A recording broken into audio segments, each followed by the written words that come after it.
Yeah. You need to get back into FF14? Yeah, you do. Anyway, I think the next quest is in Rankova Zoria, right? So, let's go to this place. Having too much fun in Pummel Party. Oh, good old Pummel Party. I feel like I can't play too much of those games. I have like I have a good time playing them for a little bit. And then it gets to the point where I'm like, okay, I'm done. This part still freaks me out that you have to like walk across like that. Actual Polar Express shit, dude. Bunnies!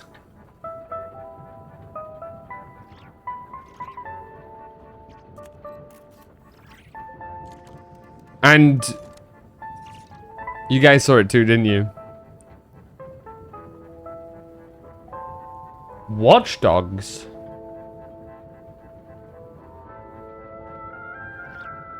Genshin.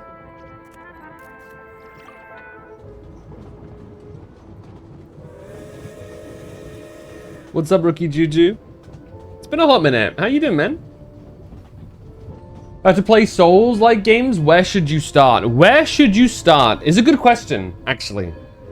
There are... If we're talking, like, any and all of them, and Elden Ring Night Rain, do not play Elden Ring Night Rain.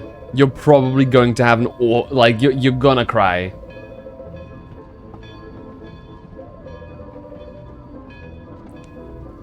That's that. Night Rain without any Souls experience beforehand is actual cock and ball torture. I mean, you'll get pretty decent at it if you stick with it, but it's like it's like starting off like working out by trying to fucking bench press 100 kilograms, you know?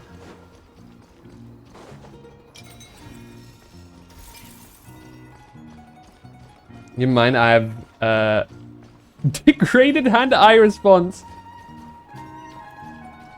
Oh no.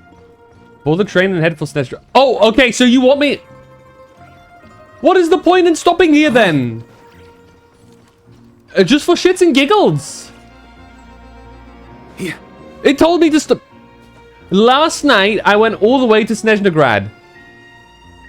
Okay, now it's telling me to, okay, you know what? I'm going back to Snezhnograd. Now there's a world quest here. I don't want this. I don't want this. Wait, no. You rest while... Okay. This is... Snezhnaya's out? Yep, we're in Snezhnaya right now, dude. Look at this.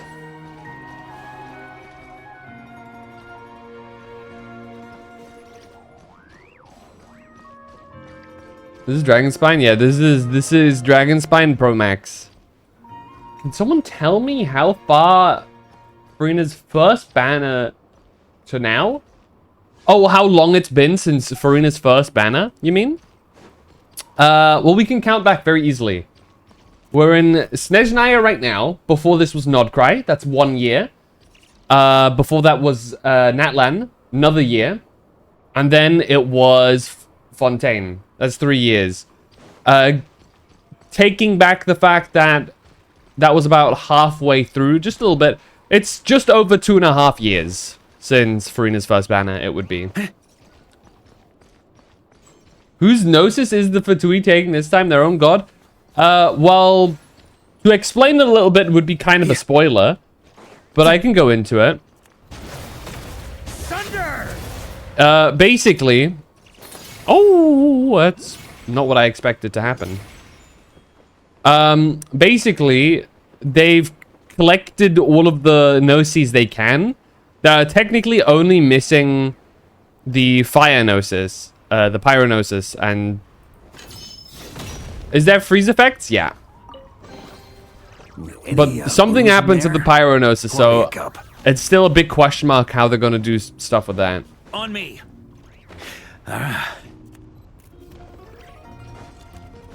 Just to, you know, keep it vague. Pyronosis shaped bulge in my ass. Bro. But yeah, we're in Snezhnaya now. We're here to try and actually talk to the Tsaritsa. So we'll see how that goes.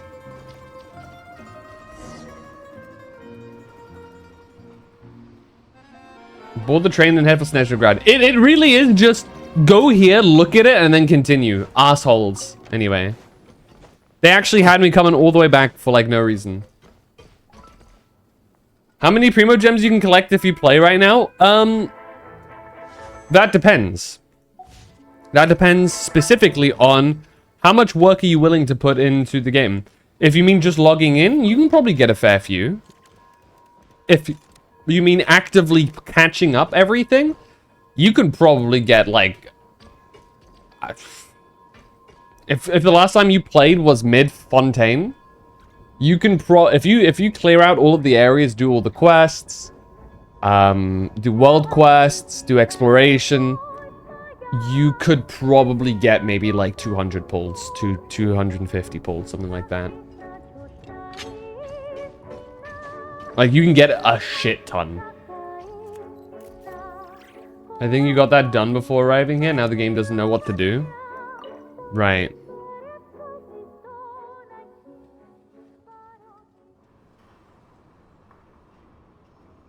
Before Fontaine. Oh, then you can probably get like a good 300, 350 pulls if you like lock in.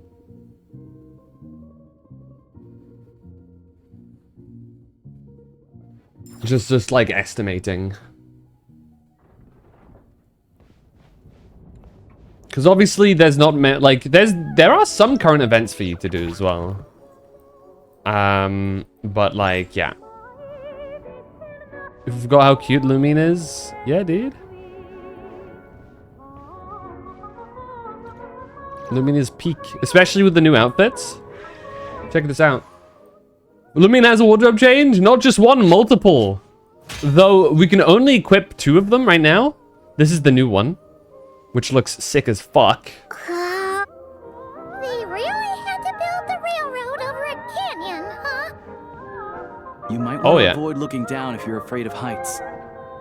I'm looking down. No, it's not that. I am afraid of heights. It's being afraid of... We don't have yet another exit. People always talk about like rational and irrational fears. I think being afraid of heights is a very rational fear. You know what I mean? Multiple? Can you unlock them? Yes. You can. Reminds Paimon of Dragonspine. They say this mountain's the domain of a Snegovic lord. A lot of the Snegovic retreated there to live in seclusion. Snegovic. So it's a pretty mysterious place. You hear all kinds of stories. Oh, that mountain? Even the residents of the nearby town of Svietlo-Lidovka steer clear of the summit. Do we have any... What the fuck is that thing, dude? Hello? Do we have any Eastern Europeans in chat that are able to pronounce some of these things? Can we change the MC now? No. So I'm saying multiple. Technically, in the overworld, you only have 2. But once we arrive, actually, I can show you right now. No, I can't. We're locked in this room. Give it a second.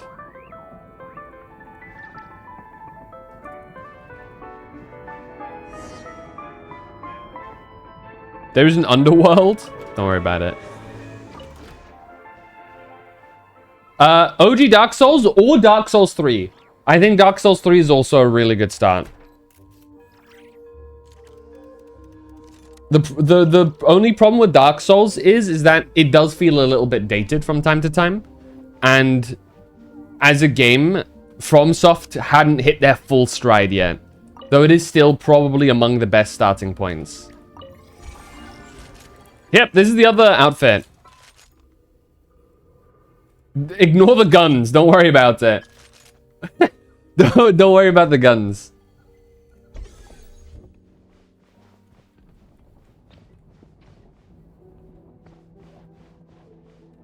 All right, here we are at the train station. Let's go. When did they have guns? They're new. I would respectfully get shot.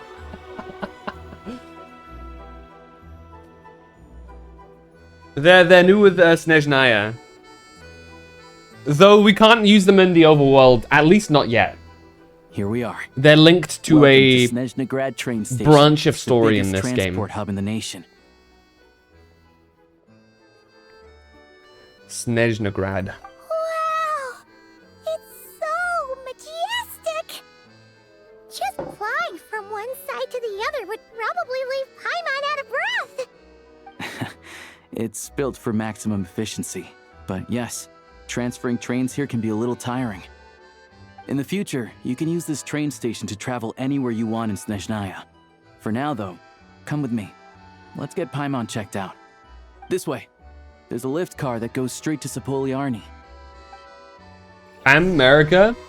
I mean, that's the ironic thing. If we're talking about inventing guns, that's a China special, no? Especially considering this is a Chinese game.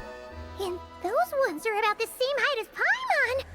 But it looks like they can't fly! Look at these guys. Those would be Volkudlak and Domovoy. Volkudlak and Domovoy. Vila and the snowborn Snegovic, amongst others. No wonder! We'd heard that Snezhnaya used to be the realm of Sirens. Paimon can really see it now! When did MC get new sword in cutscene? You'll see some of the sword stuff later down the line. Don't worry.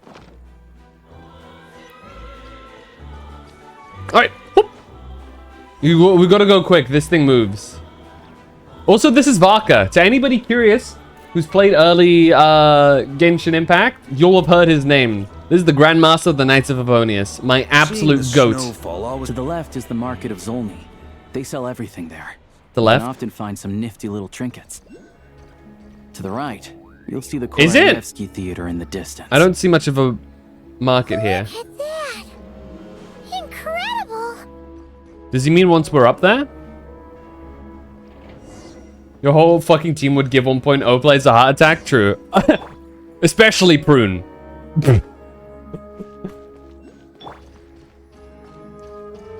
Dude, look! Ice Lady.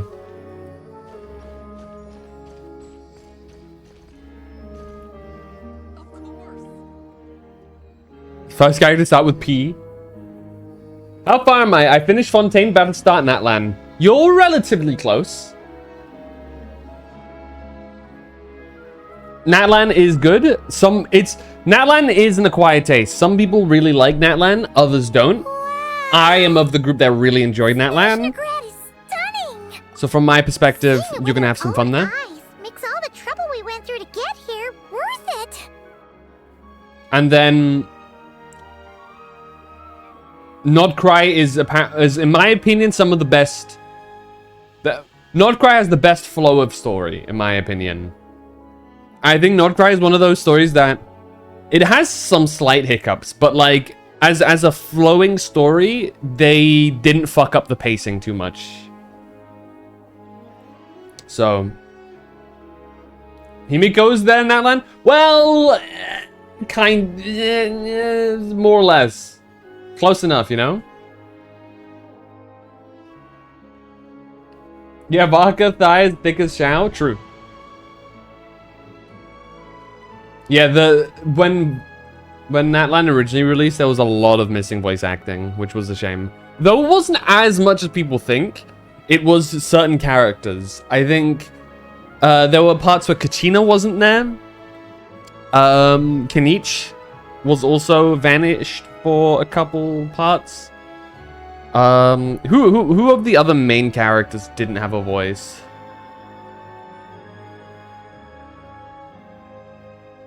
Oh, right, Traveler. But Traveler... I mean, Traveler does start speaking more, but if you're used to old Genshin, that doesn't impact you too much. Not even a sibling had a voice for me.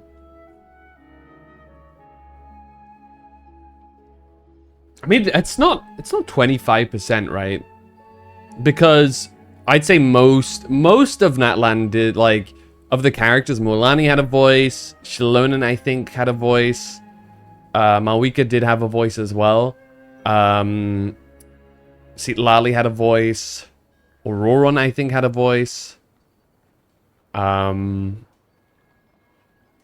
Chaska had a voice. It is people. I do think people overblow how many characters were missing. It was just very jarring when it happened. Yeah, Dainsleif, Abyss sibling. The parts where the Traveler would talk were gone. Kachina and Kanich. Those are the main ones to my memory. Before Fontaine, most of the VA is non-existent. No, there's plenty of voice acting in Fontaine. It's just during the Nat line is when the big strikes happened and shit. So lots of uncertainty with what was happening around that time. A fair few people got replaced as well. Which still has some knock-on domino effects of drama every now and again. So that's fun. Oh, for Traveler? Yeah, I mean, Traveler didn't talk too much before Fontaine. They'd have moments where they would yap a little bit, but right now, like, ever since Nodcry, Traveler yaps a lot, which is good. Didn't help that the characters without dialogue appeared in cutscenes a lot, and subtitles were barely visible, especially in the final cutscene. Yeah, that's a big one. Yeah, I think I'm gonna go face a certain bird. Wish you luck. A certain bird?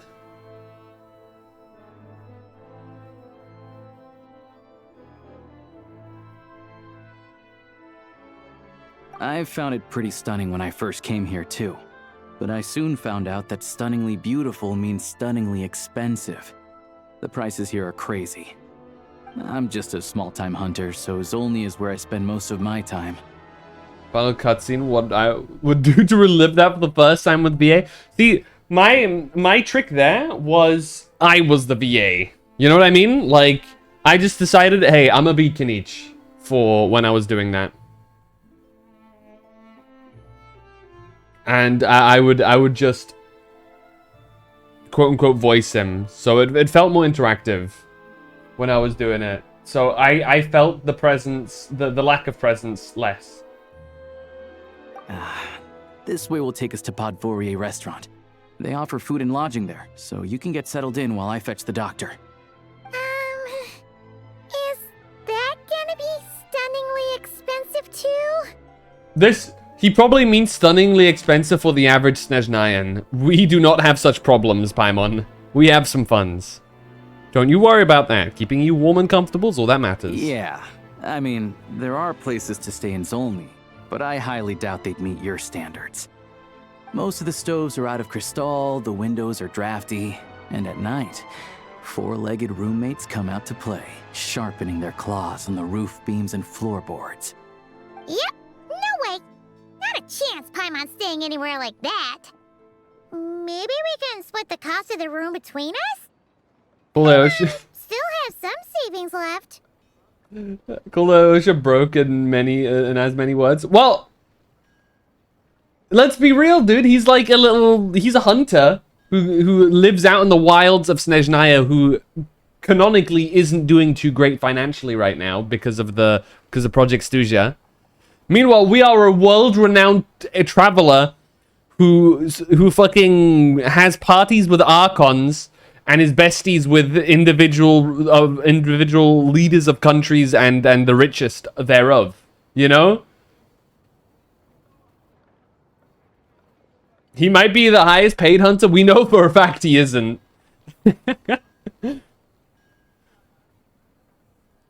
What happened to sponging off me? Come on, it's tradition. Fine then. Wait, really? Well, yeah, Paimon will save her money for buying a nice little cake. He lives in a he lives in a rural village. We visited his home, and he was like, "This time is hard for all of us and stuff." The highest paid hunter in Snezhnaya, still broker than the poorest Fontanian. True, dude. Snezhnayan's going to the fortress of Meripede, being like, "Holy shit, you guys have it good here." Don't worry, you'll get some too.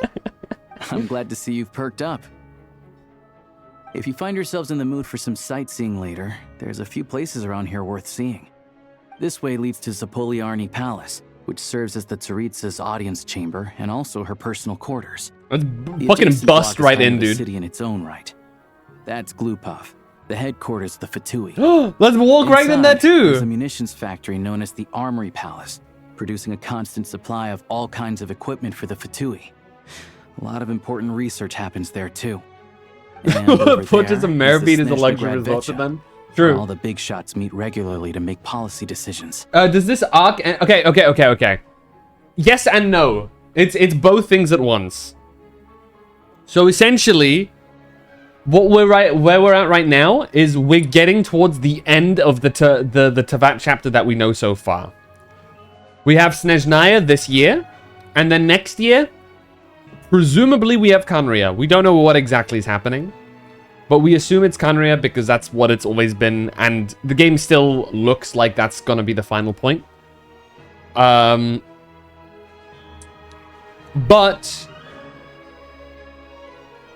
we're just at the beginning of Snezhnaya, so it's in the big picture we're towards the end of the arc. This is our penultimate stop, but in terms of like realistically time wise, we're just beginning Snezhnaya. This is baby Snezhnaya steps. We're not even gonna. The main story beat is probably still not like happened yet. You know what I mean? We're still like building up. It's like what's something that everybody has played so far? This is the only start. Yeah. We have just started the Snezhnaya volume. You know what I mean? We're still on book 1. We're at the end. Okay, we're at the end of book 1. We're like getting towards the end of book 1. Because we're in like the last chapters, but we only just begun the second to last chapter, if that makes sense. You know what I mean? The book is coming towards an end, but we still have a couple chapters left, 2 chapters left, and we've just begun the second to last chapter. So it's like, I hope they do this quest chain like they did Notcry, take us throughout the entire version run. But even Notcry still had its start and stop moments, kind of. I do think it's better to have an Archon quest every patch, and I think they finally recognize that. It's better to have an Archon quest every patch, because chef's kiss for Notcry. I think we can thank Star Rail for that, TBH. Because Star Rail was like the first one with Amphoris to be like, patch every story every patch. And I think they realized, oh, narratively speaking, this is better. Because we technically have double the time.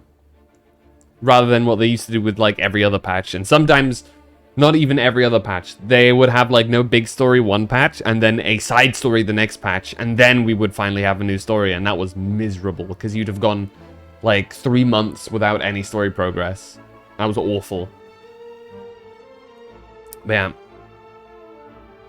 Here's hoping that we have an Archon quest every patch now.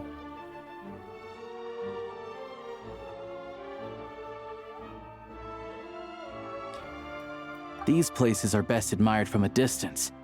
I'm sure I don't need to explain why. What on? Slum Banana. They probably have super strict security. I did not enjoy Slum Banana. I'm looking for trouble right now. I was a rough playthrough. I think it's one of the first patches ever that I played, and I was like, yeah, I'm kind of done streaming for now.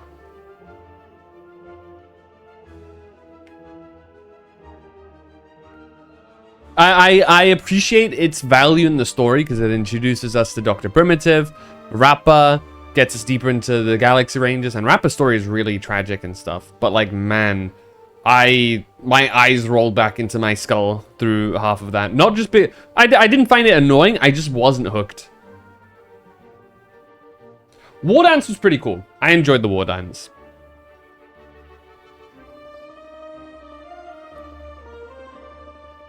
Ever since this is Cryo, right? The Fontaine was Hydro, that type of arc. Yeah.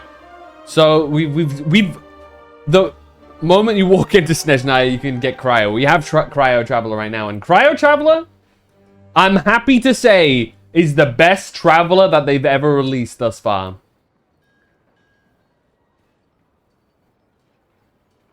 Ghost Hunter Club. I mean, that was good, right? Because it was an interactive thing. I know a lot of people didn't like it, but yeah. Even better than Dendro Traveler? From what I can tell, yeah. Considering that Cryo Traveler at the moment can actively trigger the new gimmick.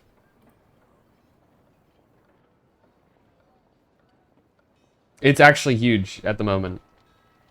We do actually have a Pridwin tier list for Genshin now, which is funny.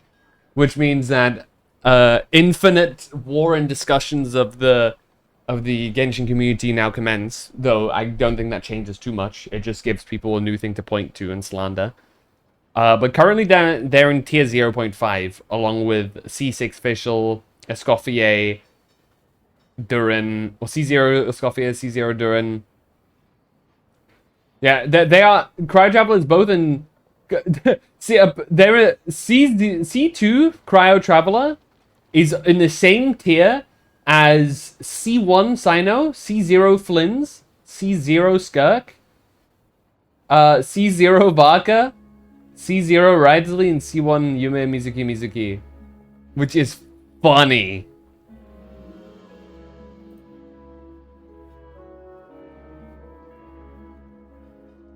So Traveler makes Chi-Chi vow. Oh yeah, no, Chi-Chi?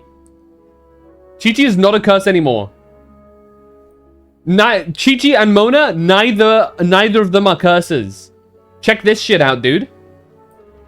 Check this shit out. Chi-Chi, tier 0.5 with at C2. Mona at C2. Tier 0. Dude, they are, unironically, both of them are really fucking good now. It's funny. Unironically, some of the best supports in the game.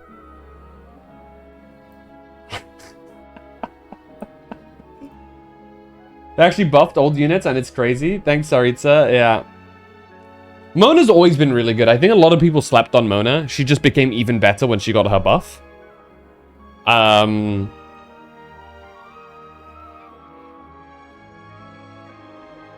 want to sleep on Mona. Yeah, buddy.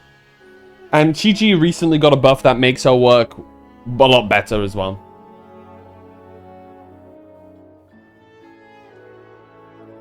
Bam. The downtown area is near the center of Zapoliarny. That's where you'll find the restaurants, bookstores, and gift shops. God, it's so fucking Another hot place in of my interest room. is the Northland Bank, which is over this way. Oh, and I'm sure you'll want to make contact with the Adventurers Guild at some point, right? That's right here. Ooh, speaking of adventuring, we use alchemy quite a lot. Do you know where we can find a crafting bench? No one practices alchemy at Snezhnograd, I'm afraid. Ooh. Apparently there's some historical reason for it. Shit was outlawed. Oh. We'll just have to use the one on the train then. Kinda inconvenient. Wait, how come there's one on the train if that's Snezhnayan too? Let's pause real quick. Bam.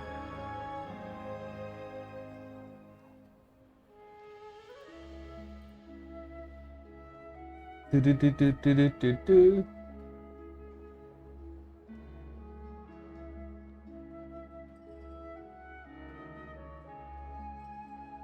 That one isn't Ryan Doctor foreshadowing. I'll eat my kidney.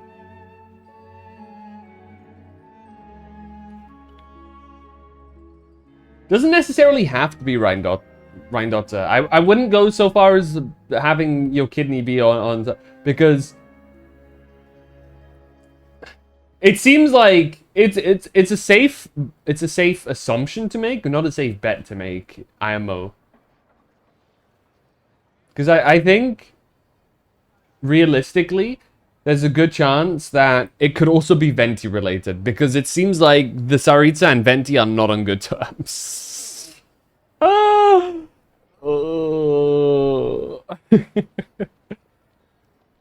And obviously, alchemy, Mondstadt is the home of alchemy.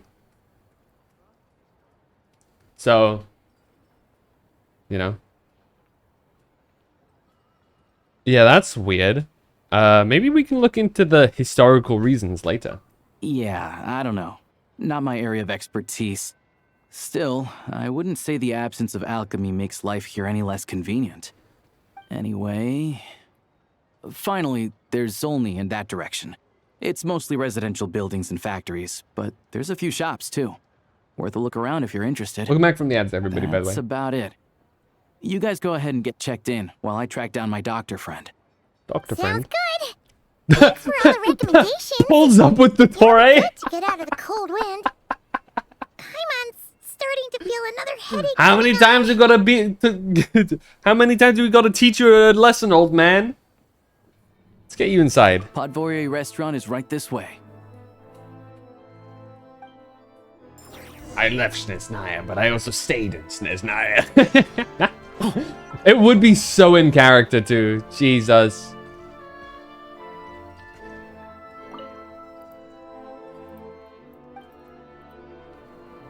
It does have a certain feel no matter where you are. Differences here and there, as you've seen the line. Yep. The circumstances require okay. Paramount's communicator. Wait, what? Turn your commissions directly from field?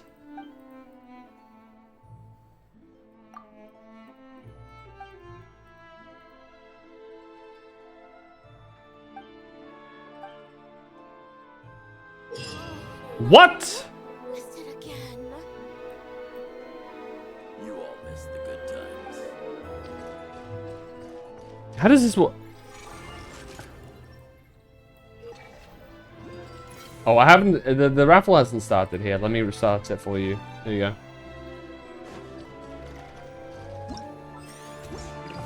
I don't think I can actually make it start it itself, unfortunately.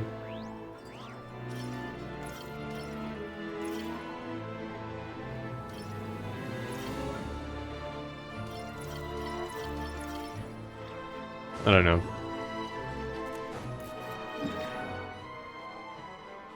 Snezhnograd, the Druzhna HQ, Glupov. I feel like we Sanctuary of Grief. Oh no, I know who's in here. Oh, I don't think we should visit, guys. I feel like that might be a bit disrespectful, dude. Oh, oh no. Oh, fuck.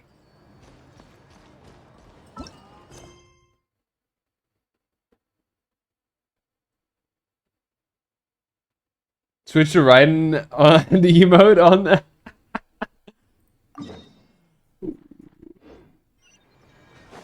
On me. Alright, let's just go. Let's not cause any problems. Who's this? Is this just a random NPC? That's a crazy model for a random NPC. Hello? It's Black Swan, true.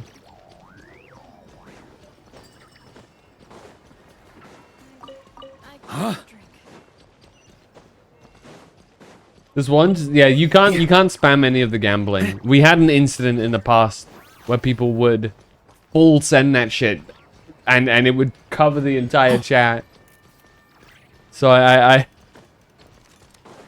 had to dampen the fun a bit and put a cooldown on it. Me is very useful for food. Get out of here. Really stepped up the NPC design since not great. True. Oh, this place looks comfy.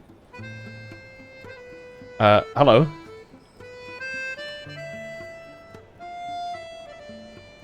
Okay. Looks like you get what you pay for, huh? Paimon likes this room a lot. Do you guys think that there would be like an inherent like not ban, but like dissuade, like if you were like one of those like people that has like lots of fur, like you have fur, right? Would they be dissuaded from working like waiter jobs slash like chef jobs? Because hair will get into the food. And that's like already something that's like really bad in like restaurants, right? Because I don't want to say, oh, you be banned from it, because that's very extreme, but like that would be an issue. Like imagine you're just like, you get some soup and there's like a bunch of fur in your soup. I want to be supportive, but like, man, my soup is full of fur. Feeling better now? Yeah, much better. Does one than let dogs and the cats wander the cold. kitchen? Oh, thanks for taking such I mean- good care of Paimon. Honestly, There is a I feel difference. kinda bad for throwing but- a wrench in the works. Yeah. Hey, Golden Freddy. If this were anywhere else, we'd be out investigating and adventuring by now. Because But instead, we're stuck here waiting for a doctor. if you work in kitchens, you have to wear, like, if you have longer hair, you have to wear a hairnet. And as somebody who has long hair, that is super fair. Because, bro, if you had long hair, that shit goes everywhere. Seriously. You find hair everywhere.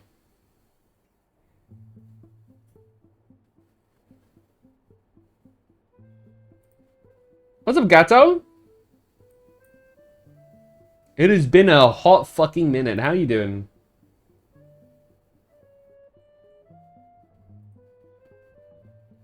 Finally beat the Arsenal boss fight in Final Fantasy VII Remake? Hell yeah. It's okay. We aren't under any time pressure. The sooner you recover, the sooner we can start exploring. You're right. No need to push ourselves In your too first hard year for of no college, reason. good luck. You get supper lot ready. happened Catch you on our later. way into the I'll catch city. you in a bit, Ray. Let's review what we've learned so far and try to figure out what to do next. Obviously, the million more question is, what is this Aritza planning? Everything else leads back to that. Yeah, that was our main goal in coming to Snezhnaya. Sure was. And so far, we've learned that in addition to the 7 Gnosis, her We look so plan fed up. also requires a ton of energy. But we won't get to see her She trying to anytime soon. is she trying to shoot Alosha down said that she Celestia? went east to fight that big monster. It must be a pretty powerful one if it can blanket the whole of Snezhnaya in a snowstorm this awful. How's streaming? Streaming's going pretty good. Same old, same old. Still enjoying it. So, you know. It's one of the threats we'll need to face, I think. To be honest, what we're really lacking right now is information. The kind of information that only the higher-ups in the government would know. Not word on the street type of info. True. Paimon can't Let's think barge of a into the few people who Fatui might be able HQ. to help us. But You got a dip, your block rep asked you to call her. I hope you're not in any trouble. It was cool talking to you. Thanks for dropping by. Appreciate the luck, rookie. They're all Fatui.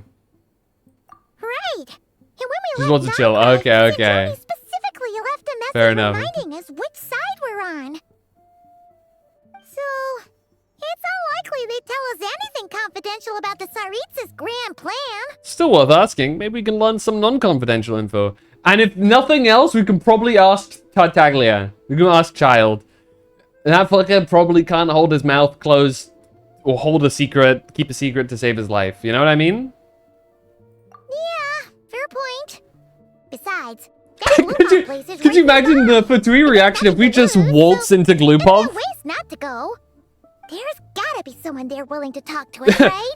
Immediate Maybe panic. Arlecchino or Sindrone? Code red, code red. Or possibly Tartaglia. But it's unlikely we could sweet talk Arlecchino, let alone Sandrone. She basically told us to stay in her lane already. Well, it's been a while since we last saw Tartaglia. Yeah, the last time was all the way back in Fontaine, right? Too bad we missed him in Nodcry. Apparently, he came to help out. Hello. Is there a traveler in Paimon in there? Giving myself a challenge where I don't use any Phoenix Downs at all with the whole Final Fantasy VII Remake series. Damn, okay. Good luck. That sounds pretty tough. That's Alosha. Come in. Are you playing on like harder difficulty too, or just the normal difficulty? Hello, I'm Dr. Luneva. Alosha mentioned that one of you is feeling a little under the weather. We'd be grateful if you could take a look at her. I see. So you're my patient today, yes? And you're a Fae, I presume? Good question. Paimon's not too sure either. Okay, Paimon doesn't know what Paimon is Definitely either. Not the same kind of Fair as enough. the ones we saw at the train station. Is that going to be an issue? Not exactly. It's just, I'm used to treating human patients. Fae tend to be far more resilient than even the healthiest and most long-lived of humans. But don't worry, I do have some experience treating Fae. I've even diagnosed plenty of cats and dogs in my time. Safe to say, I have a fairly eclectic range of expertise. It'll be fine. Paimon's basically the same as a human. Right? We're no different when it comes down to it, are we? The biggest difference is probably your appetite. More like you don't eat enough. The more talking you do, the more you need to eat. I'm not convinced by that logic. Now, please take a seat.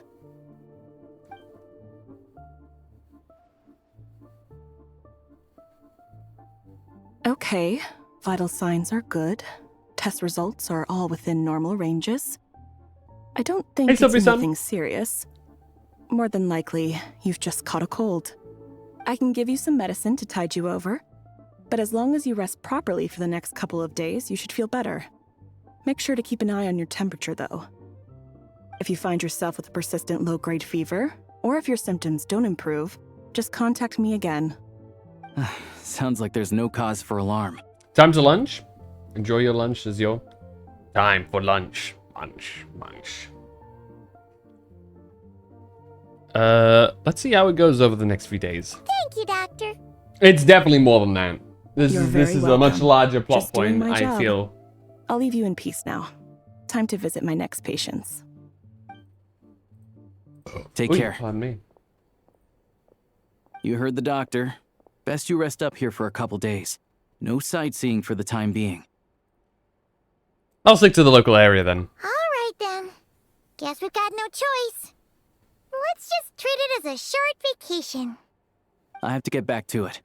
If you need anything else from the doctor or me, go to the Hunter Trade Station in Zolny.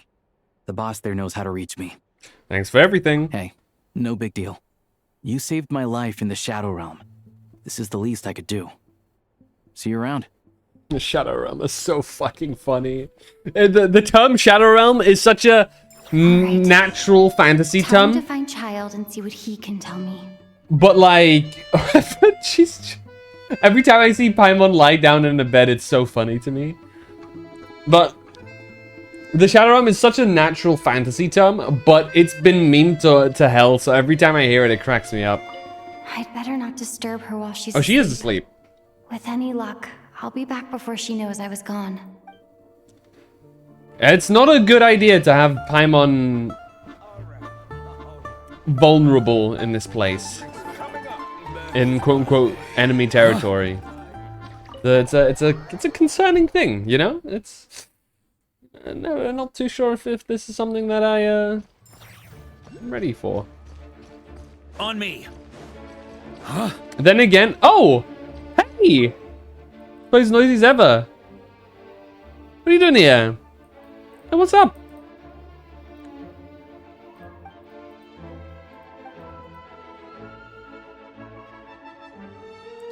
It's only that I bring back a few souvenirs for her and her Jack Frost. Aww.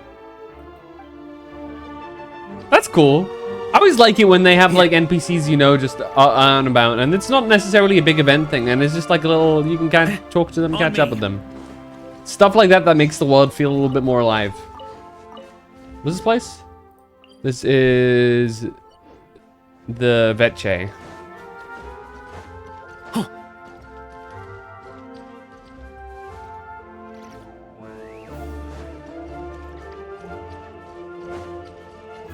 Here.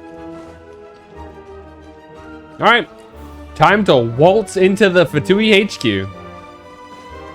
They probably already see us coming and are like, red alert, travelers coming. Get at least 2 harbingers at the ready.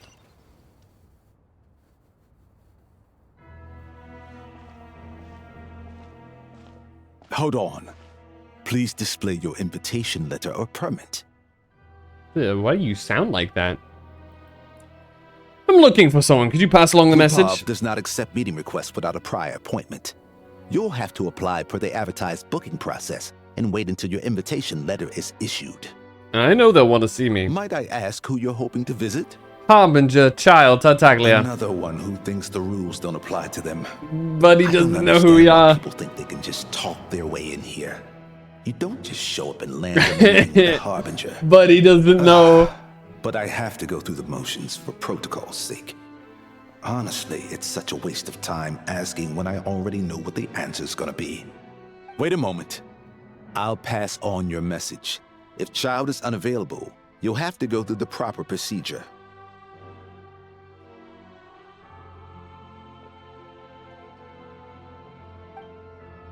After a slightly awkward wait outside Glupov with Lord Child is a busy man. He's probably not in Glupov at present. If I were you, I'd cut your losses. No point waiting any longer. What's that saying? After slightly awkward with an unimpressed Fatui guard, there's still no sign of Tartaglia. Okay, guess I picked a bad time. Even if you two are old friends as you claim, please understand that the Fatui Harbingers are often busy with their official duties. They tend not to stay in Glupov for extended periods. Next time, stick to the rules. Oh, hey, Syndrome. You'll make life easier for both of us, Greetings, Lady Marionette. Hey, Syndrome. I'll take care of our guest here. It's her first time in Snezhnaya, so it's no surprise that she doesn't know the rules yet. I trust no choice words have been exchanged. No misunderstandings I should be aware of. None so No, far. Lady Marionette. No incidents to report. Whew, that was a close call.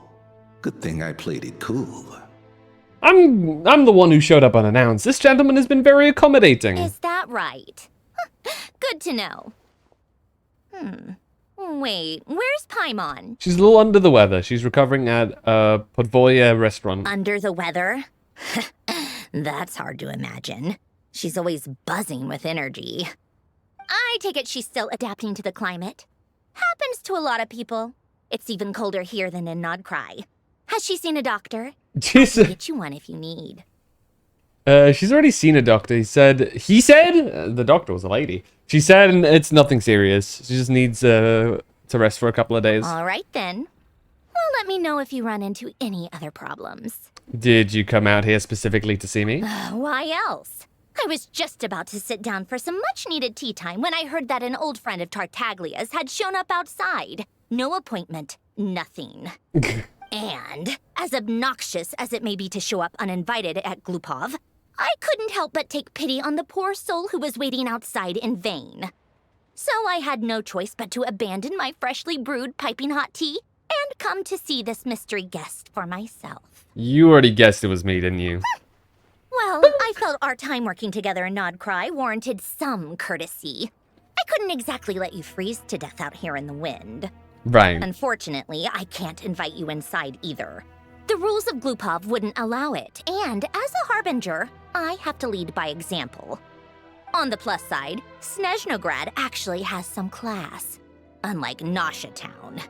Torchlight Books has a very nice selection of teas and cakes, so we can catch up there. Your treat, of course. What? Why? Because I already wasted one perfectly good cup of tea today.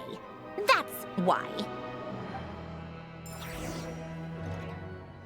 Yeah, right. Can I grab the TP point at least? There you go. Don't worry, I'm not fucking breaking in. I'm just grabbing the TP point so I can come back, yeah.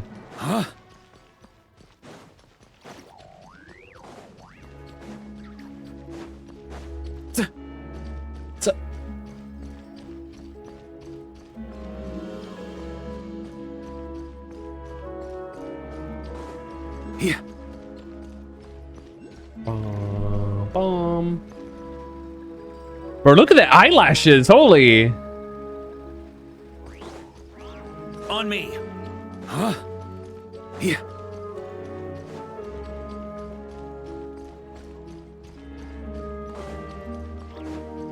Can't go to a TP point. Oh.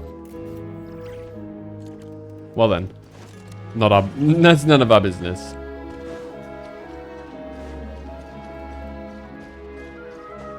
There it is. I've ordered for the both of us. No objections, I assume. I'm sure you trust my taste. No problem, although I'm sure you mostly ordered for yourself. Okay, let's get down to business. Oh, I'm guessing yo! you don't actually have any urgent business with Tartaglia, per se. You just want information, right? Yep, you got it. How's he doing anyway? What's he been up to lately? Wanna take a guess? Has he been picking fights again? Of course you'd say that. You shouldn't underestimate Counselor Tartaglia, you know. Counselor? That's right. I'm sure you've heard of the Snezhnograd Vetcha by now. Well, he's busy preparing some paperwork for their next meeting. They'll be Paperwork? discussing That yet Tartaglia? another extension to Project Stuja. It's basically all anyone cares about in the Vetcha these days. Tartaglia Counselor. Sorry, it's just a little hard to imagine. He doesn't exactly strike me as a pen pusher. Yeah, he's more of the shoot first, ask questions later sort, isn't he? It all started with a very detailed letter that Capitano left for the jester, Piero, before leaving for Napa. Capitano content. In that letter, he detailed the future arrangements for his subordinates. All of his key people were reassigned to Tartaglia. That's my goat, the captain. Wait, is the letter like?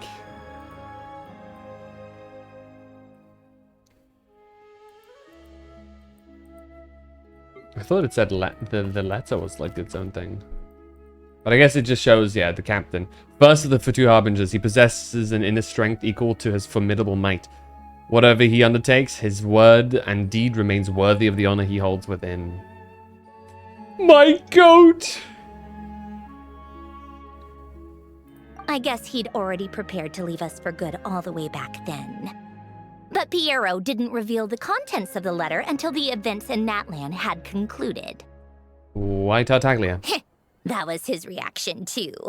Why me? With a bewildered look on his face. He'd always assumed Capitano looked down on him.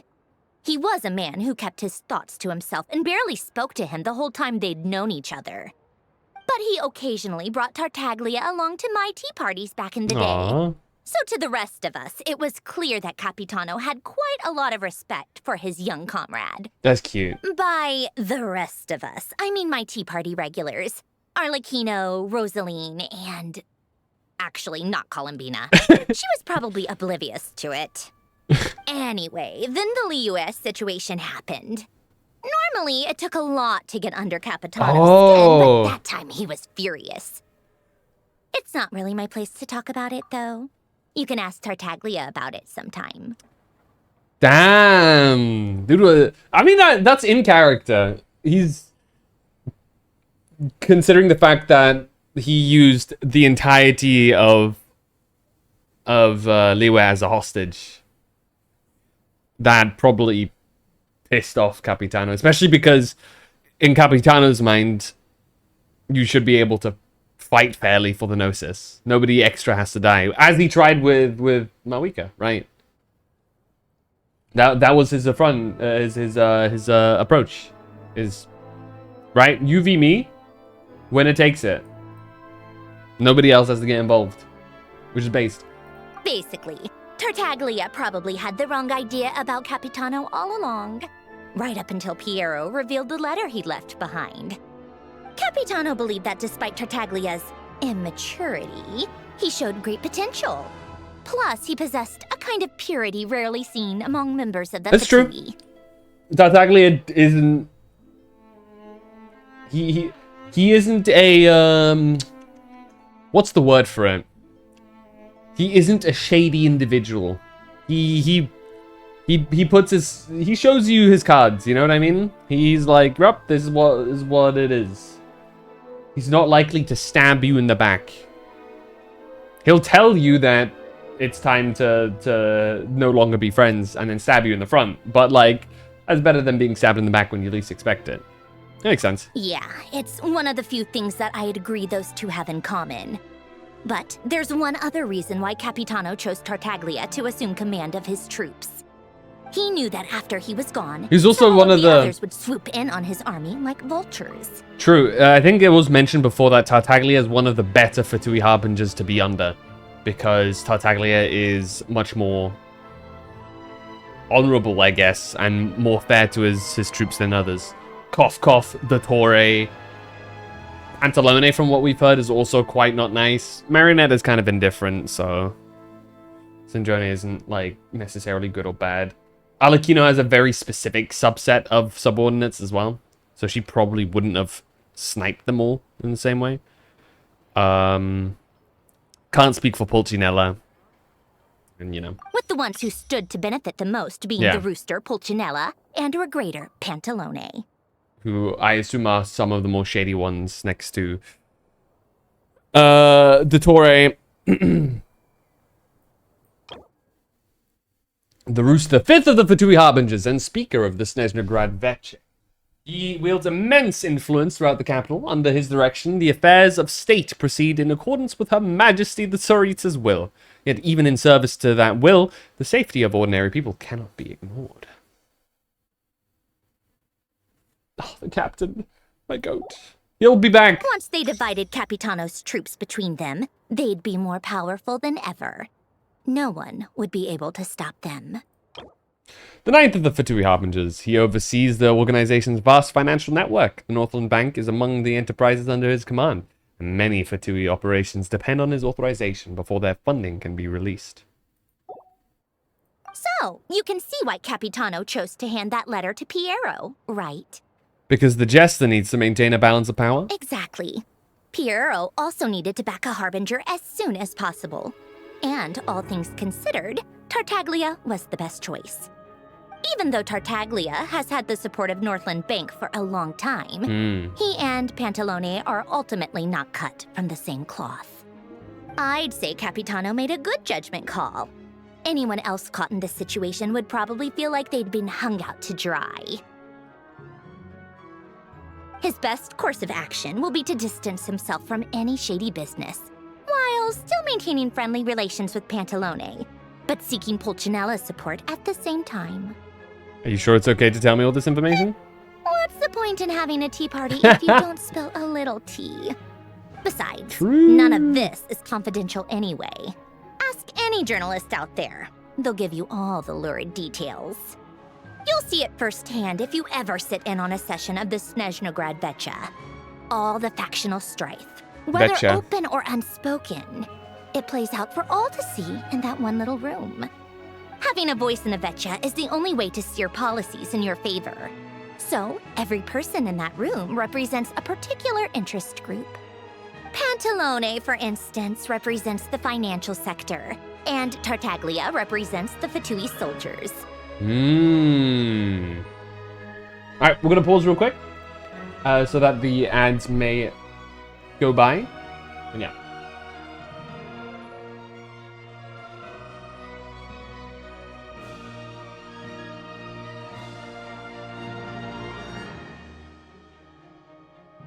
Dun, dun, dun, dun, dun.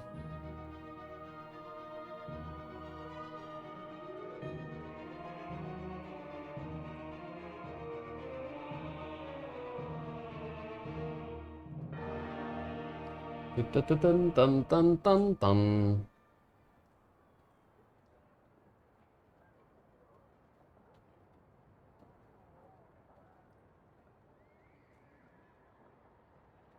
Let's see.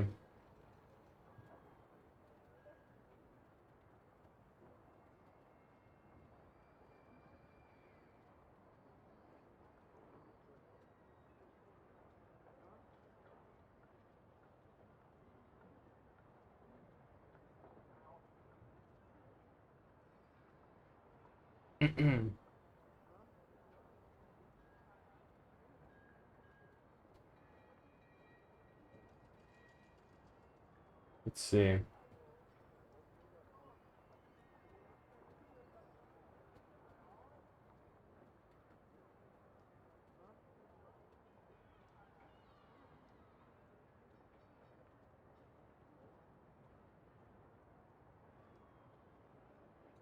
Okay, we should be done now with the ads. Let's continue. But yeah, okay. Interesting that Fatui Tartaglia now technically has one of the biggest armies within the Fatui Personally, I have no interest in political jousting. But since I have a number of engineers and researchers under my command, I have to make their voices heard. Then there's Pulcinella, the linchpin of the Vecha. He represents politics itself. Everything involves him, so nothing can bypass him. Any issue that comes up, he knows how to mediate. That's what the Tsaritsa values most about him. Explains a lot. I'm starting to see why everyone is so frustrated with the way things are, but also powerless to change it. A complex web of interests connects all parties involved, and the Tsaritsa sitting at the top adds another layer of complexity. It must be nearly impossible to come up with a perfect solution. All right, I'm done carrying this conversation. Time for you to answer a question of mine. You must have known that you can get the info you needed from me. So why was Tartaglia the first person you asked to see and not me? You're not jealous, are you? Huh? Jealous? As if. Wait. Oh, I think I know what it is. Columbina passed on my message to you before you left Notcry, right? Yep. I only meant you should be mindful of which side you're on. Is that actually why you didn't ask for me? Because you took that to heart? I wanted to... I guess that's part of the reason. I want to make sure I wasn't being disrespectful. You... fair enough. It's not your fault. I blame all these politicians I've been hanging around with lately. Always beating about the bush when they talk. I guess it must have rubbed off on me. Anyway, just ask for my help next time, okay? Little things like this are no problem. Lady Marionette. What now? Can't you see I'm on my break? Whatever it is, just leave it on my desk. I'll look at it later. Sorry to disturb you during your break, ma'am, but I'm afraid it's an emergency. Isn't it always? I've told you before, fixing the tracks and transporting ice blocks does not constitute an emergency. The equipment in Svetlolaidovka is in urgent need of maintenance. With how the weather's been recently, we suspect that the cause is a buildup of snow, exceeding the maximum weight limit. The supports on one of the machines broke and fell, awakening a dormant beast and leaving many of the ice miners trapped in a nearby ice cave. Luckily, Odette's team was nearby and launched a rescue operation, but we're still facing a severe manpower shortage for both the rescue and engineering teams. I guess that's it then. Our tea party will have to end here. I'm the only engineer you'll need. I don't want to go with you, but I promised Paimon I wouldn't go too far. Do you actually want to come with, or are you just saying that? I'll just stand by when people are in danger. I owe you for the tea you shared with me. Nice of you to return the favor. I'll have a couple of people look after Paimon. They can let her know that you had to step out for a while. Given how urgent this is, I'm sure she'll understand. And honestly, I'd rather have your help than anyone else's. Between your skills and experience, you'd be reliable help. Great, thanks. Sounds like a plan. Then let's go. You, take 2 people to Podvorier restaurant. Find her room and watch it like a hawk until we get back. If anything happens to Paimon, you'll be answering to me. Yes, Lady Marionette.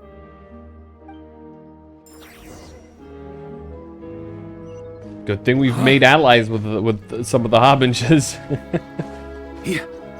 Alright, it's over here. Svetlolaidovka. These names are rough. Do we have to go to the central station for this? Or is there an easier way for this?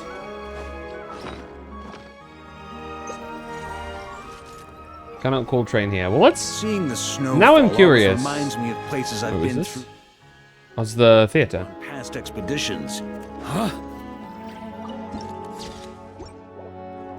Get a TP point here too.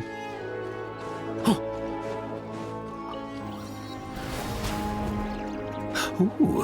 I can't believe I actually overshot that. Try to keep up!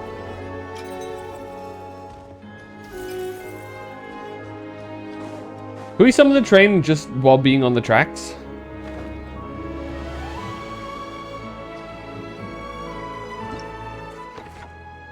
Might be too high tech, no? Yeah.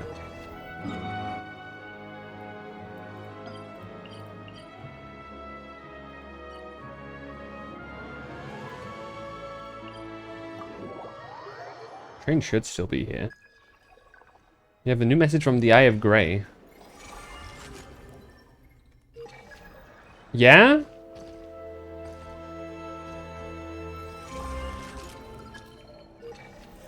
What does that even mean?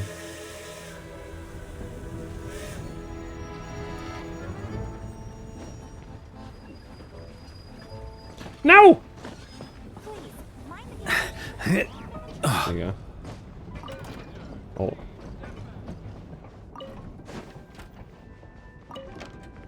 What's up, Eye of Grey? Svetlana, there it is.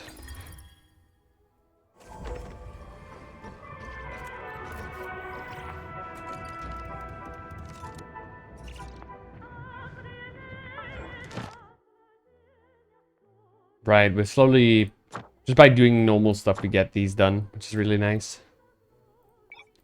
It's the Snezhnaya ones. I'm actually kind of curious.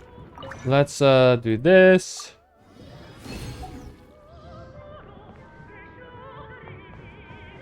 Ah. Ad Astra Abyssos. Sick, we can just do our Thank dailies you while for on the complete- train. That's awesome. Oh. Ad Astra.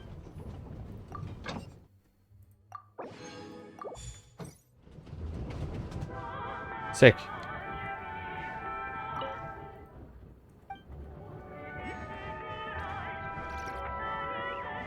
It's still very unnerving that you have to go through like this, you know what I mean?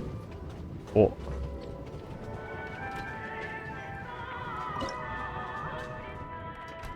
Look, it's vodka.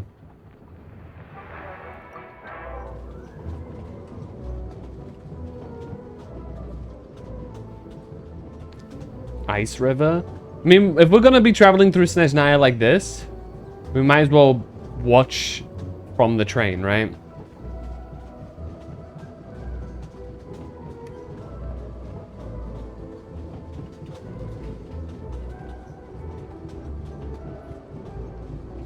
Okay, we're at the town.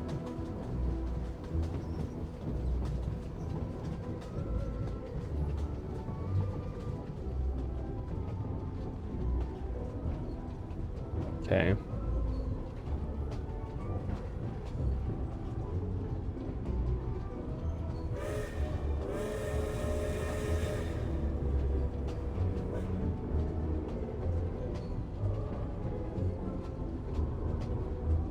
That giant ice giant down there. Kind of a redundant thing to say like that, but you know what I mean. You reckon they call them Jotun or some shit like that for some reason? I mean, ice giants usually are Jotun, right? I forget, is Jotun specifically ice giants? Or giants in general? I think it's just ice giants are called Jotun. Because you have Jotunheim as well, right?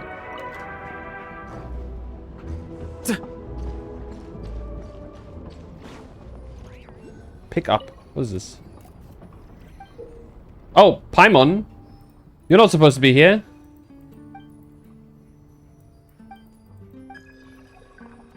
It was sovereign. Was also home to the sovereign who ruled. Okay. Alvina. Okay. He's upstairs. On me.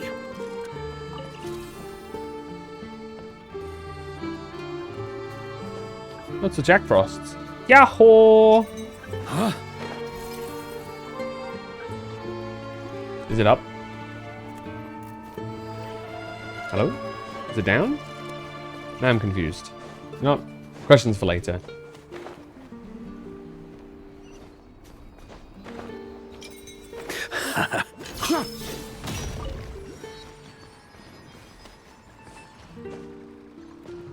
I'm dead.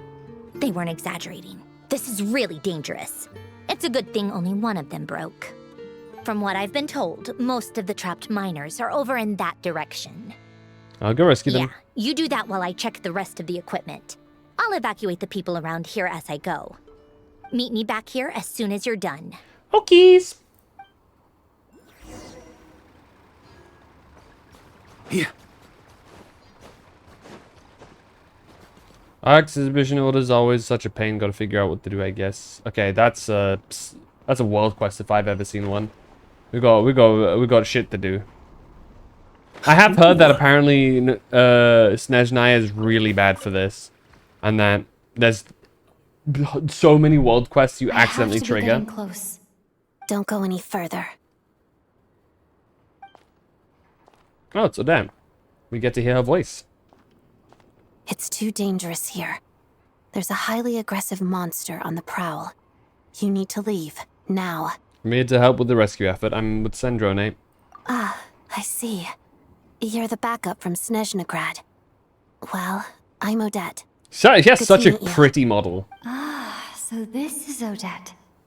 She was the first member of the Look at her Fushuian eyes, scene. dude. Holy There are shit. 5 people trapped in the cave. Monster type is unknown, and so is its location. Let's go. Every second counts. Her eyes are so pretty. Holy shit.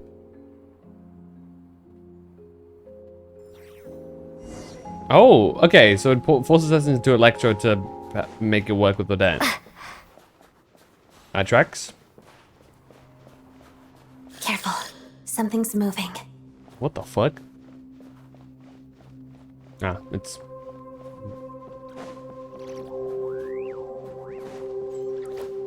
Prototype Rancor Gaming! This must be the monster's shadow. Looks like a tough opponent. Let's begin. Pirouette. Satellite Prison.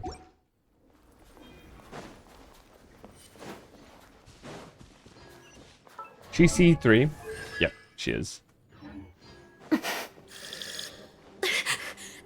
Stay back! What is that creature?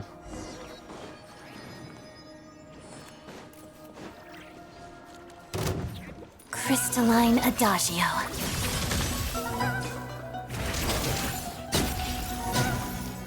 Nice. Oh, that's the zone. Ah, it's a pretty big zone, actually. What the fuck?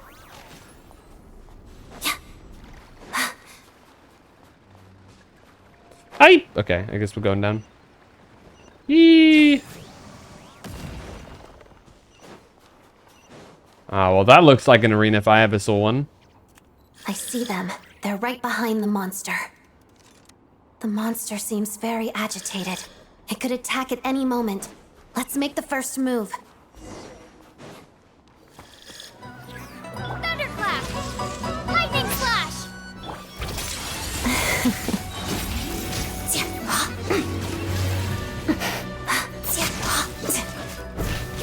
Oh my god, he's big.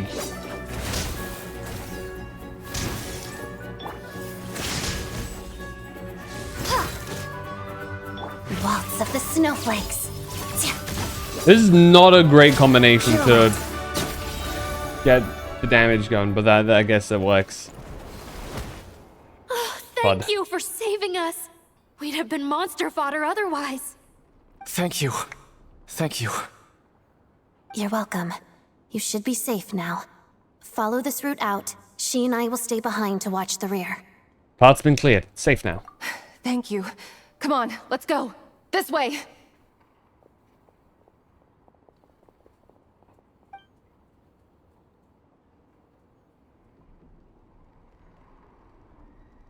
I've searched the area. Pretty sure the monster made a tactical retreat. Was this its lair? Yeah, but with us here, it won't be coming back anytime soon. It may be small, but don't be fooled. It's a ferocious beast. People are just food in its eyes. It's lucky we got here when we did. The trapped miners have been successfully evacuated. Time for us to leave. Wait, this place... There's... something unusual about it.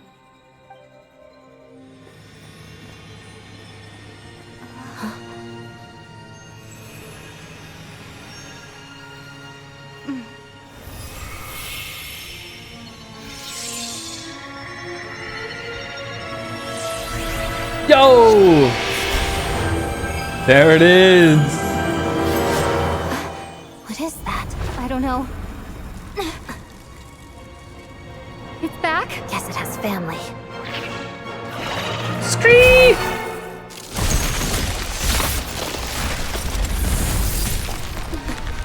This way. Run!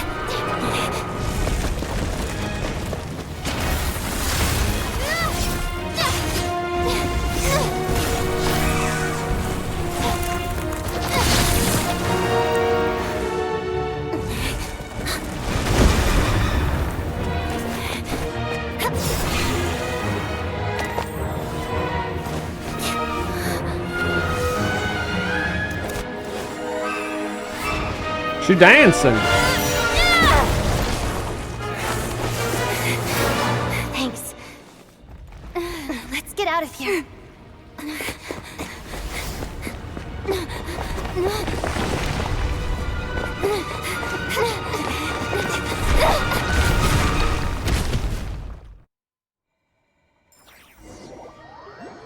New sword obtained! Yippee! Exiphane's blade? Exiphanes? You obtain the special weapon, Exiphane's blade, deep within a cave. Its origins remain a mystery, and further details may only be uncovered through further adventures. Let's check it out. When the traveler equips this, their attack will increase by 16% for 8 seconds after they've hit an opponent. At the same time, they will also regenerate 3 elemental energy. This effect can trigger once every 5 seconds. This can be triggered even when the character is not on the field. Let's level it up. Complete the... Okay, yeah. Wait, it was... Okay, Archon Quest. Let's equip it on the Traveler, because we gotta. Oh, whoa! Oh, it gives you, like, an actual stat shift there. Oh, can we not, like... Can we not, like, level it up? Is that linked specifically to...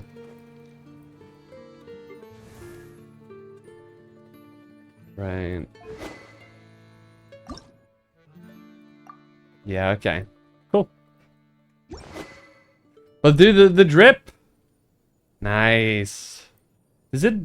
How does the drip look with the normal outfit? It fits pretty well, honestly. What the fuck? But we've got to go with a new outfit. It still fits. Especially with the blue from the cryo. But yeah. There it is. Oh my god, we got a 5-star sword.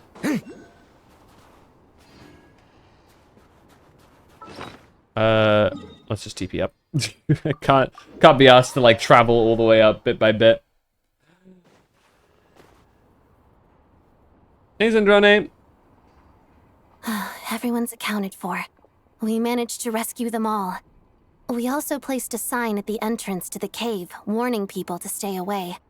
You really held your own today. I still don't know your name. She's with a Fatui, she probably will recognize the name. Phantom, I'm an adventurer. Don't think I've seen you Okay, before. she doesn't know. I'll remember the name. All right then. See you around.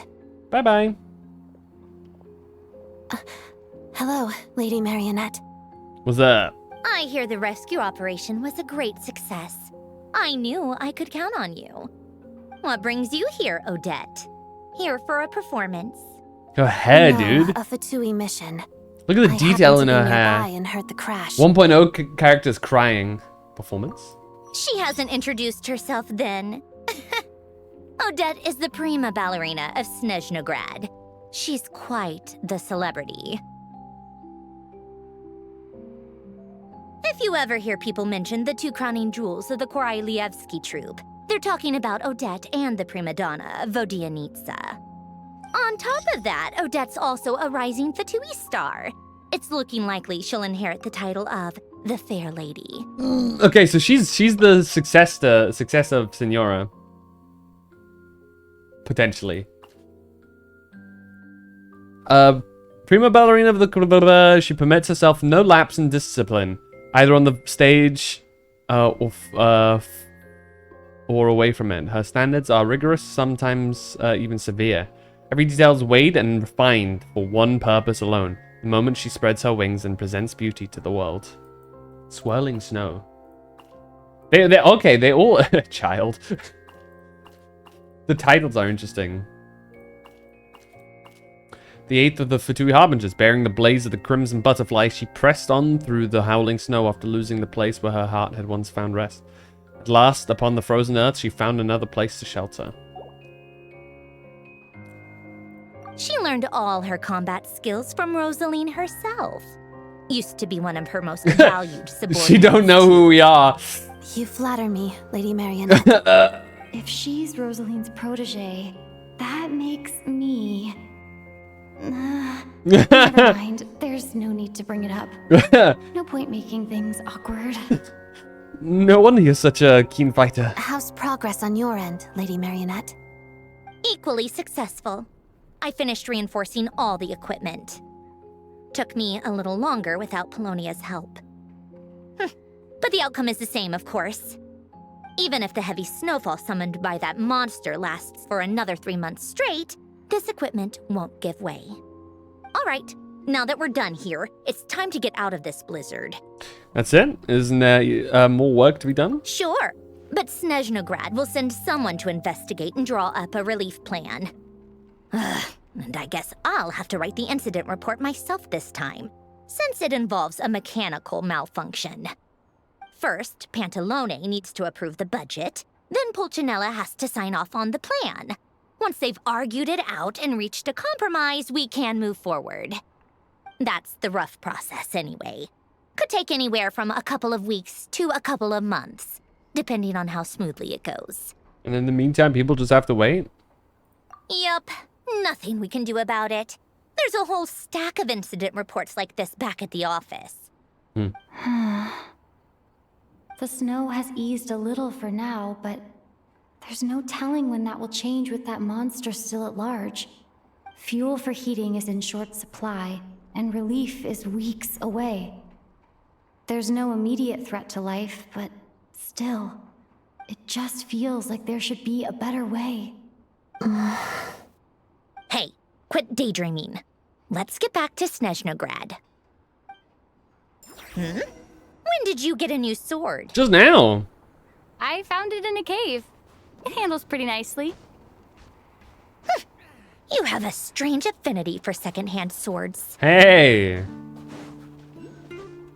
That's mean. Alright, back to Snezhnograd. And since we've been there, we can just TP. We don't need to take the full train right over. As pretty as it is.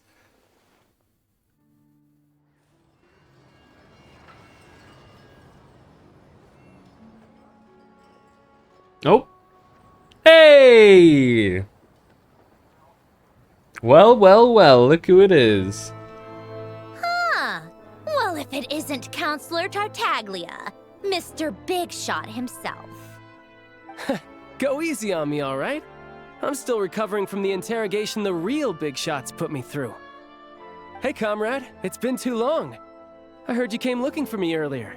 Nicest surprise I've had in a while. Bro's already Good flirting. to see you too, Odette. I'm guessing you guys just got back from Sviatlo-Laidovka. How'd it go? Crisis averted? It went fine. How about you? Any new developments? Not really. Same as ever. Growing opposition to Project Stuzha, and the usual rebuttals are starting to ring hollow. The results of the mock vote were pretty dire. Pulcinella was fuming. I've never seen the old man so angry. That's not good news. It takes a lot to rattle him. Rattled. Yeah. Obviously, if push comes to shove, there are ways to crack down on dissent. Seems like Project Stuzha might not be able to withstand. Sorry, I have to ask something. This is going to sound blunt, but may I? Huh? Of course, fire away. It sounds to me like everyone's tearing their hair out trying to figure out how to deal with opposition to Project Stuzha. But what exactly is this project's purpose? And how can it be so important that even people like you two refuse to stand up for the ordinary people of Snezhnaya?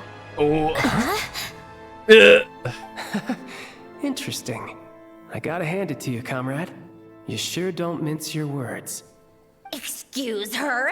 What What does she mean? Refuse to stand up for ordinary people. Oh my gosh. How does she dare speak to the Harbingers like that? I thought one of them interrogating us beat his now? ass. It's okay, Sandrone. Let me explain. I think I understand where she's coming from. If I thought could, multiple would beat I'd their take your asses. side right now. In fact, my position's very similar to yours. I've only held back on casting a dissenting vote in the Vetcha because the Tsaritsa would never let me get away with it. Still, I have a responsibility to the Fatui armed forces, so I do what I can to make their voices heard. Most of them are just regular folks from small towns far from the capital. I'm sure you've seen how much those kinds of places are struggling right now. Oh, and for what it's worth, I'm from Arepasak myself. Things aren't going so swell there either. Right, so this affects you directly, hence my question. The Tsaritsa wants to create a better, safer future for the people of Snezhnaya, but she's thinking long-term. I don't doubt that from where you're standing, Project Stuzha seems to be creating all sorts of issues for everyone. But considering the Tsaritsa's vision for the future, these are sacrifices worth making. Sounds cold, I know, but I promise it's not as black and white as it seems. Maybe Sandrone and I can't oppose Project Stuzha outright, but we're constantly raising our concerns in Vetcha meetings. And even though we can't put an end to it, there are plenty of other ways to make a difference. We're trying everything we can think of, and so is Pulcinella. I respect Her Majesty, the Tsaritsa, and trust her decisions. But at the end of the day, I'm still just a normal guy who cares deeply about my homeland. And my family, who all live here. There's no way I would ever abandon them. As contentious as things can get within the Vetcha, there's no selfishness or malice behind it. Everyone wants to get through this period as smoothly as possible. The issue is that there's no way of pleasing everyone under the present circumstances. Most of the time, we're trying to decide on the lesser of two evils, which obviously isn't a great look. Right. But that is not the same thing as being blindly loyal to the Tsaritsa. No one's got their head in the sand here. We're all well aware of the way things are. We're just doing our best to make it work. In fairness to Sandrone, she rushed to Svietlo Laidovka's aid the moment she heard that people were in danger. And even Tartaglia, who used to only care about the thrill of the fight, is clearly doing his best to rise to the demands of his new role as counselor. Alright. What a mini cliffhanger to quickly pause it on for the ads to run through. This is a very interesting thing because it seems like there is...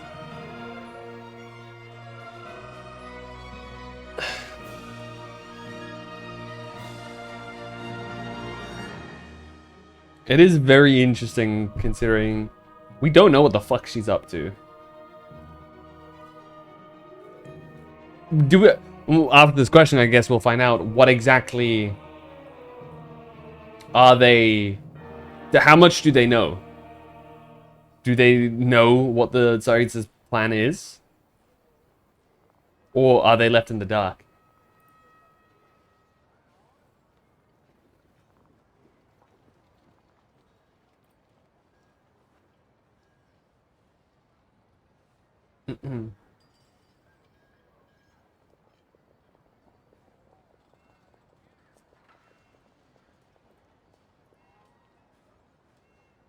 Let's see.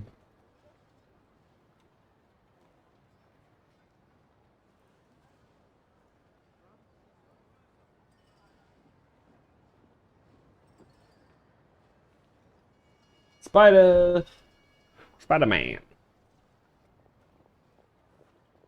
It's crazy that the Spider-Man movie made so much money. I mean, it's not crazy. It's Spider-Man. He's probably the most well-known superhero of all time, next to, like, Superman and Batman and stuff, right? But it's still crazy, like, how much money that movie has made.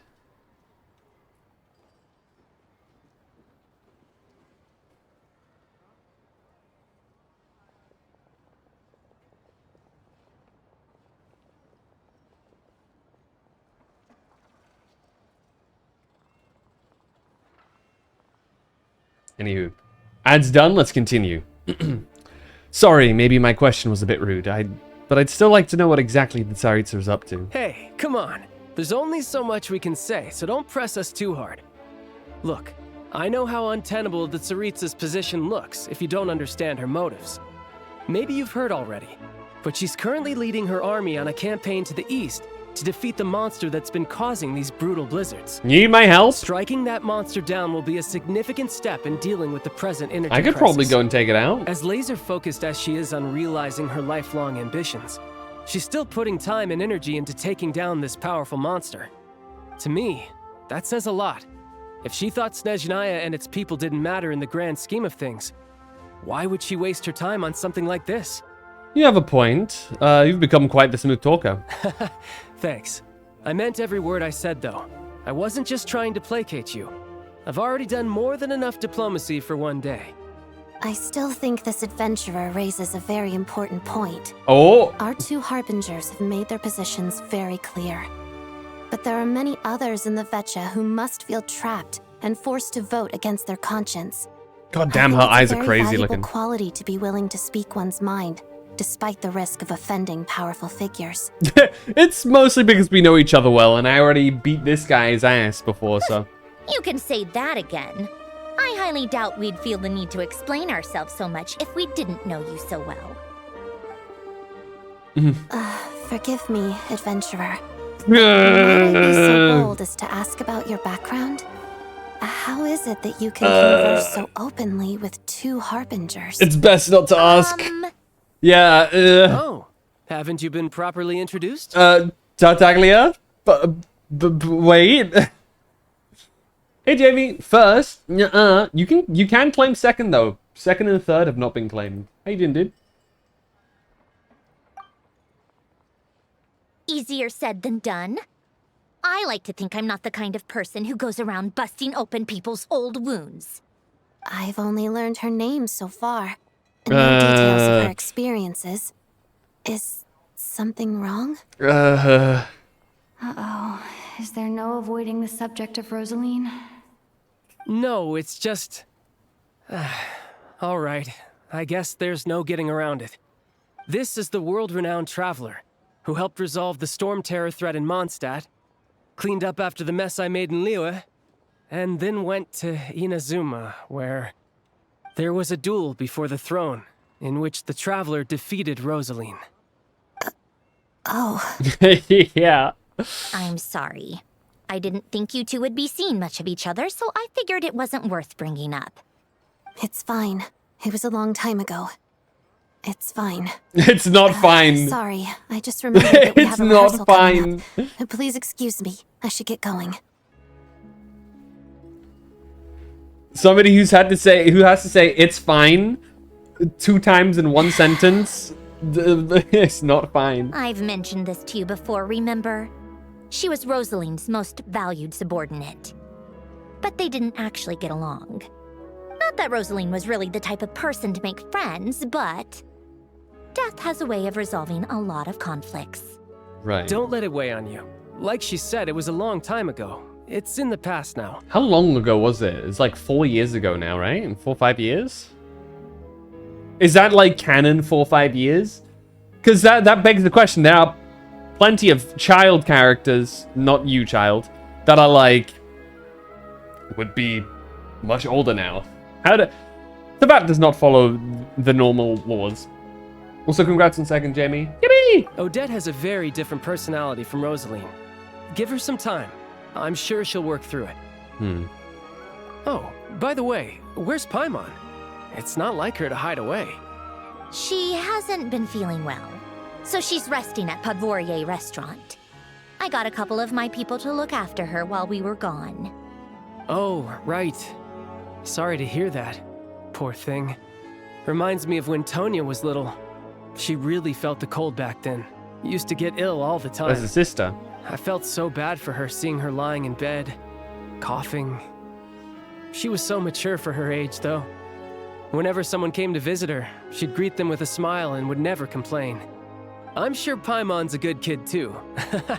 Is Paimon a kid? You're a little short on manpower, right? Let me have a couple of my people take over for yours. I'll send my most capable and reliable. They'll make sure Paimon can recover in peace. Well, that would be great. Your people are more qualified. Thanks. Hey, don't mention it. I'm sure you have things to do. Hopefully this takes a load off your mind. So no more accusing me of not being on your side, all right? Oh, right. One last thing. I just remembered something. So, I met the Jester when I arrived in Snezhnaya. Already? That was quick. He seemed to know who Paimon was. I want to see him again to clear things up. I'm afraid I can't help you there. Our director's recent movements are confidential. Even we're not in the loop. If you hadn't told me, I never would have known he'd gone south. I assumed he'd been in Glupov this whole time. Yeah. I see. Got it. Well, I guess I'd better go sort out Paimon's security situation. I have some other work to catch up on at Glupov anyway. Me too. I have an incident report to write up. Let's leave it there for now. Sure thing. See ya. I guess everyone's in a difficult position. But Tartaglia's right. I have things to do. Things I want to do, and things I ought to do. To start with, I should go ask Alosha if he knows of any way to help Svietla Ledovka.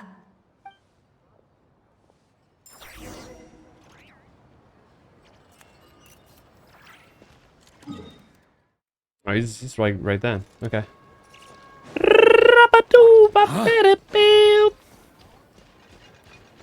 Mining away.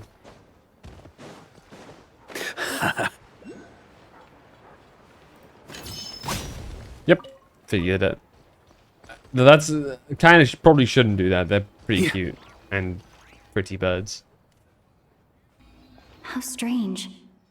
This sword seems to be vibrating of its own accord. It's a very faint vibration, but it's getting stronger as I get closer to the statue of the Seven.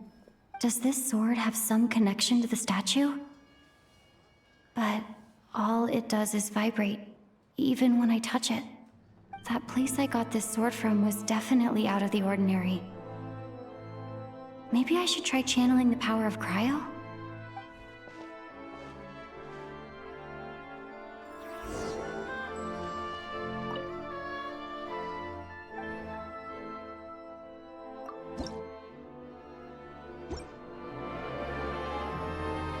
Oh, use the power of cryo. It worked! What the fuck? There really is something special about this sword.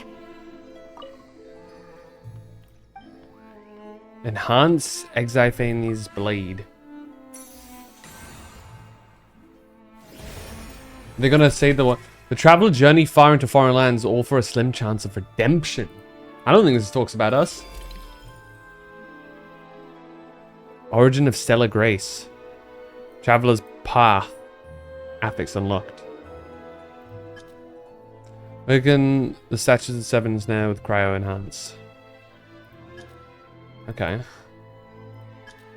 So it's level 20 now at least.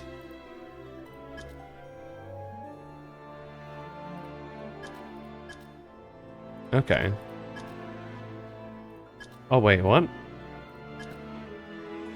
Who grabs this? It increases by 6% for every element they have got resonated with. Damn, okay.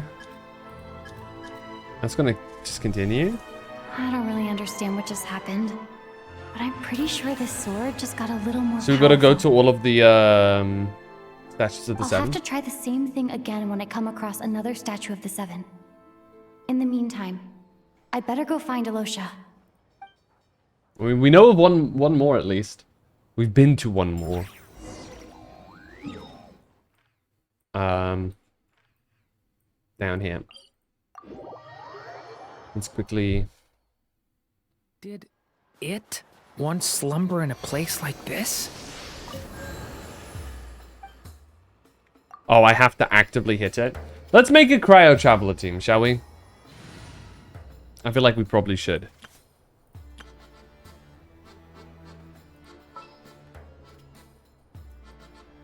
Let's getting Mick. There you go.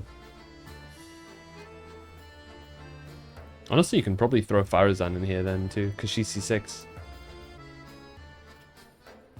Where is she? There she is. Been a while since I've limbered up.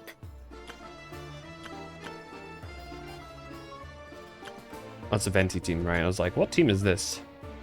Oh, and this was my Dea team. Lamau.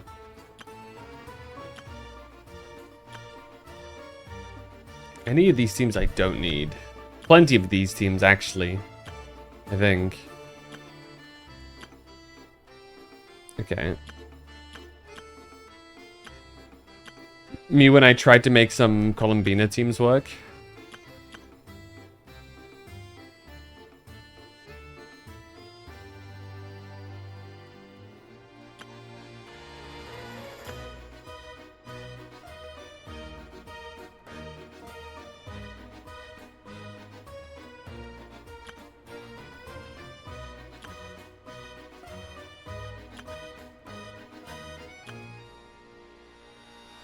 Dylan! Long time no P, I mean P, I mean P, I mean C. Dylan, thank you for the 59 months. Have you been, Dylan? Are you well? Let's get rid of the Luna Charge team. Well, yeah.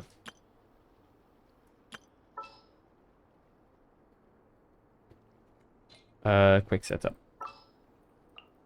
I really don't know who the Traveler team would be, though. No problem. Busy. Back to just driving. ICBA with running shit. That's fair. Hope you're doing good, though.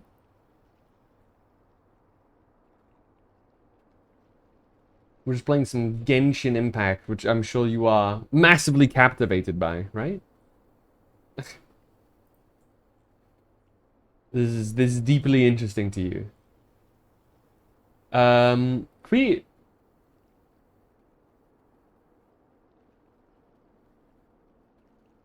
Should we try and throw Gimson? Should we try and throw in? Should we make a Vaka team with Traveler? I think we can make a Vaka team pretty easily. We're just missing another Cryo character to use here. I guess we could throw in Chi-Chi, but I don't think Chi-Chi's built, like, even remotely. Nah, she's not. I suppose we could do Escoffier. For a little bit of juice.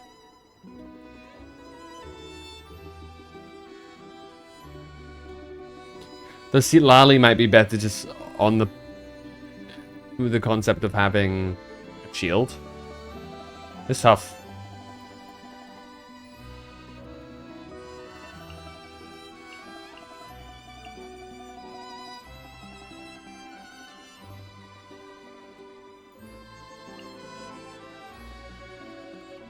Which way will Boreas blow today? This alone should actually carry.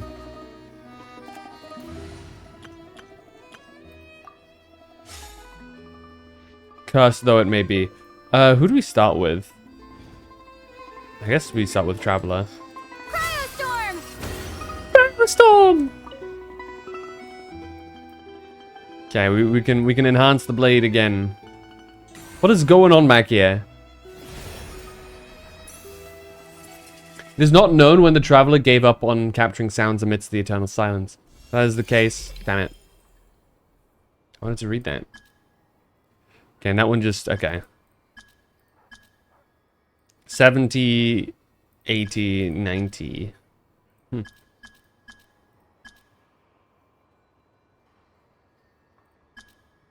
Okay, nice. Another upgrade.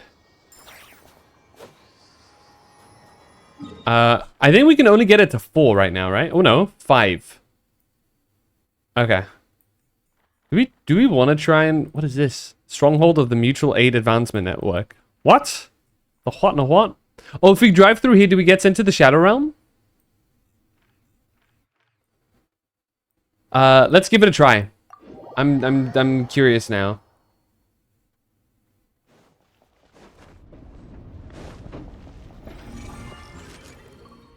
Train, train, train, train, train, train.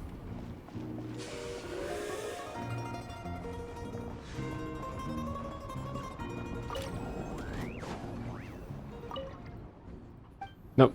Either way. Out of the way. I wish to go. Okay, so Morevsbok would be where to grab that statue of the 7. And Svetladova. Huntsman's Cabin, Meeting Point Chronicles. What? I mean, that's where we met the dude.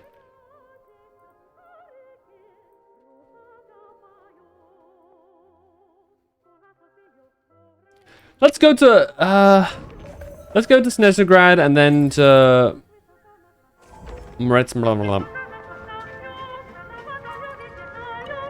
So can I just be in the shooting range while this goes? Is that how it works?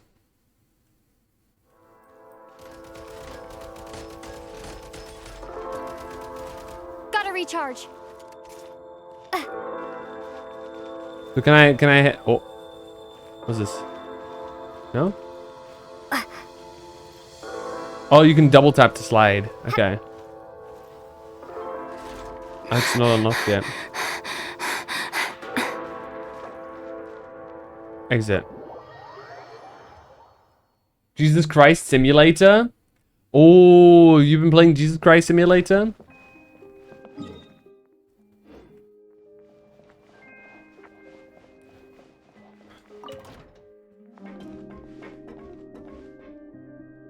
Okay. It shows that there's like some like corruption on the map. Does it actually send us to the Shadow Realm though? Or is it just flavor? Okay, it's just flavor. Noted.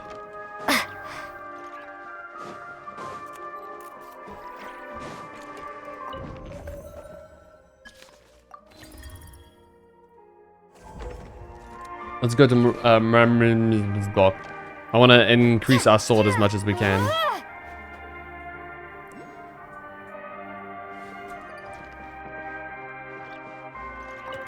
This gives me such like Polar Express vibes though, dude. It's crazy.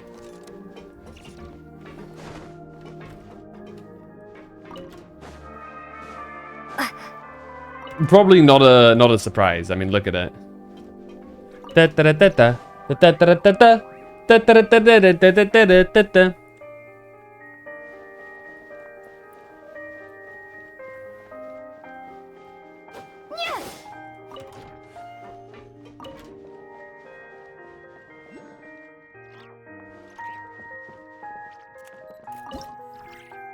We need to return to the Shadow Realm somehow. Oh. Vicious voice? Hello? Who's shit talking? I don't know. Not our problem, I guess.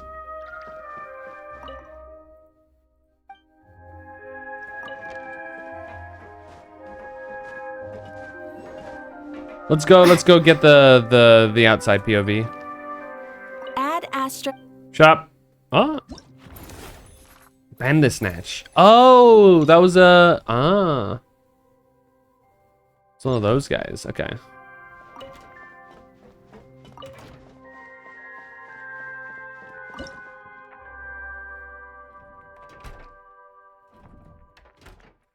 I'm assuming part of the Archon quest will be beating the big snow monster.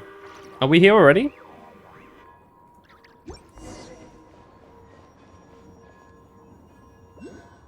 Oh, this is Tartagli's home. Shut up, Paimon. You're canonically not with us yet.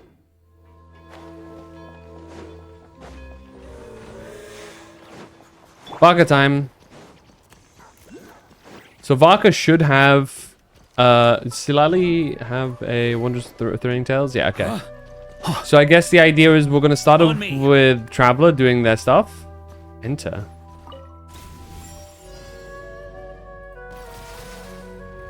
Oh my god.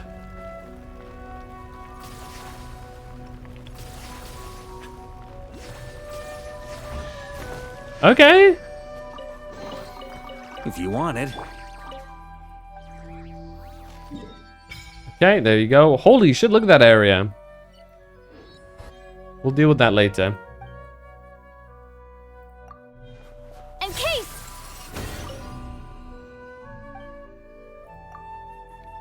Enhancement time. Some corner of the universe, there must be answers and hope. How much time has slipped away since someone looked at the starry sky? Is there somewhere we can reread that? Okay, next one increases our affix as well. Gives us crit.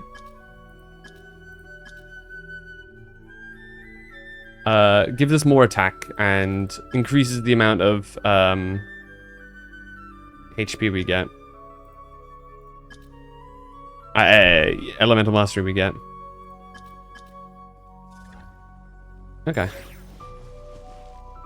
And that seems to be one of the last upgrades we can do comfortably for the time being. That next one. This is like a little dark area, right? On the map? A little shadow area? How are our stats? Okay, our stats are looking better. It's obviously... Okay. Oh, we can just look at it through here. Nice.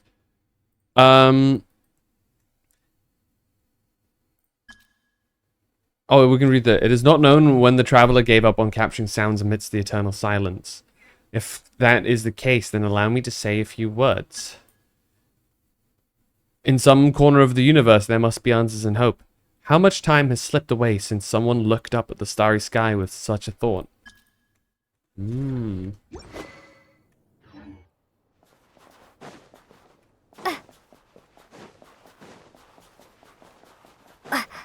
So this area is kind of shadowy. I want to avoid potentially NPCs. Because I know those fuckers are going to draw me into a... Okay. This seems to be... Yeah. Beware of the boss. Okay. Shadow Realm time, baby. Cool.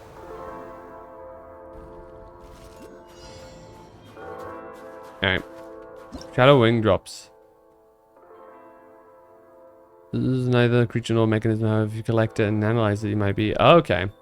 So you kind of like shoot them out of the sky or something? I'll keep an eye out. Oh, there's one. Reload!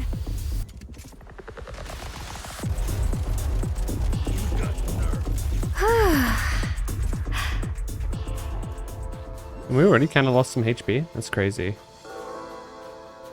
Should be worth holding on to. So we've gotta kind of like clear out everybody. By the looks of it.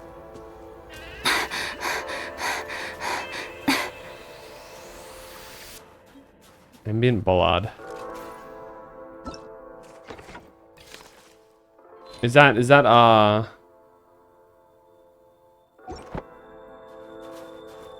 I don't know, man. Nice. Mind the rhythm.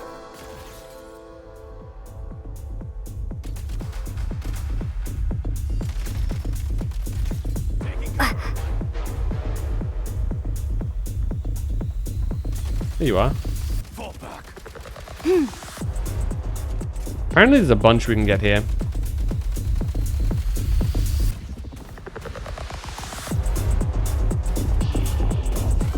Okay, you're definitely the boss. Change of tactics. So we can get vape here. Yeah, okay.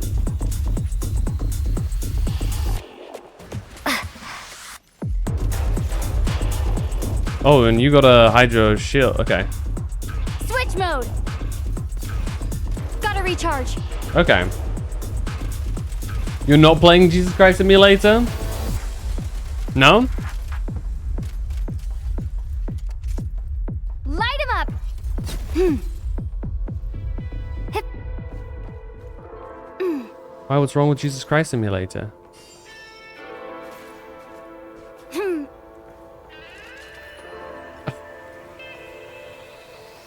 It's £9 and I don't have the money for food this month.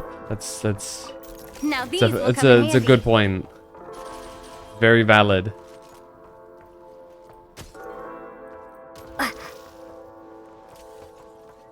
Apparently there's more outside. Did I miss one of them? Okay, that's like next area kind of thing.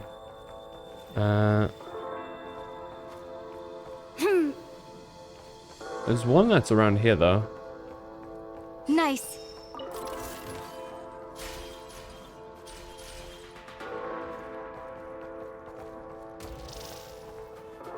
Gotta recharge. Another one. Okay.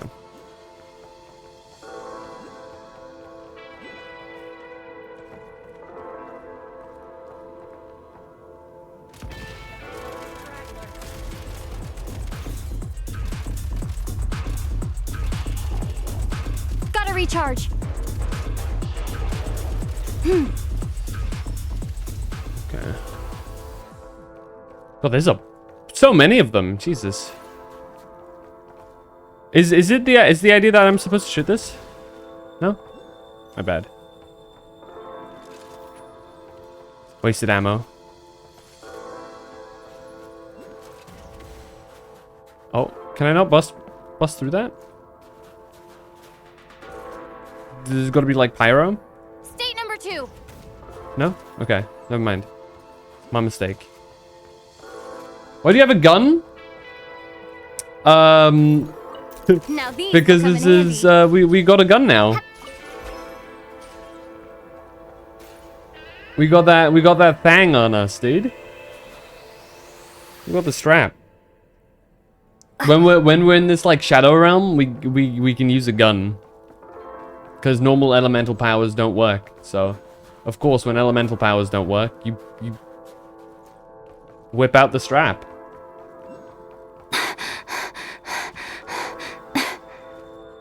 Okay. Right.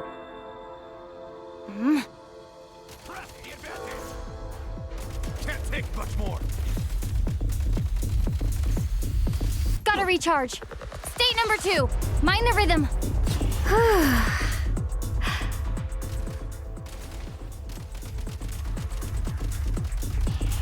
Bro is stuck flying. Change of tactics. Light him up. Gotta recharge. Is send you a picture of the clearly front page. That'll be a fun one to look at. Come on.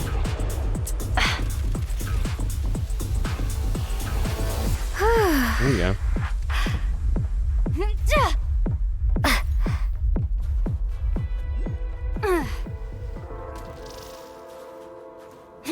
Need a refill. Is it like hiding here?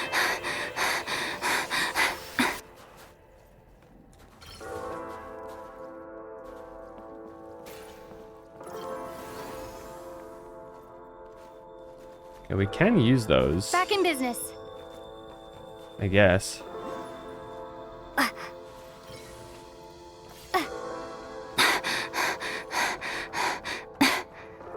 Dude, the way she pants is crazy. Okay, that seems to be the boss. Noted.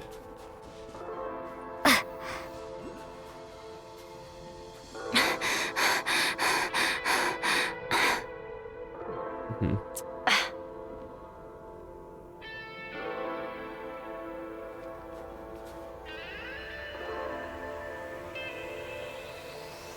The person that was removed 17 hours ago, I misread their name as...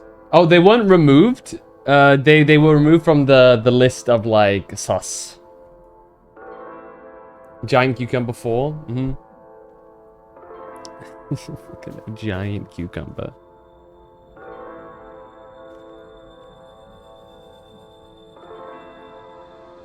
Okay, so if you see them around, don't ban them. They're not suspicious. They're just a person who's forgot multiple accounts multiple times. And because they keep on making new accounts, they're flagged as a bot.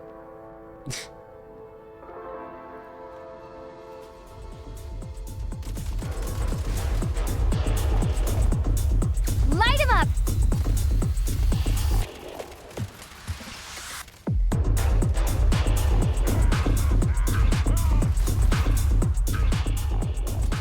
Ow. Gotta recharge.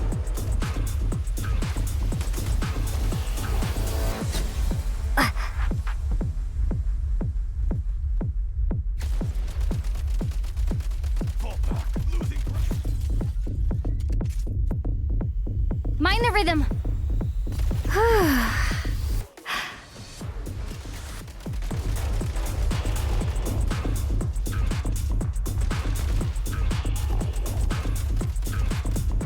Light him up.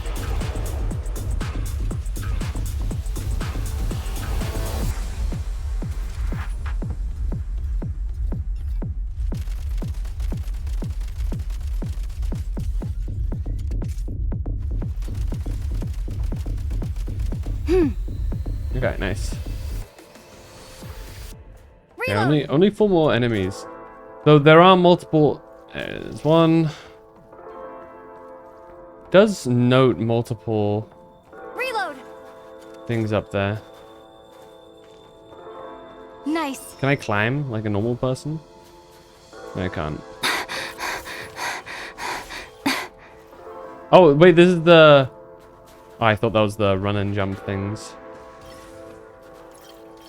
That's the launching platform.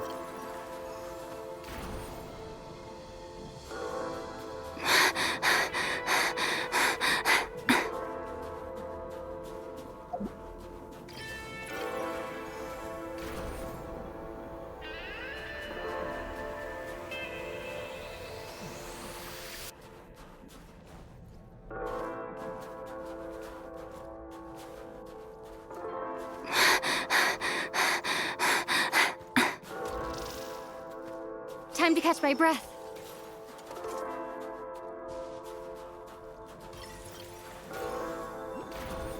You can kind of skip ahead like this. Nice. We're only missing one thing. Okay, I know you're low on stamina, but please. Goodness me. Right in my ear?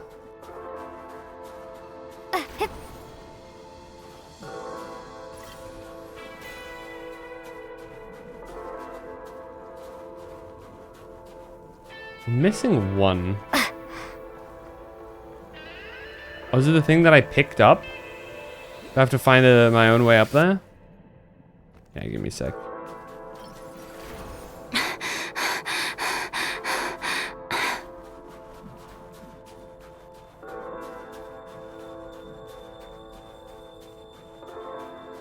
Looks like they really want you to get creative. Going to certain places. Or this might just be underground. And I'm overcomplicating things. Seems to be the case. Another thing that I placed down? There it is.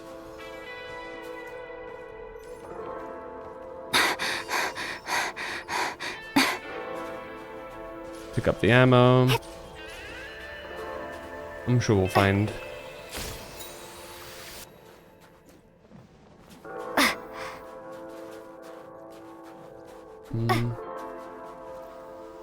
Soldier corroded by the shot, or is there's no longer an Oprichnik? State number 2. Press the advantage. Can't take much more.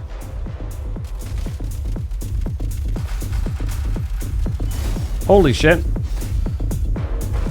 Reload. Light him up.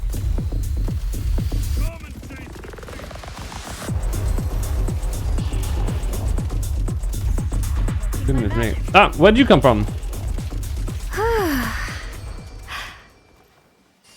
Okay, Shadow Realm is clear, but before we actually finish clearing everything, let's pick up everything that we can.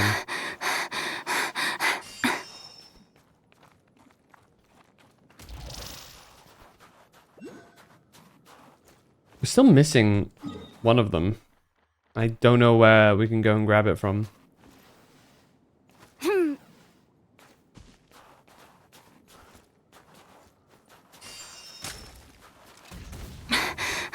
Nope, not destructible. Because it would seem like it's right here. Gotta recharge. Oh, okay, I have an idea.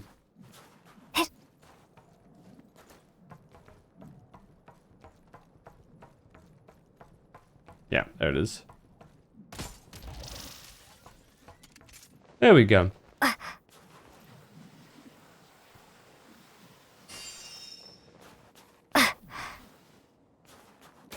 Wonderful. Okay.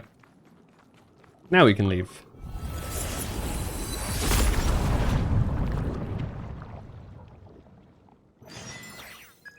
Chandra Resorta. Incomplete data block. The shooting range function can now be used.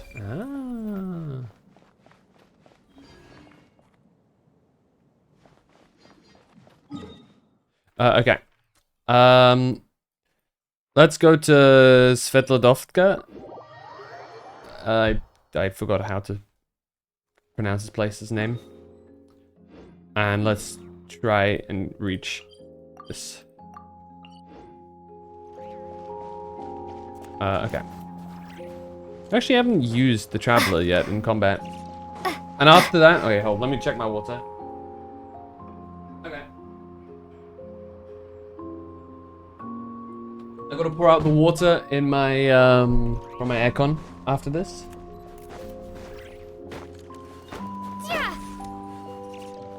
So... let's reach this place and then we're good to go. Well, I think I have an idea of what it wants me to do here. Yeah.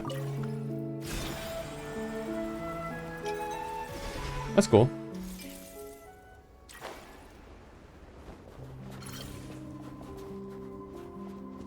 Okay, it's pretty cold here.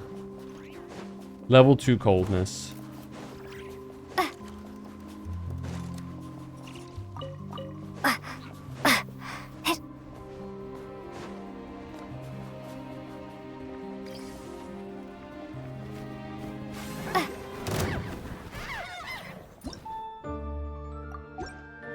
Okay. Ring-a-ling! Get to work! Freeze! Sunder! There it is.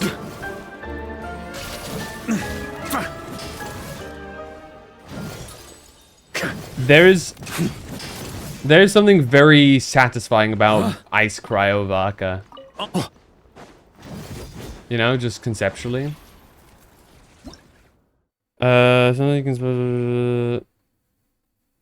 seems that attacking runs with cryo can... Okay. Encased! Ah.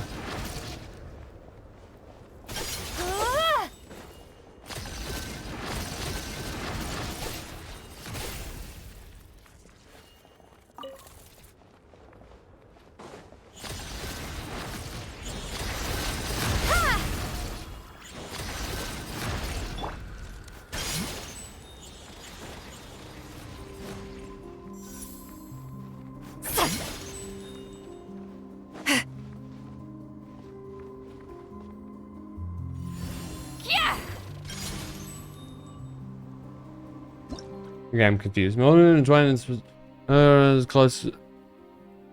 Sarwhite's birch. Get too close and it will get ensnared. And you're getting so and become unable to activate the monument. Maybe try again after creating some distance first.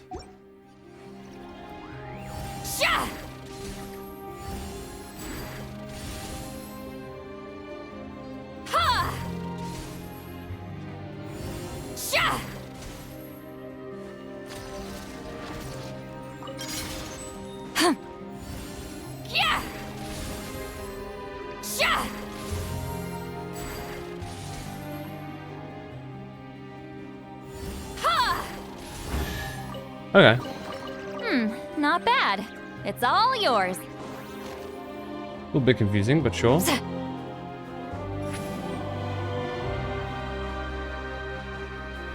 We are getting a little bit low on juice, so we've got to be careful. You guys probably help.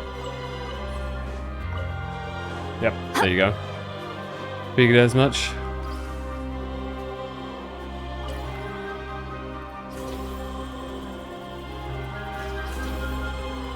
I'll go back and grab like most of these later down the line.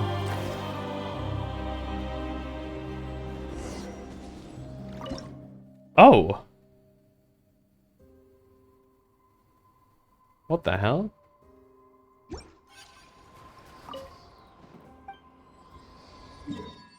There you go.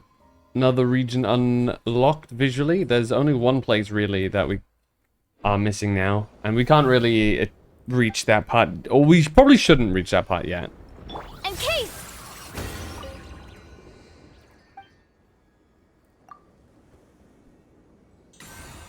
Alright, another level up. Perhaps humans are no different from moths drawn to a flame, but so be it. Even the most ordinary life yearns to survive. Survive. And this one's the level 90, which makes these next two parts very intriguing. Perhaps humans are no different from... Okay. Increased by 25%. So now we are, quote-unquote, a full character now. Obviously, this will still improve, so... But very interesting. What was that one shown with the pale star's light? In the Voyager's hand, it becomes a brand new light that has nothing to do with any past era. Intriguing. Anyway. Enough side questing. Back to the main job at hand. Alyosha! Right. Fuck. My bad. I gotta go and pour out some water.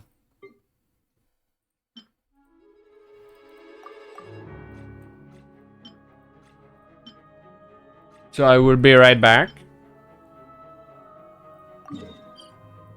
Let's just go to the train first. And hand in this. There you go. Okay, we need one more for the next step. So we get increased max stamina, which is nice. Damn, how many are these? Okay, there's level 9. Okay.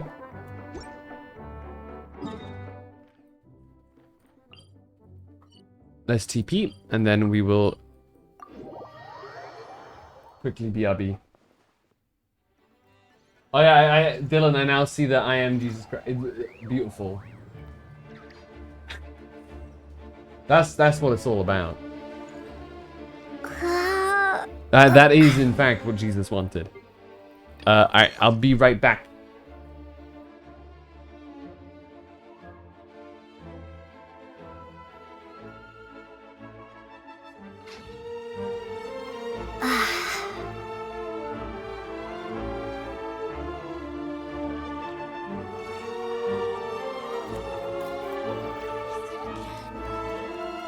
You all missed the good times.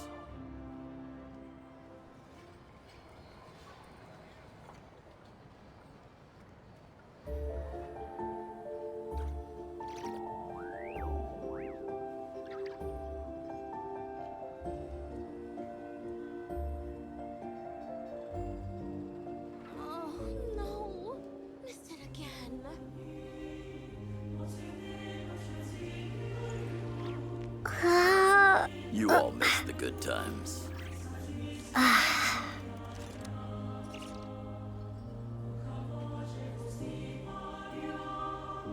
Ad Astra Abyssosque. Welcome to the Adventurers Guild headquarters.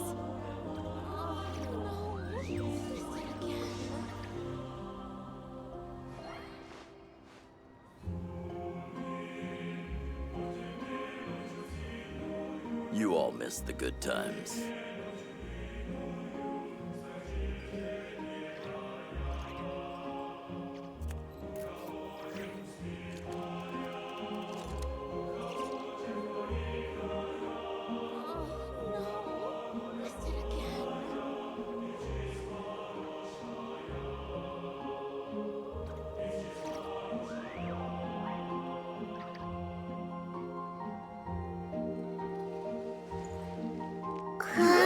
Good times.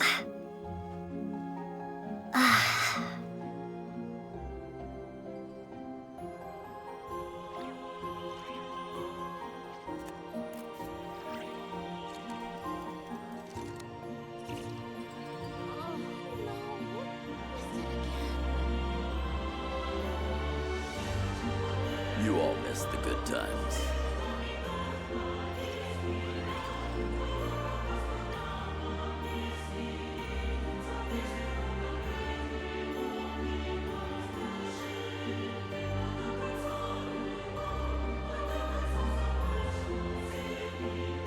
Ad Astra Abyssosque. Welcome to the Adventurers Guild headquarters.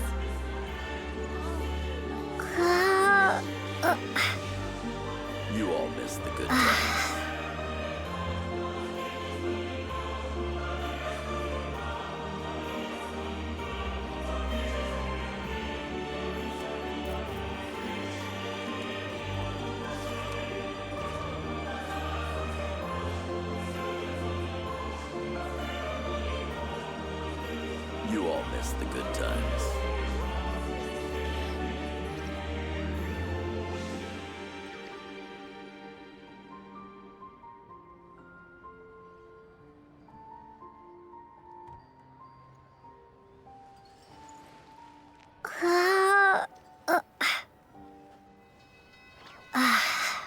I return.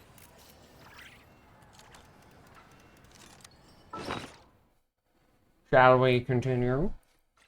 You realize we almost got another temple. Nice. Good times. Still need what? Okay, dude. Speaking like that? What the hell?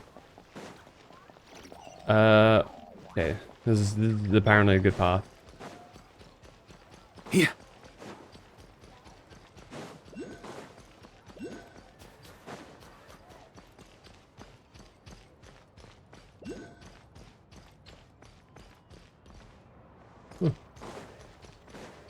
It is like a little town down here.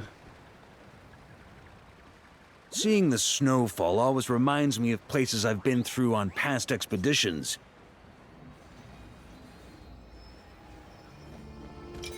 Ooh.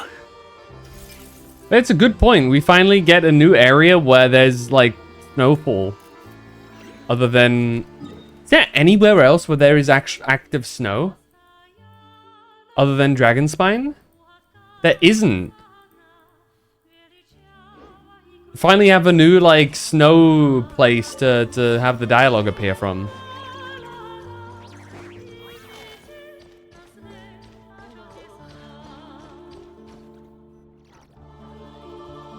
Hello there. How can I help? Looking for Alyosha. Ah, sure thing. Give me a second. I'll go fetch him for you. I got some burgers right now, so I might be eating a bit. I apologize for being a bit quieter while I eat. Tell me about what happened in, It's a familiar story. I've had similar experiences. Although Snezhnograd doesn't deliberately delay or withhold relief, those first few days of waiting for help are always the hardest. It's a fundamental contradiction. If emergency relief can't be delivered in time, what's the point in even calling it emergency relief?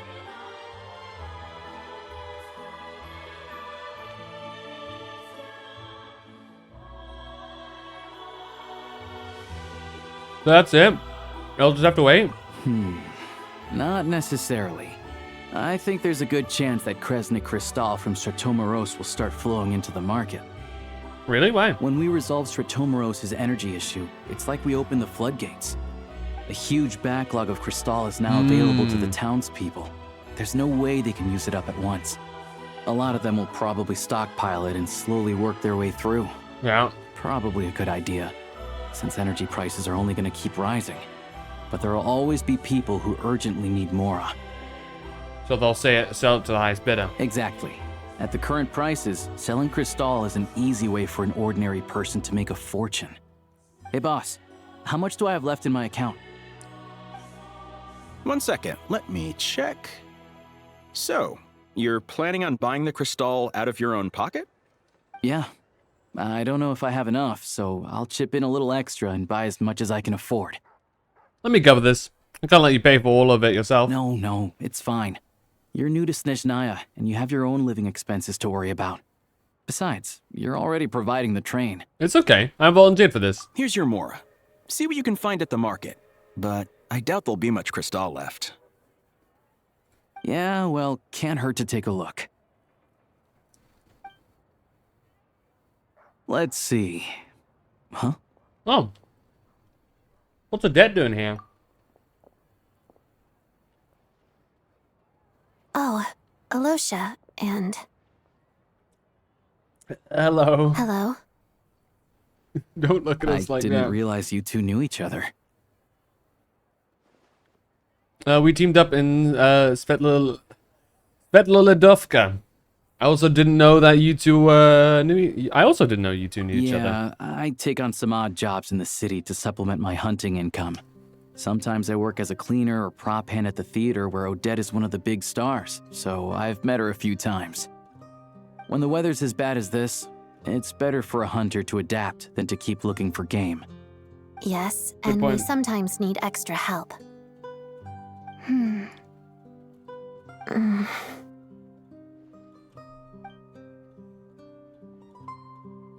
Wait, why is the atmosphere so awkward? I thought things went pretty smoothly in Svietlolaidovka. So, what brings you here, Miss Odette? Looking for some new props? No. After I got back to the theater, I couldn't stop thinking about the situation in Svietlolaidovka. It bothered me so much I couldn't focus on my dancing. So I decided I'd come here and see if there's anything I can do. Couldn't let it go either. You too, I presume. I suppose that's why you're here. I didn't feel comfortable expressing my true opinions in front of the Harbingers. Not least because ordinary Fatui like me don't even know what Project Stuzha is all about. Without knowing the full picture, I can't make sense of it. And at some point, if things aren't making sense to me, I can't just keep going along with it. It's very fair. So many people feel the same way. They wish they could do something, but all kinds of reservations hold them back. Explains why groups like the Roadcott are springing up to fill the gap. Yes. Well, that's one option. But there are risks to consider with organizations like that. The Fatui does not encourage their activities. Right, because things can get out of hand, and it's hard to hold the right people accountable when they do. I've heard about a few cases like that. Sandrone said Odette was on track to inherit the title of the Fair Lady.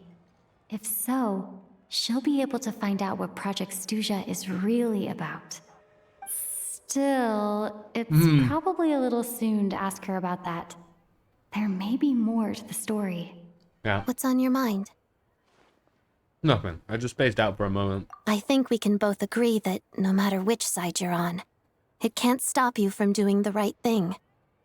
Where there's a will, there's a way. I know what Rosaline did while she was abroad. Oh. You made the right decision, so no hard feelings. Go straight for it. What's your plan? Oh, we were gonna buy some Crystal. I heard there's some on the market right now. Funny. I'm assuming it's not I done had the same idea. In that case, but let me pay. I can that's a claim good it back step. as mission expenses. Kelly spoke about her. The real issue here is that government relief is behind schedule. Surely it makes more sense for the state to cover these costs than for us to pay out of our own pockets. True. It's a huge expense after all. Thanks for helping.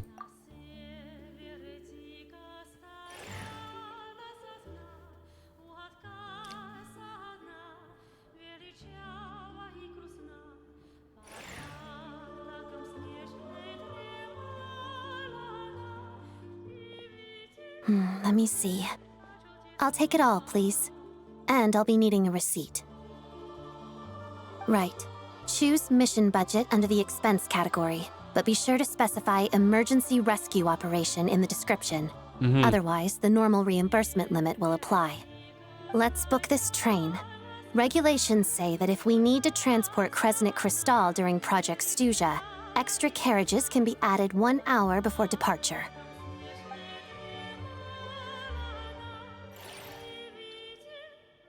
She's showing she's pretty capable. That should do it. The train will be escorted to its destination by It's interesting Fatui that we've guards. been, like, meeting each of the future This is my Fatui first time seeing members. you handle Fatui affairs, Miss Odette. It seems you're as skilled an officer as you are a dancer. You flatter me. It's only because I've been doing both my whole life.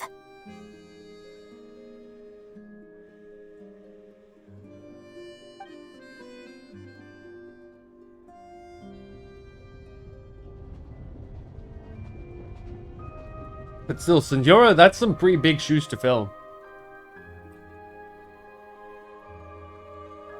So, can't be easy. Well, I'm glad we're in safe hands.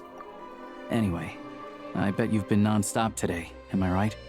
Any idea how Paimon's doing? I've had my hands full, but I'm gonna go back to check on her now. What's wrong? Who's Paimon? Her travel buddy hasn't been feeling well. She caught a cold right after they got to Snezhnaya. Sounds like she's important to you.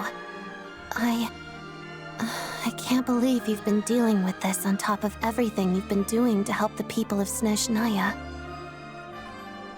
Couldn't just turn a blind eye to their suffering. Paimon wouldn't want that either. I've got nothing going on right now, so I'll join you. I want to see how she's doing. May I come too? I have some candy that someone gave me back in Snezhnograd. Plus, I know a little bit about relieving cold symptoms. I'm sure she'll appreciate the company, and she'll definitely enjoy the candy. All right then, let's go.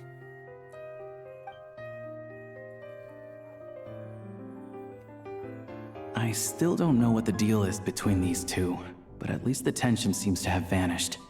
A good sign, hopefully.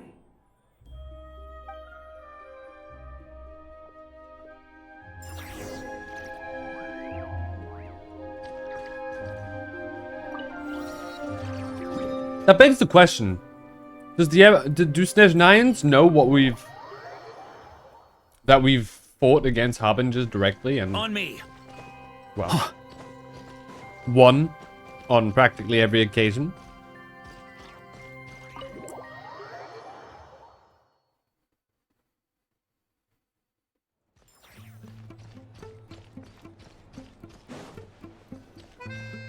Or was that like only known Hello. to the upper brass? Sorry, but there's a sick person recovering in this room. Can I help you? What happened? It's okay, no need to worry. You one of Tartaglia's guys? Oh, please, excuse me. Are you the Traveler? Yep, that's me. Could I take a quick look at your Adventurer Handbook? Master Child said I should verify your identity. Go for it. Yep. Ah, it's really you. Sorry for the inconvenience. We're under strict orders from Master Child to keep this room well guarded. Hell yeah. No, it's reassuring. You being this strict is like... The inconvenience is a good thing. Means you're doing your job.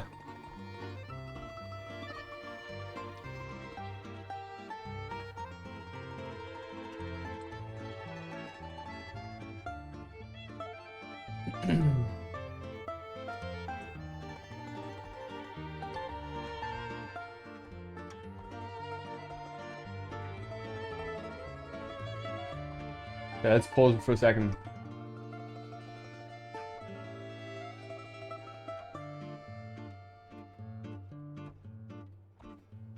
Bum, bum, bum.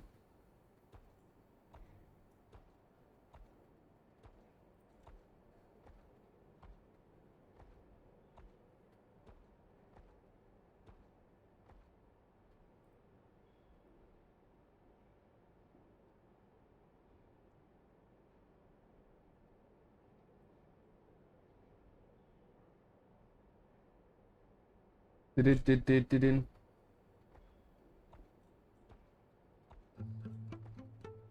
Alright.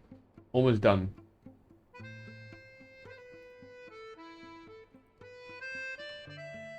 Alright, let's do it.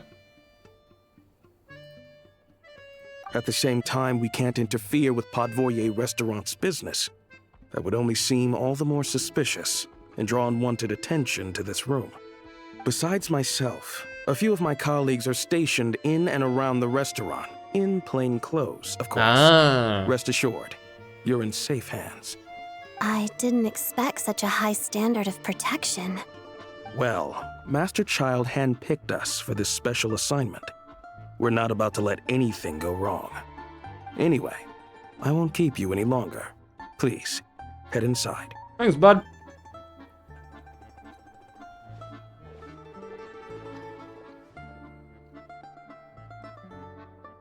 Hey, Paimon. Traveler! Alosha, you're back!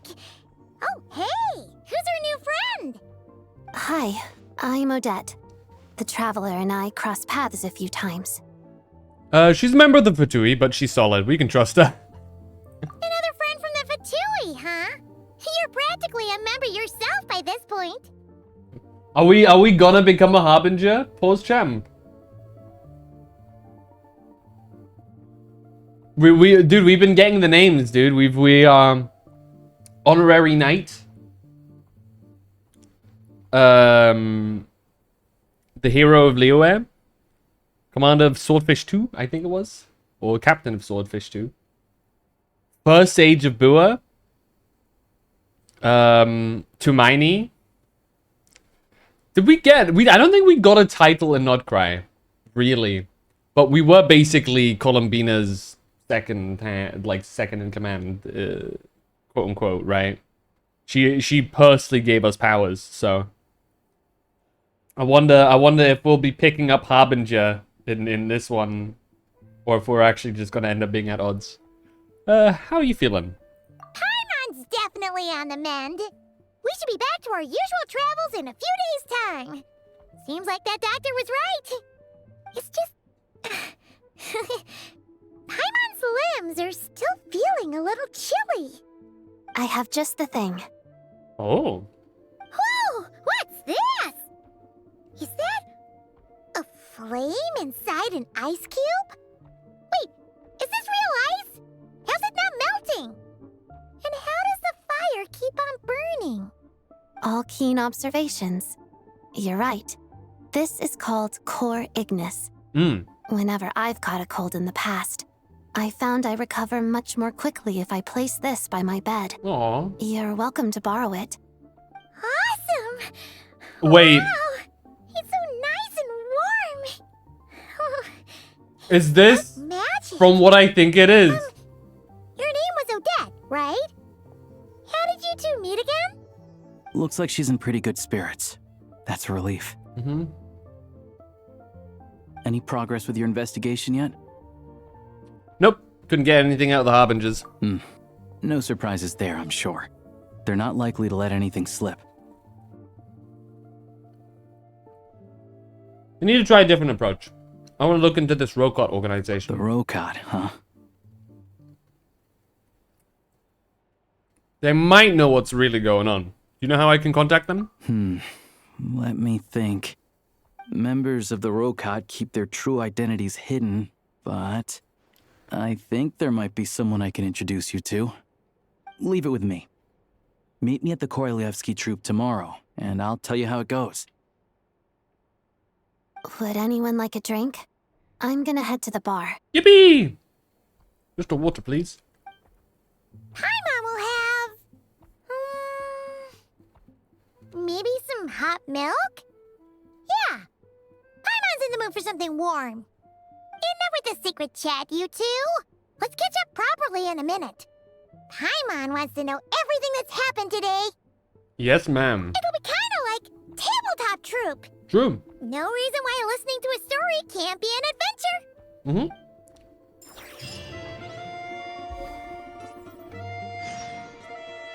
Silence alone is disfavored. Monka?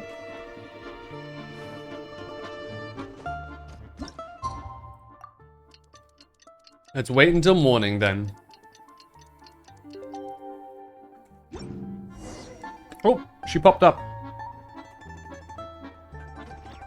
The boss is gonna give Paimon a copy of the latest newspaper to read. That should keep Paimon entertained. The boss?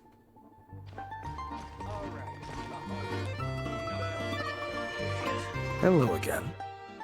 Please rest assured, we'll keep a close watch on this place. Okay, thank you.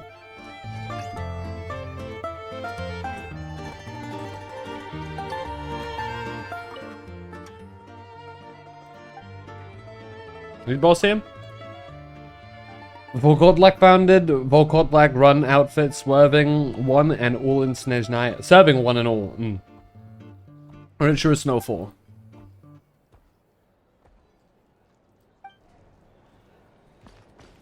Look at that guy. I'm assuming the Volkodlak are the animalistic looking Fae.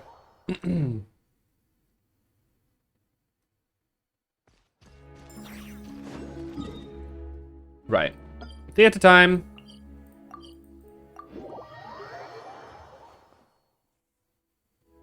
Hello, everybody. Ah, you made it. I've got some tickets, and I managed to set something up with the Rokot. It'll have to wait until after the show, though. Happy to stay and watch? I doubt you've seen the Korolyevsky troupe on stage before. Of course, no problem. Thank you for sorting everything out. Pleasure. Here, this is the way in. A little suspicious that you could just make this happen, but no worries. Please present yourself for a routine inspection in accordance with theater regulations. Thank you. Oh, hello.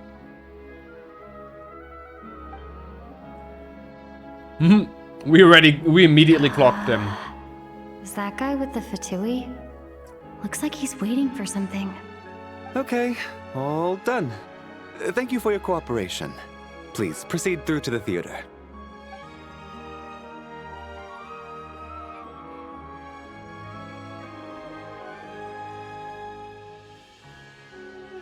What's up? Everything okay?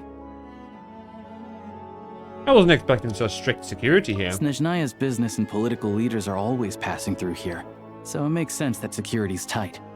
Still, it's a little unusual to see the Fatui's Armory Palace guard here. You saw him, right? The guy right at the back. Strong, silent type. His name's Valeri. He's part of the Special Assignments Battalion, but I only ever see him here for one thing: to look for a guy named Mitya.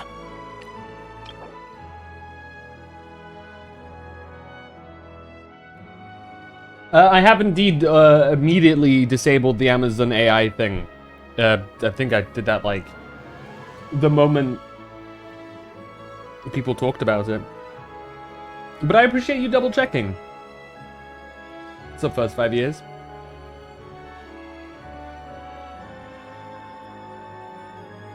Yeah. Stuff like that pisses me off because I think it should... Options like that should always be opt-in rather than opt-out. And by opt-in, I mean physically needing to go there and click yes. I specifically want that, rather than being like, well, you accepted the terms and conditions, therefore you've opted in. No, you gotta tell me exactly what it is and what you want to do. But hey, company's gonna company. Okay, Valerie. Head of the Special Assignments Battalion, Armory Palace Royal Grenadier Guards, 1st Regiment. As a soldier, he places great importance on planning and timing. Mitya, the key individual entrusted to his protection, appears to share neither conviction. Still, he has an uncanny ability to pinpoint Mitya's location, and sometimes even succeeds in keeping him under control. Mitya, who's that? Supposedly a researcher, though he never seems to put much time in at the office. The theater is one of his favorite places to hang out when he's playing hooky from work. But that's not for us to worry about. Let's go. The show's about to start.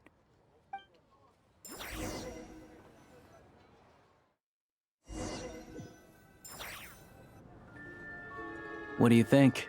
Pretty impressive, huh? Should take Farina here one of these days. Reminds me of the opera Epicles. Oh, the one in Fontaine? I hear it's iconic. Never seen it for myself, though. Here we are, just in time. Sorry, coming through.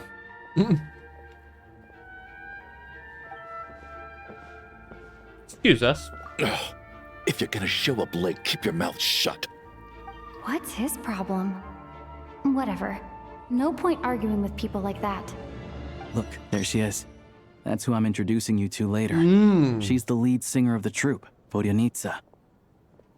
There she is. She's cute.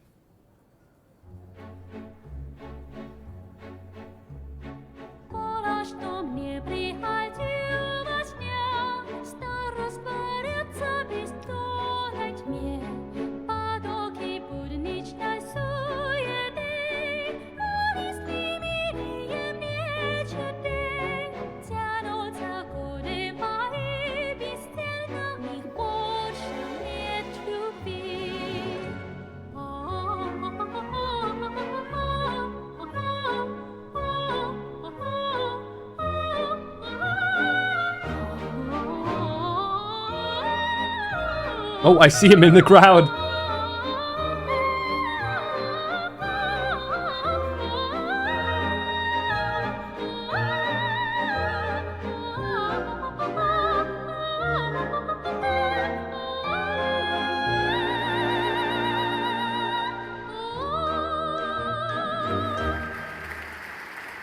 Clap, clap, clap, clap, clap, clap, clap, clap, clap.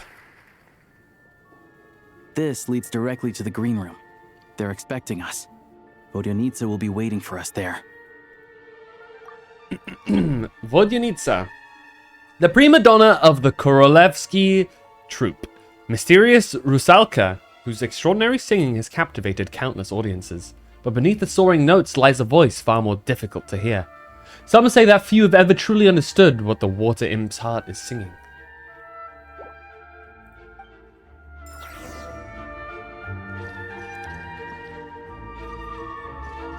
He's gone. Here. Meaning there's a chance we might actually meet him in here.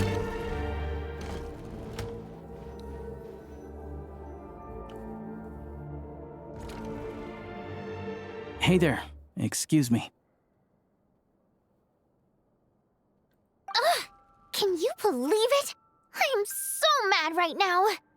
Come in. Oh, it's you two. Hey guys. Wasn't expecting to see you here. Huh? You know each other? Oh, wait. Is this who you were telling me Oh, about? she's so expressive. The one you met yesterday and couldn't stop thinking about? I never said that. Yes, you did. Why are you denying it? It was right before I went on that rant about the moody factory owner. Oh, I remember it so clearly. Might I ask what brings you two here? Oh, I just brought her here to see the show. And when it finished, she was full of praise for Vodyanitsa's performance. So I thought I'd try my luck, see if we could get the chance to chat for a bit. Maybe get an autograph? You work here. You of all people ought to know that's against the rules. It's not what the green room is there for. Oh, what's the big deal? Come on, don't be shy. I can give you an autograph. You can take a picture too if you want. Do as you please. I finished all my shows for the day. I'll leave you to chat.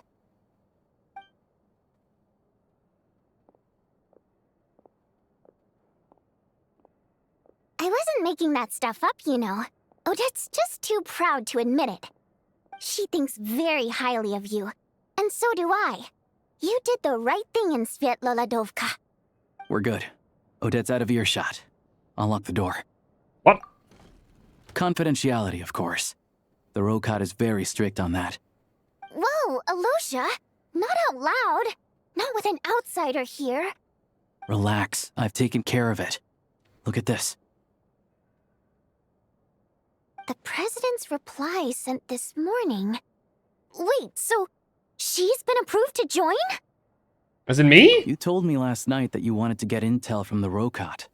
Unfortunately, Rokot intel is only available to members. But ever since you set foot in Snezhnaya, we've been working together. I've seen the way So you he is work, definitely part of it. character, Okay, yeah, and I motives. figured. Everything about you is perfectly in alignment with what we're trying to achieve in the Rokot. So I figured I might as well cut to the chase. I wrote a letter to the president explaining your situation, including just the right amount of detail. His approval came very quickly. Of course, it's still your decision whether you want to join or not. We'll respect your choice. So that means you and Vodyanitsa you're both members? Well, assuming Odette was telling the truth and she didn't misjudge you, I guess we don't need to worry about you blowing our cover. Still, you gave me a real fright. I didn't know that's why you came looking for me. So, that stuff you said about admiring my performance, was that just because Odette was here? Did you actually mean it? No, I meant every word of it. I loved your singing. Now you're talking. That's what I like to hear. Anyway, let me give you She's a very quick cute. rundown of how things work. Like I said, the Rokot is a covert organization, and we hide our identities. Members typically don't meet in person or even know each other's identities. This helps us maintain a high level of independence and secrecy. Because of this, Members are basically free to decide their methods without constraints, so long as the outcome of any activity doesn't violate the organization's principles. After all, we don't have any ostensible contact with each other. This way, if anything goes wrong, no one else will be implicated. Beyond the freedom to choose how you operate, it's also your choice whether to act at all. We have plenty of members who have yet to take any action. In short, joining the Rokot in and of itself won't place any restrictions on your activity in Snezhnaya. There's a code of conduct you can read if it interests you. But basically, as long as you don't plan on using your anonymity to go around doing evil, you'll be fine. I tried reading it 5 or 6 times. Never made it all the way through. Even the most lackluster script makes for more interesting reading. Sounds good to me. I'm in. Great. Then I'll go grab an official application form. Be right back.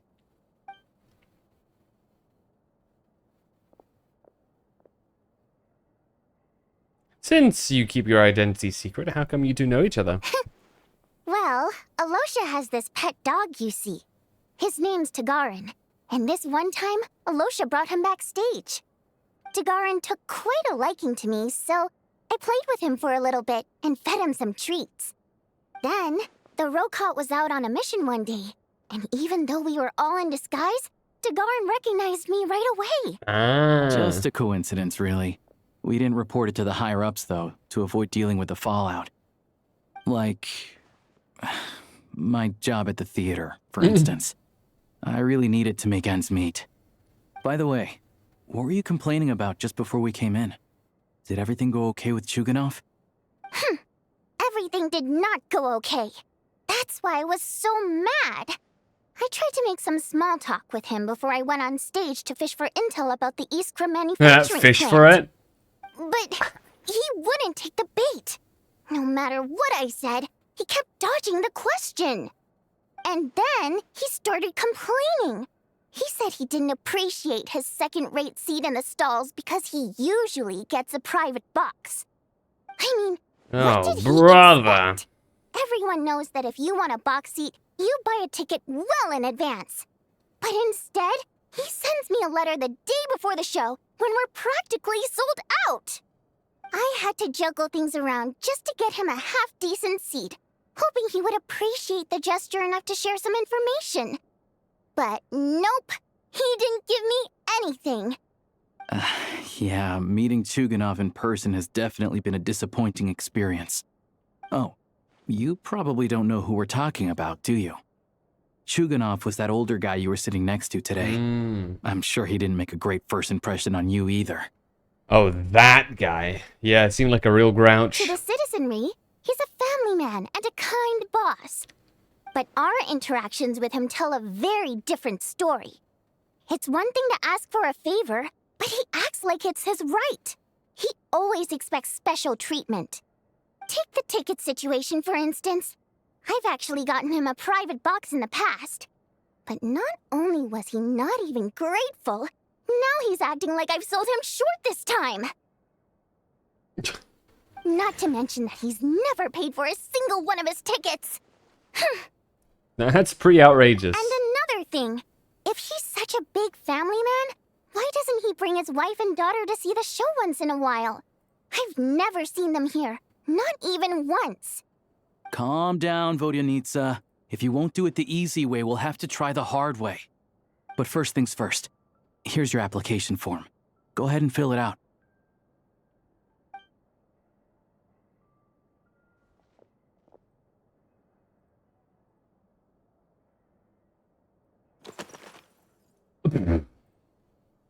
My name is...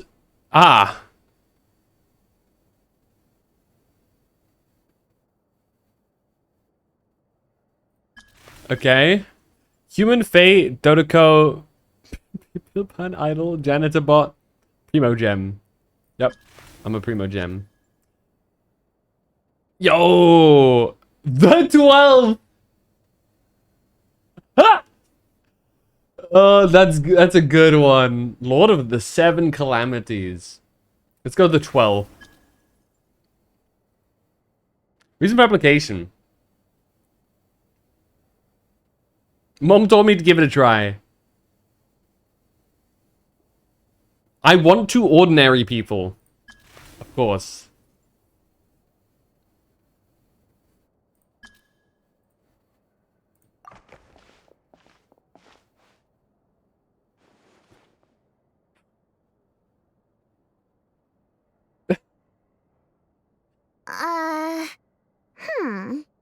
Looks like I'll need to make a few little tweaks here and there. But other than that, you're good to go. We'll hold on to this for you. All right. Now that we're officially Rokot comrades, I can tell you. Chukhanov is the target of our current operation. I had surmised you're not great at We've done some recon work being at the secret. Iskra manufacturing plant, which pretty much confirmed that their energy consumption is way beyond the legal limit. All we need now is some direct evidence to present to the Vetcha, so we can demand that they shut the plant down. That way, the Kresny Crystal can be allocated to where it's needed most.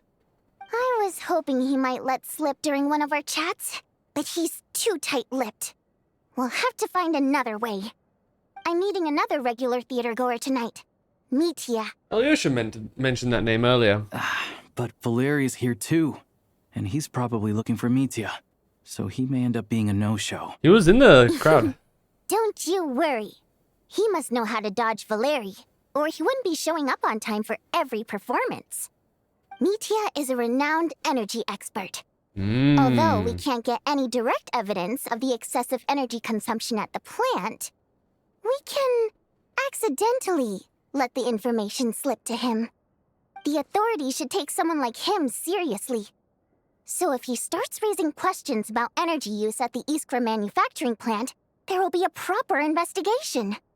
Also, we're not allowed on site, but he has clearance. So all we need is his cooperation. Since he's an energy expert, does that mean he might know the inside story of Project Stuja? Yeah, so that's the other thing we're trying to figure out. Though I think we're far less likely to make any progress on that front. Still, I hear that Mitya is a bit of a chatterbox. So, who knows? Maybe if we catch him in the right mood, he'll let something slip. What do you think? Sound like something worth your time? Definitely. I'd love to join you. Okay. In that case, you guys find a seat somewhere nearby. Pretend you're a couple of buddies there to eat, and keep your ears peeled for useful information. He's a huge fan, so I doubt he'll have his guard up around me. But you two need to be convincing. If he suspects anything at all, he might stop talking. Sure. Don't worry. We'll make a believable pair of buddies. I'm sure we can manage a bit of friendly chit-chat. Perfect! You've sold me already. Now, help me tidy this room up a bit before we head out. Okay. What needs tidying? Everything! Ah.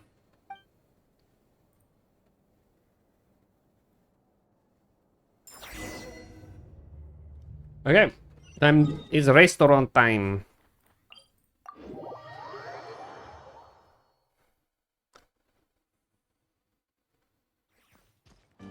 On me. That's our restaurant, the one that we're chilling at too. That's gonna be funny. She got elf ears? Oh no, that's just the haircut. I was gonna say.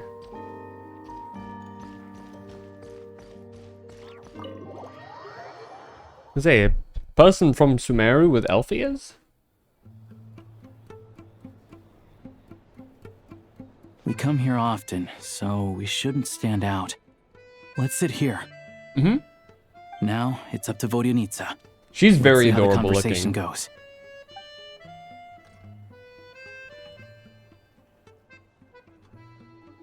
There he is. Mr. Mitya! Over here! Over here! He runs over! Sorry, I got a little held up on my way here. Now we have even less time than we planned.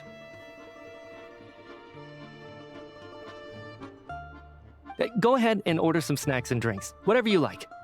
Let me see. According to my schedule, we still have 25 minutes left. You're really pressed for time today, huh? I was imagining this would be a leisurely chat. If you'd prefer, We can always reschedule for another afternoon when you have more time. No need. Getting to meet the lead singer is a very precious opportunity for me. I'm not about to pass it up. I've already had to decline your invitation. Look at this hair because our detail. schedules rarely align. If I don't grab this Whoa. chance while it's here, who knows when the next one will come around? Well, it's very kind of you to make time just for me. Come on, with the scarf. It's like it's alive. I'm not too sure, to be honest. But Snezhnaya is full of weird and wonderful things like that, so people tend not to bat an eye. I'm sure the same will go for the Eye of Grey and Paimon. I'll make getting around easier. The reason I invited you out for tea and a chat today was to get some feedback from a true fan of the theater. An expert with the Energy Commission, he has an exceptional command of all manner of energy-related technologies. Though he can be rather talkative at times, his scarf more than makes up for it. Well, I genuinely have nothing bad to say. No matter how many times I hear you sing, it never gets old. It always seems fresh and new somehow. Maybe it's because the more times I listen, the more details I notice. Or maybe you simply improve with every performance, delivering it better each time. Thank you! I'm delighted to hear that. Could you give me any specific examples? Oh, yeah. The piece you sang today, for example. Beneath the Frozen River? Hey, what's with you? I'm just praising a good performance. I always used to find that such a bleak and lonely song. But the more you listen, the more you realize that it's not as cold and nihilistic as it appears. Beneath the Frozen When you River. really dig down into it, there's a certain level where you're surprised by the emergence of hope. Wow, I'm impressed. I didn't expect you to pick up on that. Actually, I only tried out that angle after talking with a composer. Still, Beneath the Frozen River wasn't on today's program. Oh, really? But it's a classic. You sing it every time. Almost every time. Oh, well then. Let me say a few words about that other all-time classic, Flying in the Wind from the Mountain Sparrow. I didn't sing that one today either. My voice wasn't quite up to it, so I switched it out at the last minute. Oh, but, Sorry, Mr. Mitya, but you were at the theater today, yes? Of course I was. Remember? I said hello to all the troupe members before the show started. You, Odette, and the others. So what did Odette sing today? Elegy of the Snow-Winged Goose, of course. Correct. I see. I see. You find my singing boring, don't you? That's why you don't remember a single song. Looks like I'll need to cut a few from the program next time. No, that's not it. I swear. All right. I'll be straight with you. I'm sorry. My mind was wandering as you took the stage today. I enjoy watching your shows because the exquisite performances stimulate the mind. It always sparks some inspiration for my research. So, whenever I get stuck at work, I come to the theater for a change of pace. Odette's dance during the Elegy of the Snow-Winged Goose today was simply incredible. It got me wondering what she's been going through recently. That look of sheer defiance in the face of utter tragedy? It was so inspiring. I started scribbling in my notebook right away. Not that I made a ton of progress in the grand scheme of things, but I still think it was productive. By the time I snapped out of it, the entire show had finished. So what you're saying is, you didn't listen to my singing at all? Unfortunately not. I'm sorry, I don't know which is more disrespectful. The fact that I don't always come for the show itself, or the fact that I missed your performance. Seems like things are getting a little awkward. You look nervous, what's up? Mitya just stepped into a conversational minefield. If there's one thing Vodyanitsa doesn't like, it's people who show disrespect for her performance. This meeting was so hard to set up. Don't tell me it's already falling apart. It's fine. I suppose this is affirming in its own way. At least, it shows that our performance really touches people's hearts, right? Don't let it bother you. It certainly doesn't bother me. She's showing a lot of restraint. Must be tough. Well, I'll be sure to let Odette know how much you adored her performance. Please don't say that. I always love your performances too. It's just that inspiration struck at the wrong time today. I'm usually all ears. I know, I can tell. That's why I value your opinion. I'm sure some people can't stand it when others praise their coworkers right to their face, but not me. No, sir. Fair enough. I still feel kind of bad, though. But you know what I really can't stand? People who only show up to the theater to pretend that they're cultured. Makes me sick to my stomach. Oh, yeah, 100%. There are too many of those people around. By the time they're walking out the door, they've forgotten all about the show. What's wrong? You look furious. I don't know if you've heard about the boss of the Eastborough manufacturing plant. He isn't even a theater investor, but he always demands the same privileges as actual investors. Box tickets only, premium drinks, even the right to request specific songs. Well played, Vodyanitsa. Seems like she's harnessing her rage to steer the conversation back on track. She's got this. Now that you mention it, I've interacted with that guy before. I gotta say, everyone holds him up as an example of a benevolent businessman, but I don't know. I don't see it. Yeah, he couldn't care less about what's happening on stage. He's just there to flaunt his social status. I hate that I have to prepare programs for guys like that. What's the big deal with that factory he runs anyway? I asked around a bit and heard some pretty shocking stories. Sounds like he's just another greedy capitalist. Oh, really? Yep, the things people are saying are pretty damning. Low wages, insanely long working hours, equipment running around the clock.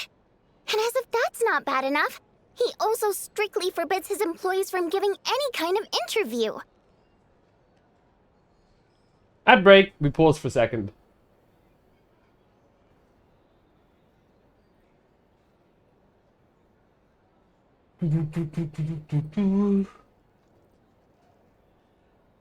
Let's see. Is there something here that we haven't seen yet? No, it looks like we're caught up with everything. La la la.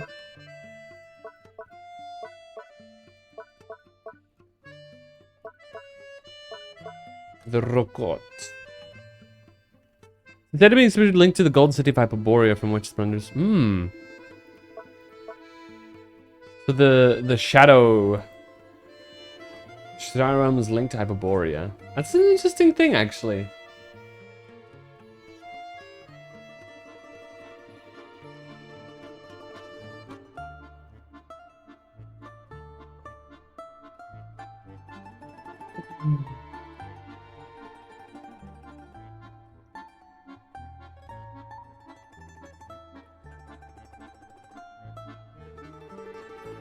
See.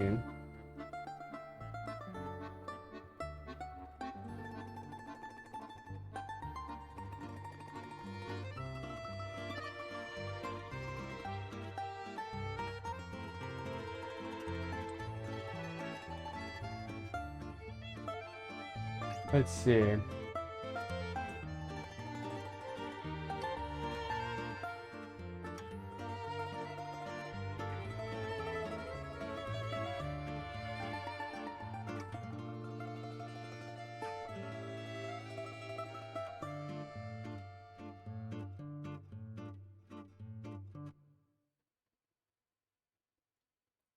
Alright.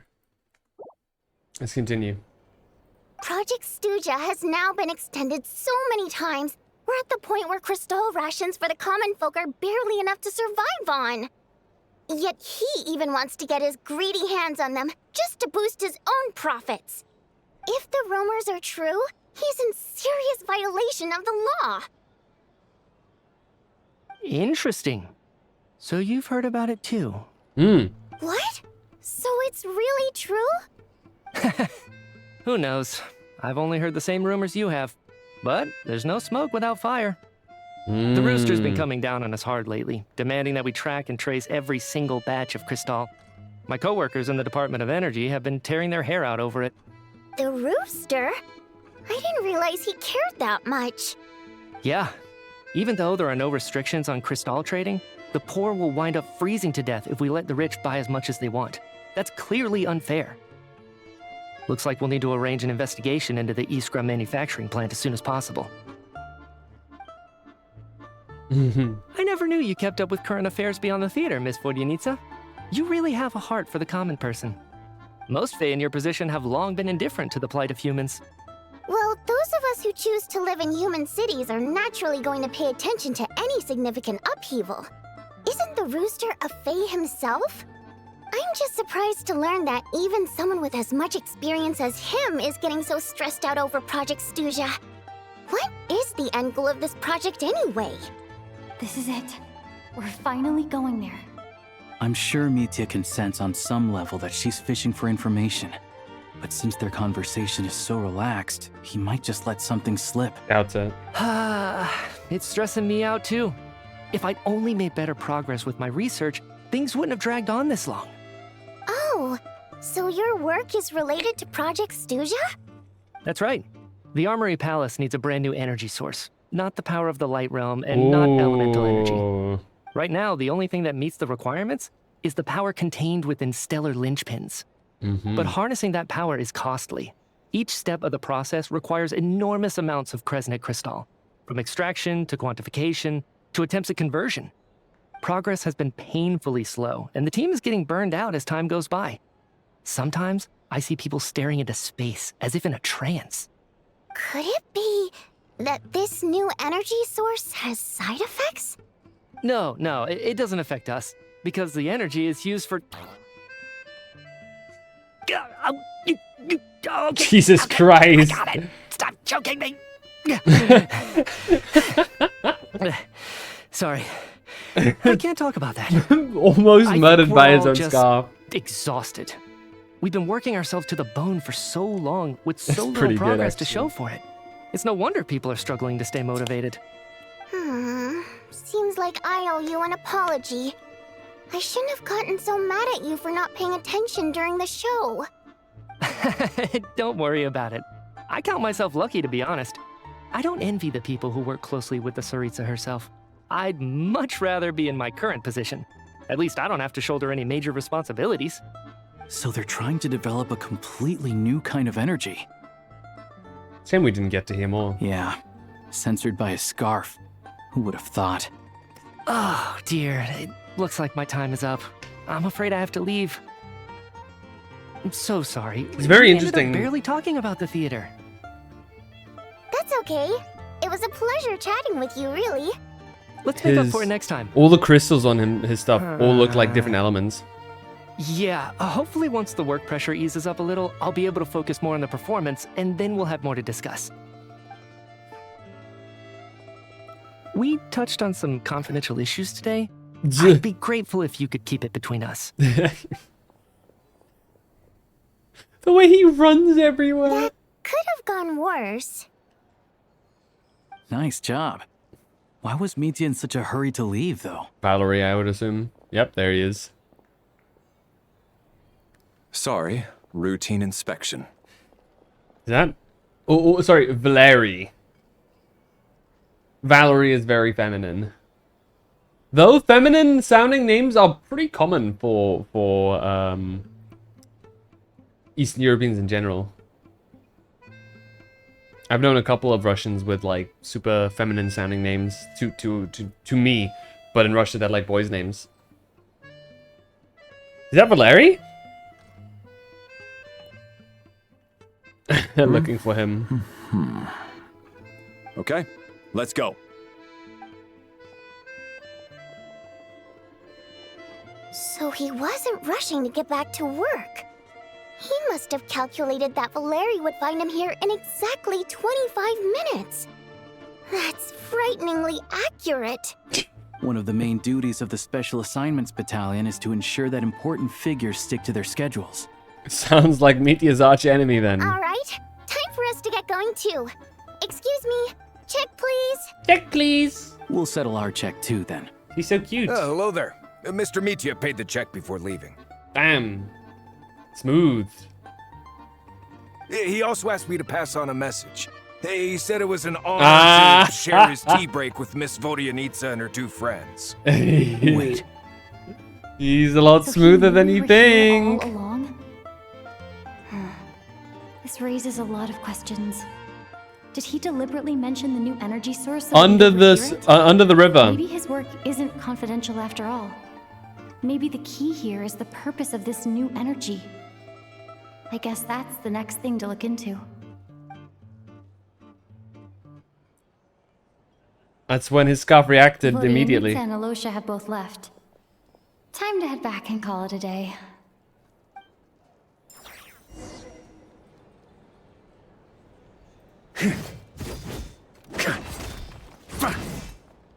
Let's go.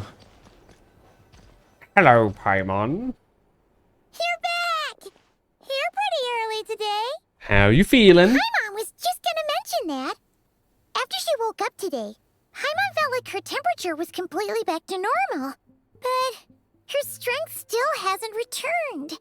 Still, there's some good news. That is a bit strange. Paimon thinks she might have figured out the source of the problem.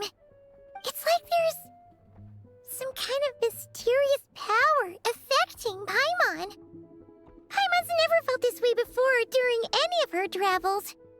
She only started feeling this way since we arrived in Snezhnaya. Some kind of mysterious power, you That's say? right. The Armory Palace needs a brand new energy source.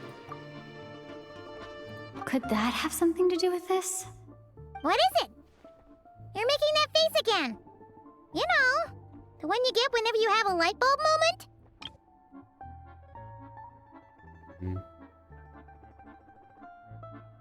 Yeah. Let me tell you what I found out today. So, they're trying to develop a new energy source here? And you think that might be why Paimon's feeling unwell? Yes. Well,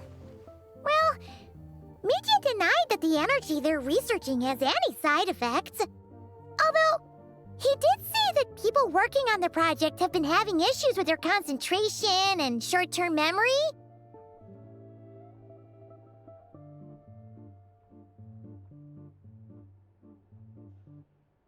But even so, those are completely different symptoms from Paimon's.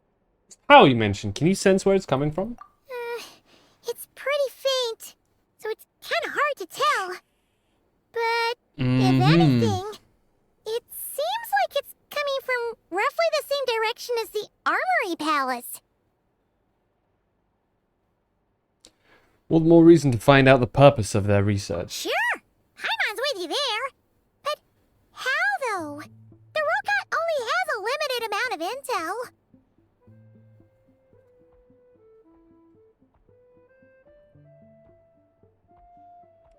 There's still one avenue we haven't explored. The Snezhnograd Veche. Oh, great point! Veche. They argue about Project Stuzha every day. If we could sit in on one of their sessions, we might pick up some new leads. Okay. I need to write a letter to Alyosha. Good idea! Oh yeah, while you were out, Paimon tried all the yummiest looking desserts in the Podvoria restaurant. This one seemed right up your alley. So, Paimon saved some for you. Come try it once you finish writing your letter.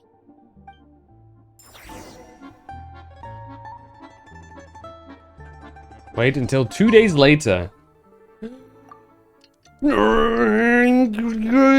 Every day I wake up. There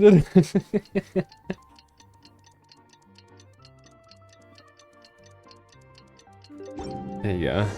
Alosha replied. He says that we won't be able to speak at the Vecha, but he can arrange for us to attend as visitors. How many? Time to get ready. Then head to the Snezhnograd Vecha. How many pies does this guy have his fingers in? How's he able to, like, do all of this? Huh? On me. Freeze! Up the ante!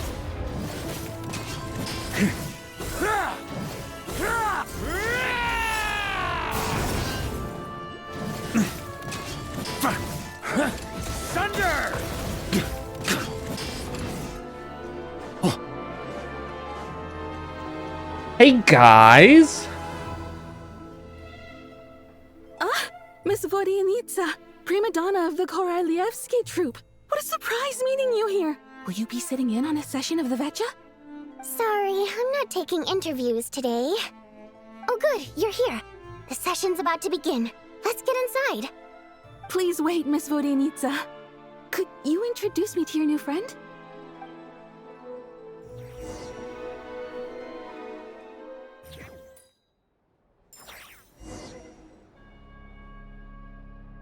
Shortly after you take your seat, the meeting of the Snezhnograd Vetcha officially begins. Discussions on whether to extend Project Stuja are saved until the end. As the rooster, Pulcinella, shares various energy-related statistics, the dull and lifeless room suddenly becomes very animated.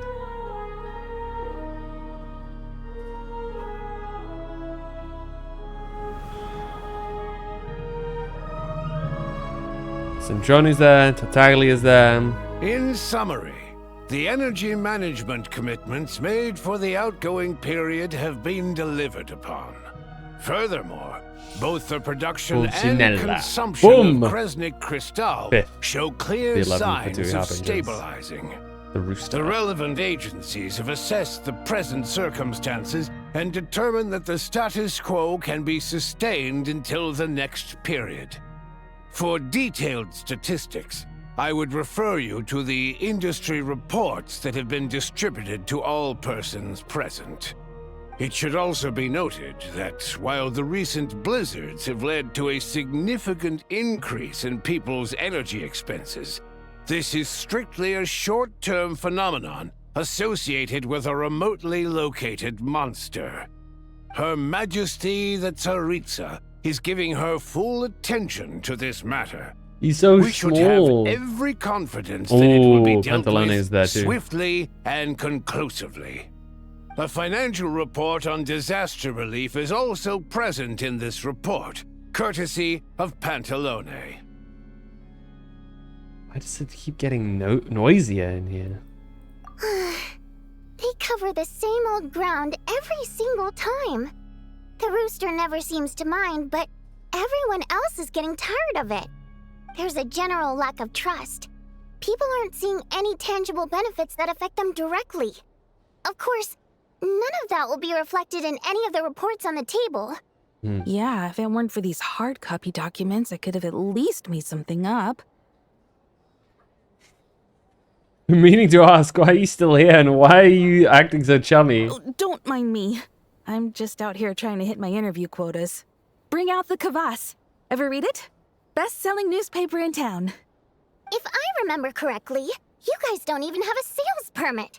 You have to sell from stalls on the street. Okay then, best-selling street stall newspaper in town. Still counts.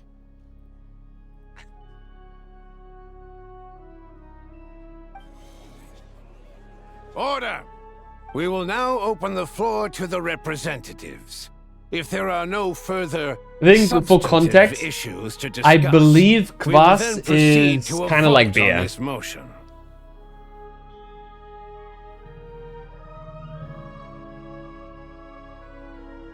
Something like, I'm not sure if it is a type of beer or if it's beer adjacent, but yeah.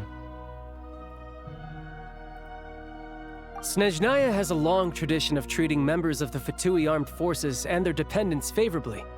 But recent surveys show that Fatui families in remote areas have access to 15% less crystal than the average civilian family in Snezhnograd. It's been said many times before, but it bears repeating now.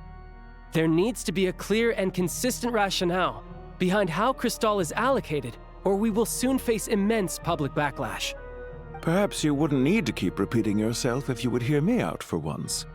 I say again, true consistency exists only in principle.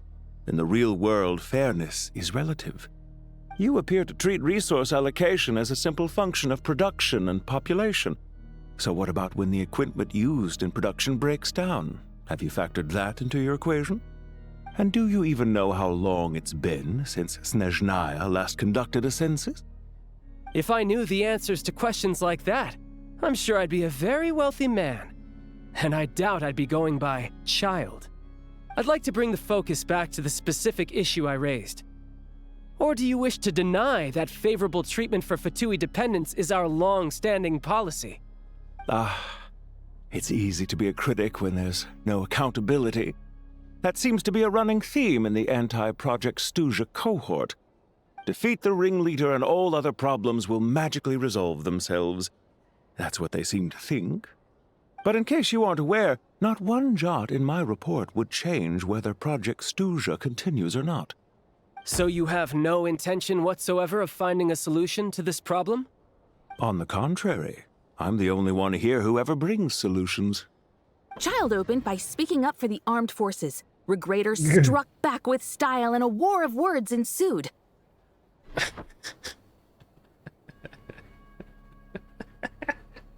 Our reporter was live on the scene to get the audience's reaction as it all unfolded. Who do you support? I think Child raised some issues that need addressing. Like, you can give all the wordy response you want, but The people a problem is a spoken. problem. Child received raucous applause from the crowd as he pushed Regrator on Okay, wait, whoa. with a relentless barrage of questions. It had to be seen to be believed. Okay. Now you see why they don't have a sales permit. However this reporter wants to spin things, I haven't forgotten that Tartaglia was representing the Northland Bank when we first met in Liyue. So, surely their relationship can't always have been this strained. You two are getting off topic. Let's focus on what the data is saying. Mr. Pantalone, may I speak on your behalf? Oh, please do. I'm more than happy to save my breath. Crystal distribution policy undergoes modifications with each new period. The ultimate goal being to find the most reasonable method of allocation, which I believe is what Mr. Tartaglia also seeks. But I fear many may have been misled on this topic by extremist activists. To clarify, Project Stuja is not the root cause of the problem. It is merely a framework for resource distribution. The most recent reports all point to Snezhnaya's resilience and adaptability during this period of fine-tuning, and give clear indications that a distribution framework is improving with each iteration. To make drastic adjustments without first considering the risks would likely do more harm than good. It would be a waste of the hard-won experience we've gained to date. Renowned scholar of finance, Arapov spoke Do up more to harm than clarify good the to fiscal what logic, exactly? clearly alluding to social organizations like the Rokot in his words. With the notorious Lelek still active to this day, should the Rokot be held responsible? No, there is someone else to blame. What is she doing? Where did you get Rokot from, and who is this Lelek? She's just rephrasing what Mr. Pantalone said. The Rokot are the critics he accuses of taking no responsibility for their actions. As for Lilik, you won't have heard of him yet. He's currently the most famous member of the Rokot. Well, more like infamous. Ending Project Stuja has become an obsession for him. Unlike the more decent ones among us, he believes that votes in the Vetcha Don't are say all that Among matter. Us. So whether it's threats, coercion, or bribery, he'll use whatever means necessary to get people to change their vote. Well, there's more to the Rokot than I thought. And since we're already on the subject, what do you think of Lelek's methods? Are you for or against? Hard to say. Suspect there's more to his story. Well, whatever the story is, his actions benefit us all. We stand with Lelek. At least someone here wants to take this discussion seriously. I've been considering that issue myself. Is that Himiko's VA? What you really need is more precise regional data, right?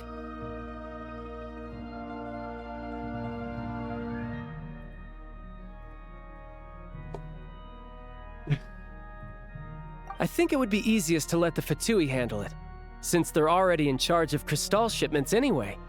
We may as well get them to collect some data while they're at it. Whatever you need, you can ask the Fatui to look into it for you. In terms of supervision, I think the Druzhna would be a good fit. I had hoped to discuss this with Miss Vesna, but sadly, she's not present. I will be happy to take a note of your suggestions and present them to Commander Vesna for a decision upon her return. The Commander has always taken a keen interest in Project Stuja.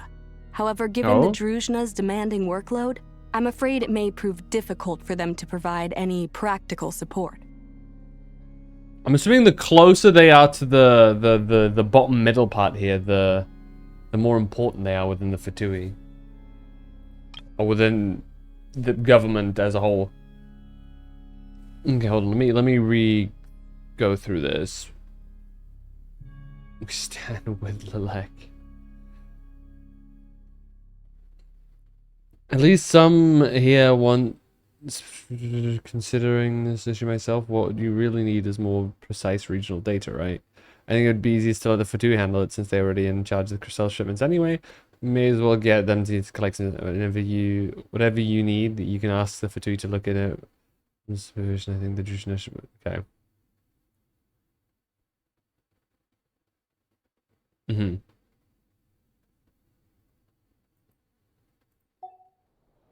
Let us refrain from jumping to conclusions until a concrete and actionable plan is in place. My apologies, Lord Rooster. There are numerous issues to address here, including manpower, time sensitivity, and reporting lines. Nevertheless, I support drafting a proposal. Follow the usual procedure, and it can be raised as a new motion for all parties to evaluate at the appropriate time. In that case, I'd like to share one thought before the proposal is drafted. The issue of time sensitivity was raised just now, which I presume relates to the official reports. In fact, the Energy Commission already collects regular statistics on each urban center and its surrounding area. Would these be of any use? That's a good idea. I read every issue of Sviet-Lolaidovka's report, and although my focus is mostly on the section about equipment operation, the energy consumption statistics also yield a lot of insights. Be that as it may, does no one see an issue with using local data to determine crystal quotas? In the long term, it seems like a very risky solution. Not if they are used purely for reference. So long as we have the report from the Northland Bank's headquarters to corroborate it, no one will be able to fool me. Very well then. It appears that this arrangement is acceptable to all parties. Yeah, sounds good to me. The members reached a provisional consensus on the issue of improving treatment for Fatui soldiers. You notice the reporter jot down a few words before suddenly crossing everything out and starting a fresh paragraph. Oh? Today, the prima donna of the Korailievsky troupe attended a session of the Snezhnograd Vecha in the company of a most charming young lady. The question on all our minds is, what is the true nature of their relationship? Write anything like that again, and I'm revoking your permission to interview the troupe. Got it? Oh. The remaining discussion covers everything from energy to healthcare, technology and industry. All parties take the opportunity to express their stance on Project Stuzha.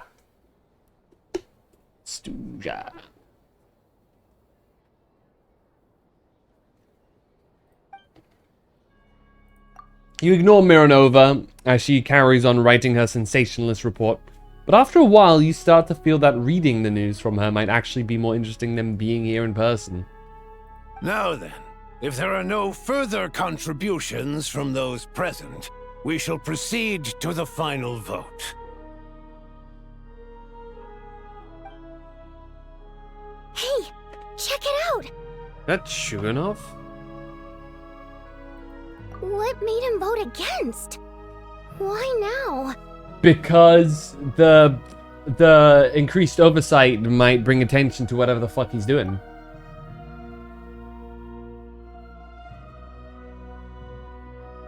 The votes have been tallied.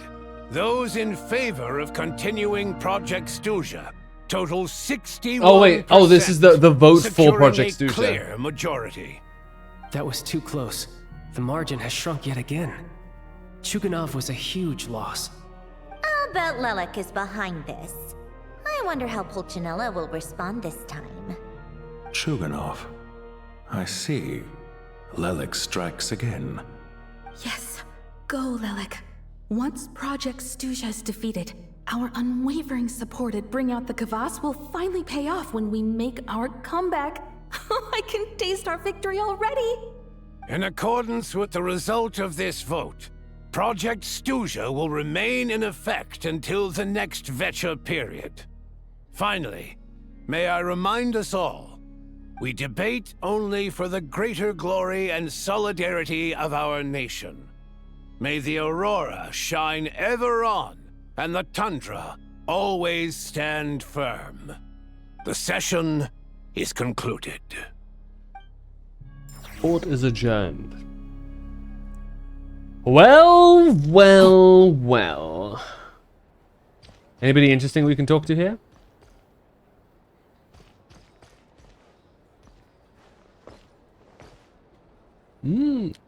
I like their little features. This is really cute. Very adorable.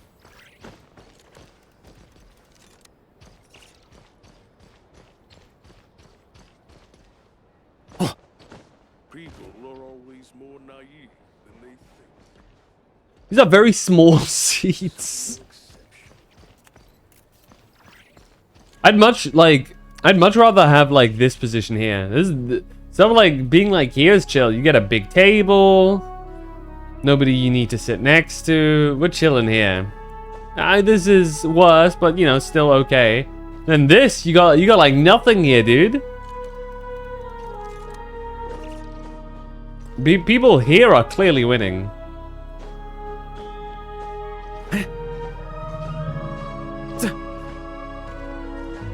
Lelek. I'm sure we're gonna be. Oh my god. I'm sure we're gonna be meeting Lelek soon. They're mentioning him a lot for somebody who we don't even know what they look like.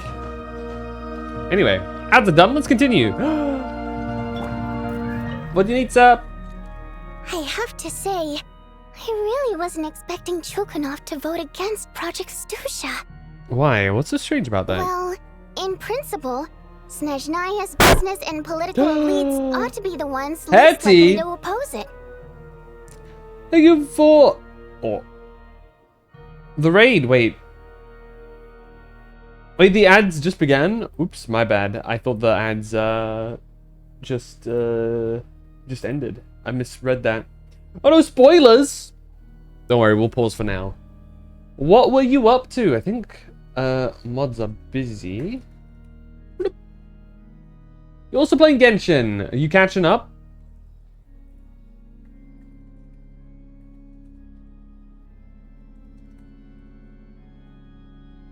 Where are you up to right now?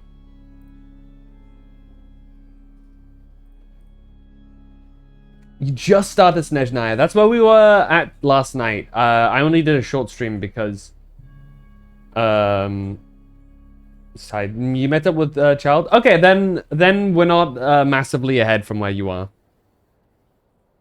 You skipped ahead? Oh, does that mean you haven't done Nodcry?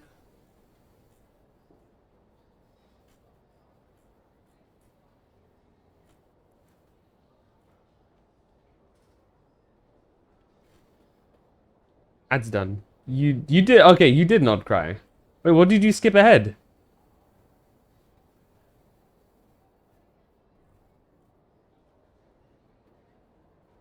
Trying to think. What is there to skip ahead? We've done not cry. Had to go back to your least favorite place. What's your least favorite place?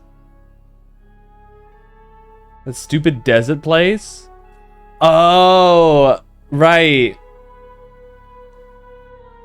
I'm blanking on the name. Sumeru?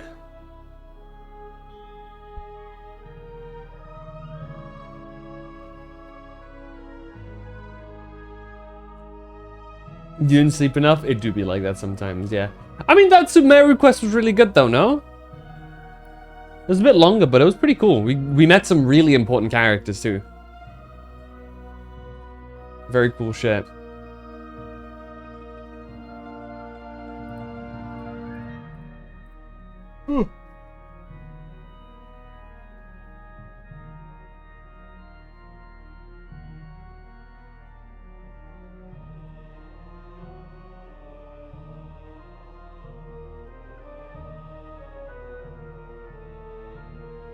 Halfway there somewhere. Not bad, but I didn't have time. Okay. I mean, fair enough. But no, it's pretty important, I would say.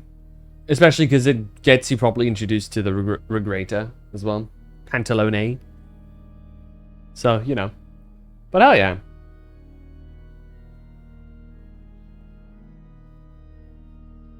I hope you are having a good time. I'm going to continue now. So anybody who wants to avoid spoilers, please do. Moved right after a 1 week vacation. Yippee! Finally vacation time. So we'll be AFK for 3 weeks. Goodness me. Hope you make the most of the vacation then. Or, well, I say make the most of it, but always do remember, sometimes doing nothing during your vacation is making the most of it. You know what I mean?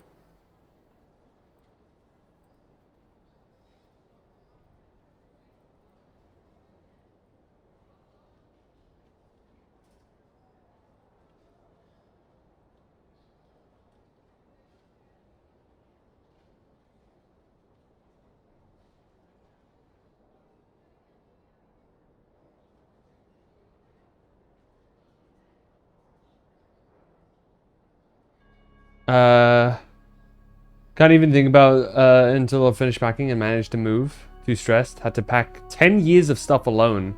Oh, you moving house? Oh, right. That's what you meant. Okay. Oof.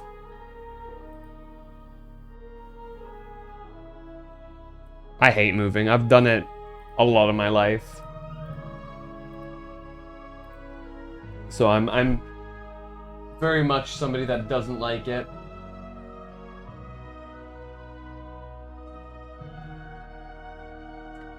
You lived there for 10 years? I think that's actually roughly how long I've lived in my current place now too. But yeah, no, I get you. I moved a lot during my childhood, so anytime I have to move nowadays, it's like,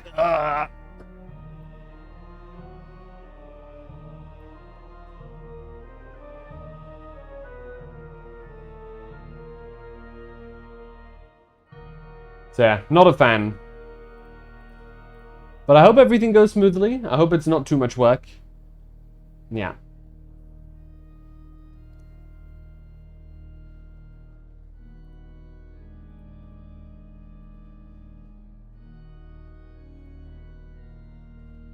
Alright. Yeah, thanks for dropping by. Thank you again for the raid. And we will now continue. Good luck with everything, Hetty. Much love to you too.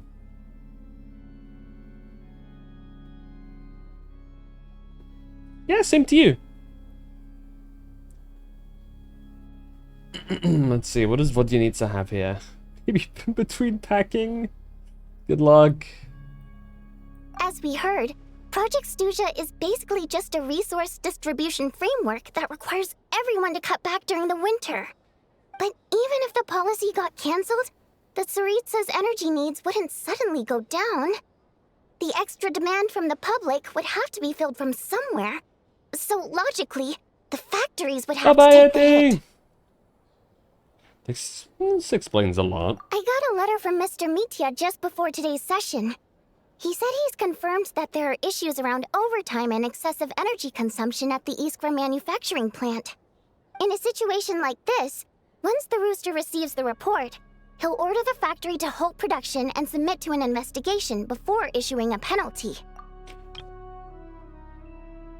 I wonder if Lilek is not an actual person, but a collective of the more extreme actions, like the fall guy name, quote unquote, of the Rokot as a whole. That'd be interesting. But that's a week-long process, and thus didn't make it onto the Vecha agenda this time. I don't think he suspects anything so far. So for him, it's a choice between reducing production and stopping entirely. Exactly. And as you know, he's a very selfish person.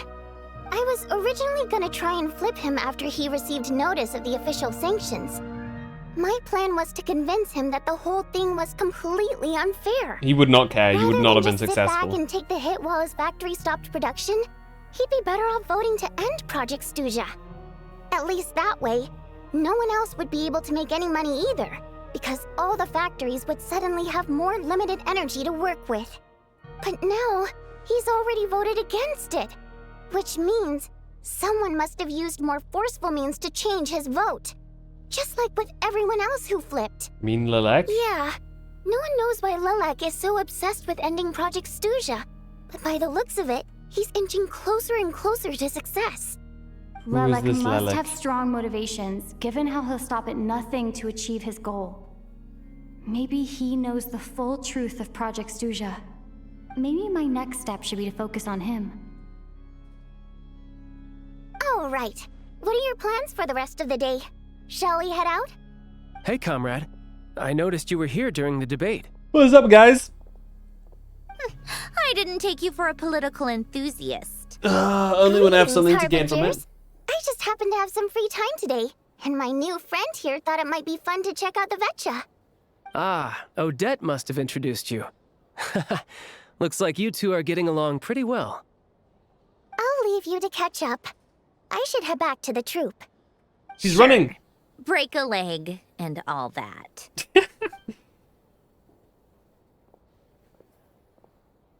Thought it might be fun to check out the Vetcha, did you? Things are never that simple with you, Traveler. There's no way you're here for kicks and giggles. Tell me I'm wrong. I learned an interesting tidbit today. Some guy called Lelek. Oh, yeah. To some, he's a captivating enigma. To others, he's the bane of their existence. No one ever thought that some anonymous nobody from the Rokot could cause such a stir. I want to find out this right entity. Is it okay if I start digging around? Huh? You want to look into Lelek? Then I'm sure his days of anonymity are numbered. What do you think, Snezhnaya? Fine by me, I guess. If the Traveler actually manages to expose Lelek, it'll be doing Pulcinella a favor. In return, it seems fair to let her in on what we've learned so far. My thoughts exactly. Sharing is caring, after all. Head back to Glupov and grab the files on Lelek. It's easier to just pull the records than go through the rigmarole of getting the Traveler a visitor's permit. As you command, child, sir. In that case, since we're going to be waiting anyway, I'll have someone brew a pot of black tea. I think Snezhnaya is making this a whole lot more obvious of how in deep we are with the Harbingers. Thread among the many incidents Lelek has been really involved funny. in is that the victims are all too scared to share any real information about him. Clearly, he must have threatened them in some way. His modus operandi We're practically is to silently infiltrate a the scene semi-harbinger and leave a at this threatening letter point. behind. But neither the letters nor the crime scenes ever yield any clues to his identity. So all these files have to offer are short statements by the people affected. They don't give us a lot to go on. If nothing else, it shows we're dealing with a trained professional who's versed in counter-surveillance. Yes, and to that point, he often strikes in highly secure locations. The victims are high-ranking and influential people who take their personal security very seriously. Somehow, Lelek slips right into their rooms without making a sound. There's never any eyewitnesses, nor the slightest trace of a break-in. If he can get in and out undetected, it means he can strike without warning. Not that that's ever happened so far, but the thought is enough to scare these people sleepless. It's hard to believe that a human being could pull this off flawlessly every time, so they switched the focus of the investigation to Faye. Unfortunately, no one's found anything yet. Are you saying even you couldn't pull it off? Careful. Don't underestimate me. Although, truth be told, I'd probably find it hard not to blow my cover. Direct confrontation is more my style. Valid. We haven't ruled out the possibility of Lelek being human. It's just, there can only be a handful of people in all of Teyvat who'd fit the profile. Faye, on the other hand, plenty would have the ability, but few would have the motive. So it's someone as strong as Tartaglia and even more meticulous. No, not as strong as me. You'll never find the culprit with criteria like that. Let's go with a little weaker than me. Neverlet? Skirk? There's no denying that Master is strong, but meticulous? We can only hope. She's just trying to find a reference point. Stop getting fixated on who's stronger than who. But that's the most important thing. In my opinion, anyway. Dude, Dude is for sure a power scaler. Alright. Let's take it down a notch or two. How about Odette as a reference point? She's someone we all know, and I've seen her in action. Odette? Yeah, that seems about right. Her skills are solid, and she's always calm under pressure. Except she's Fatui, so the likelihood of her working against us is pretty low. But yeah, much more accurate than your previous example, at least. No, wait a moment. Maybe we should interrogate that assumption. What do you mean? Somebody within Which the Fatui. Assumption? Her Fatui identity doesn't necessarily exonerate her. And when you think about it, the Rokot would be precisely what she needs to conceal her identity. Plus, she wouldn't need to be such a pro at covering her tracks. She'd already know where the Fatui will be and when. So she could choose the perfect time to act. I may have just gotten our friend into Yikes. trouble. I was just thinking out loud. Why is this starting to sound like such a convincing theory? I'm very sorry, Odette. What reason could Odette possibly have for trying to call off Project Stuja? Arlecchino would be the best person to True. ask. She knows Odette best. Unfortunately, she isn't back yet. Where is she? Rosaline used to open up to her in private about her struggles with Odette. As I'm sure you can imagine, Arlecchino is quite a lot better with children than Rosaline was. She gave her some tips on how to handle the situation, and Rosaline managed to reach a settlement with Odette before leaving. So I suppose there were at least no lifelong regrets left behind. Beyond that, I don't know the details about that side of things. But I do know that Odette definitely has a motive to hold a grudge against Project Stuja. The reason being, her father passed away during the early stages of the project. That was back before it had been named Project Stuja, when things were still being worked out. But in essence, it's remained the same ever since. Huh. The more you know. Rosaline was always so self-centered. I never understood why she started paying so much attention to Odette. Oh, even you didn't know about this? Is that such a surprise? If you cast your mind back, you may remember that Rosaline and I weren't exactly close. We had tea together a few times, but that was about it. Odette's past is no secret. Her father was a Fatus and her mother was a very famous ballerina. On the surface, it looks like she followed right in her parents' footsteps. But the truth is quite a different story. After her father passed away on a mission, her mother was overcome with grief. She broke her leg during a performance and could never dance again. Odette was only interested in ballet at the time, but this tragedy left the family with both breadwinners gone. They could barely make ends meet. Per Capitano's policy, family members of Fatui who died in the line of duty had to be appropriately accommodated and provided with adequate assistance. So, regardless of how Rosaline may have felt about it, it fell to her to resolve the every issue time I of hear Odette's more about family's Capitano, the livelihood. cooler he is. In the end, the solution they agreed upon was to have Odette join the Fatui. Right, because the alternative would have been a one-off compensation payment, I guess. In that sense, joining up was definitely the better option. Still, she must have had mixed feelings about it, right? If she doesn't even like the Fatui. It's just a theory, a possibility. But as a motive for Odette to become Lelik, it holds up. That said, I have no idea where Odette's head is at right now, or what her conflict with Rosaline was about. Plenty of people were on bad terms with Rosaline. I have no intention of trying to figure it all out. You actually wanted to mend her relationship with Odette. Yes, but there's not much point in discussing that now. Yeah, back to Lelik. Since our investigations so far have turned up next to nothing, we've got nothing to lose by trying a new angle. Funnily enough, Tonya and I had actually made plans to go to the theater tomorrow to watch Odette's rehearsal. Unfortunately, thanks to this Lelik situation, I'll be stuck working overtime again. Which means you can go in my place. No point wasting the ticket. Plus, you'll get to meet Tonya. What's the rehearsal for? Spirit Seeker. Quite the classic ballet. It was passed down through Odette's Chapter 18 of mother's FF7 family remake? for Hell yeah. generations. What part is that again? Though it hasn't been performed in years. But Odette's been practicing it diligently, and it's finally ready for a return to the stage. Excitement is through the roof. Tickets for the official performance sold out long ago. Tonya's excited for it too. She's desperate to see it no matter what. Personally, it's not really my kind of thing, but since she's my little sister, I had to figure something out. I've actually seen it several times before. The story's pretty straightforward. The lead character follows a trail of clues left behind by a spirit, gradually recovering her memories along the way.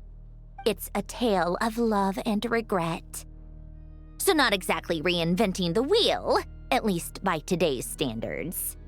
But oh yeah, when you're that right at the end then. classic melody kicks in, Enjoy. and the lead character begins to dance, it always gets me.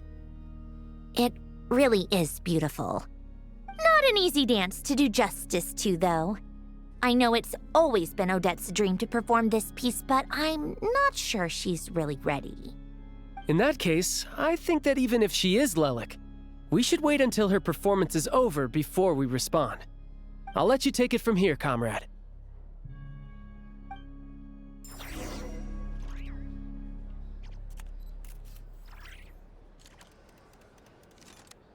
Alright. Restaurant time. We're gonna...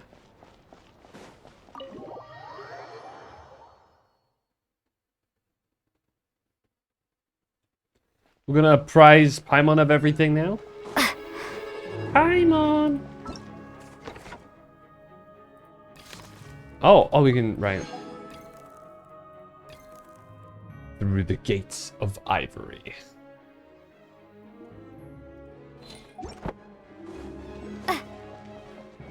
Seems like there's a lot to do here. And we'll probably be slowly doing it over the course of... Well, between now and the next update, right?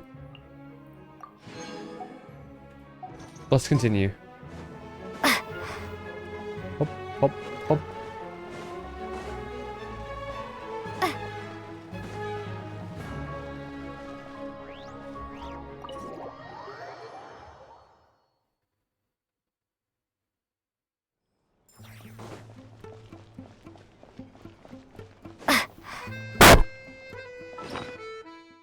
Brittaby, thank you so much for the raid. Welcome in.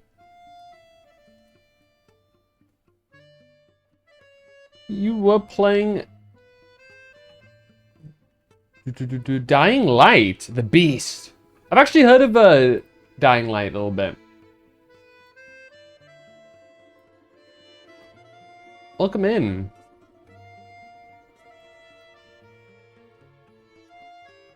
Is everyone? We're doing good. We're currently going through the Snezhnaya story in Genshin. It's the new update. So, a little bit of a spoiler warning in case people haven't done anything yet.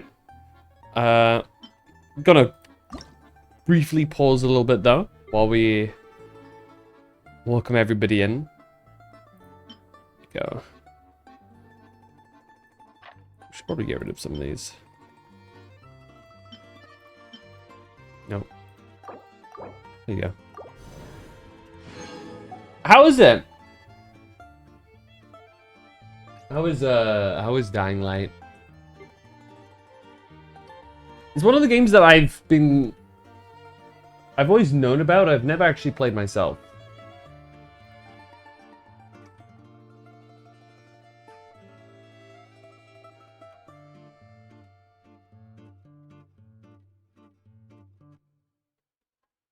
Let's see.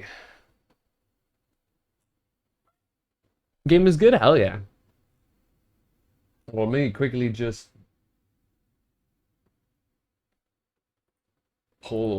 check something out on my other monitor.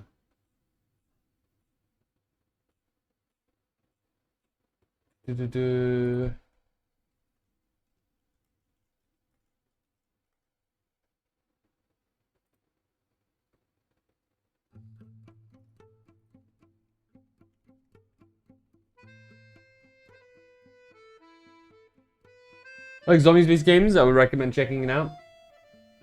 It's been a little bit up and down with zombie games. Some of them are good, some of them not so much my kind of game. But Dying Light is one of those games that I've usually heard good things about, so...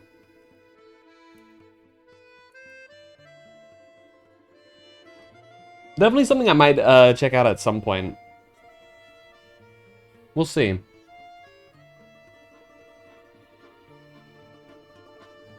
Let's see.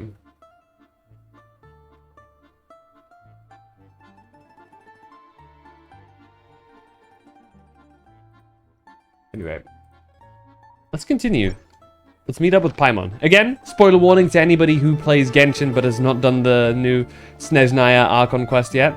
But we shall be continuing it now. But if you want to come and chill while we experience all that this nation has to offer, at least in, you know, 7.0, feel free to chill and hang out with us.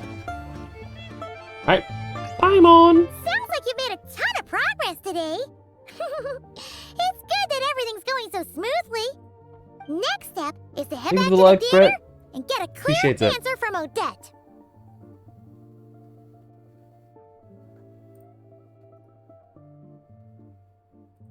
It could be easy. It could be easier said than done. Even if she's the one, she won't necessarily admit it. Either way, Paimon doesn't get the sense that she's a bad person.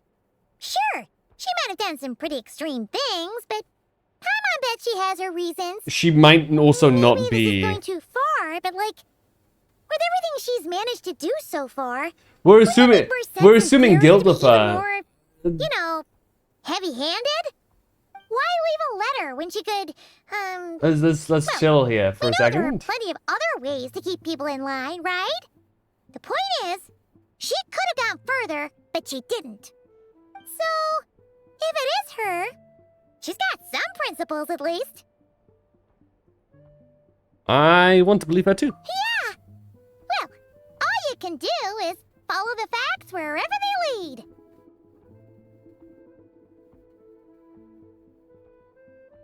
How are you feeling today? No change, really. But that thing Paimon told you about yesterday? Paimon feels like she can sense it more clearly now. Hearing you talk about your day makes Paimon itch for an adventure. If only she could be there with you so we could experience it all together. Yeah, I wish you could be there too. I'm not used to adventuring alone. But don't worry. We'll get to the bottom of this. Guess it's just one of those things. Never mind. Paimon will behave herself and keep resting.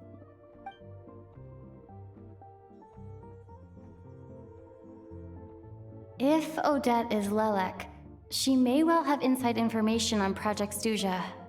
Her father was involved with the project's early implementation and tragically died in the process. Now, she's dedicated herself to bringing it to an end. It's hard to imagine she could have gotten this far without knowing anything at all about the Tsaritsa's true intentions. When she spoke to us as a member of the Fatui, how much did she let on? And how much was she hiding? Only time will tell. Maybe tomorrow everything will be answered. Hey look! It's snowing! Could be a tough day ahead. Make sure you wrap up warm tomorrow. Snow, snow, snow. I'm assuming something bad's gonna happen. We've been kind of chill for a while now. Makes me think that it's time to pick up the story a bit. Act 1 complete! Never winter without mercy. There you go. Next up, the white curtain falls.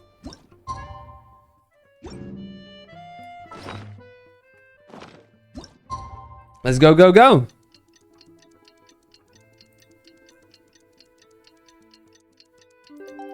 Next act.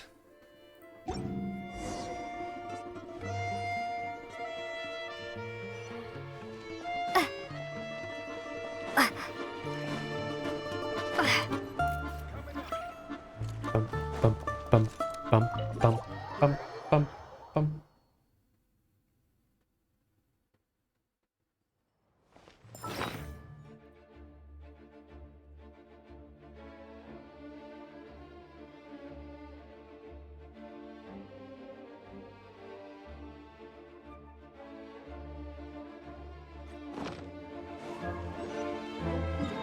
Alright. We're gonna go on our way to the theater.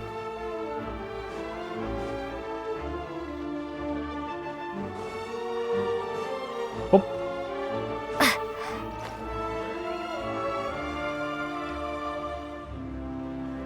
Let's hop to Vaka. He's quicker at running.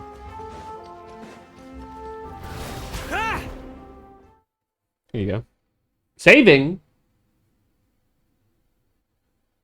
Ooh. It's snowy. Very snowy.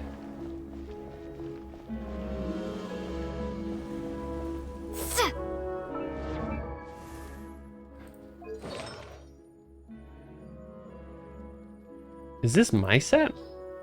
Must be. Pure Attack Traveler. You'll love to see it. I don't know what kind of set new Traveler wants. Ooh. Fancy.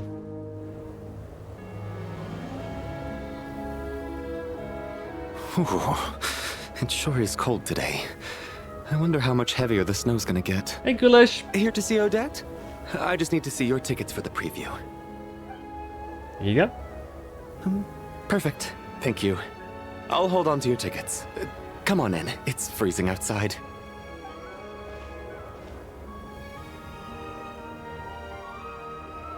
Susj.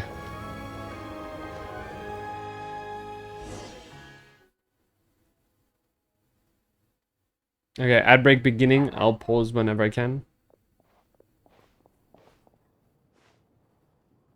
I think I'll leave the Lelek question until after the show's over. Then I'll go find Odette. Yeah, I mean, asking now would be insane.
La la la. Alright, ads are just about done.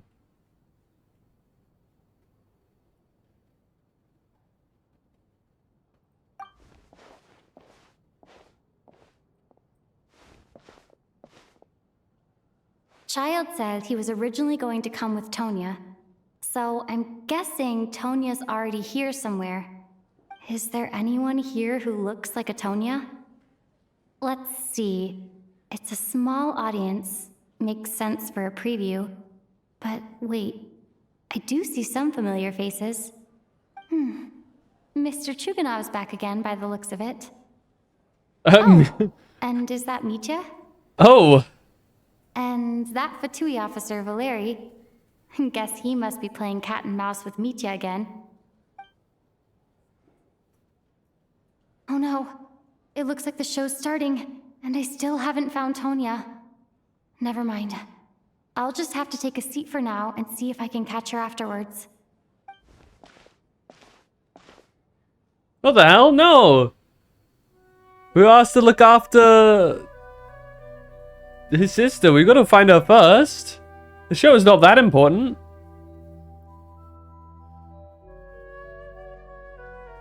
What the fuck?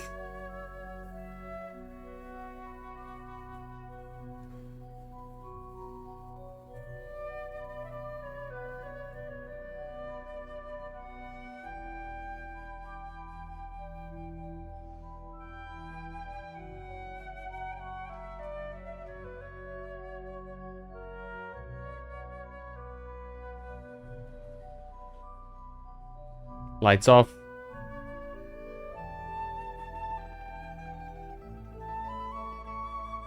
Lights back on.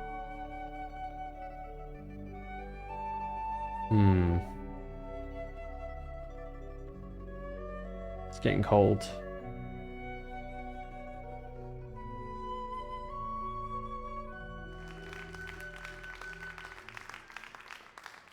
Hello, members of the audience. I'm a staff member here at the theater. Today's performance was a very special one for us, as it marks the first attempt in a long time to revive the classic Snezhnayan ballet, Spirit Seeker. To commemorate this occasion, we would love to take a group photo of the cast, crew, and audience members present today. Could I kindly ask the audience to please come up onto the stage? Oh, there she is. I think she looked like everyone, she looks like now, child like a look lot. At the camera. 1, 2, 3. She looks like femme child. Hey, look, everybody's here. That's cute.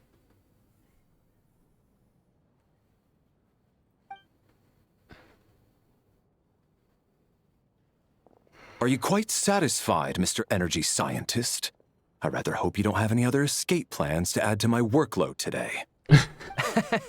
What are you talking about, Sarge? This was simply my way of inviting you to watch Miss Odette's new show with me. And wasn't the performance spectacular? In the future, I heartily encourage you to take a leaf out of my book. Find some soul-nourishing pastimes to enrich your time outside of work. It was indeed a fine performance, but I must correct you on one point. This is not time outside of work.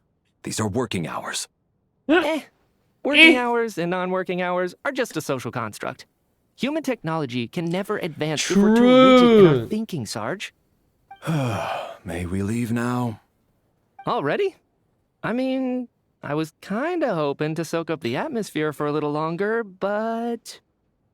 no. Okay, guess I'm pushing my luck. Didn't seem like too much to ask, but fair enough. Off we go then, Sarge. Back to the land of working hours. Lead the way. That has to be her. She's the only person in the audience around Tonia's And age. she looks like child. Excuse me? Are you Tonya? Huh? Your brother's busy today, so I took his ticket. Don't worry about him. He's fine. Oh, okay. Sorry for the trouble. Oh. What's wrong? Are you sick? No, I'm fine.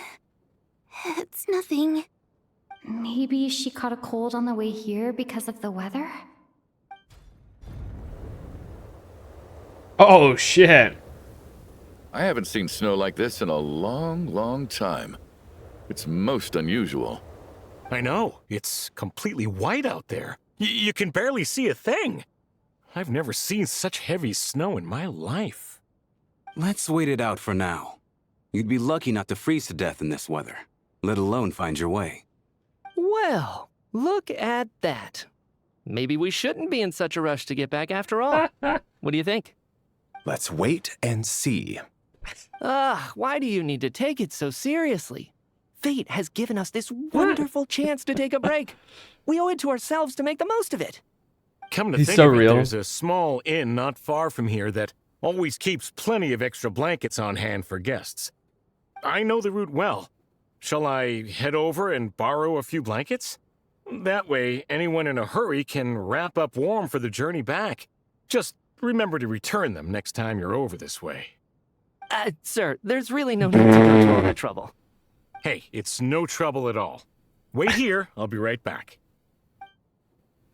And he was never seen again. What a kind gentleman.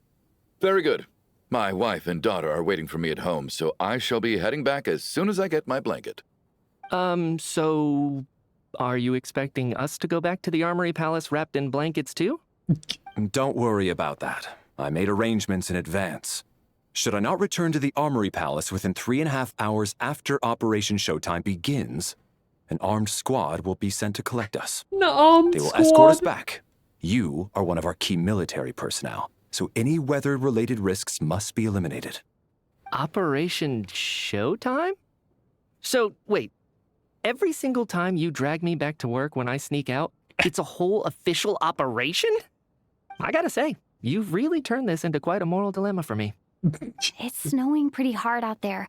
I think you should stay here for now. You seem a little under the weather. Sure. My brother might come pick me up in a bit anyway. Aw. Time to get to work. I should head backstage and find Odette. I need to look her in the eye and ask her about Lelek. Hey, excuse me, are you looking for someone? I'm looking for Alyosha, but you need Alyosha's probably the safest bet here. Ah, you're a friend of Alyosha's. I think he's busy moving props backstage right now. Sorry, but that area is currently off limits to everyone except the cast and crew. Huh. Bad timing, I guess.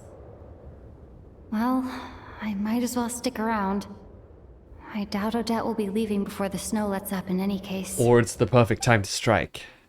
Now goes by, but the snowstorm shows no sign of stopping. And the guy isn't back yet either, looks like. What happened to the gentleman who went to fetch the He's blankets? dead, bro. How has he still not returned? I was thinking the same thing. It's still snowing very hard. Do you think something might have happened to him? Whatever the reason for his delay, I must say I hate nothing more than people who make empty promises and fail to deliver. Brother. Well, I have to treat my employees like that on occasion, but that's... right. Is having the door open a good idea? You seem anxious, Mr. Valeri. It's been nearly 4 hours since I left the armory. Something's going on. The on. army should have arrived to extract us by now. They know how much I despise tardiness and disrupted plans. There's simply no reason that they shouldn't have shown up by now, barring exceptional circumstances. Surely a snowstorm like this one counts as such. Few things in this world can stop the Snezhnayan army, Mr. Mitya. And a snowstorm is certainly not one of them. Why It's a don't magical you go out and take a snowstorm. look? They might be right outside, waiting for your orders before they dare come in. An absurd hypothesis. I have no intention of leaving your side for even a moment until I have escorted I can you already see the shipping between these This two. doesn't look like an ordinary snowstorm to me. That guy who left earlier. It looked like he just vanished into thin air. Either that, or my eyes were playing tricks on me. Businessman. A man-eating snowstorm? Come on. Night hasn't even fallen yet. Spare us the ghost stories. He's a mercenary to protect her, I guess.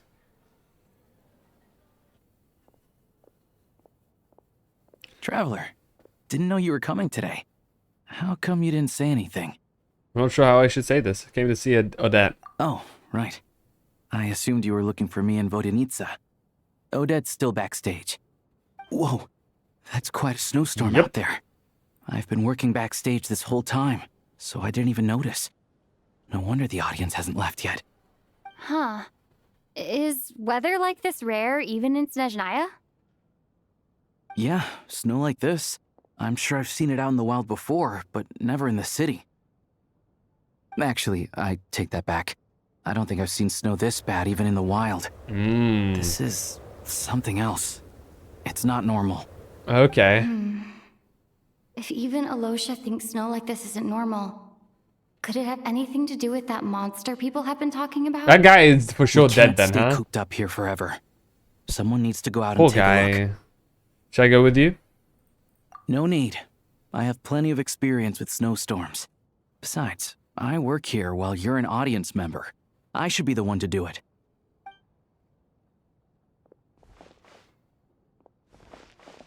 Everyone by the door. Careful not to let the snow soak into your shoes. In a snowstorm, you gotta look after your toes above all else. Sounds weird, but Heading it's out, true. my man? Frostbite. Be careful. I've been told the snowstorm eats people alive. Thanks for the advice. I am planning to be careful. I just want to take a quick look at the situation out there.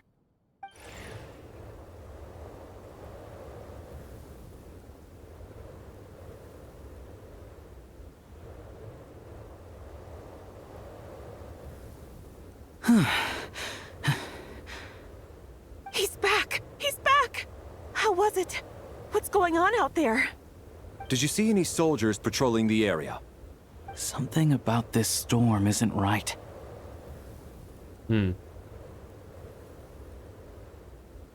There's no one out there. I didn't see a single soul. And something in the air gives me the creeps. It is This isn't your deathly average quiet. snowstorm. I suspect it might be related to recent events in our nation. I strongly advise everyone to stay here until the snow dies down. How long will that be? Are you serious? So all of us are trapped here now? That sounds a little far-fetched to me. You want to go outside and see? I, for one, am not risking my neck in that weather. I was wealthy merchant now. This just turned from a minor delay into a major hassle. We can only hope that our friend who went to fetch the blankets just ditched us and went home. Is it really that bad? But my daughter, I won't be able to read her a bedtime story tonight. Hey, dude. Huh? What are you all still doing here? Weather. Whoa! It's snowing hard. The cast and crew from backstage are quickly brought up to date on the situation. So now we're stuck here? Oh, this is terrible. Luckily, it was just a dress rehearsal today, so there aren't too many people here. On the bright side, the theater's always well stocked with supplies. If the snow still doesn't let up as we get into the evening, you can spend the night here, everyone. At least, I assume that's all right? Odette? Fine by me. This seems like a sensible backup plan under the circumstances. My thanks to the theater for being so accommodating. What are you staring outside and praying for, my man? You anxious to get home too? Oh, Your Majesty the Tsaritsa, I beg you, please do not let tonight's snowstorm stop. This is a golden opportunity to spend the night under the same roof as the two top stars in all of Snezhnaya. It's a once-in-a-lifetime experience. I think I've changed my mind. Sir, if you so much as look at us funny, you'll be seeing stars in a whole other way. Behave yourself, or you'll be begging for that blizzard. It's getting colder. We need to keep the indoor temperature up. Close the doors! Close the door and lock it tight. Let's head somewhere warmer.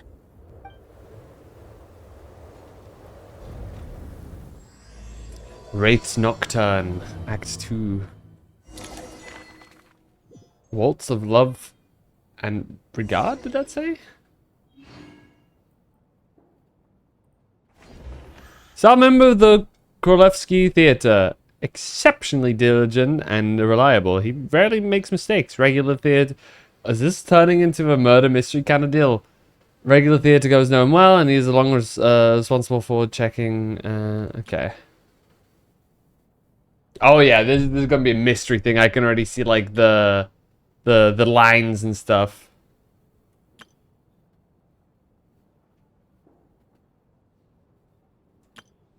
No details on this person yet. Shuganov is here too. He loves his wife and daughter. The factory he operates is known for excessive energy waste. Anya. Right, we have to... Talks about her so often that the first time you actually had met her in person.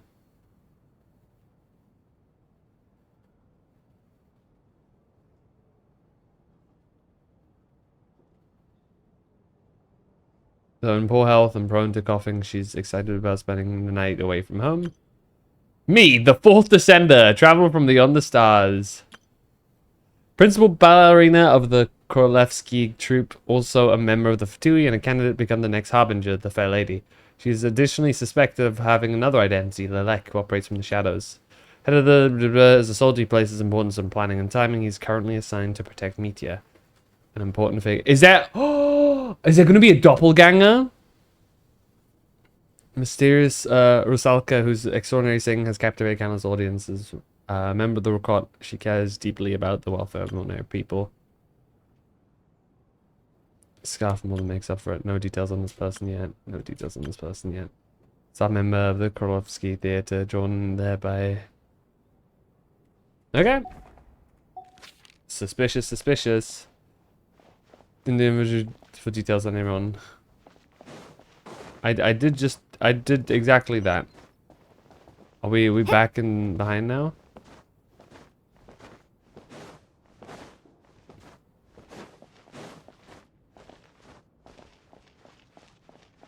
This is quite the stage, actually. What the? Really big stage. Can we go up here? We can. Yeah. Like a cat.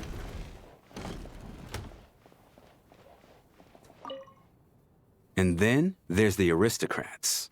Easiest of all to deal with. You don't need to use any force whatsoever. All you have to do is show them the rope you plan to tie them up with. Do you know why? I don't. Do tell. Because nothing horrifies them more than the thought of a cheap, coarse rope leaving creases on their precious million Mora coat.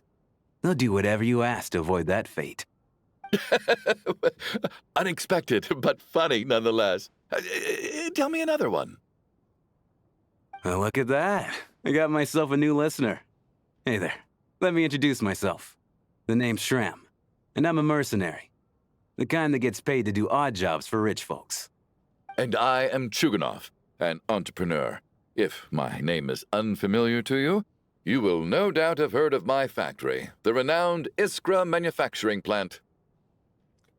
I'm Phantom. Enjoy your conversation. Are you really that famous, Mr. Chuganov? How come I've never heard your name before? Excuse me? Is that a joke? Or are you being serious? Oh, I'll have to ask my rope later. He's probably tied up more entrepreneurs than I've ever heard of. That guy's definitely sus. Sham, he's either hiding. He's hiding something. Whether that's actually something important right now, or if that's just because he's a fraud. But we'll see. Hey, Tonya. How are you feeling, Tonya? I'm fine. Sorry to worry you. I'm used to it by this point. I take medicine for it. My brother usually helps to get it ready for me. Child must take great care of his sister. He's never mentioned Tonya's illness, though. You know, I actually find this whole thing kind of exciting. Stuck in a strange place thanks to a snowstorm. Having to spend the night with a bunch of interesting characters. It's pretty cool, don't you think? You're right. It's certainly a novel experience. Exactly. It's like one of those stories where an ordinary school trip turns into a magical adventure. I've always wanted something like that to happen in real life. A fellow isekai enjoyer.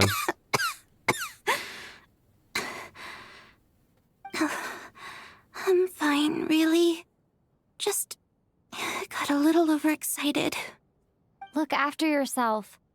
Otherwise, your brother will come after me. He's tried before, by the way. My husband has major trust issues. To him, I doubt even this snowstorm is a good enough excuse for me to stay out all night. That's the price of marrying into wealth. You'll get used to it. I'm not about to stop you if you want to leave. But don't drag me along. Hello? Can I help you?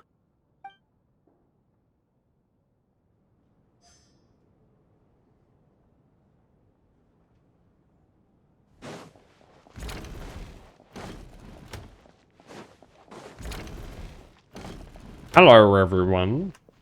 Oh, sorry, I just killed you. This is highly irregular.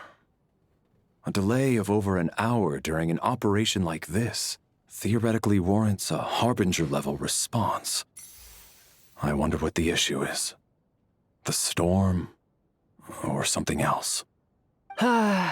Sarge, the day you learn to let go and just enjoy moments like this is the day you'll finally understand the meaning of life. Why, hello, ma'am. I believe you were the one sitting at a nearby table back at Podvorye restaurant. Any friend of the theater's star performers is a friend of mine. It's a pleasure to meet you. I'm Mitya from the Energy Commission. Hello. Greetings. Major Valeri, head of the Special Assignments Battalion. You've probably heard of Palace me. Royal Grenadier Guards, 1st Regiment. I am here to ensure Mr. Mitya's personal safety. Please let me know if I can be of any assistance. I'm Bantam. Delighted to meet you both. Miss Traveler, I cannot help but notice that Miss Odette is stealing glances at me. Any idea what that could be about? Oh, she's so cute. I've racked my brains, but I can't think of anything I might have done to offend her. Perhaps she noticed me spacing out during her performance? No idea. Keep racking those brains. You'll figure it out. What? You mean I really did do something to upset her? Well, thanks for letting me know. So, Mr. Mitya, is your work related to Project Stuja? Yes, that's right. The higher-ups in the Fatui transferred me from the Energy Commission to the Armory Palace because they wanted me to... Really? I can't even talk about that? Pretty sure it counts as part of my private life. All right, I won't say anything. Sorry, Traveler. As you can see, I'm afraid this pleasant chat will have to end here.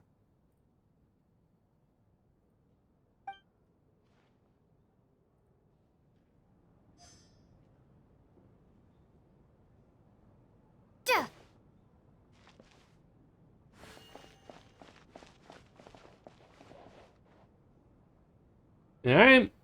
Hey, guys. I have to say, even though today was a rehearsal and there were some hiccups along the way, Miss Odette's performance was one of the best I've ever seen, even compared to an actual show. I couldn't agree more, especially considering the weight of the subject matter. It takes a truly seasoned professional to do justice to a theme like love and regret.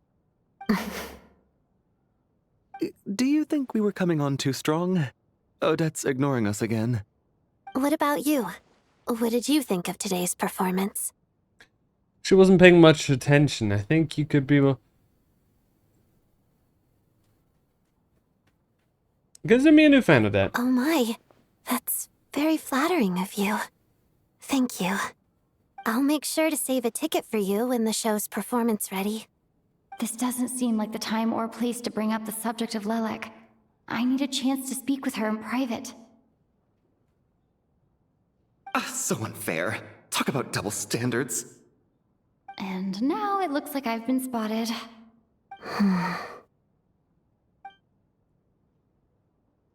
You know Mitya too? No, I don't. I just have a feeling that he might be dangerous.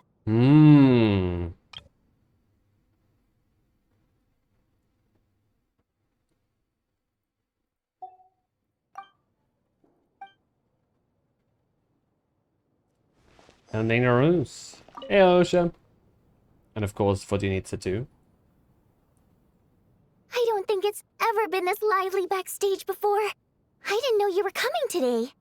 Hey, have you seen Chuganov? I heard he was coming today. Have you spoken to him at all? Oh, really? I'm with you. This could be just the chance we need.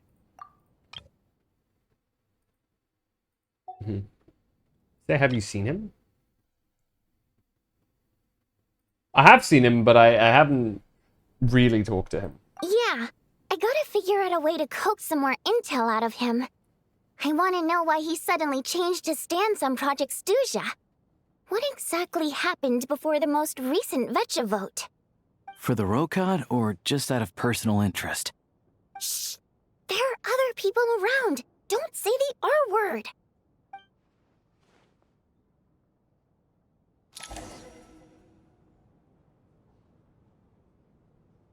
How's it looking, Alosha? I did not catch what that said. No change from this afternoon. Heavy snow with no sign of slowing down. Time flies by as people make lighthearted conversation and gradually get to know one another. Before you know it, the evening grows late. May I have your attention, please? The storm is unlikely to stop tonight, and it'll be even more dangerous outside at night than it was during the day. We at the theater owe everyone here a duty of care. Therefore, we strongly suggest that you stay on site overnight and avoid going outside unless absolutely necessary. In a few short moments, we'll give you a tour of the theater's various quarters. You can choose to sleep in the VIP room, the office, or backstage. Or on the stage if you'd prefer. We won't mind. I'll pass on sleeping on the stage. What if the snow is stopped by tomorrow morning? The early birds in the audience might think we're part of some experimental new show. A drama about sleeping? That could be fun. Maybe we could come up with a title for the production. The Slumbering Heavenly Principles? What? Gotta admit, I didn't get that one. Anyone who doesn't wish to sleep on the stage, please follow me. I'll show you to the rooms. True, they don't know that they're asleep, huh? A little bit of confidential knowledge. I guess I'll call it a night. Though I feel like I won't sleep very well without Paimon here. I'm sure probably she'll really be worried scared, that I haven't yeah. made it back yet. But as long as she looks out the window, she'll probably realize what's holding me up. I wonder if she's feeling any better yet?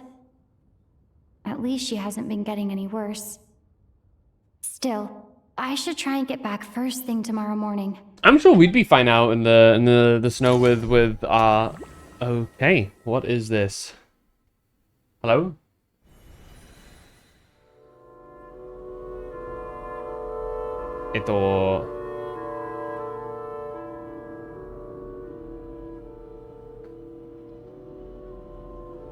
Uh-huh. Ah, finally. Welcome back to the world of the living, lazy bones. I was about to wake you. The black mist is almost on us. What black mist? Still waking up, huh? You know, the black mist. It's been chasing us from below ever since we were born. What? You're just dozy. There's no way you've forgotten.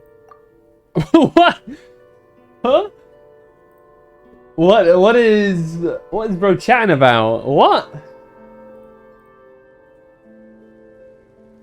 Alright, ads. So let's wait for a second. What the? Ah, yes, the black mist.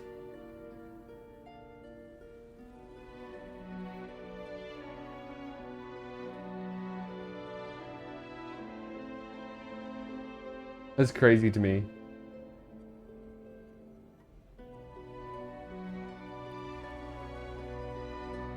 Dun, dun, dun.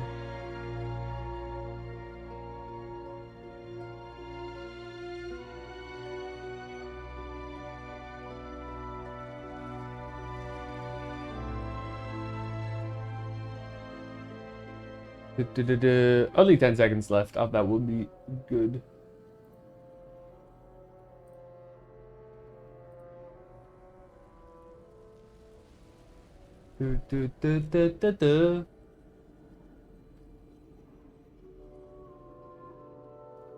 Okay, that's done. Let's go.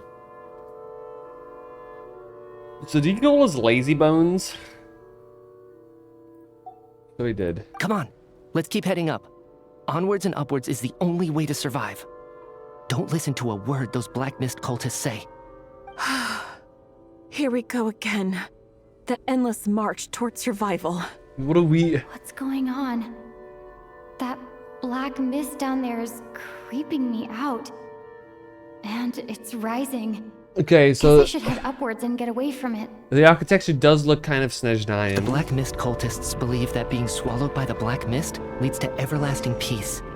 But if you ask me, they're just lying to themselves. We're the only heretics left. The only ones who refuse to give in. We have to keep going. But how do you actually know that they're wrong? Dangerous question there, Torgov.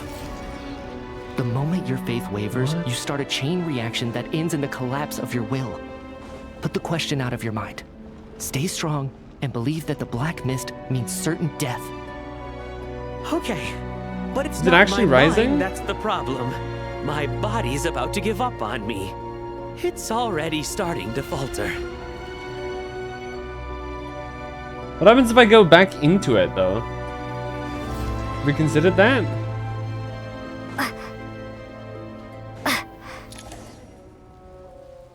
I can't do this anymore.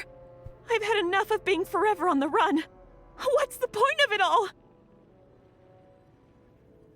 All this will pass eventually, I promise. Keep fighting. It will be worth it. No, Dad said he's dangerous. You accuse the Black Mist cultists of being liars. But you're lying too. There is no end to this path. Sure looks like we're keeps looping. Going up forever. There was never any hope to begin with.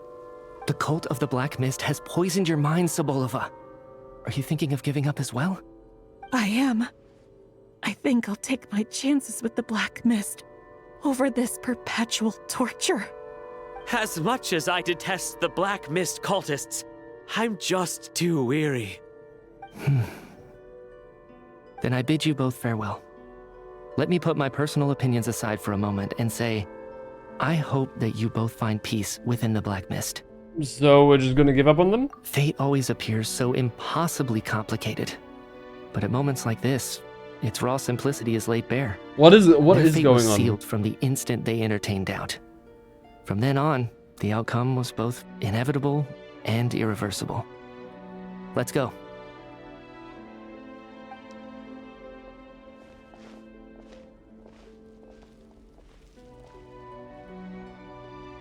Torgov and Sobolova are gone. I never thought the day would come when even they would be swallowed by the Black Mist. It's just you and me now. Is this me or has the Black Mist stopped moving? Yes, it looks like it's satisfied. For now. This happens from time to time. But it won't be long before the Black Mist starts chasing survivors once again. No one knows how to stop its advance for good. What a... Well, we should make the most of the precious moments of rest that those two bought for us.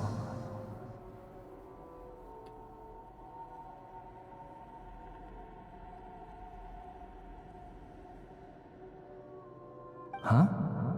Are you really that sleepy, traveler? Mitya could also be the guy.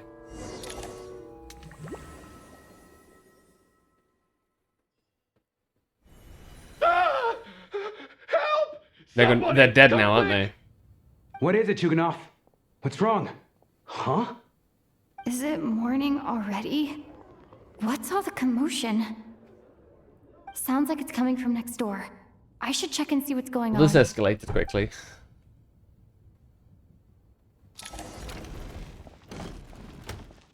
Oh,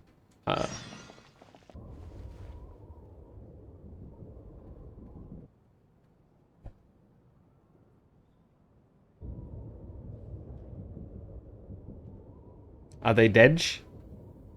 Don't look, Miss Tonya. Stay here. Okay. What happened to them? Yep.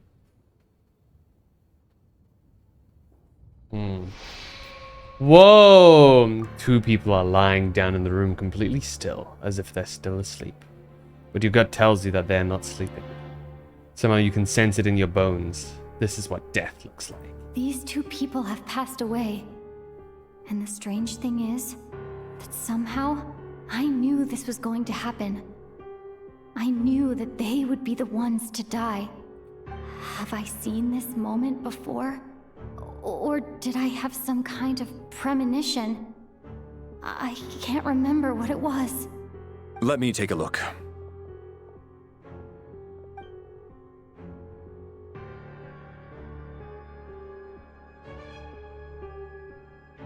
No vital signs in either of them. They're dead.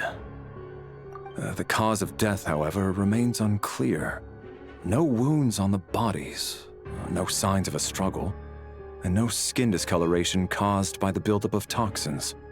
But just last night, they were chatting and joking away. This is so sudden.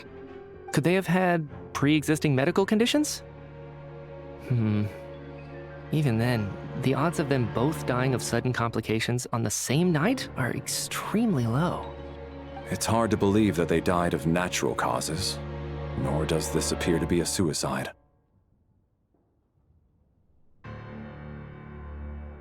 Are you suggesting they were murdered? Who was the first to discover the bodies? It was me. But these deaths have nothing to do with me, officer. I got up early because I wanted to see if the snow had stopped. Then I noticed that the door to this room was open, and it looked like there was a man and woman inside. I just went over to see what was going on. I had no idea they were... I can corroborate this. I was doing my morning exercises near the stage. When I saw Mr. Chuganov heading this way, I followed him. I can also confirm that I didn't see a single person approach that room before him. The snowstorm was raging all night, and it's still going now. There's no way someone could have come in from outside, correct? You mean an intruder? No, not possible. I slept by the door last night as a precaution. There's no way I wouldn't have noticed if anyone had tried to open it. Everyone, split into pairs and search the theater for anyone in hiding or any signs of suspicious activity. I'll follow up with a full search of my own shortly. Go. There is no time to waste. Who's my pair? Tonya. No one else's room is everything's exactly as it was left last night.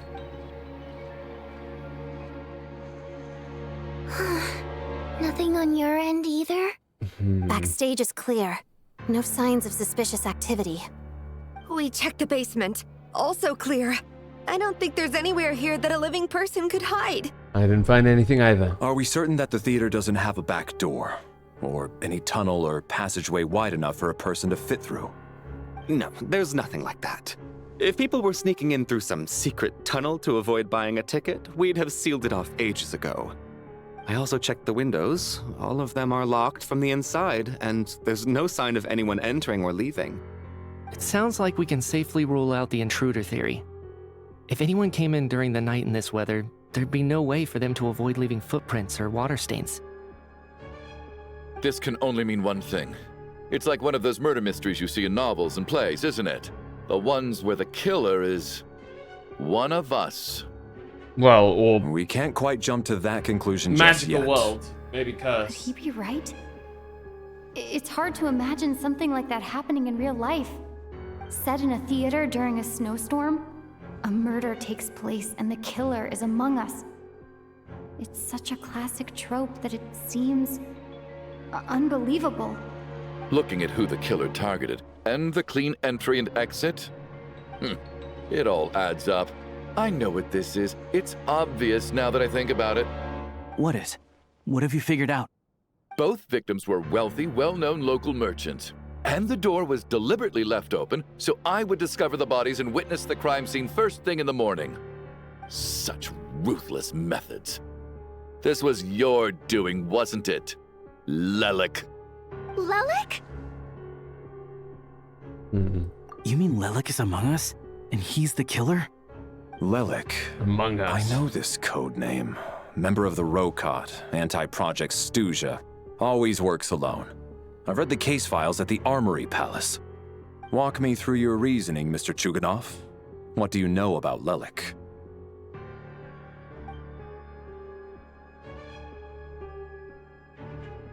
What now, huh? What now, Lelik? What more do you want from me? You're crashing I out. already voted against Project Stuzha at the Snezhnograd Vecha.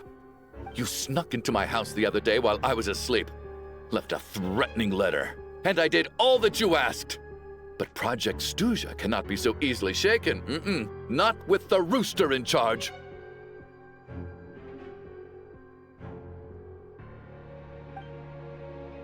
Right. So he really was threatened by Lelik. That makes sense. And now you're resorting to murder to threaten me. Isn't that right? I knew it. The Rokot despises the rich. The lives of the wealthy are but refuse in your eyes.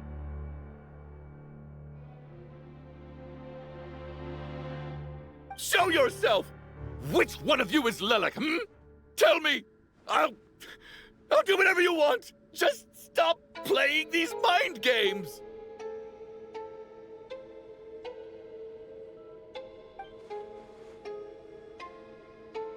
Was this really Lelek's doing? Would Odette really do something like this? If Odette really is Lelek, this seems out of character. But then again, how well do I really know her? I'm probably the only one here with a compelling theory about Lelek's true identity. But if I reveal it now, I'll be putting Odette in the line of fire. What should I do? I don't think it's likely that Lelik killed anyone. At least from the stories I've heard, he's never killed anyone before. And his name has never come up in connection with any murder cases. Besides, even if Lelik did want to threaten you, Why resort to such an extreme and roundabout method? It's not his style at all. Not to mention what... Vodyanitsa doesn't know that Lelek might be Odette, but her assessment is pretty much identical to mine. Also... Miss Vodyanitsa, why do you suddenly feel the need to speak in Lelek's defense? What proof do we have that they were murdered? No, They said there's no actual signs of we're death. jumping to conclusions here, so I wanted to share my point of view. Also, I don't think the Rokot is as bad as you're making it out to be. Don't say that. Well, if you think I'm so wrong, what's your theory then? We don't know there is a killer. Why don't you tell us who In a world the of magic killer and is? curses. The case is still evolving, Mr. Chuganov. Please do not prevent others from expressing their opinions so early on in the discussion. Even so, there's no denying that the recent threat received by Mr. Chuganov may well be an important clue. So there's still a good chance that Lelek is right here among us. I can't do this anymore. I don't care if it's still snowing outside. I have to get out of here.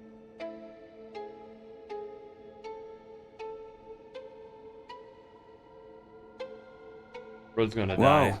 take a beat. We all know it's far too dangerous out there. Even the soldiers can get to us. Go out that door, and you might not live to tell the tale. And whoever this Lelek is, they're surely not going to murder anyone in broad daylight. Be sensible, my man. You're safer inside. As much as I regret having to say this, I'd like everyone to cooperate and refrain from exiting the premises until further notice. Because as things stand, every one of us is now a suspect. Unless anyone has further information to share, let's adjourn for now. Feel free to keep searching for clues, but make sure you don't go off alone.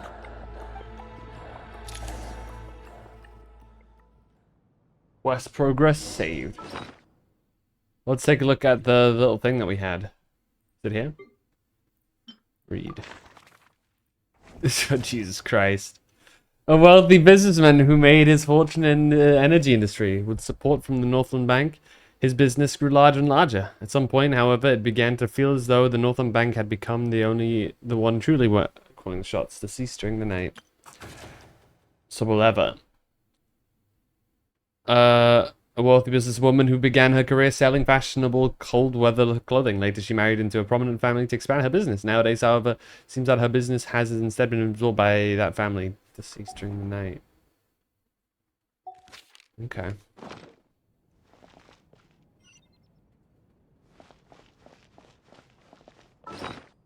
Possible intel. Is there potentially more?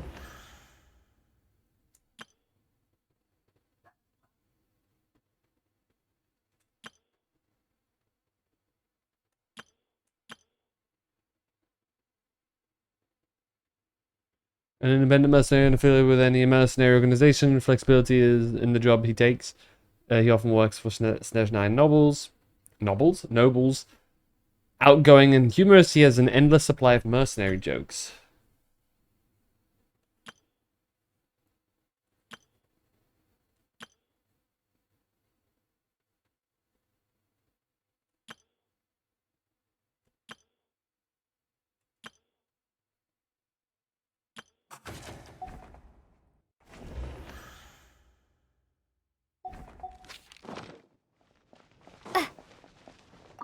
I still find it hard to believe there's a murderer among us. We don't know it's necessarily a murderer. I imagined we were like classmates out on a hiking trip. No. There's no guarantee that you can trust your classmates, especially not when you're locked up together. Why would you say that?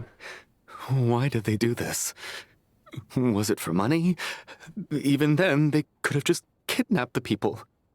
They didn't have to die.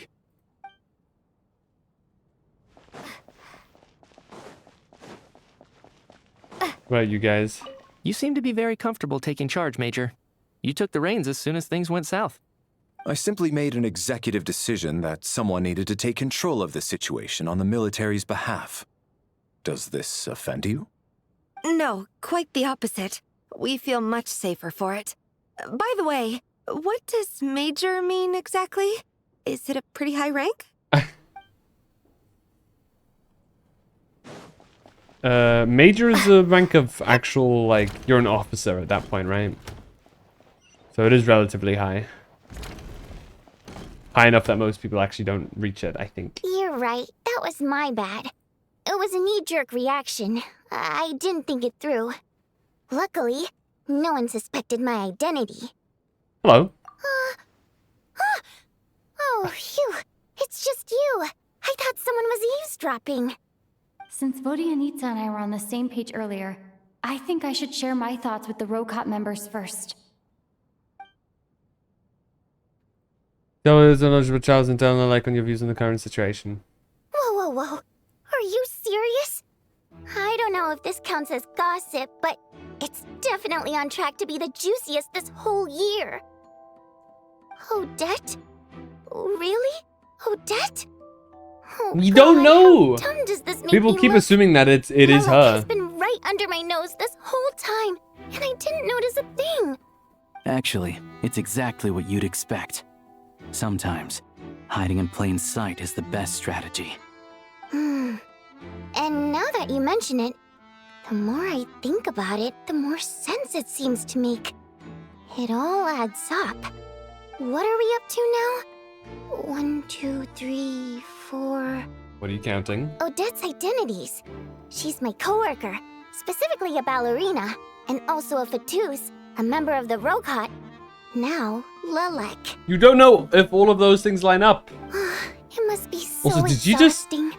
I just count want to give her a 4 hug. with a 3 on one hand and a finger Her as a member of on the Fatui, one? It never The other even one? crossed my mind that The she hell? could be involved with the Rokot, let alone be Lilac. I don't understand. If she's with the Fatui, what reason could she have for being so opposed to Project Stuzha? Probably best if you ask her that in person. We don't know if she is Lilac. Well, since you waited until now to bring this up instead of announcing it to everyone earlier, does that mean we're all on the same page? And I don't here? think these people have been murdered. She doesn't seem like the type to kill innocent people. Yeah. Lilac may not follow orders from the Rokot leadership, but as far as I'm concerned, she's never crossed the line. If anything, her actions benefit the poor. We need to confront her face to face. Do you think she'd really admit to being Lilac? I don't know. We'll have to see how it goes. For now, we'll work on the assumption that she didn't kill anyone, and see how much she's willing to tell us.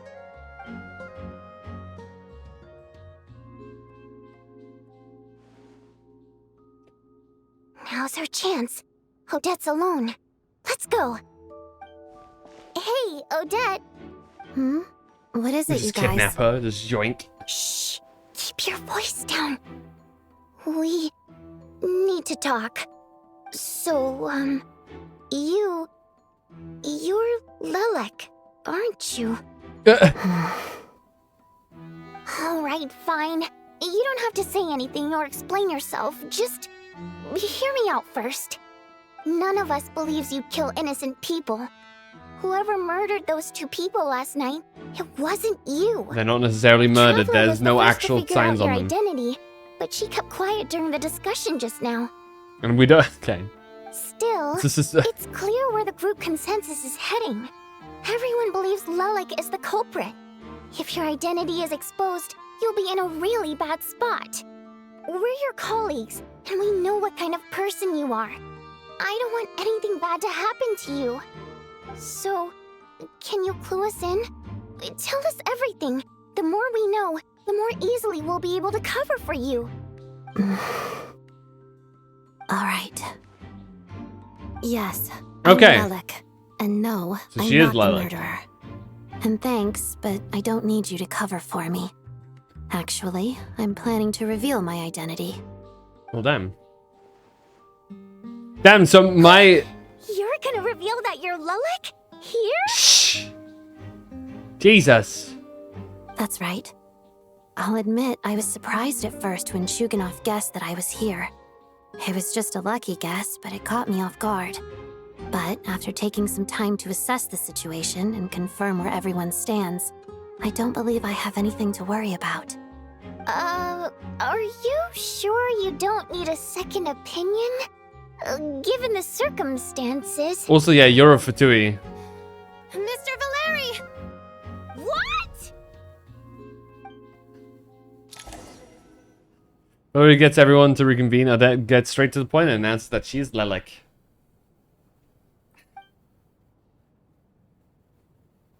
Which puts her in a very odd spot as a Fatui member, next in line to become a Harbinger. I don't know what game you're playing, but you've got a lot of nerve.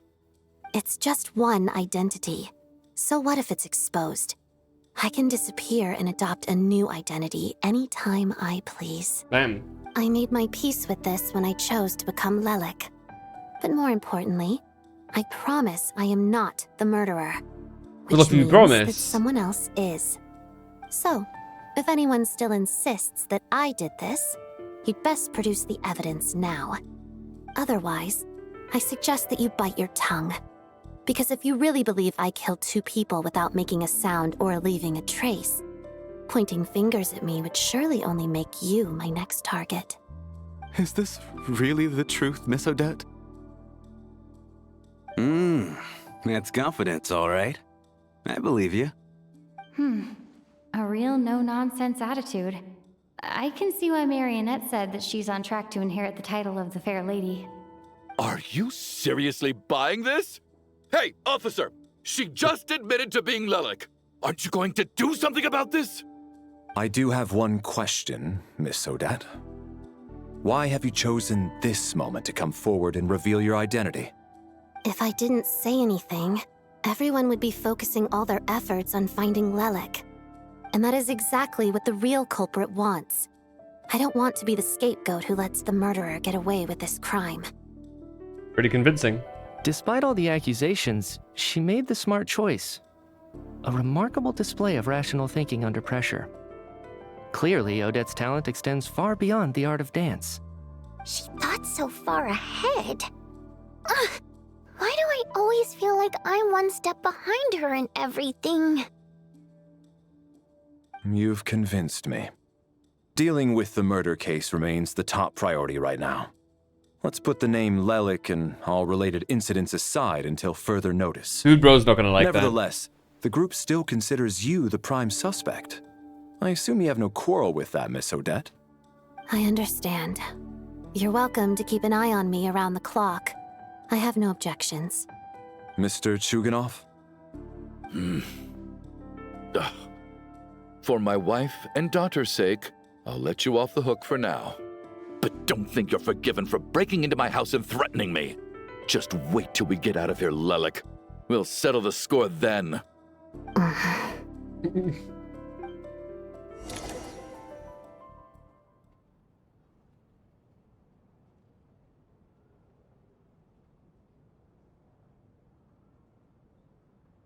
Good work, Lelik guard team. And Lelik, too. Here, have some hot water. Hot water? Yeah? Turns out Valeri knew about my exploits, so now I've been told I have to guard Lelik with him. Shouldn't you be facing my way if you're guarding me? At the moment, it looks more like you're my bodyguards.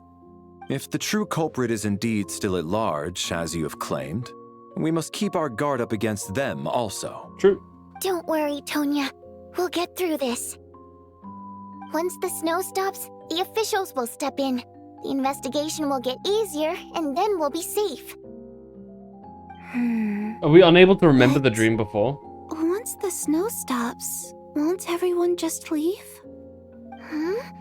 You're gonna miss us, huh? Well, some of us work at the theaters, so we'll still be here. I'll even give you a special backstage pass. Really, Miss Vodyanitsa? That's awesome! You've made a fan for life. Aw, you're so cute, Tonya. All right, let's swear to it. I promise to give you the pass, and you promise to never change your mind about being my fan. Promise. Don't indulge her, Tonya. You don't have to swear an oath over things like that. You really do get carried away sometimes, don't you, Miss Vodyanitsa? Hey! Mind your own business!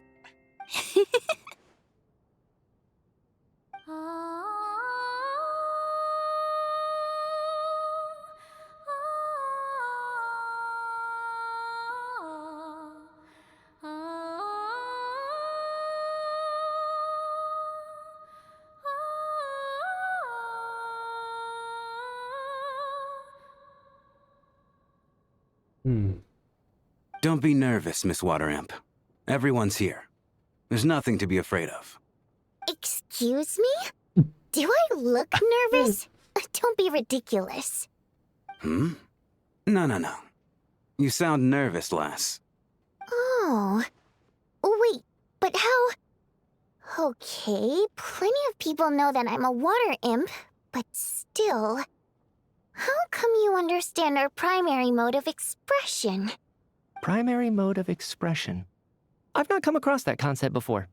Do enlighten me, Vodyanitsa. Well, it's just... We water imps tend to communicate our emotions to each other by singing, rather than facial expressions. The emotions we convey through song take precedence over our facial expressions. So, we think of it as our primary mode of expression. I'm impressed, Shram. I didn't take you for a man of culture, but you're clearly rather learned. It's not about being cultured or not. The thing is, this mode of expression can usually only be understood by other water imps. It's not a simple case of a song sounding happy or sad. Alright, quick pause as ads come through. Who do we think it is? Really, I'm still not entirely certain that there is a murderer. I think that's... The idea of a murderer is kind of red herring to me, because like Valerie said, or Valerie said earlier, there's no actual injuries or signs of struggle, nor discolorations for poison or anything like that. I think it's something much more deeper and darker than that, and perhaps not murder, but something more.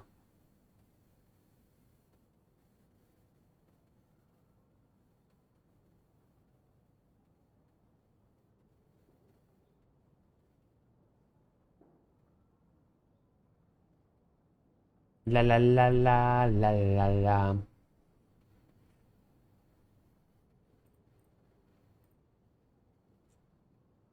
It's very interesting.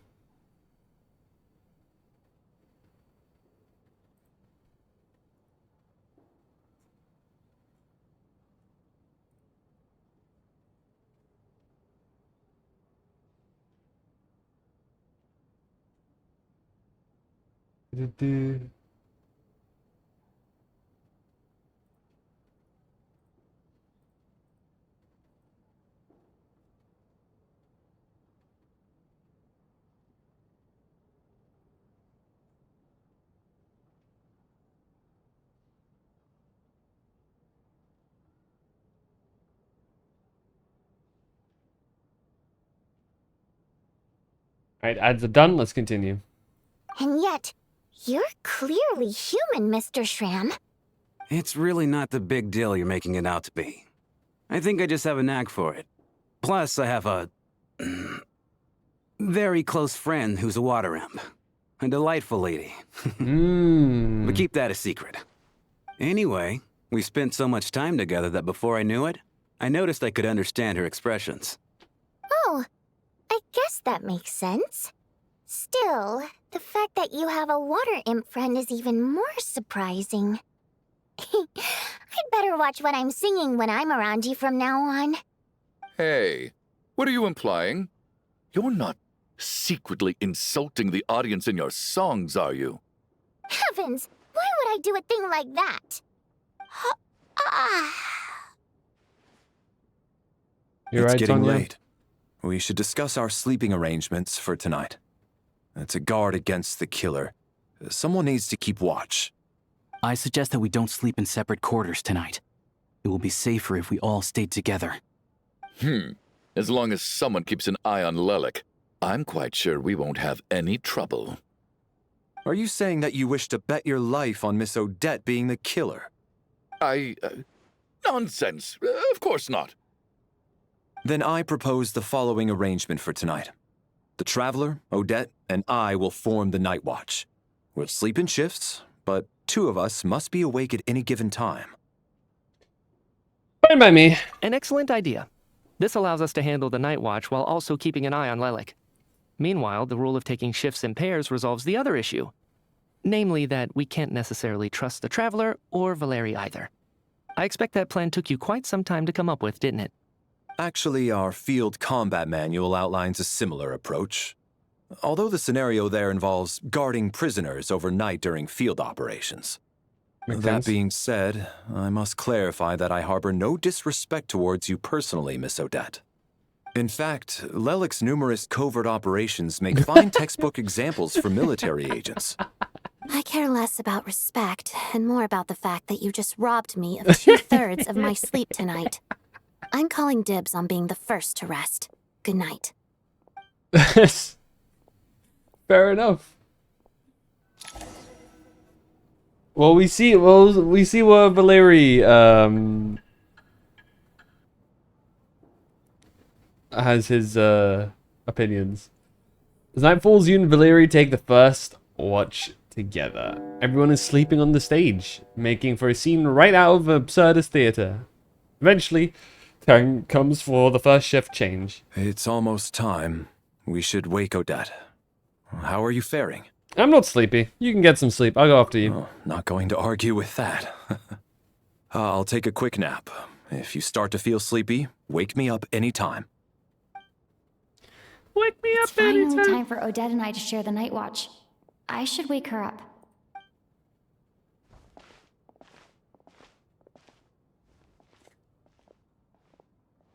I came here to get information from her in the first place. Maybe I should think about what questions I want to ask before she wakes up. As actually, you know what? I thought they would bring out... I didn't think they'd bring out beds here. It makes sense, but like that's not the way my brain went. How long are you gonna keep staring at me? You're right, but I didn't even wake you yet. Couldn't sleep. My mind's been running haywire. Very Plus, valid. There's something I've been meaning to talk to you about. You too? I had a hunch that you wanted a conversation too. Let's take this chance to clear the air, shall we? Sure. Where do we talk about this? We still need to be able to see everything. Are we gonna go walk up the stairs a little bit? I just had a simple question over for here. you, really. It's, Rosaline. In her final moments, did she have any last words or anything? Rats, all of you, is what I remember, but that's probably not what we should say. It all happened so fast.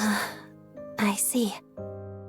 Well, that was all. Probably shouldn't tell her that I one. have no other questions. It was a very indignant death, so let's not. Do you miss her? No. She was utterly ruthless in pursuing her goals. That kind of person should be hard to miss. And yet, even though I never approved of her methods, and she was an abrasive person, the fact remains that I am indebted to her. I heard a little about that from Snezhnaya. Oh, she told you. I guess that makes sense. I think she and Rosaline were on pretty good terms. Still, she didn't know the full details. Yes. Rosaline wasn't the kind to gossip about this sort of thing. Not that it's any huge secret to me, though. When I was a child, I had to join the Fatui for the sake of my mother and me. I trained under Rosaline. It was extremely grueling, and it didn't exactly come naturally to me. All I could do was try to ignore the biting cold and practice. I was a newcomer who'd managed to make a good first impression on a harbinger. There was pressure to live up to her expectations, to be worthy of the fair lady's reputation. I just realized her Every day was a struggle against cold, pain, and fatigue. And most nights, I struggled to fall asleep. After enduring all that, I've become almost immune to the sensation of pain. I suppose that was the cost of survival. Surely, any child who had to experience that would grow to hate her lot in life, don't you think? You paid an enormous price. So, I put an equal amount of effort into my ballet. Because in my young mind, that was the only way to defy my fate. It was my way of telling her, the Fatui's demands and your expectations of me are not what I wish for. One day, I will leave. I think she probably blamed my poor performance in training on my passion for ballet. She knew my heart wasn't in it. One time, when I was secretly practicing a dance at night, she suddenly showed up. I knew she was there to catch me red-handed. I told her, "You don't deserve to watch the dance I learned from my mother." She looked stunned. I guess she was surprised that I lashed out first, She probably understood. before she had the chance. But strangely enough, on that occasion, she wasn't fierce with me like she was during training. Instead, she fell silent for a moment, and then left. After that, she never interfered with my dancing or asked me how it was going. She never came to watch me dance again either. Not even once. She was a very proud person. She was. But even now, whenever I take out this core Ignis, I can't help but think of that night. Of the look on her face. So this was a gift from her? Sort of. Although gift might be too kind a term.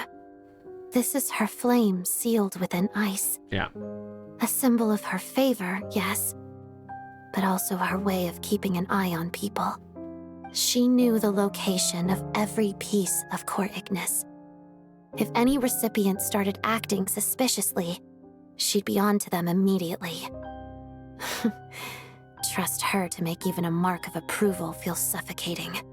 So, when news of Rosaline's death reached Snezhnaya, many people immediately crushed their core Ignis. It gave them a profound sense of relief, like they'd broken free from her shackles. But I kept mine. With my sensitivity to pain being as dull as it is, the warmth from this core Ignis is one of the few things I can still feel clearly. I still wonder, did she really come to stop me that night? I wasn't sure, but I was scared, so I said some really awful things. I guess she didn't leave anything behind. Not that I expected her to. It's fine. It's just a bit of a shame that we couldn't settle our differences before the end. Wait, but Snezhnaya told me you had settled things. She did. Are you sure she was talking about this event? She said that Alekino gave Rosalind some advice and that Rosalind went to see you. No, she didn't. I didn't even find out that she'd gone to Mondstadt until a while after she'd left. Wait, in that case... I think you should go and see the knave. Okay, I will. Thanks for letting me know. There's something I'm trying to figure out. I'm beginning to suspect that Paimon's mystery illness is being caused by the energy research behind Project Stuzha. Paimon's very important to me, so I have to get to the bottom of this.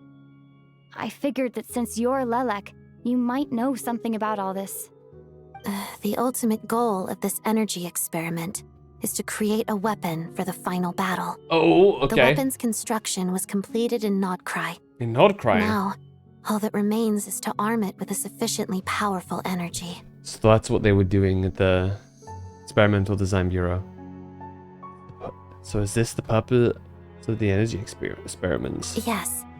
The weapon's development and all the related experiments are overseen by Lord Piero, the Jester. And the lab is located deep within the Armory Palace. I'm not sure why this experiment would be making Paimon feel unwell, though.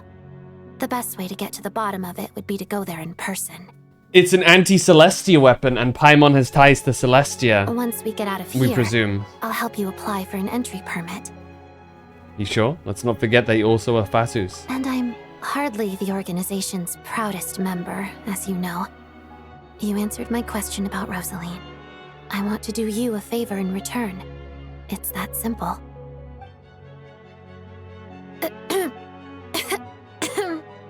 Huh? What's wrong?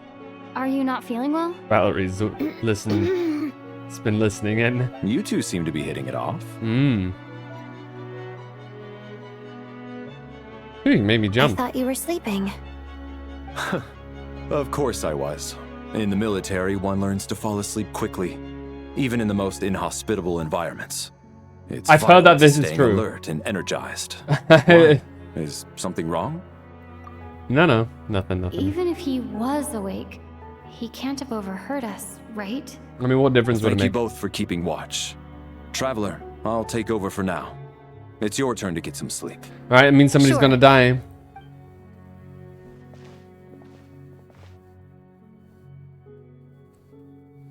Are we sleeping? Okay, we actually do have a bed.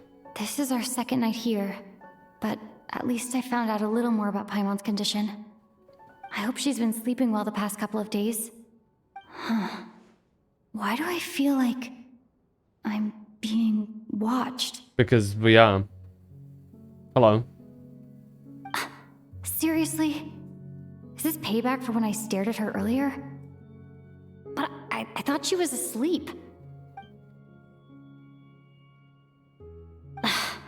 Never mind. I'd better try and get some sleep myself. Here we go. Who's gonna die this time? It's us. Hey, Foolish. What are you spacing out for? Are you reaching your limit too? I don't know where this is, and yet it feels strangely familiar. How long have we been walking for? Do you remember? Time's lost all meaning. Ever since we noticed that... Oh. That thing above our heads. What was it called again? A star key? Or key star? Anyway, the person who named it was swallowed by the black mist. Whatever it's called, ever since we noticed it, we've been walking up and up, hoping that as long as we reach it, we can find a way out of this place. But it seems like no matter how far we walk, we never get any closer. Well, we've come this far. You never know. Maybe we're almost there? Come on, enough moping. Let's go. The black mist is catching up. Let's go. The doorman and the other person's about to die. I'm assuming all of the NPC, none of the NPC. Oh, we can fight here. Okay. Oh, hello. Monsters! Watch out! Not again! I've lost count of how many times we run into them. Be careful. Holy shit. What the? There you go. There's one of them gone. It's another one gone. Now it's just this guy. Cryostorm!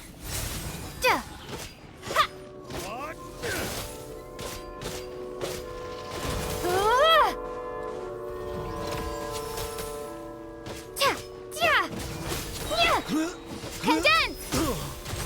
Encase! Oh. Oh. Oh shit. Reality's kind of shattering. Intriguing.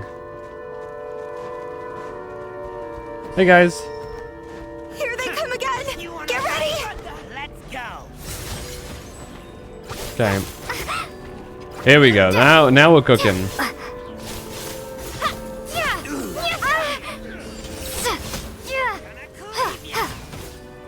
Holy damage.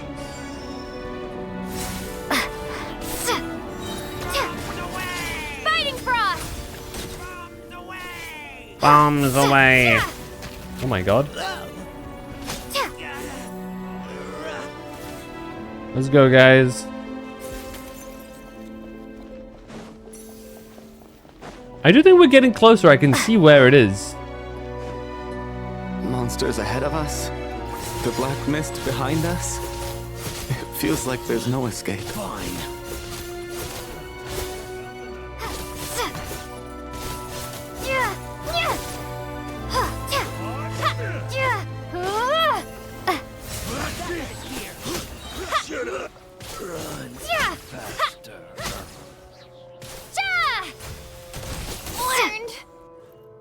Optin. Are you hurt, Coolish? No. I'm fine. It's just... Suddenly I don't want to walk any further. I I get you. In fact, I reached my limit a long time ago. Sometimes it feels like there's hope where there shouldn't be. Yeah. The hope that the star gives us is the only thing keeping us going. But I'm not sure it's real at all. It may just be a collective illusion. Otherwise, why would it always be out of reach? I actually feel like we're slowly getting close to it. We know you mean well, but you're only saying that to try and encourage us to keep going, aren't you? No, I see it. It's like literally one floor up. Thank you, friend. But enough is enough. Please don't give me any more false hope. Hope is poison in this place. I'd say... You're going to continue, aren't you? I admire that. I've given up, but I wish you the best. May there come a day that you catch up to the star and leave this godforsaken place. Well, let's continue.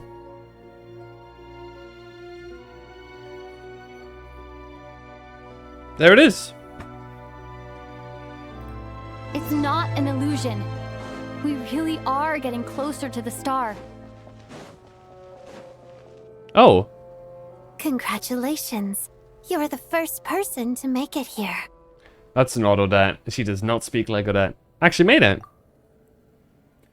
But how did she get here? The closer I get to the star, the more familiar it looks. I'm the star's envoy. The black mist has stopped rising. Its hunger is satisfied for now, having devoured your two companions. This is a good opportunity. What's going on, dude? I'll let you get some rest before we continue. Continue? Aren't we going to leave? What do you mean, leave? The star represents the starting point. It's the waypoint for the beginning. Congratulations on reaching the starting point. Once you are ready, we will head out and walk upwards. I will be right by your side the whole way. Everything I went through to get here, this is just the start? Oh, and we... Huh? What's wrong? Hey, don't give up before the journey's even begun. Freaky Odette. 2 more deaths and they'll just be dead in their beds. 07. Rampana! Rampana! Is that Vodyanitsa's voice? What happened? Coolish, wake up! Please wake up! Drama about sleeping, which began as a joke the other day, is now playing out on the stage. No one counted on it being a tragedy. Everyone is gathered around the 2 sleepers in the center of the stage. Without even inspecting the scene, you already know what has happened, as if someone had told you in advance. The C string tonight. The situation is 2 NPCs left. The rest are playable characters, so they can't die. We cannot ascertain the cause of death.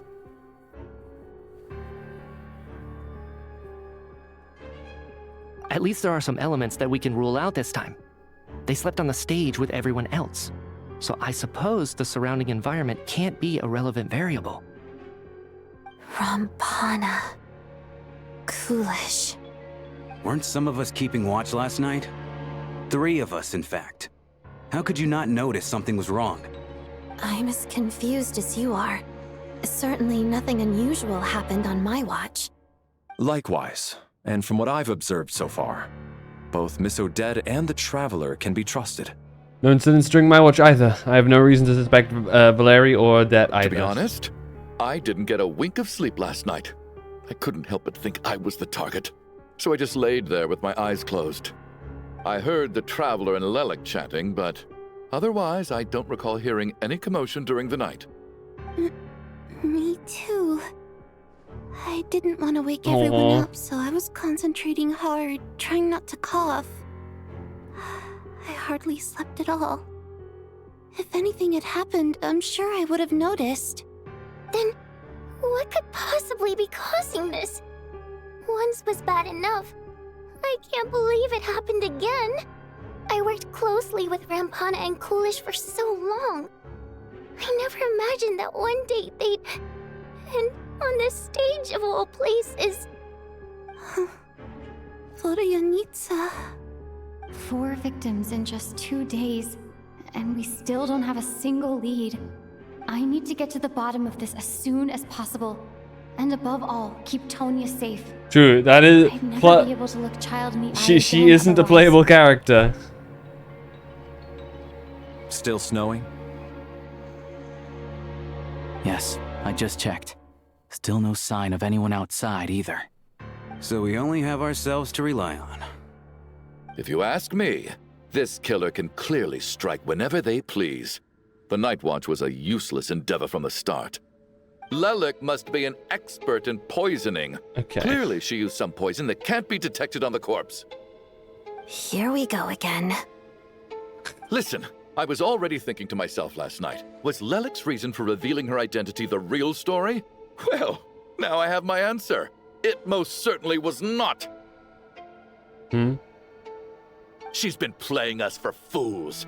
You get off on this, don't you? Revealing your identity, only to carry on with your killing spree? That's a hideous thought. One that only a hideous mind like yours could dream up. How dare you? That's enough! Yesterday, you named Lelik as a suspect because the victims were both wealthy merchants. Lelik might have had a motive then, but today's victims were just ordinary people. Not to mention that they were colleagues of Odette and mine. What reason would she have to murder them? Let me guess, just to scare you? Who knows? Maybe you don't know her as well as you think. I implore you all to ask yourselves, how many people are there really in this world that have what it takes to kill another Can we person? stop assuming it's murder? Not many, I'd wager. Lelik is well known to be a ruthless operator, and now she has revealed her identity. How could it be any more obvious? Everything you've said so far is still just conjecture, which doesn't constitute a concrete lead. You need to back up your claims with some evidence. How can you defend her, officer? What did she say to you while you were on Night Watch? Maybe I shouldn't be so surprised. You military types are always colluding with criminals to target the rich. What a professional victim, bro. Jeez. All so you can get your grubby paws on our hard-earned fortunes, then tell us to fall in line. The Fatui, the Druzhna, and the Rokot. Thugs, the lot of you. Jesus. Don't you dare. Aww. Sir, but... You were the one who told us not to stop other people from expressing their opinions yesterday. 4 people have already died. Only yesterday I was chatting with Mr. Coolish.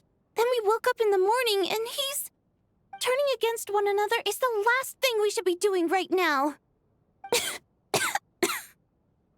Little girl. Even if Mr. Chuganov is a puffed-up, pig-headed windbag who doesn't have a clue what he's talking about, he's still one of the victims here, isn't he?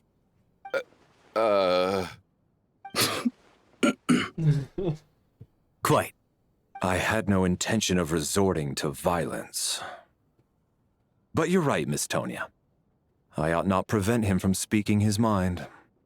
In any case, I believe Mr. Chuganov has calmed down a little now. We may resume our discussion. I don't think there's any need for that. What is there to discuss? Nothing about this situation is normal. Did you have an idea, Mitya? You're the brainiac here, right? Come on, clue us in. I've been mulling something over. All the leads we have so far concern things from outside the theater. Miss Odette's alter ego, the threats Mr. Chuganov received. But then there's the 2 double murder crime scenes themselves, which have given us absolutely nothing to go on whatsoever. That's highly unusual. Even with the most careful killers, there's always some evidence left behind. So what are you suggesting? They weren't I murdered. think this could be a supernatural Yes. event. It isn't characteristic of human Thank or human you. homicide at all. Correct me if I'm wrong, but aren't you supposed to be a scientist? That doesn't sound like a conclusion someone like you is supposed Sounds to exactly make. like the conclusion someone like him is supposed to make. I got into scientific research because of my insatiable curiosity.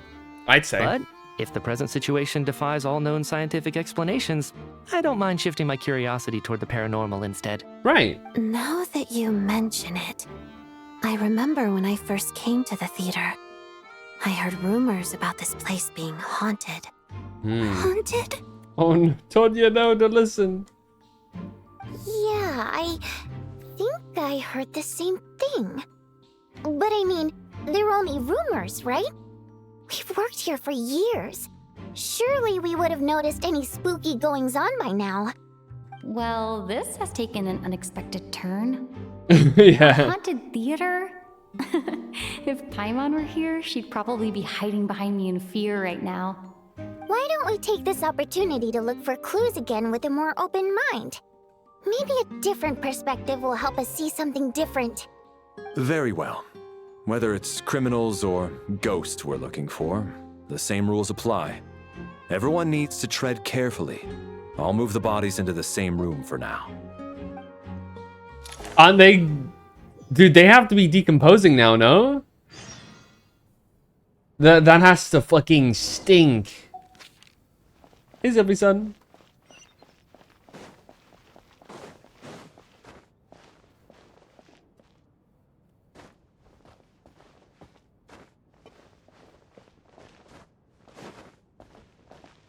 We've got an ad break right now. I'm gonna go and quickly go and grab some liquid for me to sate my thirst upon. BRB.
Zippy! I return! Let's continue the murder mystery. Well, at this point, we're not even certain it's murder. In fact, we assume it's probably not. Hey, you two victims, next victims, I mean what? Chin up, my man. That soldier guy just gave you a bit of a fright, that's all. Think about your wife and kids back home. That'll get you your mojo back. Me, for example, whenever I get hungry, tired, sleepy, or thirsty, I just think about that water imp friend of mine. And everything's suddenly alright again. So daydreaming about women somehow removes your need for food and water, does it? Mm-hmm. Don't be absurd.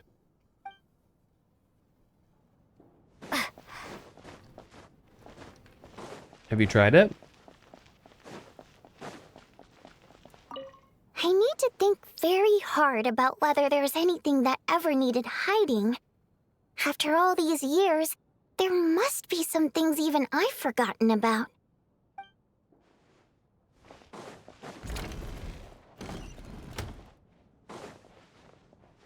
Since two things are in that room, let's check this room first. Tonya! Tonya? Did you find anything? Not yet. Still looking. So... Are we supposed to be looking for something paranormal? I think I'd prefer teaming up with you than looking around on my own. This looks like somebody's notebook. Shall we read it together?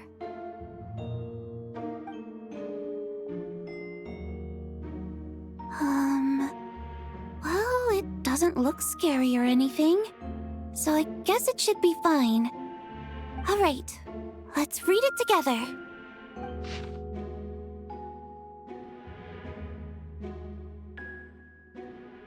Letter in a diary. You once told me I would understand someday, but even now I still don't. I don't believe anyone should be forced to abandon their homeland because of a change in power. She never considered the feelings of us water imp nobles. Every inch of this land reflects memories of my childhood. If I close my eyes, I can still hear everyone's songs echoing everywhere. I'll not forgive those who drove us away. And I miss you very much, Mother. I often find myself missing that dress with the tassels, the heavy bed curtains, and the first rays of sunlight that would stream into the manor each morning. But it's alright now. If I narrow my eyes just a little, the light seeping through a crack backstage feels just like the one in our manor. I know that life is gone forever. Oh, I know that life is gone forever. And I can miss it all I want. But I also feel that what I have here now is no less than what I lost. The fantastical sets designed by the prop master. The many fans who come all this way to see me. The quiet dancing girl who doesn't talk much. It's all mine. I won't lose any of it again. Never. Absolutely never. I've joined a rather remarkable organization, though I can't tell you its name. Whatever that great figure intends to do this time, there should always be someone looking out for the misfortunes of ordinary people. That's what our organization exists for. Even now, I still don't understand her. Why is it that those in power always seem this way? They clearly have the ability to bring greater happiness. Some say she has her own difficulties, but what could possibly trouble someone so seemingly omnipotent? Never mind. I should just focus on what I can do. I suppose you'll all hear about our organization sooner or later. Its name is... never mind. I'll leave it a mystery for now. So this is Vodyanitsa's stuff. Yeah. This has to be Vodyanitsa's writing, surely. Maybe it's a little rude for us to peek at this. I feel like I just read someone's secret diary by accident. Since it's an accident, it should be fine. Now I feel a little guilty too. Sounds like she's writing this for her parents, right? I don't they dead? understand. Why put this stuff in a notebook instead of mailing it in a letter? Because her water imp parents belong to the aristocracy, who were driven out of Snezhnaya by the Tsaritsa long ago. And now they live somewhere new, where the postman can't get to. Oh, hey Vodyanitsa. I can explain. We're sorry. It's fine. My fault for not storing it properly. I can't leave things lying around and expect them to get ignored when everyone's scouring the place for clues. Alright, give me my notebook back. I'll take over the investigation in this room. Caught.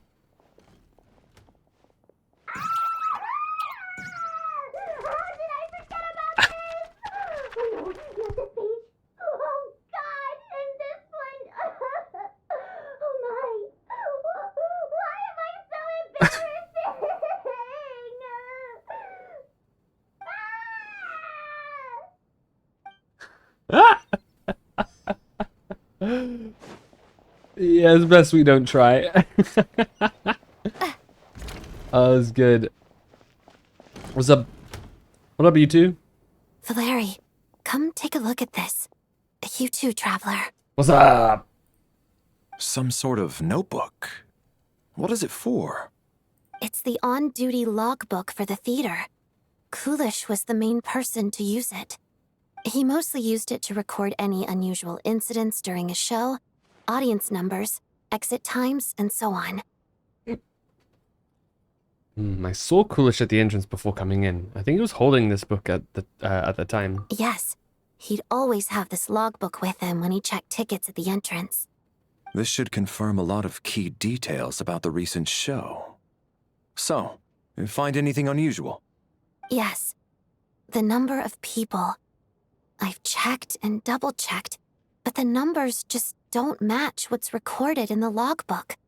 Apparently, we have an extra person among us. Are we certain that logbook is accurate? Could someone have sneaked in without buying a ticket or something? We have an extra person among us. Unlikely. Kulish took his duties very seriously. I've rarely seen any errors in his work. Not to mention that this was a dress rehearsal, meaning smaller audience numbers and tighter ticket restrictions than usual. Everything would have been well within his control. We no longer have our tickets with us, do we? They got collected on entry. True, he has all the tickets. I assume there's no way we can check them again. Unfortunately not. The theater recycles tickets. Once people are in the door, they don't tend to leave until the show ends. So we collect the tickets at the point of entry. Too bad Kulish is dead. If he was still around, we could just ask him. Still, I'm inclined to believe that this discrepancy in the head count is significant somehow. I agree. Did an extra person just materialize out of thin air?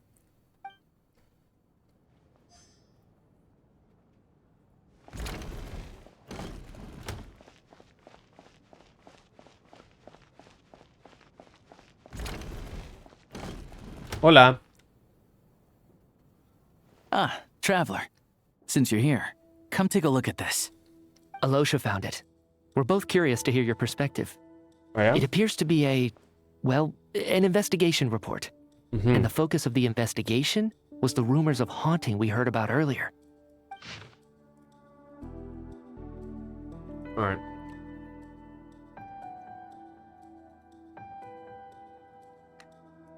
This commission is clearly not as simple as previous cases involving only folklore studies. It appears to be connected to something far more mysterious. An extinct civilization, the creations of ancient gods, or powers from beyond this world. The possibilities leave ample room for speculation. From now on, we should take this as a lesson. A simple surface does not imply that what lies beneath shares the same value, or same level of existence or nature. Ley lines themselves possess a powerful ability to either devour or guide souls. In most cases, once the soul and body of the deceased are separated, the soul is drawn directly into the ley lines, leaving no room for lingering existence. However, evidence shows that the connection between the theater area and the ley lines has been obstructed, though only partially. Not completely severed. Still, this has granted certain souls unwilling to return to the ley lines an opportunity.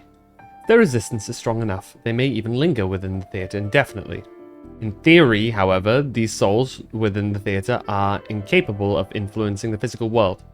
Only under extremely rare circumstances can they produce phenomena observable to the human eye.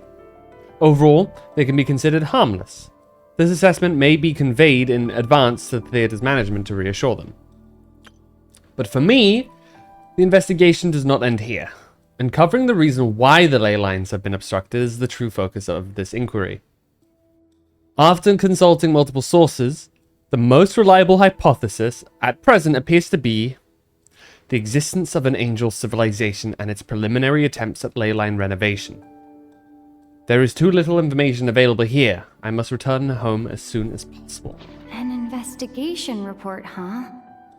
Looks quite old. Huh. This person's name looks to be of Sumeru origin to me. Was the investigator from Sumeru?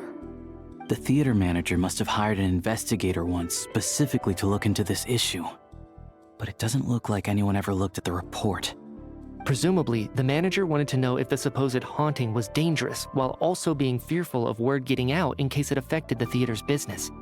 Anyway, the bottom line is, the haunting is actually real after all. It's caused by an obstruction in the ley lines. Is there any chance this is the key to finally making some progress with the murder cases? Ley line problems are pretty unexceptional to me by this point. And while it certainly offers an explanation for the ghosts, it's hard to imagine what connection it could have to these two murder cases. Some of the language that appears at the very end of the report caught my eye. Angel civilization, ley line renovation? My area of research doesn't touch on any of that, so it's completely outside of my wheelhouse. Huh?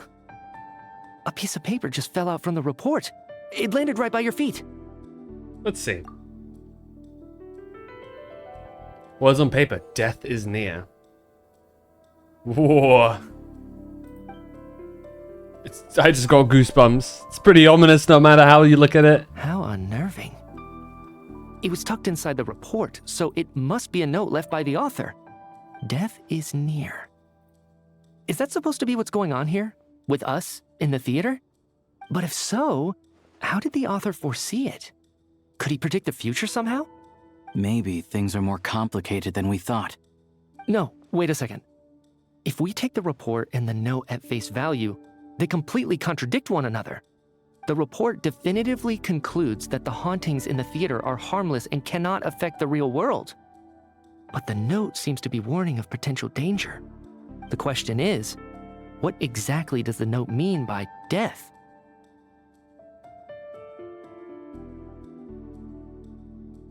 Is it simply describing our situation, or is it referring to the victims? Or could it refer to the perpetrator? The various ways we could interpret this keyword lead in completely different directions. Let's pause our analysis here for now. I think we need more information.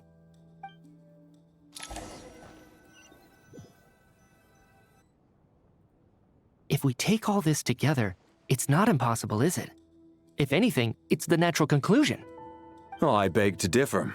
This sounds to me like a product of a researcher's vivid imagination. And perhaps it's because I'm still viewing this through the lens of a typical murder investigation. But still, I'm struggling to be persuaded by your theory. Does it really sound that far-fetched? Alright, well, let's treat that as speculation for now. I do agree with what you've said, so let's go with your idea for now. Good. Okay, now that we finally have some meaningful leads, I think it's time to reconvene.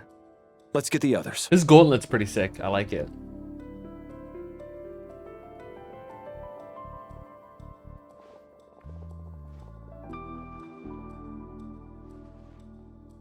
So, that's about everything we've discovered so far. I'll share my theory first. Based on what we've learned from the logbook, I believe the extra person among us is most likely the killer. If the killer had simply bought a ticket, it would have greatly increased the risk of their identity being exposed.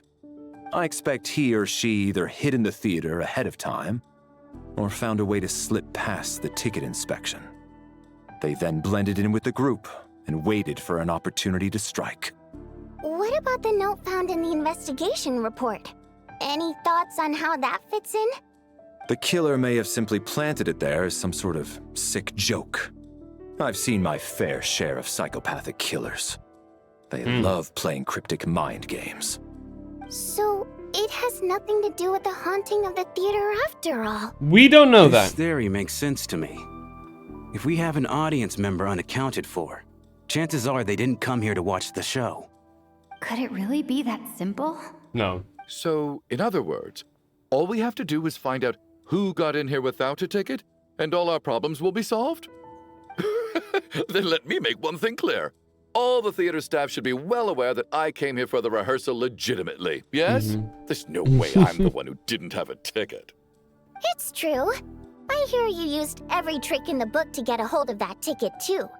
Everything short of throwing a temper tantrum and rolling around on the floor at the entrance.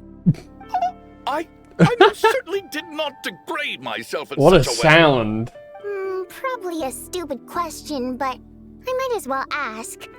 Did anyone here get in without having their ticket checked? Hmm? Guess it was naive of me to expect them to just admit to it. I want to hear that again. Beautiful. Especially after the unprompted Lelik reveal. Once was already a miracle. Twice would be unfathomable. Lelik reveal. Most likely extra person who had without a ticket is I mean, obviously we know Tonya. It's you.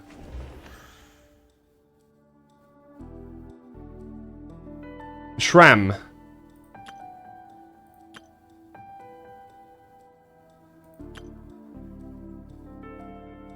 Me. And they wouldn't have... Okay.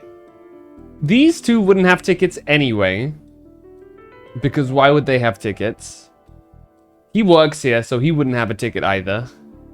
I guess you can also still select the deceased.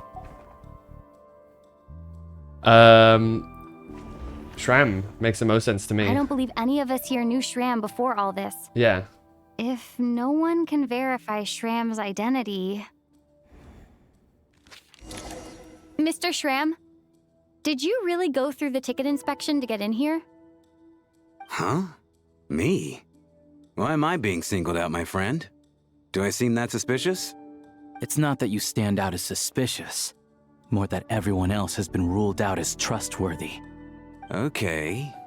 Well, we spent the best part of 2 days together now, so I'm sure you can all tell what kind of person I am. I'm a true gentleman.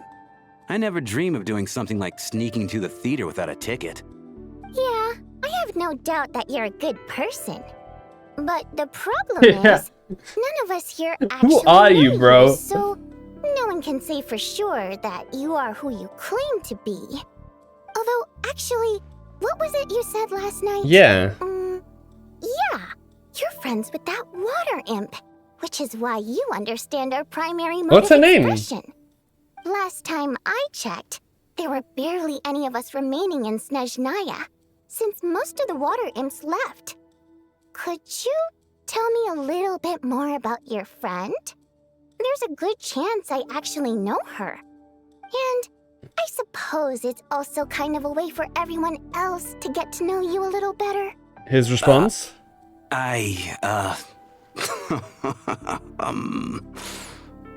Good grief. Are you blushing? Pull yourself together, man. Stop giggling like a teenage boy. It's revolting. Hey, revolting is a little strong. All right, fine. I'll admit it. That water imp friend of mine, the truth is, we're dating. My I man. was just a bodyguard hired by our family. But the stars must have aligned, because sparks began to fly between me and their daughter. Never in my wildest dreams did I think I'd get so lucky. We don't need details. Yeah, what's her name, bro? Okay. I'm just a little hesitant to reveal her name, that's all. You know how it is. These are delicate times. Even with me to protect her.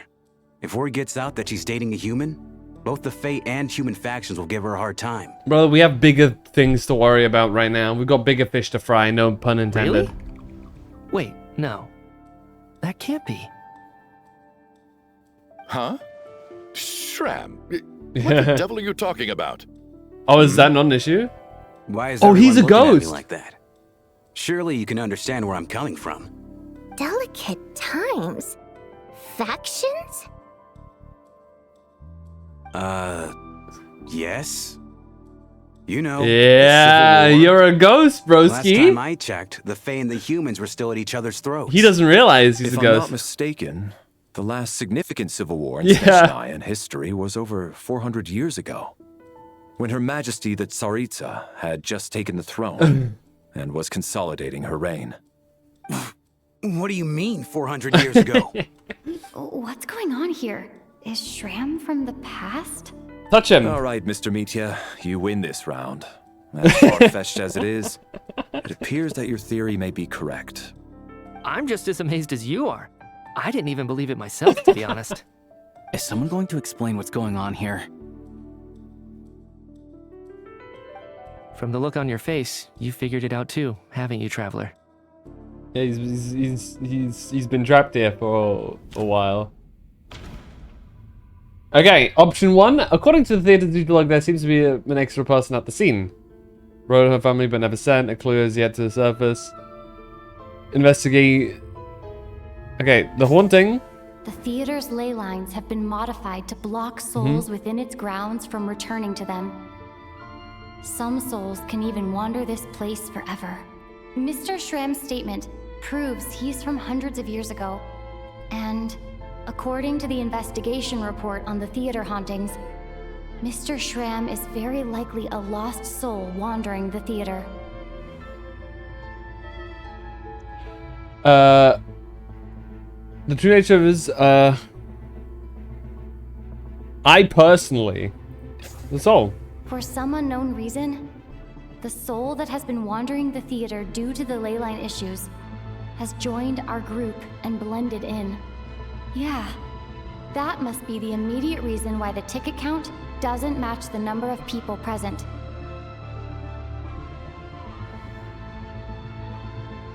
Death is near. In this case, death most likely refers to someone who died long ago. The contents of the investigation report have been verified. There are indeed leyline issues and wandering souls in the theater. Death likely symbolizes the deceased. Mr. Shram, for instance. But Death is near. Huh. That must mean that there's a dead person in our midst. That's the truth, isn't it? That's the question remains, how has that killed 4 other people? Yeah, the logic is clear now. The investigation report said that there would be souls stuck wandering around the theater because the ley lines were cut off. Mr. Shram must be one such soul who died in the theater a long time ago. In which case, that also makes him our extra person. So when the note said death is near, it must have been referring to death as in the deceased, people who died a long time ago. Someone who died a long time ago. In short, there's a dead person among us. The extra person we've been searching for is a ghost from the past. You mean I'm a ghost? No. Don't make jokes like that, my man. There must be some mistake. But even if I was dead, I know for a fact I didn't kill anyone these past 2 nights. Yeah. Even if all that's true, the report also said the souls inside the theater can't affect reality, right? They're harmless. Wait, can we touch this for a second, Shram? Then what if the problem isn't the souls at all, but the ley lines themselves? The ley lines have a powerful ability to attract and devour souls. True. Let's say that the ley lines are like a black hole, constantly seeking to engulf souls. But the souls that don't want to return are trying to avoid being sucked in. Huh. Why does this analogy sound so familiar? What happens when the black hole can't achieve its goal? I'm only speculating here, but what if it ended up swallowing innocent souls by mistake, or intentionally taking other souls to compensate?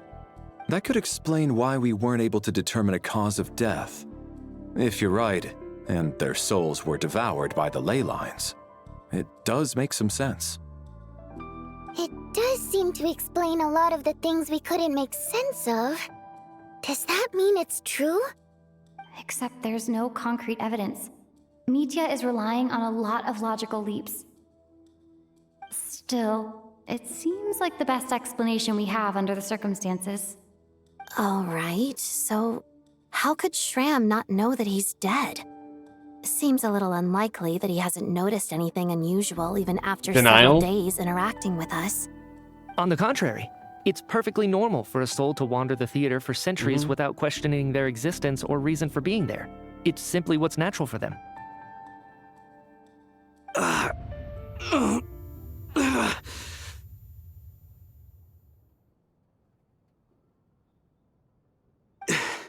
You know what, Mr. Brainiac? I think you might actually be right after all. I'm trying to remember and... even though my head feels like it's going to explode, I think... it's all coming back to me. We'll pause for a second because ad break is about to begin. What a cliffhanger, a little mini cliffhanger. Dude.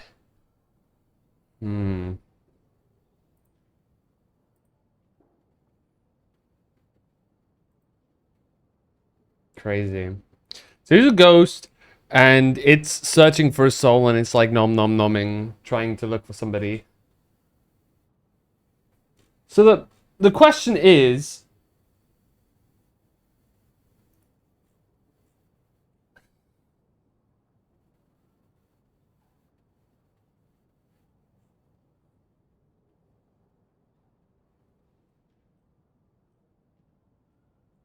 there is then, what relevance does this have to the overall story?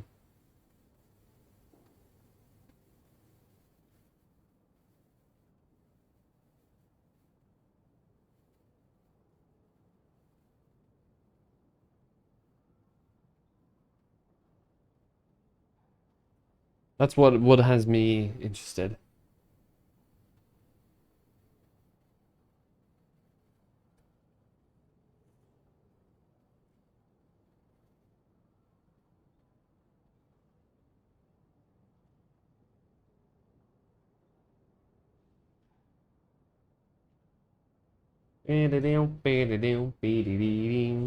Okay, 10 seconds till we keep going.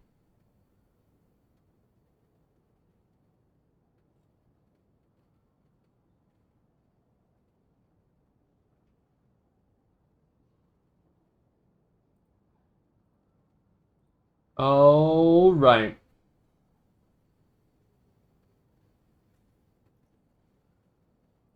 How's it going? What's coming back to him? Tell us. I was the one who didn't want to remember my own death, so I forced myself to forget. Well, I'm sure those are painful memories. My lady and I snuck out to go on a date one day. We bought tickets for the theater. It wasn't really my thing, but I was just happy to be together. All of a sudden, a group of people burst into the theater, shouting for all the water imps to get out, performers and audience members included. It was clear the conflict between humans and Fae had reached a boiling point. This time, the extremists were even coming after the water imps who had nothing to do with the war. I thought I could pull one over on them, so I took off my jacket, draped it over my lady, and tried to sneak out amid the chaos. But I got caught. They started shouting, calling me a traitor to humanity. But I was going to do whatever it took to buy our chance to escape, no matter how many people stood in my way. I had to, both as their bodyguard and out of love. It's all right, friend. You can stop there if you want. You don't need to dig all that up again. It's just... even now, I'm still struggling to accept the truth. How could I be dead? I'm sorry, everyone. If I'd known I was a dead man walking, I wouldn't have dragged you down with me. If I'm the cause of all this death, then punish me however you see fit. But, Mr. Shroom... No. I refuse to be a burden. I know what I have to do. You said I've been wandering the theater for centuries, right? He has to leave.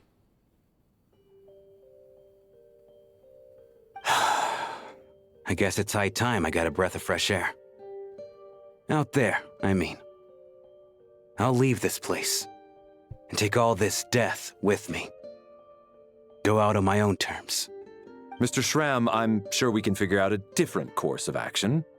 My good sir, we both know I'm not supposed to be here. I should have accepted my death long ago. One way or another, this has to end. Unless you're saying this goes against another one of your military principles somehow. No, I'm speaking on a personal level this time. Let it go, man. Oh, wait. One last thing. Miss Wateramp. My lover. Her name was Litia. Litia Ozarova. Do you know what happened to her? Ozarova. Oh, Auntie Ozarova. That's what we all called her. I remember her as a very kind elder. She had a bunch of kids, too.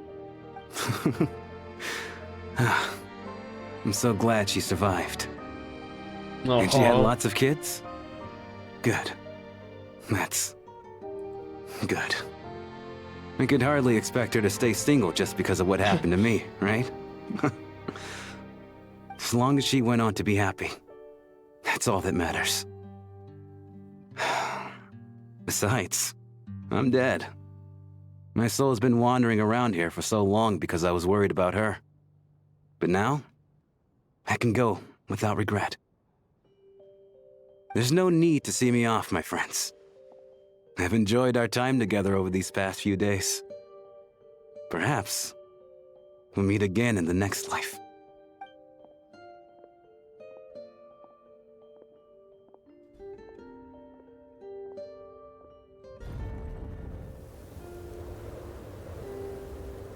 Take care, my man. I know Mr. Schramm was already dead, but I still feel so sad. Death is cruel, no matter how we might try to make sense of it. So, was the conflict between Fae and humans really that bad back then? I was only little, so I don't remember much. It's terrible to think that so many innocent people had their lives turned upside down. Even the historical records about that time period don't say much about it. All people know is that the Tsaritsa founded the Fatui, drove out most of the Fae aristocracy without explanation, then used her terrifying power to suppress the humans. It seems to me like the Tsaritsa chose to make herself the enemy. She downplayed the conflict, directing whatever animosity both sides had for each other at herself instead. That's also why, despite how brutal the conflict was at the time, there hasn't been much lingering tension between humans and Fae since. Things have been fairly harmonious for the past few centuries. Fairly harmonious? The Tsaritsa banished the Fae to protect the Fae living in the city? She offered herself up to be hated in exchange for peace. Maybe it's not quite as bad as it sounds. I don't think Her Majesty is too concerned if mortals hate her or not. And besides, there are very few who truly do. All this time, I had no idea. All right. If Mitia's theory is correct, then I think we can consider this matter settled. Let's all take a break.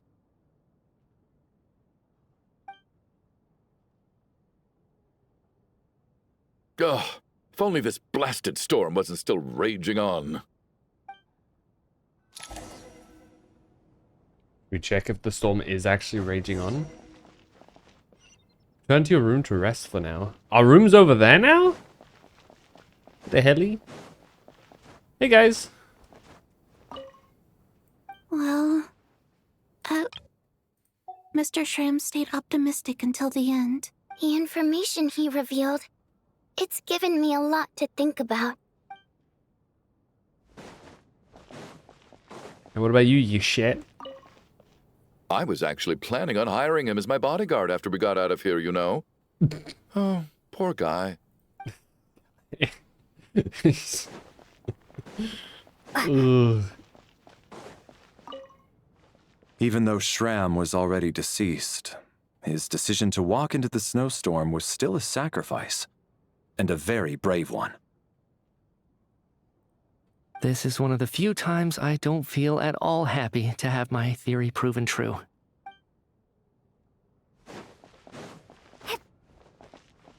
Oh yeah, the intel? What does it say now? Confirmed to be one of the deceased. He voluntarily walked into the snowstorm. Does that mean that the others get back up, or are they like dead? Has the ley lines just gobbled them up, and it's like, oh, GG, no re. Sucks to suck. At least the lingering regret that kept him here has been put to rest. That's not necessarily a bad thing.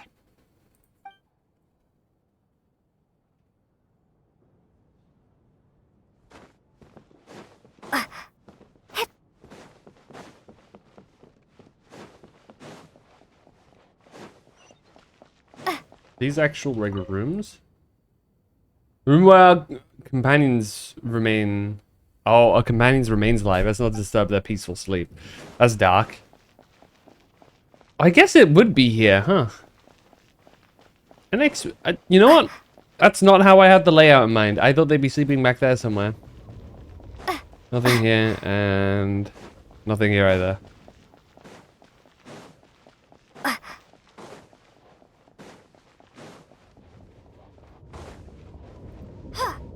Huh.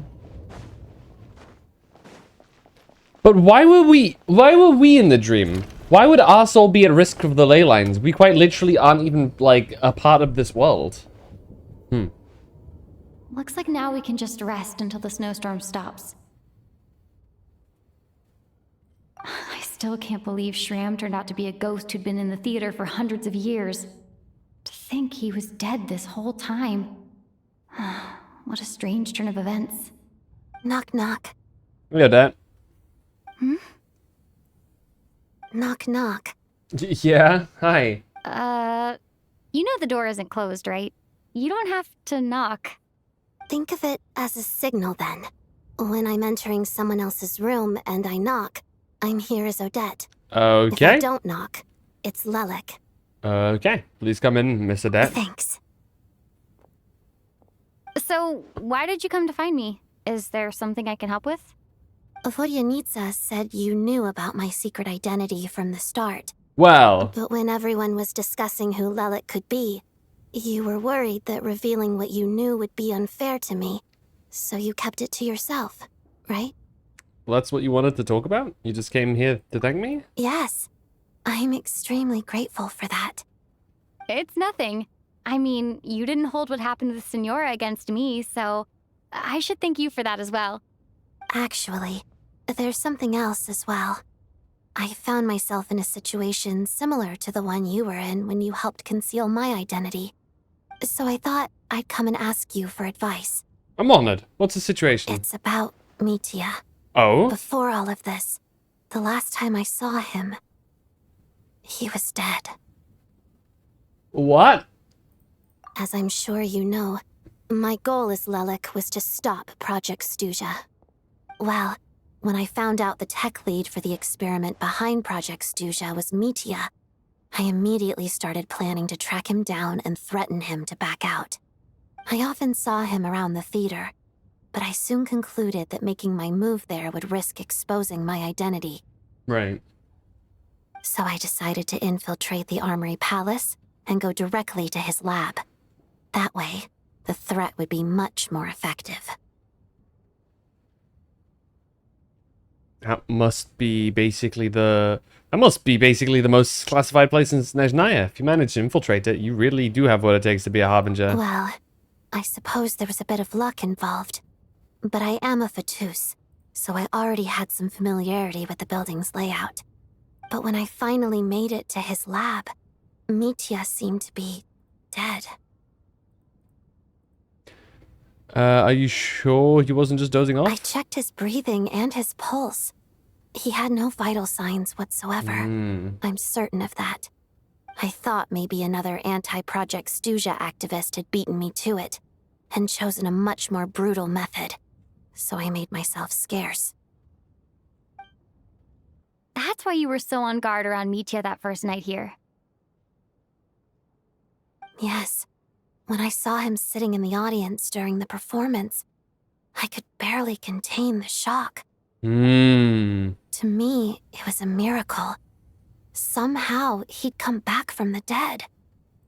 But then, the murders started happening and things got so complicated that it wasn't really at the front of my mind.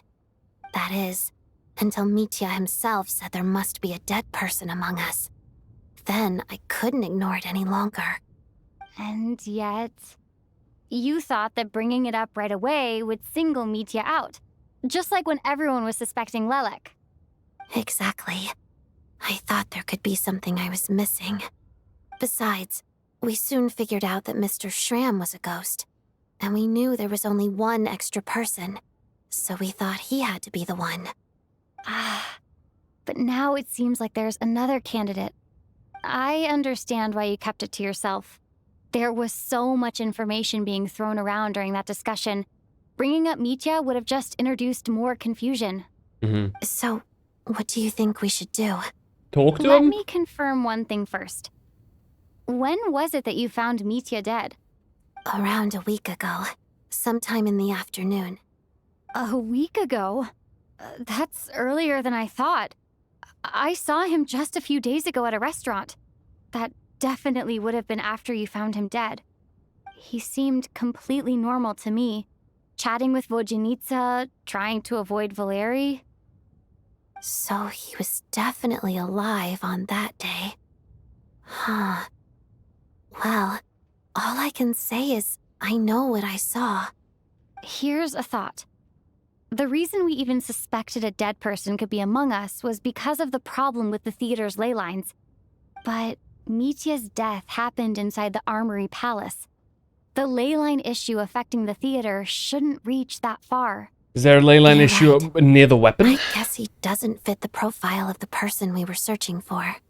I think the chances of it being him are very low. Surely he can't have died for real in the Armory Palace. Unless what? Unless he really did come back from the dead. You're right. Do you think we need to disclose this to the others? Huh, what's this? A private meet and greet? Where do I line up? Well, we should ask you right now. That's not what's going on here. Well, I was just making the rounds. Thought I'd try to lighten the mood a bit. Vodyanitsa's handing out food if you're hungry.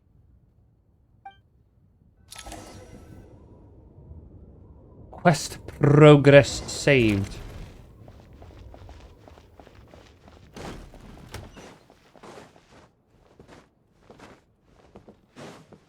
New quest screen and examine. Yeah, does it say anything new now? No, okay. It would have been really eerie if that would have changed. Cutscene? So the snowstorm continues to rage on. Before you know it, night falls once more. Uh-oh. What is going on with this storm? Could it be connected to that monster that just arrived in Snezhnaya? I almost hope it is. Her Majesty the Tsaritsa left to vanquish that beast herself. We just need to wait for her triumphant return. Do you think people still feel the cold after they die? I'm wondering about Shram. Oh, maybe we should have given him a coat before he went out there. Death itself is cold, isn't it? I'm sure the storm will embrace him. Well, I hope he has a safe journey. I'm going to miss him, I think. It's not like we can blame him for Rampana and Kulish's deaths. The other ones she does not give a shit about. We barely made it out alive ourselves. Once we get out of here, how are we going to explain what happened to their families?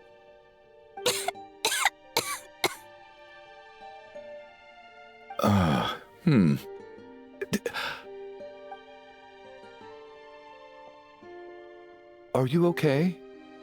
Here, take this. I've never used it.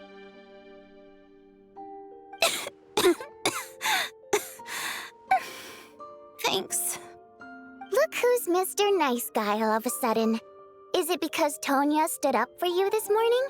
At least you know how to return a favor. Yeah, without Tonya, who knows how badly he would have been hurt. I told you already, I never intended to resort to violence. Duh, bunch of rascals. Little girl? I was rather surprised when you spoke up for me this morning. I didn't think I had many admirers here, so, thank you. Oh, no need to thank me. I said some bad stuff about you too. I've been, too embarrassed to admit it, but, you remind me a lot of my daughter. So kind to everyone, but never lets her old man off the hook. Unless my wife and I are having a fight, then she's always on my side. Especially when she was little. Every time I took her out...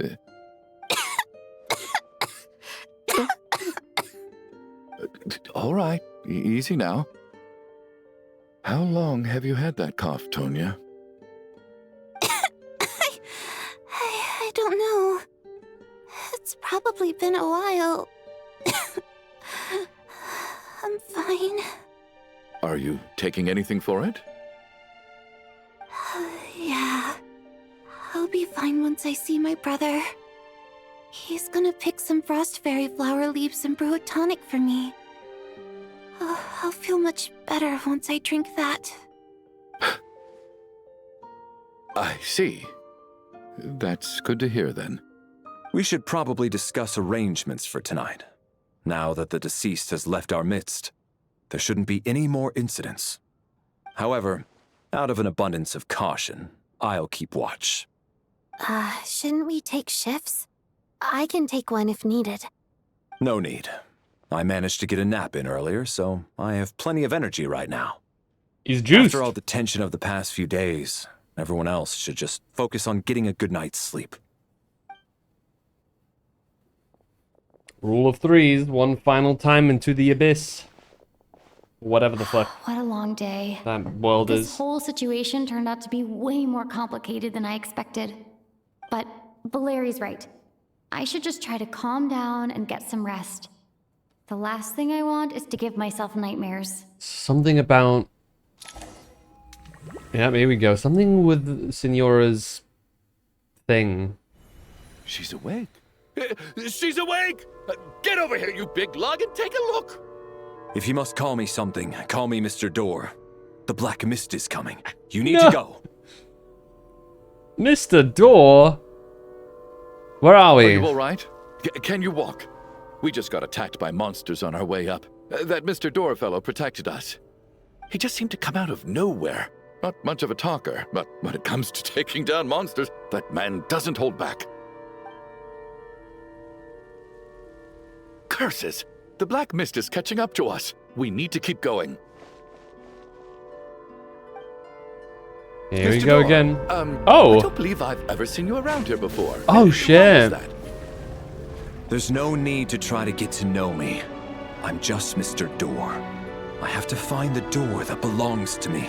Mr. Door! Monsters! Quick, get rid of them! I can just push these ones off. Oh. Well, anyway, we're lucky to have you here. Thanks for saving us earlier. No need to thank me. This is where my He duty does lies. about 1 billion damage too. That's crazy. Just you.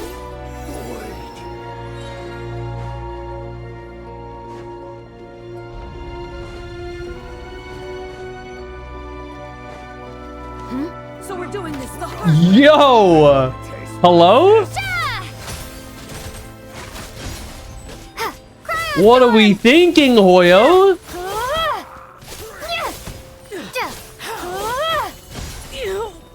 Goodness me.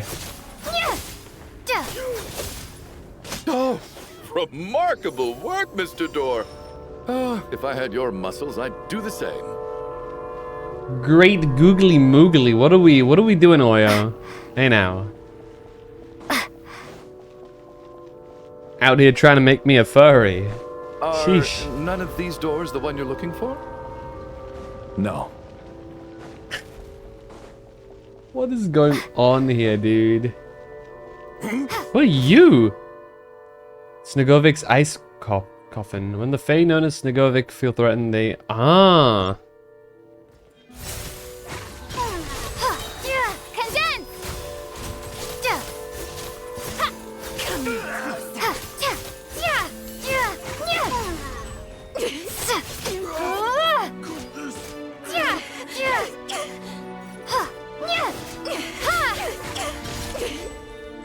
What's up, Beatable? Thanks for the hydrate posture check and the daily the black check-in. mist is still rising. Oh. Wait, look! There's more monsters down there. Are they coming from within the black mist? No, no! They're gaining on us! Quick, keep going, or they'll be at our heels any second! How you doing, dude?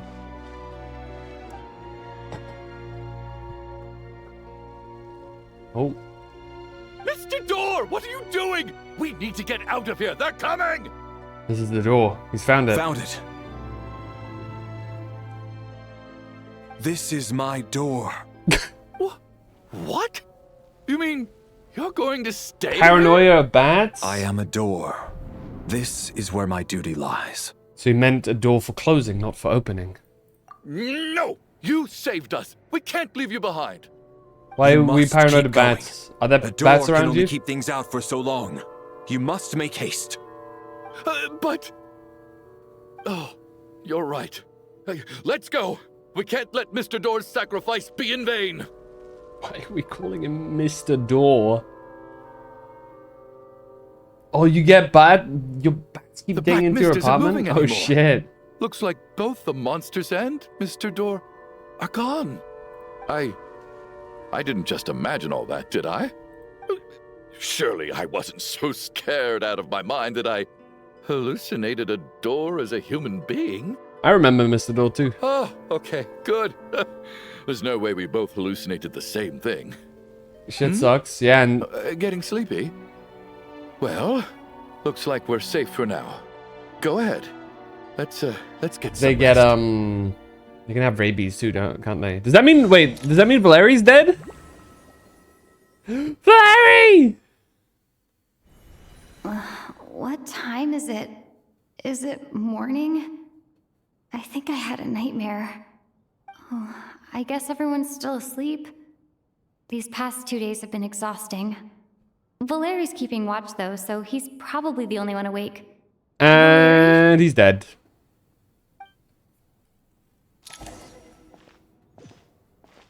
Oh boy. Wraith's Nocturne. Check your environment. He looks calm and composed as ever, even now. It seems there is no burden he can't shoulder. Yet around him, time seems to stand still. As if the gods in their mercy finally granted him a moment of respite. Wake up! Everyone needs to wake up! No! Just like the last 2 nights. No clear cause of death. I've been a real thorn in your side, haven't I, Mr. Valeri? Now you can rest in peace. God, die needs to be playable. But for me, he has a vision and everything. Life will be all the duller for not having to run away from you, my friend. Is this all a test from Runover or some shit? How's Tonya? Is she okay? I just checked on her, and it doesn't seem like anything serious. She's just exhausted from the past couple of days, and she's still recovering from her Seems to happen every time we sleep. We should let her sleep a bit longer. That means Valeri was the only one who died last night. If Valeri was awake and keeping watch, it would have been impossible to kill him without waking everyone else up. That much is certain. This is so frustrating. Why has nothing changed since yesterday? I thought we already dealt with the dead person causing all this. Actually, one thing has changed. There's only one victim this time, not 2. Does that mean?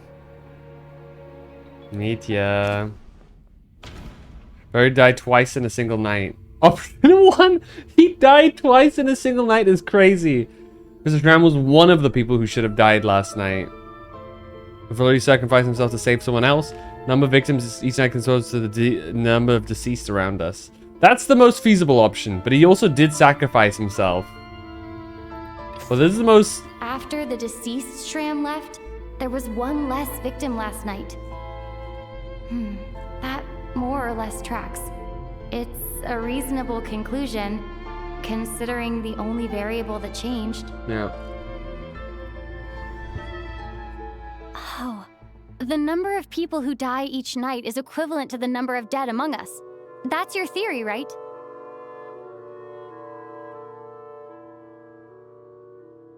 Exactly.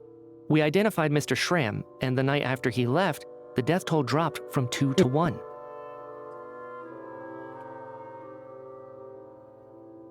By that logic, there must be one more dead person left among us.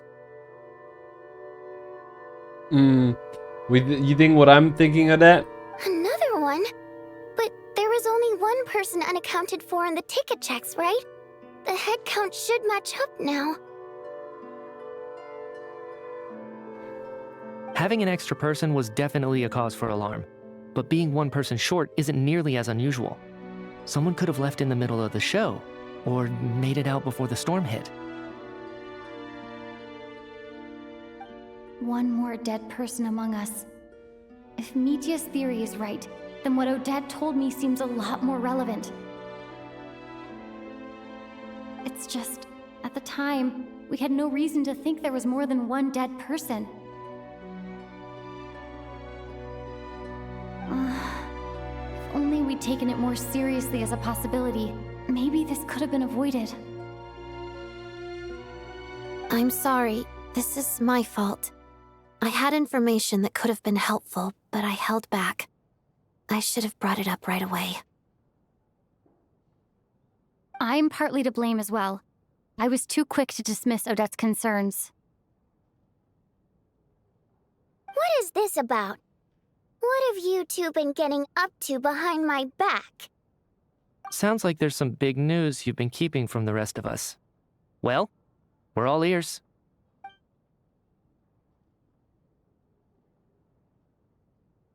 Odette tells the group of finding Mitya dead. I'm the dead person? Yeah. Wow. That's certainly news to me. Odette and I talked about it yesterday, but we thought it just wasn't possible, so we left it at that. Yeah, I don't blame you. If I'd been there, I probably would have reached the same conclusion. It just sounds too unbelievable. Let me just try and verify this. I just scoured my memories trying to think back to the afternoon Miss Odette mentioned. But I honestly have no recollection of dying. That's where I'm different than Mr. Schramm. Having seen Mr. Mitya a few days ago myself, I also find it hard to believe he could be the other dead person among us. Well, if it isn't Mitya, then who? Do we vote on it? If you don't mind me asking, Traveler, I believe you mentioned that you know Tonya's brother. Had you ever met her before all this? No, never. Wait, are you saying... Now just 1 minute. I know where this is going. You can't just randomly point a finger at anyone you want. Yeah? You're in the hot seat, and all of a sudden you want to divert our suspicions onto somebody else? Trying to pick a fight, Mr. Chuganov? Whenever you open your mouth, all you do is attack people, That and means- I've had enough of it. If you don't want to engage in a civil discussion, you can shut up. Damn. You little brat! Did Mitya ask about Tonya because he suspects her? I suppose I only identified her by age and nothing else. Could that mean... I'm just saying, you're going around casting suspicion on people for no reason. How could Tonya be dead? I can vouch for her if nothing else. I've seen her before. She's the sister of that Harbinger, isn't she? The one called Child. Oh, really? You're telling the truth? Since being here, I don't think I ever mentioned she was Child's sister specifically. Does Chuganov actually know her? if Chuganov can vouch for her, then it can't be Tonya either. In which case, it seems unlikely that there's another dead person among us at all. Miss Odette, could you go over that afternoon with me one more time, when you found me dead? No problem. What is going on? What is going on? Like, what is the point here? What is this leading to? No matter how hard I It's just try, next I to just his dead can't body. remember anything about dying. But I do remember something else. Miss Vojanitsa, during our last meal together, I told you how some of the researchers were suffering from temporary memory loss. Do you remember that? Oh, yeah. You said it was hindering the progress of your experiments. You thought they were just under too much stress or something. Right. And even though I don't remember dying that day, I'm pretty sure I experienced something like amnesia. Some of my memories from that afternoon are missing. Are you suggesting you're missing the memory of your... Of course. How am I only just realizing this? Humans aren't necessarily aware of their own death. You mean being silently assassinated, or dying in your sleep? Situations like that? This is incredibly morbid that he's just in the background here the whole Suddenly time. it all makes sense. I must thank you, Odette. I think your perspective just helped me reach a breakthrough on a series of issues that have been troubling me for quite some time. All right. It's decided then. I'll be the one to leave today. Oh, leave? Hey, wait a minute. He's like, yep. Aren't you rushing into this? What if you're wrong? You'll pay with your life. Do we know that? Come on, kid. Aren't you gonna fight for your life? This seems like a rash decision. I have other reasons beyond what's been discussed. In fact, thinking back, I remember during Miss Odette's performance, while I was sitting in the audience stalls, a brilliant new idea for my research popped into my mind. But then, my train of thought suddenly cut off. I can't remember it now at all, and I didn't take any notes. I guess that must be another instance of temporary amnesia. It flickered. No. Hold on. I see where you're going with this. You're suggesting that each instance of temporary amnesia is a death, right? There's a glaringly obvious flaw in that idea, no? How can one person die so many times? I believe Miss Odette's account. During the period where my memory is blank, I must have been either dead or in a similar state. All it would take is for the same thing to happen in the theater, and I would come under the effect of the ley lines in this vicinity. Right. This increases the likelihood of me being the deceased, does it not? At least being counted as one. There's no evidence to suggest that anyone other than me is a candidate for the deceased. So allow me, as a scientist, to treat this as an experiment. Please relax, everyone. I don't think things are as bad as they may seem. If I really am the deceased, then to leave the theater will be a relief for me. If, on the other hand, I'm still alive right now, well, apparently you've all witnessed my resurrection recently anyway. Who's to say I won't return from the dead again this time? Mitya's right. This is the only thing we can try right now. I think he's deliberately downplaying the gravity of the situation, though. He probably doesn't want to burden everyone. What is a scientist if not someone who gambles on experiment after experiment in an attempt to obtain the truth? With this snowstorm, the ley line phenomenon, ghosts of the dead, and my amnesia, we've been paralyzed by not knowing and powerless to do anything about it. It's a terrible feeling. But if I do get resurrected, you can be sure that I'll come back with the truth of all this. Just you wait. Here we go. He's waving with his scarf. His nightfalls of theaters filled with heavy sounds. More than half of the group is gone since the first night here.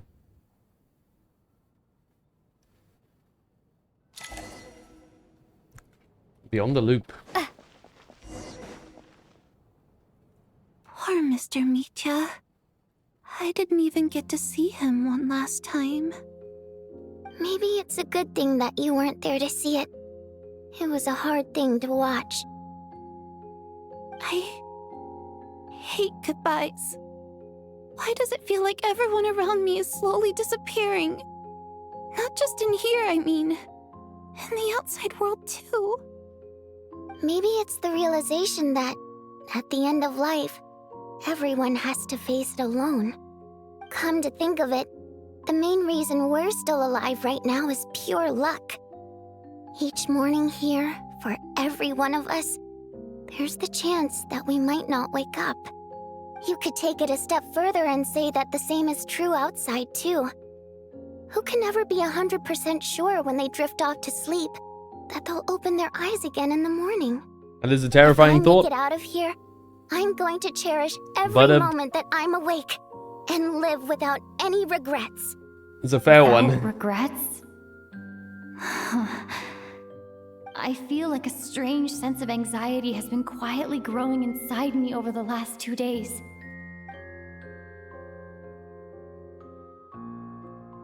Are you okay? You look really glum. If something's bugging you, let's talk about it. There's only a few of us left. Well, I know, but stupid game won't everything let we've me been remember, through, so... What's the point in keeping things bottled up? I have a travel companion named Paimon. Alosha and Odette have met her before. She's been feeling unwell recently. You're worried about her, aren't you? That makes sense. We've been trapped in here for days. To be honest, I used to feel like I was just a spectator in this world, watching everything that happens from the sidelines. Maybe it's because I'm a descender? A descender? But with Paimon by my side, over time, I slowly felt my connection to this world growing stronger. Yeah, that's a term you probably don't know. She loves eating, sleeping, and having fun, but she's also a great guide. It's her authenticity that makes this whole world feel more real for me. Over the last few days that we've been apart, I've often caught myself wondering, what would Paimon say if she were here right now? She'd be terrified, bro. She would hate being here. But by the time I snap out of it, the conversation has already moved on and I'm still in my own little world. I'm trying to overcome this sense of detachment, but I really miss Paimon. I guess, in a way, she means the whole world to me. I bet she misses you when you're not there as well. Maybe you're her entire world too. I don't know if this will make you feel any better, but back when the water imps left Snezhnograd in droves, I also felt like the whole world was suddenly empty. I could be surrounded by people all smiling and having fun, and still feel completely separate from it. So, I totally understand how you feel. Later on, I started to think, maybe accepting the fact that our loved ones won't always be with us is something that takes a lifetime. All we can do is cherish their companionship from moment to moment. So, once we get out of here, we suddenly got very real better here. hurry back to our side as fast as you can. You can't let your story end in regret. That's the trope I hate the most. Thank you. That's exactly what I needed to hear. But Vodyanitsa, if you hate goodbyes too, why didn't you leave with your people? Zappy saying goodbye too. That's just the choice I made. I used to regret it, but I don't anymore. Like I said before, singing is a water imp's primary mode of expression. It's how we convey our emotions. Our songs have echoed through this theater for hundreds of years, each one a story pieced together through moments of joy and sorrow. But does a story exist without someone to read it? To me, the answer is no. So I made the choice to stay. That way, there would still be someone left to sing these songs and listen to their stories. Otherwise, they could have been lost forever. Could you teach me how to understand your people's songs sometime? I want to be able to truly hear them, like Mr. Shram. A fan after my own heart. Thank you, Tonya. How about I sing something for you, and you tell me what you hear? Okay, I'll do my best.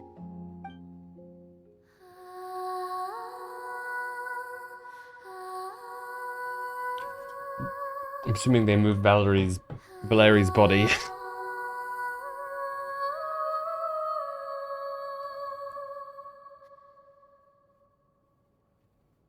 I've never heard that one before. I feel like I can hear a sense of longing somehow. I wonder why that is. Color me impressed, Tonya. You're a keen listener. Most people can only tell if a song is happy or sad. I didn't think you'd be able to pick up on such specific details. So, what's the song about then? Come on, tell me. I've actually never performed this song in the theater before, because it has more of a ceremonial purpose for our people. It's not meant for the stage. It means something like, May those we have lost watch over us, and follow this song back home in the night, so that we might be reunited once more. So it's kind of like a requiem. We're called to be reunited with our loved ones in our dreams. No wonder I could hear that sense of longing. You sing it for loved ones who have passed away. I hope it reaches them. It's getting late, Tonya, and you're not well. We should all turn in early. I suppose there's no reason to keep watch tonight. Okay. But, before I go to bed, could you sing that song a couple more times for me, Vodyanitsa? No. Of course. Anything for my #1 fan.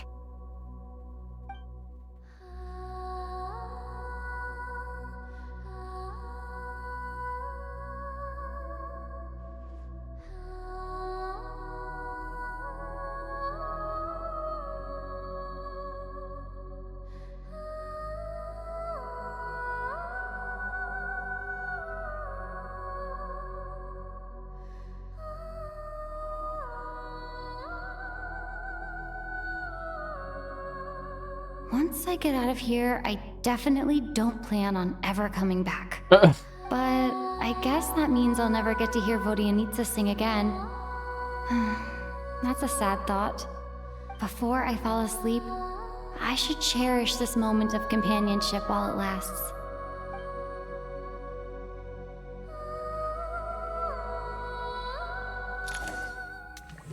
Here we go. Now we maybe confront whatever the hell's going on. Okay, yeah, we are balls deep. It's so dark in here. Oh. I feel kind of dizzy. Am I alone? Tonya? Brother. What was that noise?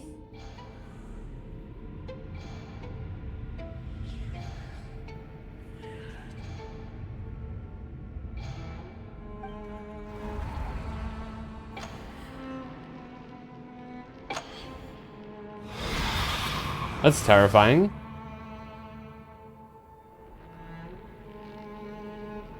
Return, O spirits. Fulfill your oath of protection.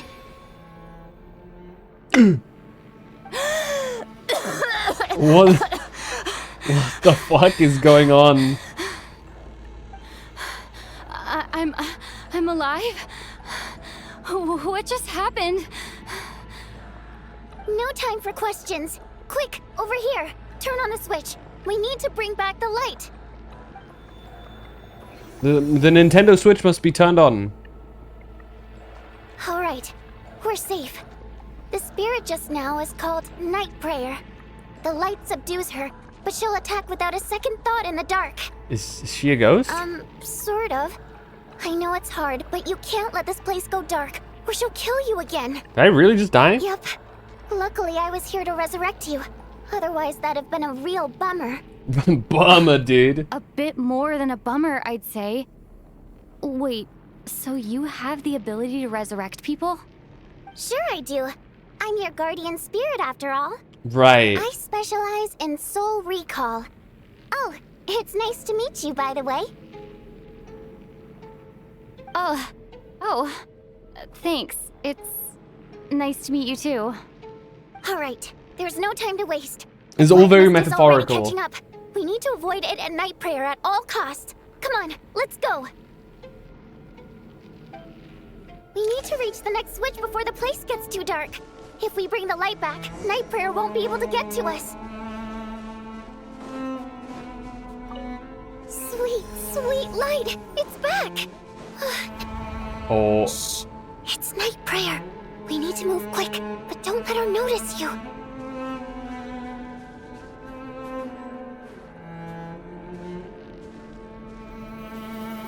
Look out!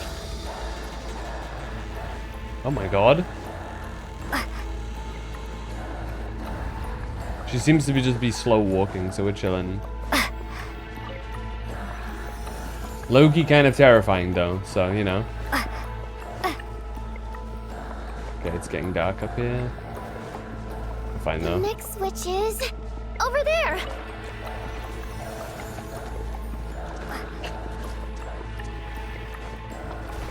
Ah. Hey! I've McFallen. Oh, the train! Okay, this is something very bizarre is going on.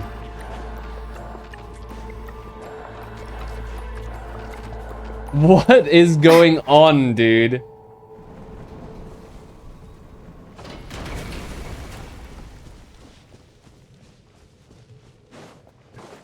Is Ronova fucking with us or something?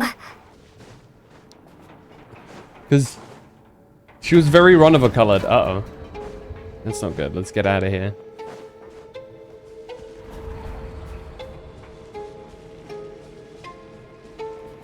Oh. Oh. No, night prayer is here too. This can't be the only path. Let's head up there and take a look. Hey. Baited. What?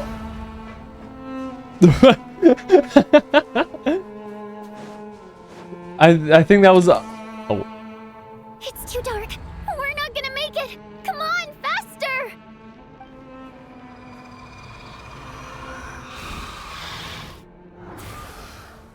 Traveler! I won't let you die like this. Not on my watch.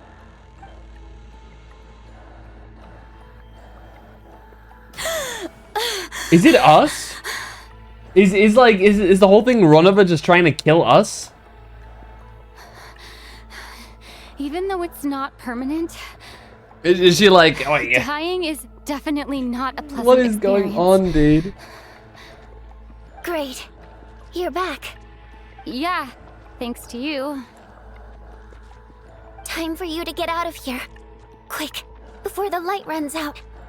What about you? You're not coming with me? I can't. I've already been used up. Used up? A guardian spirit's skills are finite. I can only resurrect someone so many times. I might not look any different, but my essence has been exhausted. Now, I will slowly start to fade away. I can go no further. The black mist is where I belong. It's okay. Why didn't you tell me sooner? Because it wouldn't have changed anything. That knowledge would have just burdened you. And a guardian spirit's role is to protect. But... Go.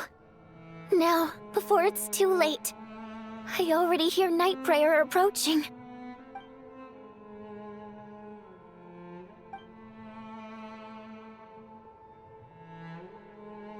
So why does the mist have that color? All right, is it Vodyanica who's dead now? Vodyanica! Dude. How could this happen? Vodyanica! Well, I guess there's no need to inspect the body. You're beginning to grow numb to the tragic deaths that await each morning. Before long, the lament of countless water imps seems to resound around the theater, full of deep affection and sorrow for Vodyanitsa. Emotions begin to respond in kind, leaving a heavy feeling in your chest.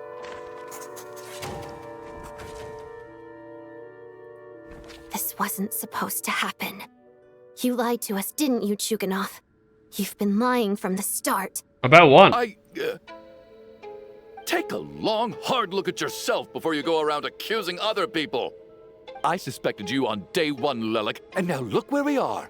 By some strange coincidence, you've never been targeted. You just happen to have survived this long? No, you should be the prime suspect.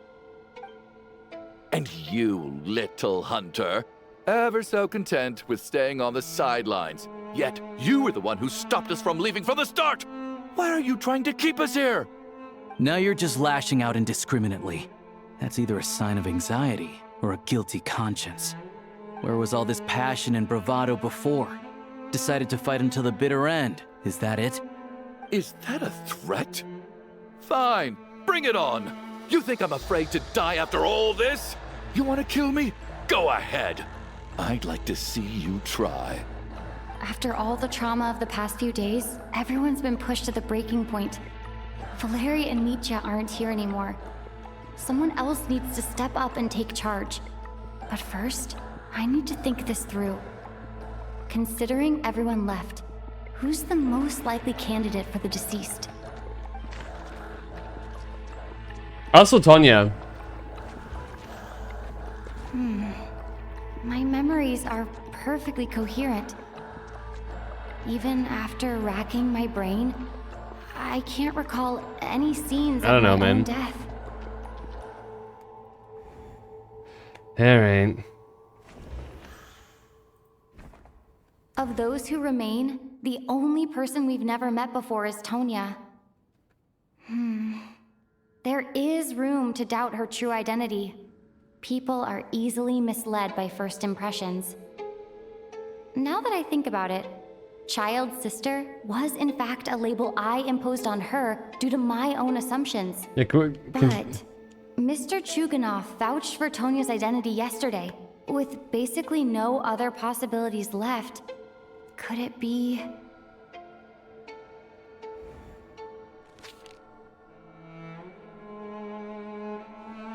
What a long quest, dude. Tonya, how's Tusser been lately? Tusser? Your brother Ajax must have mentioned me in his letters home, right? Did he say anything about a blonde traveler? No.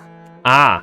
And my brother's name is Razik, not Ajax. Ah. Chuganov, looks like it's your turn to do some explaining. Yesterday you said you could vouch for Tonya. Why did you give us a false testimony? I knew you were behind this, Chuganov. You've been lying through your teeth from the start. Everything about you is fake, down to the wife and daughter you're always talking about. Your entire family man persona is a charade, isn't it? That night, when I infiltrated your place as Lelik, I noticed you were home alone. Didn't think much of it at the time, just thought everyone else was out. But thinking back on it now, that doesn't seem very likely. My guess is, you live alone, don't you?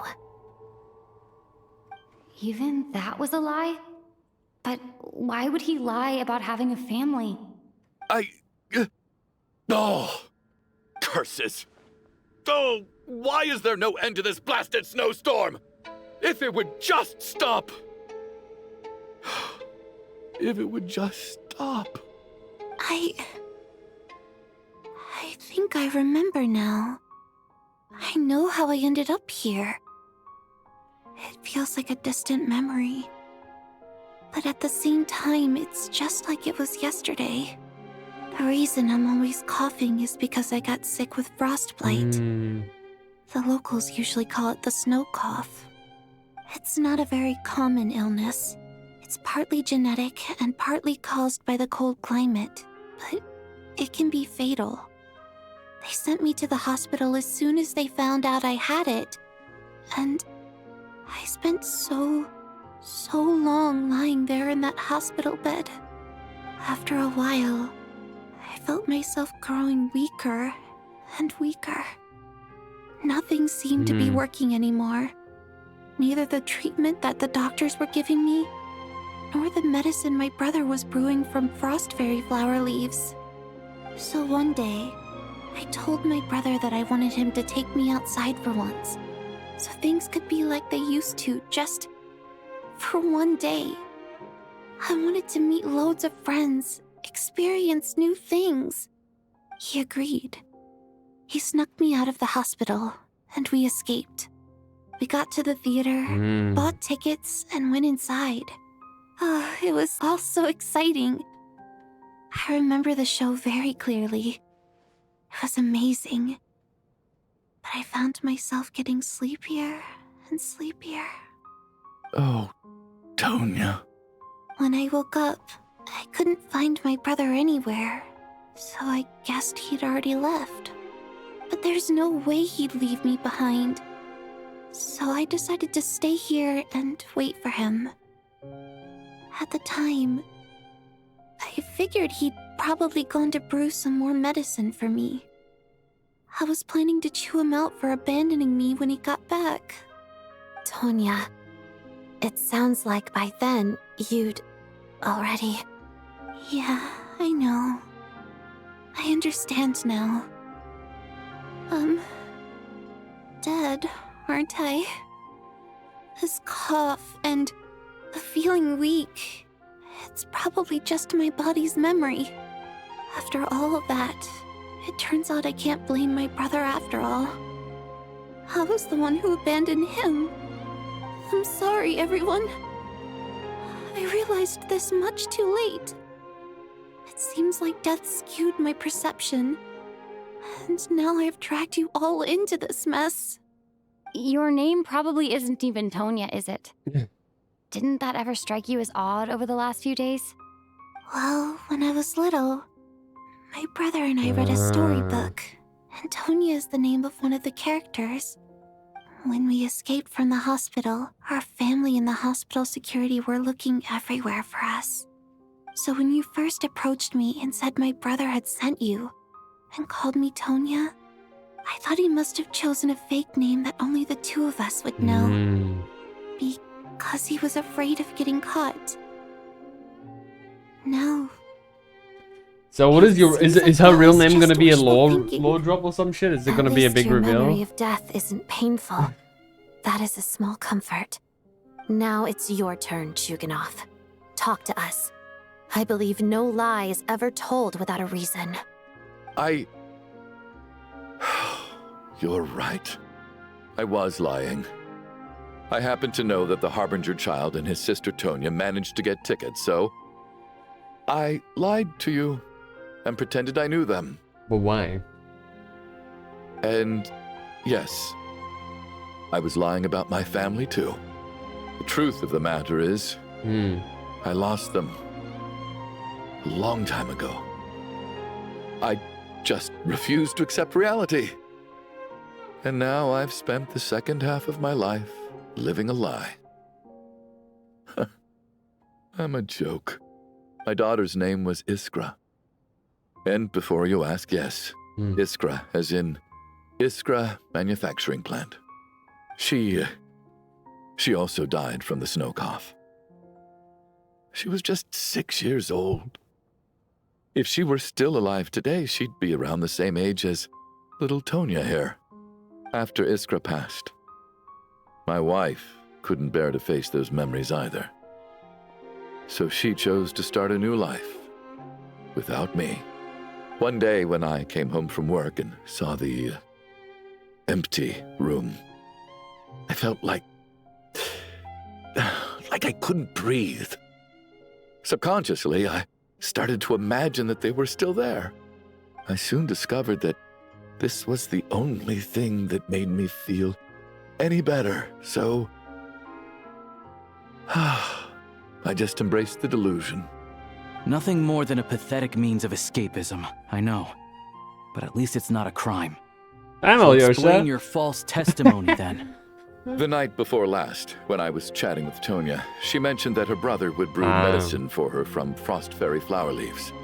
Combined with her various symptoms, I suddenly understood everything, including the fact that she was deceased.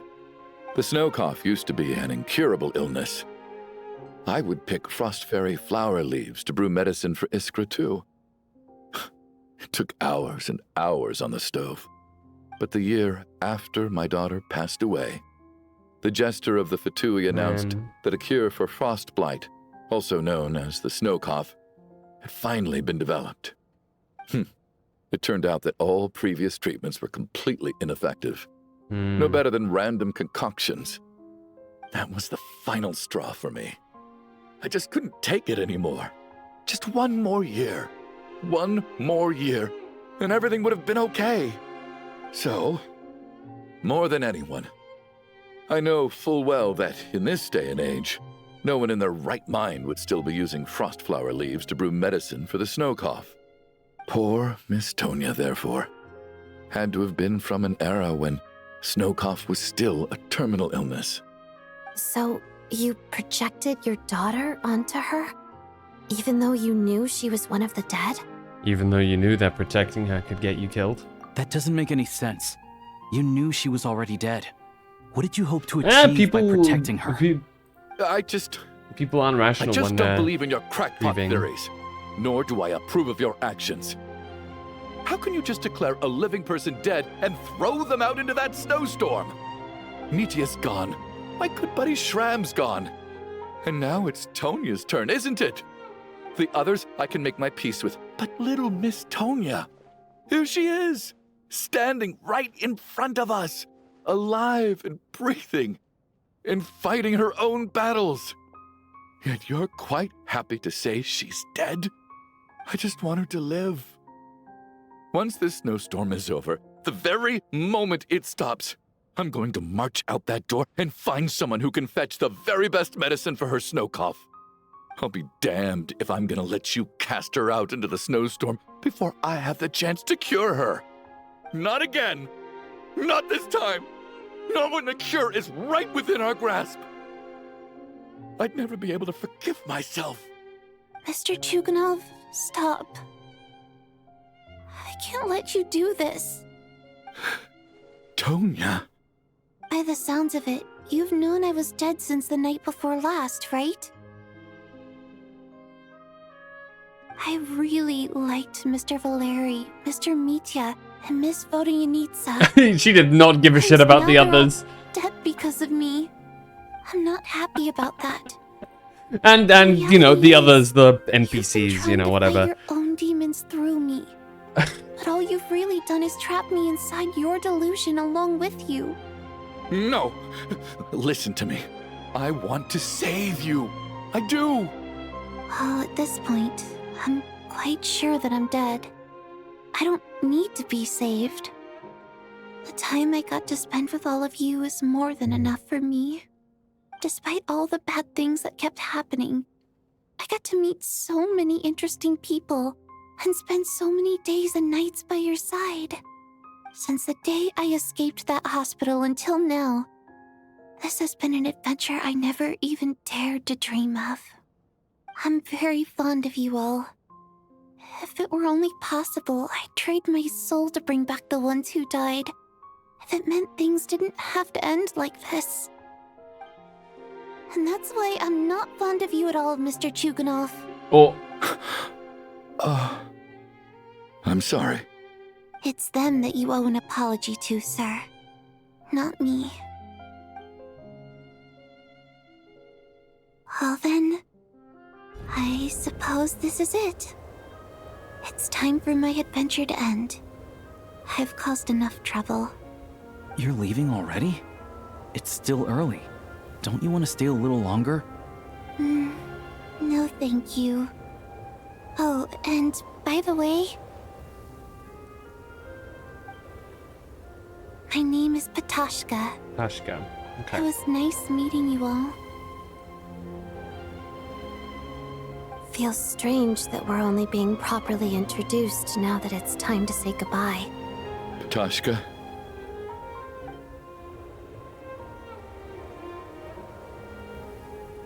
What are you doing, Chuganov? Are you crazy? Let me leave. I can't keep lying to myself anymore. In your dreams. Don't think you're getting off that easy when you had a hand in the deaths of so many people. The Fatui have honed quite an array of enhanced interrogation techniques since they were founded. Once we're out of here, Lelik will personally give you a taste of every last one. So soon continues as we'll never stop. Nighttime falls once more.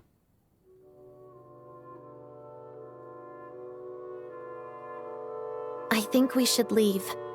I doubt this snowstorm is ever going to stop. For all we know, this storm might have destroyed all of Snezhnaya by now. Maybe even the whole world. I'm starting to feel the same way. Maybe this is the heat death of the universe. Wait, we finally solved the mystery of the haunted theater today. Maybe let's least try to enjoy tonight? Fair enough. I don't particularly feel like dying in Chuganov's company anyway. And yet you won't let me die first.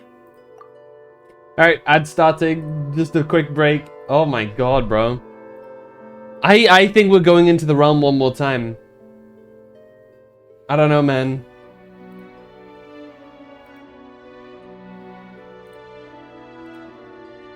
Jeez.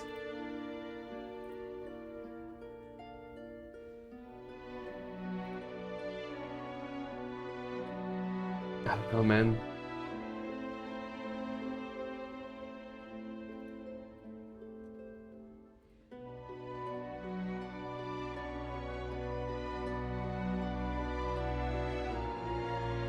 All right, let's see.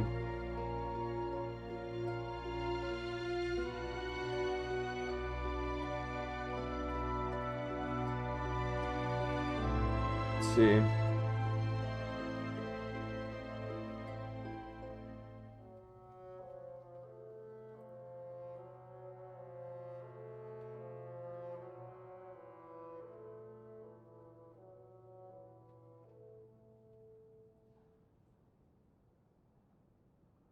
Let's see.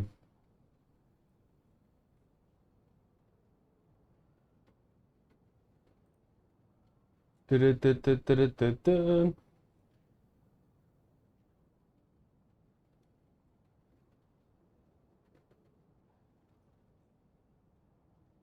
Okay, let's continue.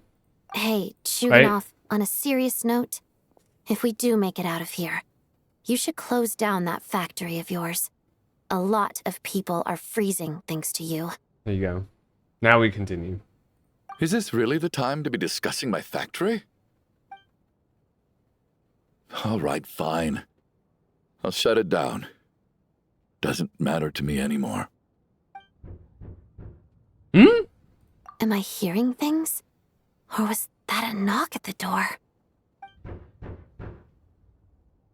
There it is again. But I don't understand. Maybe the snowstorm hasn't stopped, has it? Maybe the snowstorm has brought us some unwanted visitors. Or perhaps it's the rescue team that Valeri mentioned. Should we open the door? I'll do it. Is this it? Is this nightmare finally over? If the last few days are anything to go by, I probably shouldn't be getting my hopes up. Whatever lies beyond that door at this moment, it could be something even more terrifying than everything we've been through so far. Here we go. One final look. True identity is a girl named Ptashka.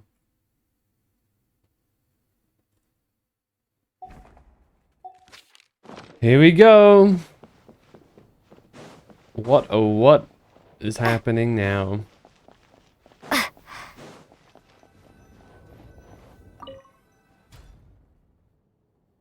Oh.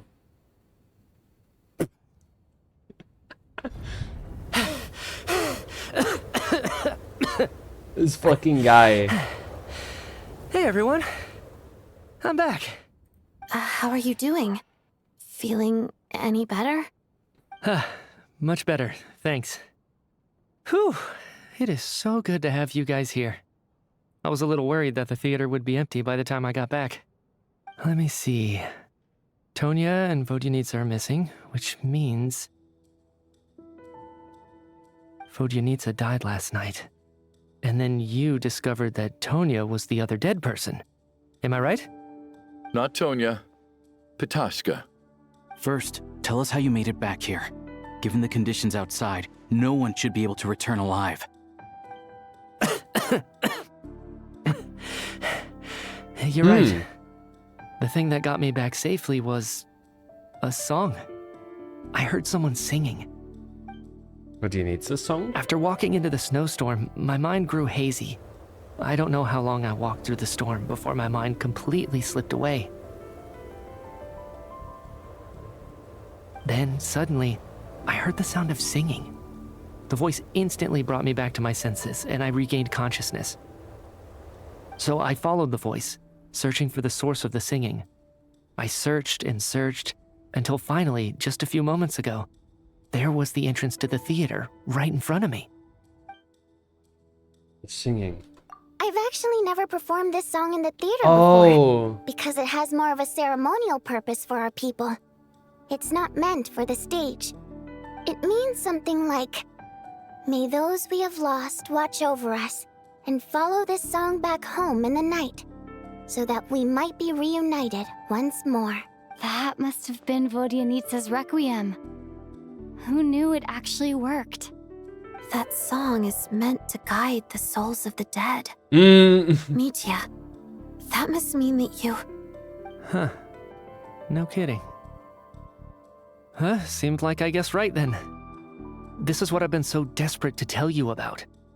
When I first stepped out of the theater, I was still quite lucid. My memory of it is still pretty intact. I remember the outside world being completely different than what I'd expected. It was like this was a world where only the snowstorm existed. There wasn't a trace of any humans or buildings ever having been there. I don't know how else to describe it, except to say that it just didn't seem like the real world. And as for the requiem, if I was guided here by Vodyanitsa's song, it can only mean that I must already be dead. And this is my soul, not my body. But I didn't experience a clear moment of death while I was out there. Nor do I feel any different now than before I walked into the snowstorm. The fuck is going on? You don't seem any different to me either. In fact, this is something I've been wondering about for a while now.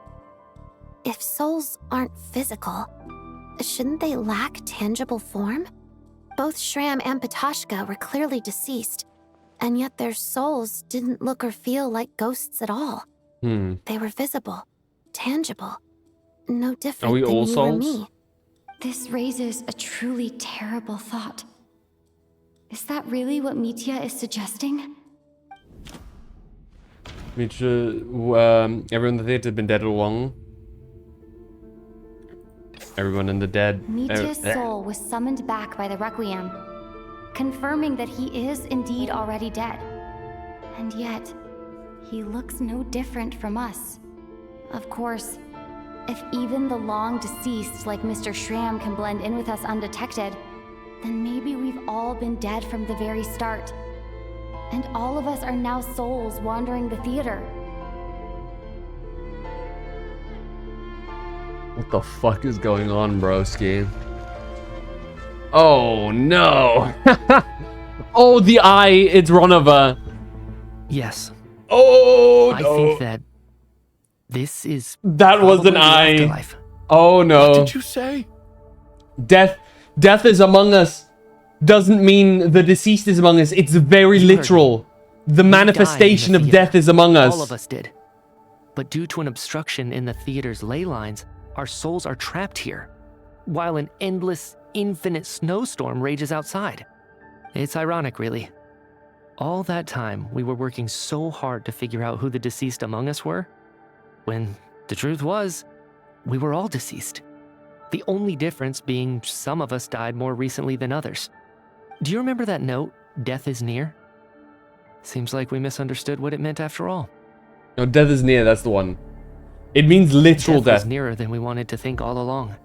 The note simply meant that all of us were already dead. The note meant death so all is our near. attempts to survive, our search for the deceased, One of us here, bro. Nothing? Hard to say.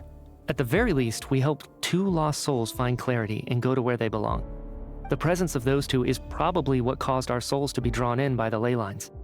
In which case, the deaths we've awoken to over the past few days were just souls returning to the ley lines for good. If what you're saying is true, doesn't that make us the lost souls now? Huh, no wonder.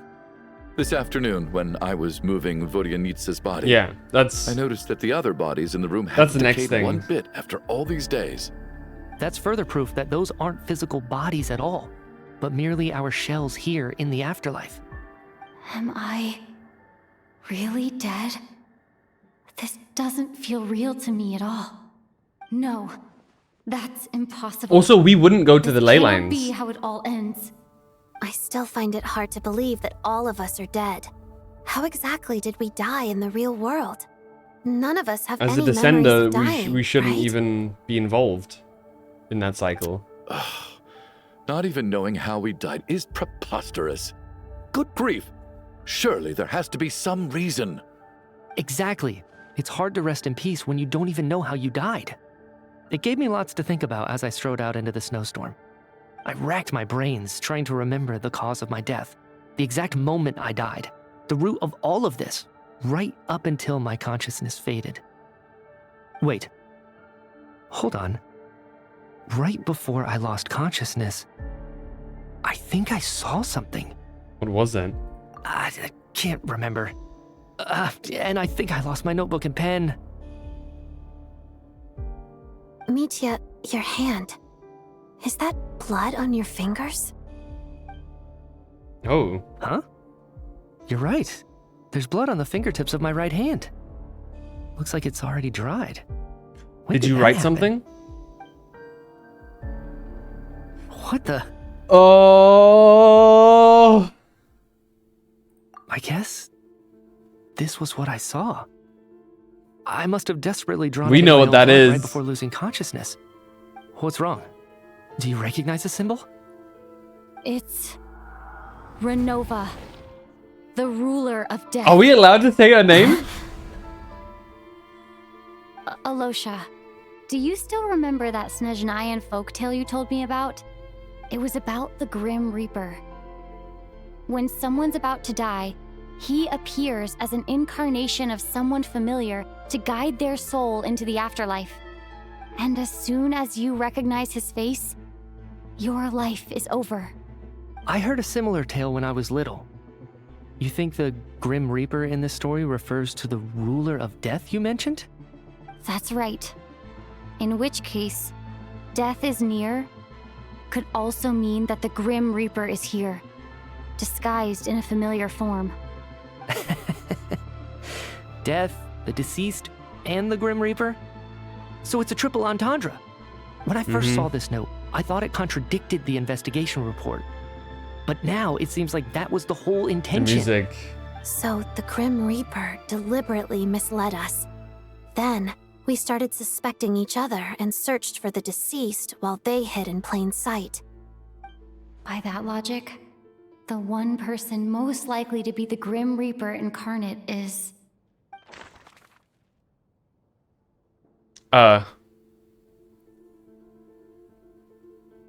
Me? Don't know, man. Identifying the Grim Reaper is a major decision. Okay. Realistically, he's dead. He has a symbol.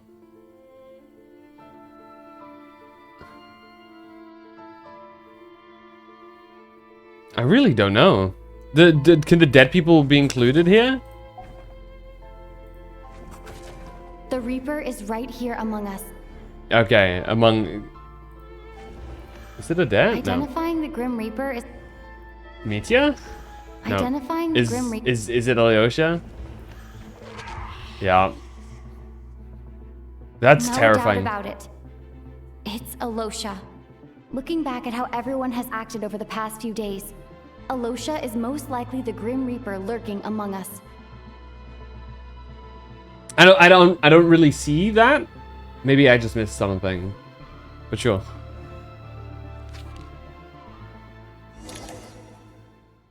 Is it you, Alosha?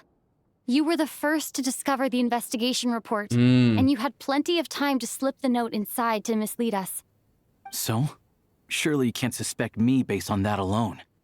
What if someone else found the investigation report first, slipped the note inside, and then put it back without telling anyone? There's no denying it. The note could easily have been slipped in much earlier than it was discovered. That's not all. I've also noticed that, although on the surface, Valeri, Mitya, and sometimes I were the ones taking charge of the situation, looking back now, even though you didn't say much, you were always subtly guiding everyone from the Ooh, sidelines. camera work. What do you Big mean? wall between us. You were the one who Whole group emphasized and how him. dangerous it was outside and insisted we all stay here. It was also you who suggested that we all sleep in the same place. And earlier today, you tried to convince Patoshka to stay. I don't understand why, but it was out of character. So, you didn't understand my intentions, and now you're assuming the worst. Seems pretty unreasonable if you ask Alright, me. Alyosha, turn into hot Still lady. won't admit it? Fine. Let's see how he responds Turn to into the hot most death damning lady. evidence of all. The biggest question I have right now is, if the Grim Reaper is impersonating Alyosha, then where's the real Alyosha? When did they switch? I was investigating the snowstorm. The first night we spent in the theater, when we discovered the investigation report, when Mitya returned from the snowstorm. Well, after the performance, he was the first to go out. That's right. This was the moment. Right at the start, before any victims had even emerged, Alyosha was switched with the ruler of death while everyone's guard was still down. Time to see a shade fully materialize in front of us in game. Oh, for whom the bell tolls. Oh my god. When all this began, right after the performance ended and the snowstorm began to pick up, no one suspected anything unusual. We just assumed we were snowed in. It wasn't until we discovered the bodies the morning after that we realized something out of the ordinary was going on. But it's clear now that the oddities actually started earlier than that, when Dimov walked into the snowstorm and never came back. Right. So Mr. Dimov was the first victim, not Sobolova and Torgov. And if we pinpoint that moment as the beginning of this incident, then one thing becomes clear. The only one to walk out. Alyosha, Yeah. you are the only person who walked into the snowstorm and came back without the help of Vojanitsa's Requiem. More precisely, Alyosha never came back at all. The one who came back was the Grim Reaper. Not bad. Oh. Well, since you've backed me into a corner, Oh shit. I suppose there's no point in keeping up the act anymore. Oh shit. Alyosha? You're the Grim Reaper? I am no such tired cliché.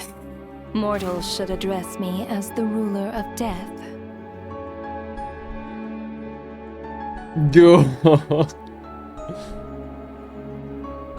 Before being wiped out for good, you identified the two deceased, and even sensed my presence.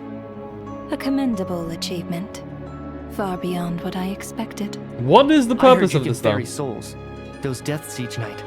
Were they your doing? Your initial conclusion was correct.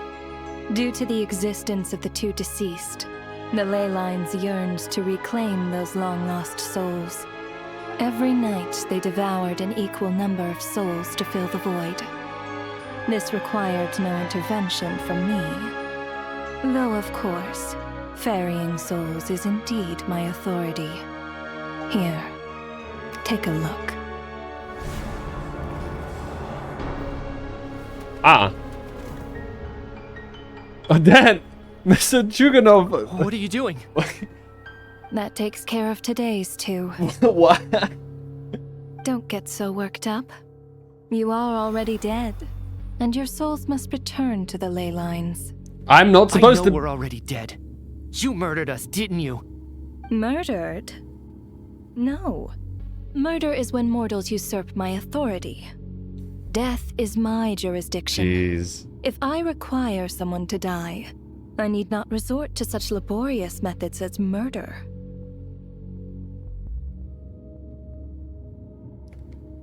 You simply met the criteria to trigger my curse of death. And that would be? I know about the curse of immortality. So there's another death-related curse too? You cursed us? When? And why would you do such a thing? So often, humans pray to me, begging to know when their death will come and what form it will take. But few people ask why. If you must have an answer, know that death comes simply because one's time has come. So you're not gonna tell us the truth? Hold your tongue. By all rights, you shouldn't even be allowed to speak with me. Those angels from the past are to blame for the reckless renovation of the ley lines here. It's made my work on this occasion infuriatingly complicated. Work? So trapping us here, making us watch our friends die, that's just another day at work for you? You clearly have a lot of questions. Fine. As a reward for your remarkable accomplishments over the past few days, I shall answer a few of your inquiries, provided they aren't too unreasonable. After the physical body dies, the soul must return to the ley lines for that person's death to be considered complete. My work encompasses the entire process of death, including, naturally, the guiding of souls into the ley lines, with which you are now so familiar. You must also be rather familiar with Natlan's Night Kingdom, I presume? It was I who supported the creation of the Night Kingdom. It provided a convenient means of guiding the souls of Natlan. Here, too, the ley lines connected to the theater underwent some modifications. The angels hoped to make them capable of accommodating the souls of some special creations. But this actually hindered their ability to accept ordinary souls to some degree. This effect manifested itself after you died from the curse in the theater, leaving you stranded in the afterlife, unable to achieve a complete death. But if souls who die from the curse of death fail to return to the ley lines within a short window of time, they will miss their chance for good. Then, they will remain forever suspended between life and death, no longer subject to the authorities of either. So if you don't resolve this matter soon, and see all our souls return to the ley lines before long, we'll escape your control. Nitya is sharp. This must be what Renova was worried might happen, and the reason she got involved to begin with. But if you have the authority to guide souls, why didn't you just show yourself and get it over with? Why hide among us in the form of Alosha? You seek to understand the mind of a god. Very well. I'll tell you. This is a theater, and I decided I wanted to watch a show about death. That's why I encouraged you to take the events to the stage. I found myself getting quite immersed. I suppose the entertainment you provided makes up for all the trouble you've caused me by being so defiant in the face of death. There. Are you happy with my answer? Can't say I am. Yeah, what the fuck? Really? But it fits the stereotypes you humans have about gods. Just moments ago, you were complaining about how infuriatingly complicated your work here has True. been. Work is work, I get it. There are times when it's a huge pain, but you just have to get it done, right? That's a rather unique perspective for a human. You are in fact correct. There is a pain point in this case. Due to the obstruction in the theater's ley lines, there is a hard limit on the number of souls they can receive each day, making it impossible for me to ferry all your souls at once. Revealing my identity too soon would inevitably have led to futile resistance, and there was a risk that any souls who chose to run would disappear. Then there was the issue of the 2 lost souls you called the deceased. The way you resolved that quandary was all part of my design. That's what I don't understand. If all of us were souls of the dead, what made their presence among us special? For centuries, They have refused to return to the ley lines, exploiting the issues created by the angel civilization to resist being drawn in. Centuries of obsession accumulated during this process. You may think of this obsession as the resentment of the dead, and in this quantity, it was a bomb that could have detonated at any moment. It reached the point where I could not afford to leave it unchecked. But the only way to fix it was to help them acknowledge their own deaths, make peace with their regrets, and willingly walk into the snowstorm. Only then, with my guidance, could they finally return to the ley lines. Otherwise, you would not like to know what the consequences would have been. I vaguely remember seeing Patashka, but in the most terrifying form. Was that in a dream? Is that what would have become of her if she hadn't returned to the ley lines? I see your dreams brought you many revelations. So you see, death in fact. But why would I be going to wisdom the ley mortals. lines? I'm a descender. Souls connect to all things in the world and see the chain of cause and effect between them. It's nothing unusual. Anyway, giving psychological counseling to lost souls is not my strong suit. That is more of an angel's role. It was something I could not resolve directly using my authority, so I decided it was easier to leave the bomb defusal to you. Meanwhile, of course, their presence caused the souls of other members of your party to return to the ley lines each night. From where I stand, that was killing two birds with one stone. As both issues slowly resolved one another without me having to lift a finger, all I had to do was stay close by and keep the situation under control. Then use my authority to wrap things up at the end. And, of course, while I was at it, I thoroughly enjoyed watching this drama, dealing with death from a mortal perspective, play out on the stage.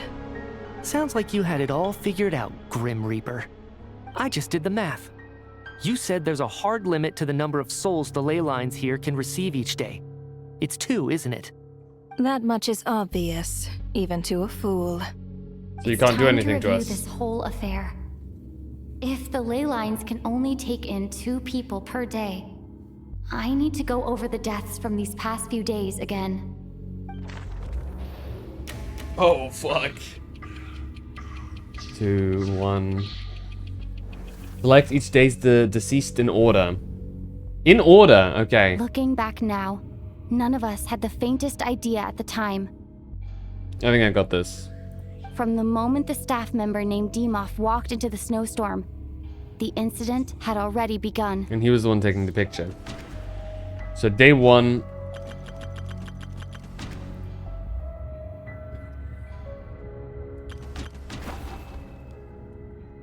No. Let me go. Oh. Wait, is Dimov in this picture?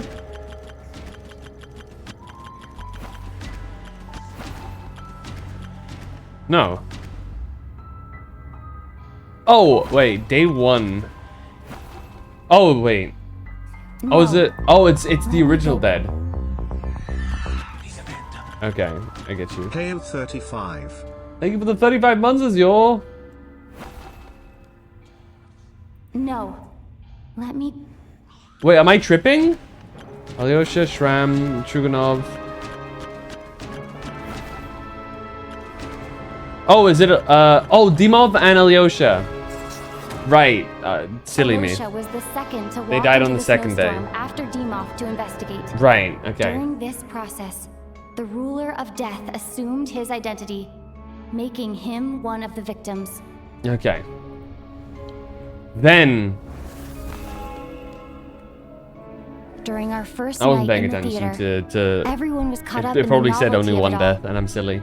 No one could have expected there would be victims the very next morning. Despite all the confusion, and with the help of hindsight, we finally began to realize that something was amiss with the snowstorm.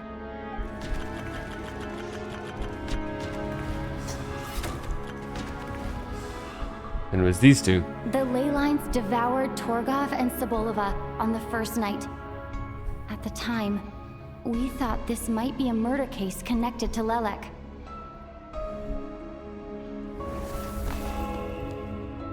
Alright, the next Odette set. and I spoke a lot that night. 3 people were on watch, but in the morning, we discovered that someone had fallen victim all the same. Coolish. And Rampana.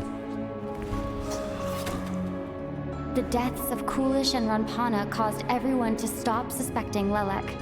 Unexplainable phenomena occurred one after another, leading Mitya to suspect that we were caught up in a supernatural event.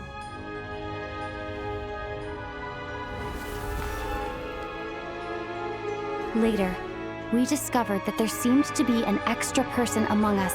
Among us? Subsequently discovered the existence of the deceased. We're gonna pause real quick because ads are about to set in. And this is all big stuff, so, you know.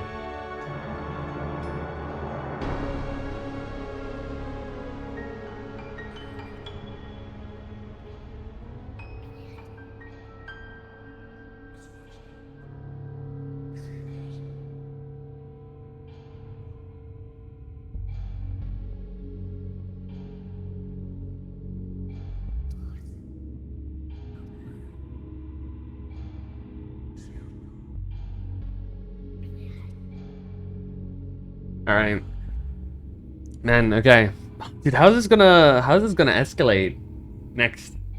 I'm curious. Also, I'm still really intrigued as to why we are in the ley lines. Realistically, we shouldn't be in the ley lines, right? And that should not be like, that should not affect us. Right? Or am I misinterpreting how being a descender works? Because I remember when, like, the typical rules of this world don't affect us. We can have forbidden knowledge without there being any bad effects. We're not affected by the abyss. In fact, we can absorb it, apparently. Though, again, that's a bit of a weird one, considering what the abyss is outside. Back on that later.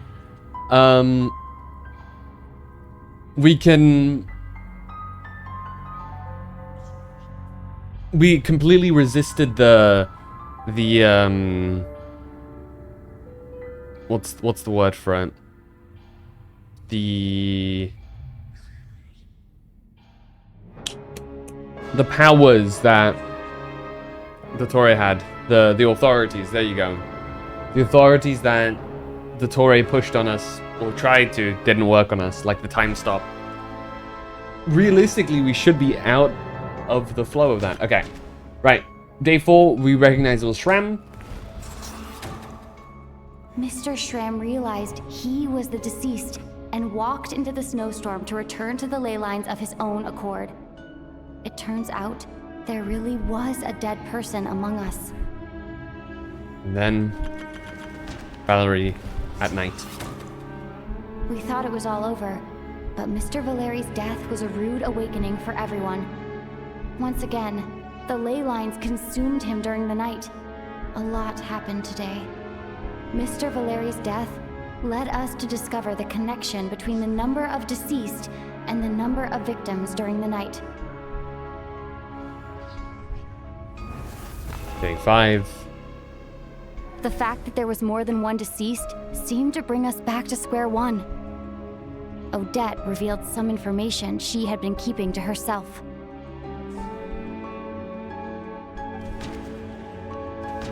Mitya. Wait. Although Mitya did indeed walk into the snowstorm Right. that day, he returned from the ley lines with the void in the ley lines hasn't been filled. Okay, right. Yeah. What do you need, sir?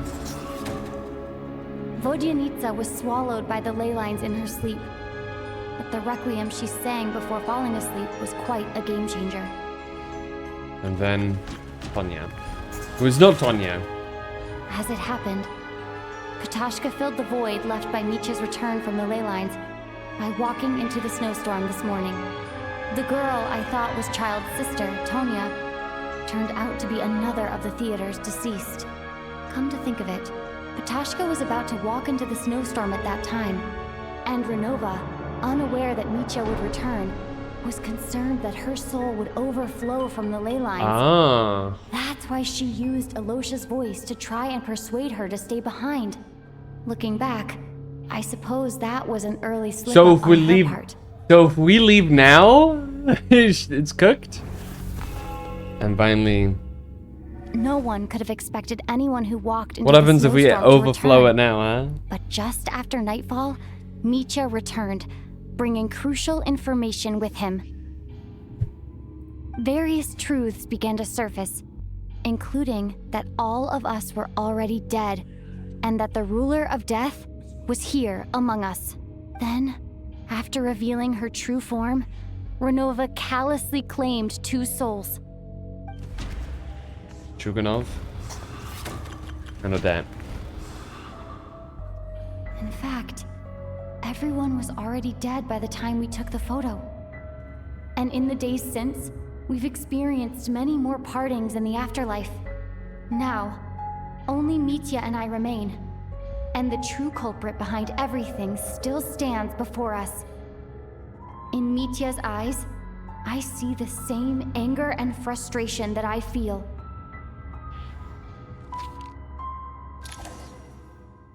That covers everything. It's all If she was clear scared now. of the overflow, we Your just work got to isn't go into finished it. here yet, is it? The Traveler and I are still standing here, safe and sound. The water imp's song threw things off a little, but it is of no consequence. The ley lines have already anchored your soul, and the first ray of light tomorrow morning will take you back. I, meanwhile, need to review my attitude towards the water imp race. What the hell? So the reunion in the night that Vojanitsa mentioned, I suppose that was never meant to be a permanent reunion. That just leaves you, traveler. My power only allows me to That's what I was temporarily gonna say. separate your soul from your body. The ley lines of Tevat would not accept you, and your soul is firmly anchored to your body by your will. For a descender like you, who is not bound by Tevat's rules, your death can only be brought through the most violent of means, such as directly destroying either your body Why? or soul. Why?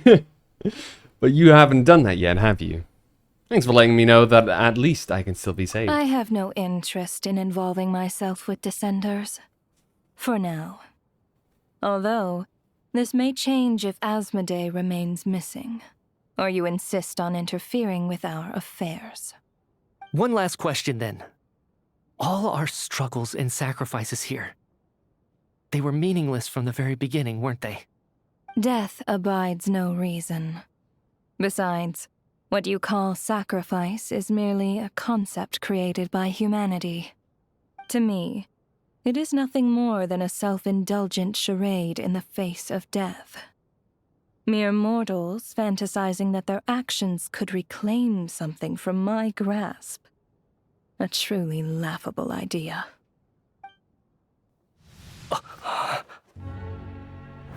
Grim Reaper, you really know how to get on my nerves. I'm not here to ingratiate myself with you. I kill merely because your deaths are necessary. Oh, you've made that quite clear. But humans don't take well to being scorned. Not even by the gods.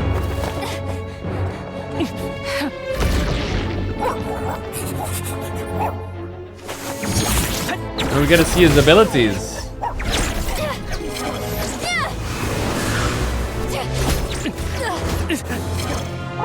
Interesting that elemental energy still working.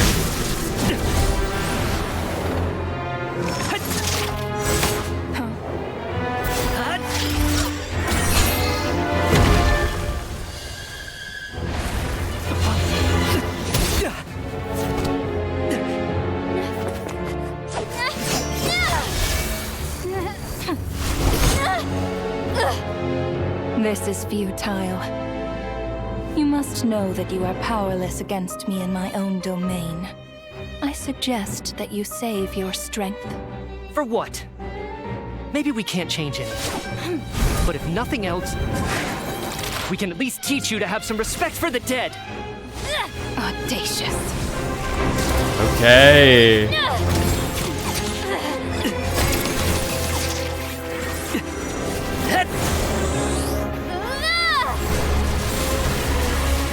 Swell, baby. Holy shit.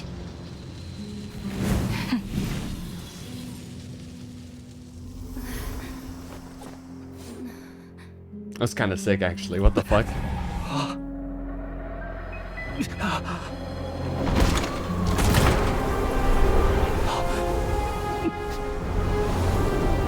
Oh, Snezhnaya.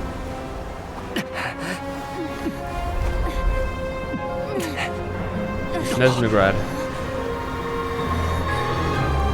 Oh. Well then.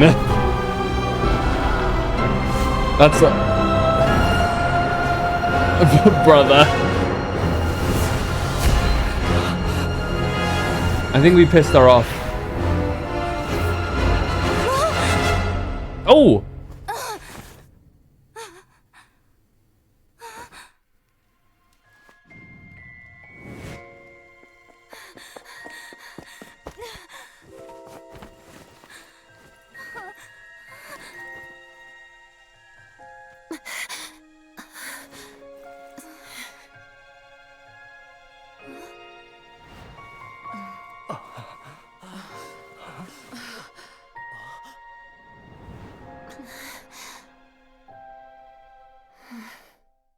How did that work? What does this all mean?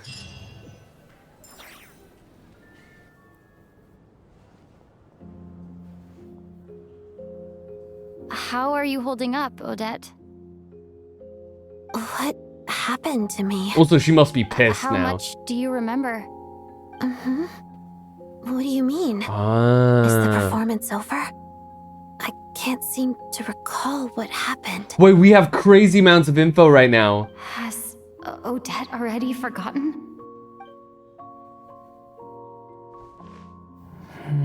We have crazy info now. Mitya might remember, actually. Oh, I'm sorry. I guess I spaced out there for a second. Or not. Remind me who you are?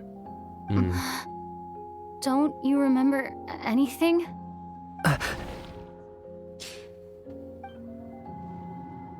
Yeah, I remember now, comrade. Looks like we guessed right. Just like me when Odette found me at the Armory Palace.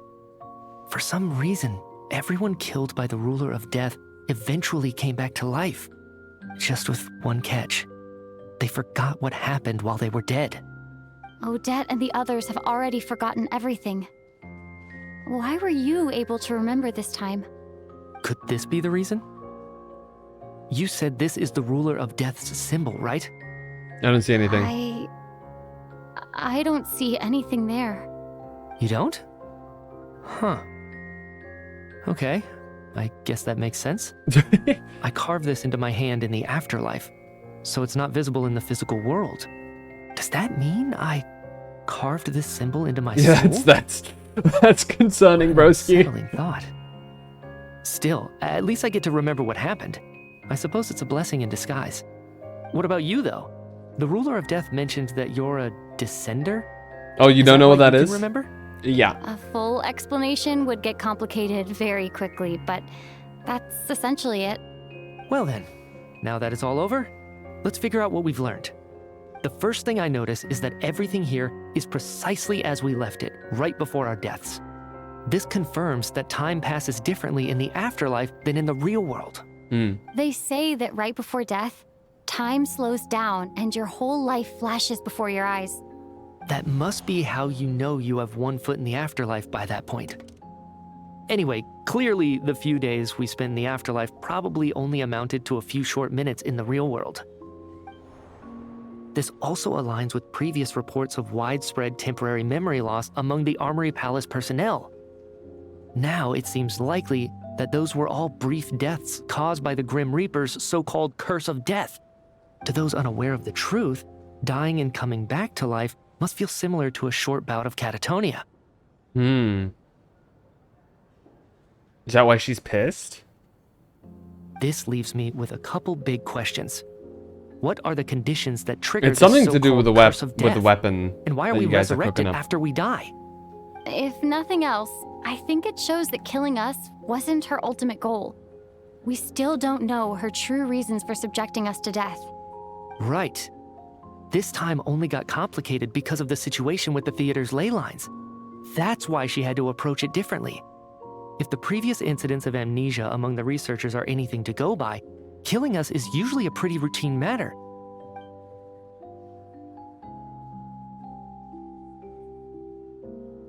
Come to think of it, wasn't I about to note something down before I died? You were. I can't remember what it was, but I think it was something related to my research project. Sorry, Traveler. I'll catch up with you again later. Right now, I have to make a trip back to the Armory Palace. Ma'am, if I may, no one of your description has ever shown up in my investigations into Mr. Mitia's friends. Yet, you two seem very familiar with each other. Could you perhaps tell me where he was in such a rush to get to? And, by the way, have we ever crossed paths? Forgive the presumptuousness, but I feel a vague and indescribable sense of familiarity about you. I can explain everything. Could Oh you help shit, me we're just gather gonna come everyone out in and the say it. theater in one place? Everyone gathers on stage once again, but this time you do so in the real world, without everything outside being devoured by a snowstorm.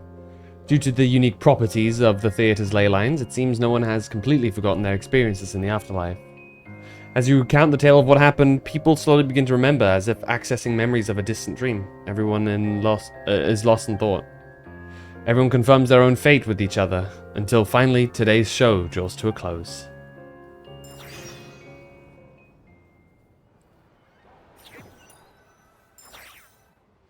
So Chuganov really is going to shut down the factory.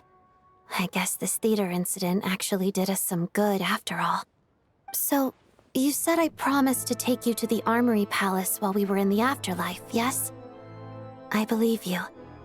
I think I even have a vague memory of it. I want to go back and check on Paimon first, even though not much time has passed for her. Agreed. Let's check in True. on her first. The whole reason for our trip to the Armory Palace anyway is to figure out what's going on with her health.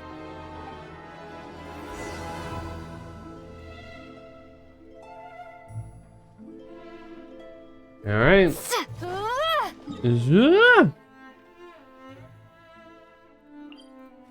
Oh, finally out and about again. Okay. So the purpose it served was to introduce us to Ronova. My oh my.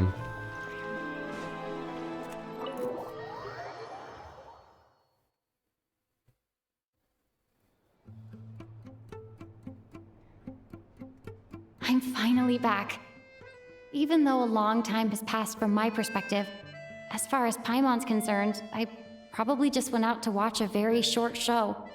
I should keep my emotions in check when I see Paimon again, or it'll seem weird. Wait. The atmosphere here feels off. What do you mean? Shh. Stay quiet. Let's go inside and take a look. Have we still not been able to notify Child yet? We need new orders. What if that person comes back again? Where's Paimon? What were you just talking about? I'm so sorry. Under the circumstances, there was really nothing we could do. Tell me, what happened to Paimon? It was the Jester. He came here in person and escorted Miss Paimon away. He's the director of the Fatui. His authority supersedes all others and cannot be questioned. There was nothing we could do. The Jester? How long ago did he leave? And what was Paimon's status? It was about an hour ago. Miss Paimon was fast asleep at the time. The Jester simply walked off with her as if it was only natural. I assure you, he absolutely did not use any force. Do you know where they went? Jeez, he knows, but he doesn't want to tell us. Palace, most Yeah. likely. Lord Piero, the Jester, has been overseeing the experiments there lately, keeping a close eye on their progress. Everyone in the Fatui has heard about it by now. I'm surprised he came in person. Whatever his reason for taking Paimon, he'll most likely return to the Armory Palace first, which is exactly where we were headed anyway. Then lead the way, Odette. Okay, let's go. They didn't want to tell us because that'd be bad for them if they did. Alright. It's just up ahead. Quick, let's get inside. No, I'll go alone. You know I'm planning to force my way in. You're with the Fatui, so you should stay outside. I was hardly planning on taking you through the official channels anyway. I'm here to force my way in, just like you. I may be a Fatus, but I'm also Lelik, enemy of Project Stuzha. Paimon's safety is paramount right now. With me around, you'll have an extra pair of hands. There might be devices inside that are easier for an insider to deal with. If you say so. Let's go. There's no time to hesitate.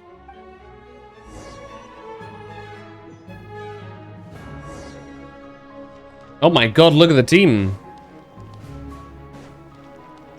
Loki, this might actually work.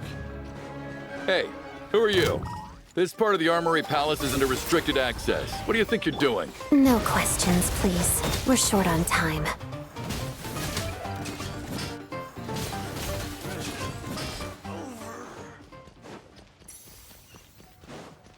Up the ante! On me!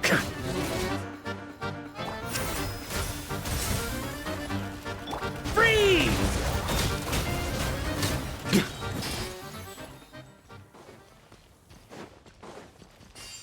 Freeze. What an odd team we have cooked up here. I spell. Together. Crystalline Adagio. Charge! Freeze! Up the ante! Up the ante! On me! Oh, there's the photon of flux lights.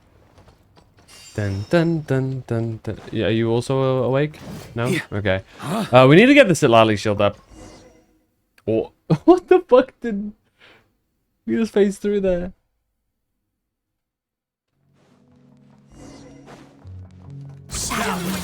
Do you have a pass? Where are you coming from? So, you're intruders, huh? Then don't blame me for what happens next! The Armory Palace is hidden this deep in? This place is much bigger than I imagined. They're conducting top-secret research, after all. The deeper it's hidden, the better, is standard Fatui logic. The style doesn't really look like the Fatui's handiwork, though. They must have requisitioned. Intruders! Stay alert! Sweeping in! Freeze! Sunder! Rare moment where his ult is useful.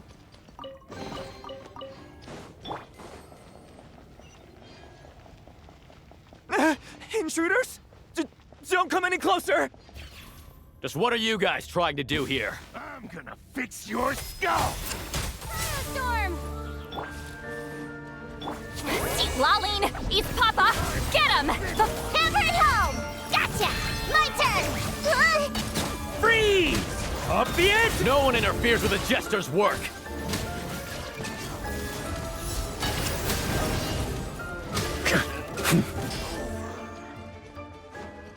Unless it's me.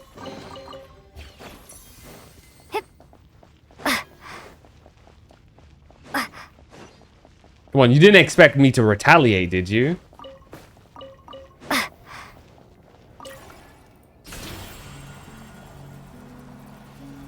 You didn't expect me to not retaliate, should I say.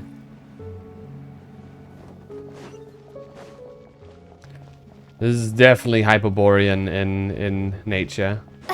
Looks like sure. no one's guarding this place. There's something off about that decoration over there. Look out!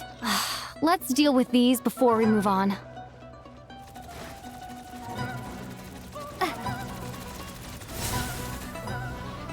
Freeze!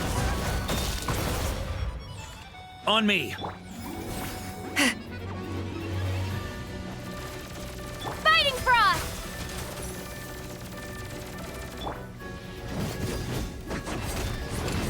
Freeze! Huh? Up the ante! Crunch. Another chest.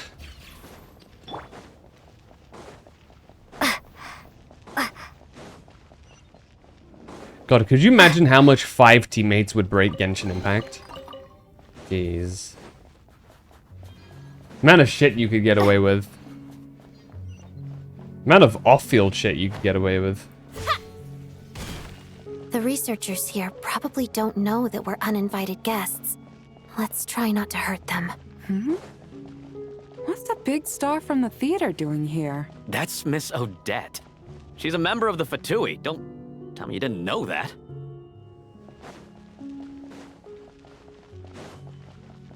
Was the whole Oh my reason for God. Project Stuja to support the research here at the Armory Palace? Just what are the Fatui and the Tsaritsa planning? Goodness me.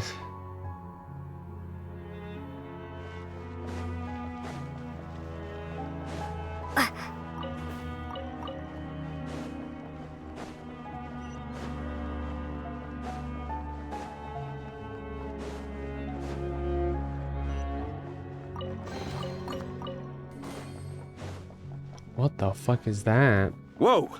Who are you? Never seen you around here before. It's like a big pole star.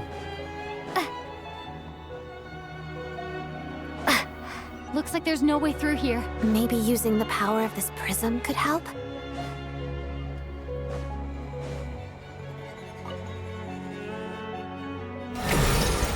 What the fuck? I think I see some images. Oh. It's the prism's power at play, causing images of the past to reappear, albeit only as illusions. Paimon and the Jester? Is this another scene from the past? Yes. It looks quite old, though. I don't think it happened in the recent past. What? What do you mean? What's going on here? What happened? The source seems to be the Armory Palace. They must have started some large-scale experiment. Wait, what if this has something to do with Paimon? We need to hurry! Oh, hell no. You gotta see the Traveler go sicko mode.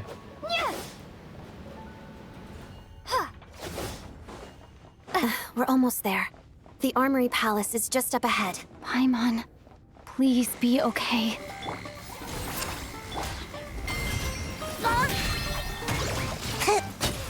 Waltz of the snowflakes. Freeze! Up the ante!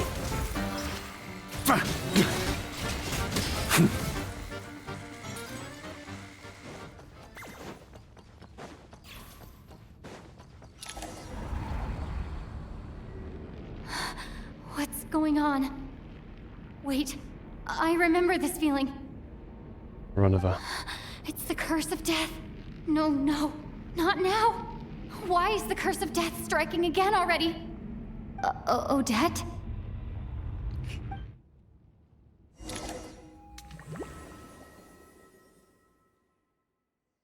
Shit. Is this the afterlife again? Oh. I need to find a way back to reality. Is that Odette's core Ignis? Could that be what just woke me up?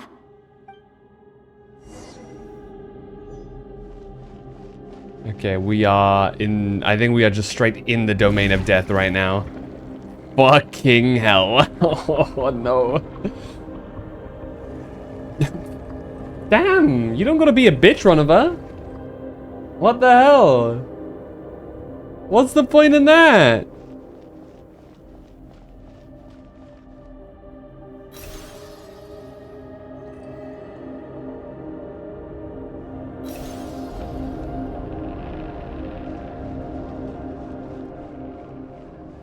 Oh shit, the bad shit is coming.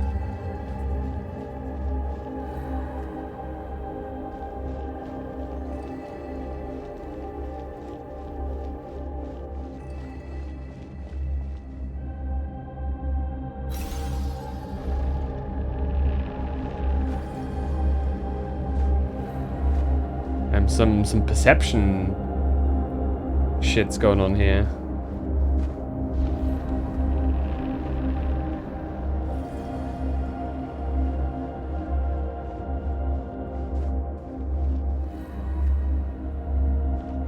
Okay.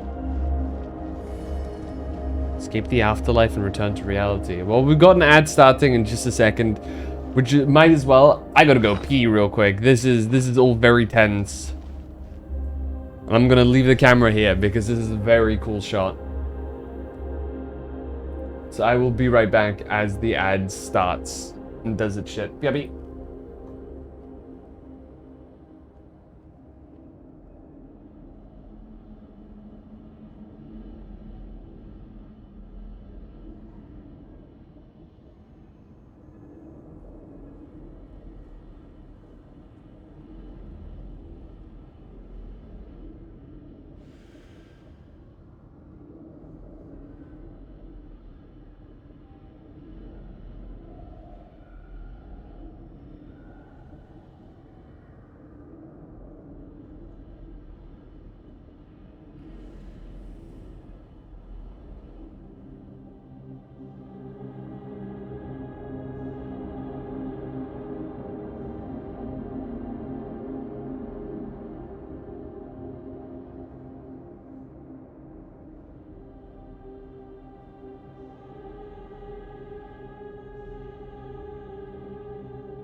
Are we all ready? I feel this Archon Quest's finale is setting in. It's been a long one. It's been a doozy. And this is certainly quite intense. What awaits us? Is Paimon safe? Odette!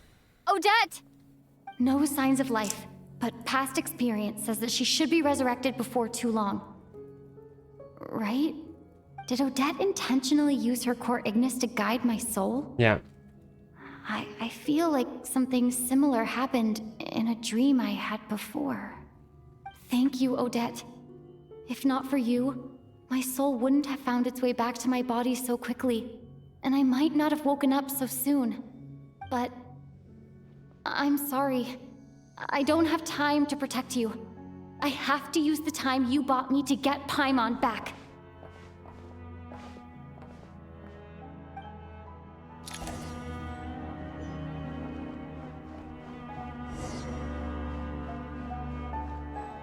Well, this helps. Sure enough, Everyone here has been affected by the curse of death. Paimon! Paimon! No, wait. Paimon probably didn't escape Renova's curse either. She won't be able to respond to me right now. I'll have to find her myself.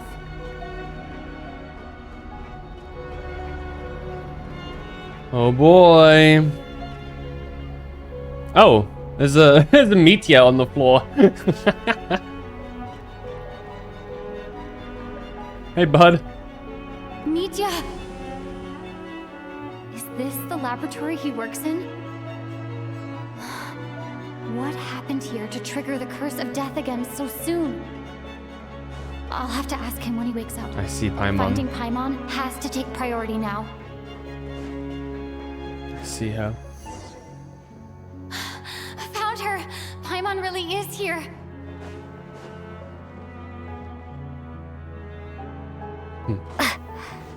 I guess we have to find a way to bust her out. Activated some experimental equipment. My bad. Where's Piero? As he should be immune to this as a being cursed with undeath. Cursed with immortality, should I say? The Conrian. There we go. Oh. Oh shit.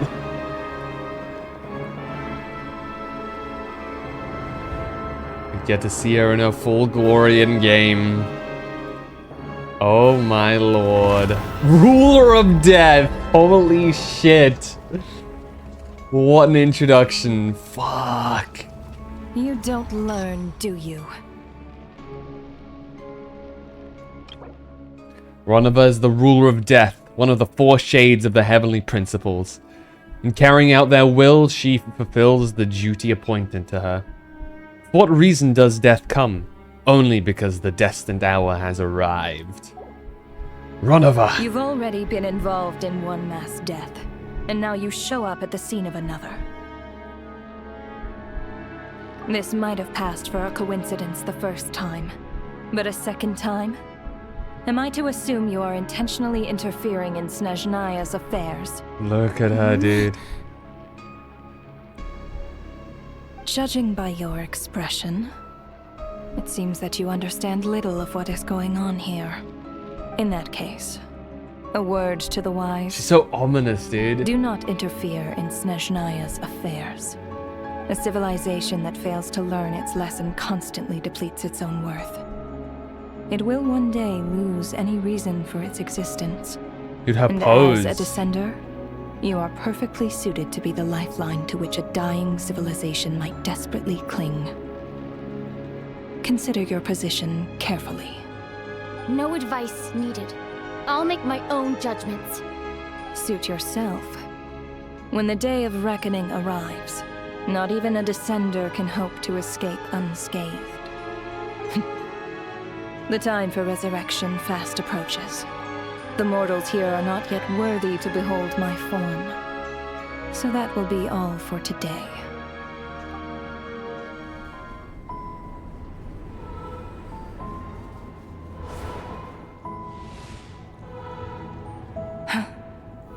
That thing is coming with me. The hell it is. Piero? Yup. Aura.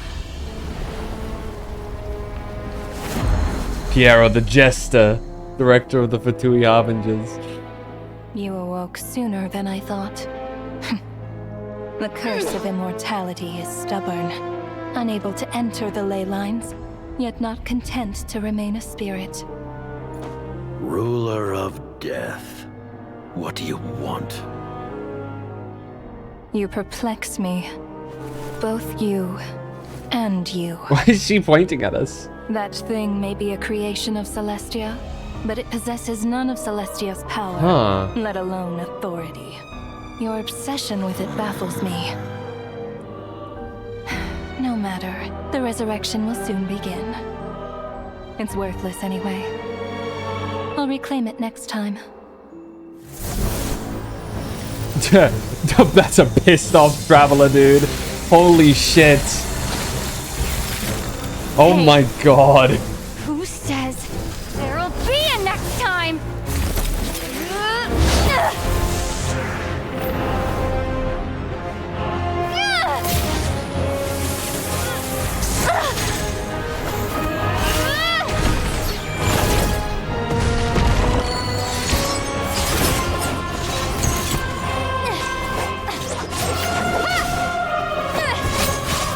Yo!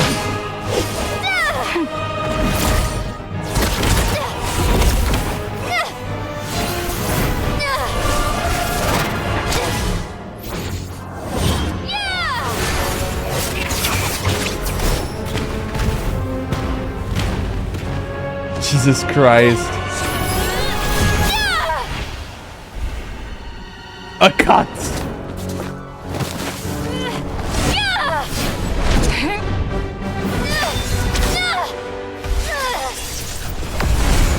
Jesus Christ.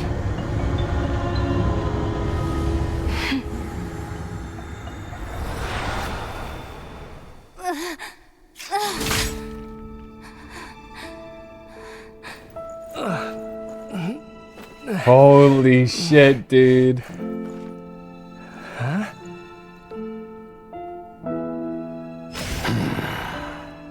Does he have electro powers?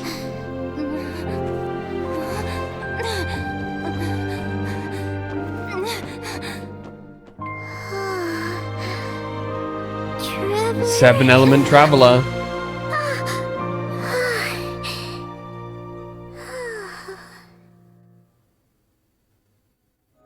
Sick. That was like an act like. I missed you, Paimon. What are you talking about? We haven't even been apart for that long, have we? It was different this time. You seem to be in pretty good shape.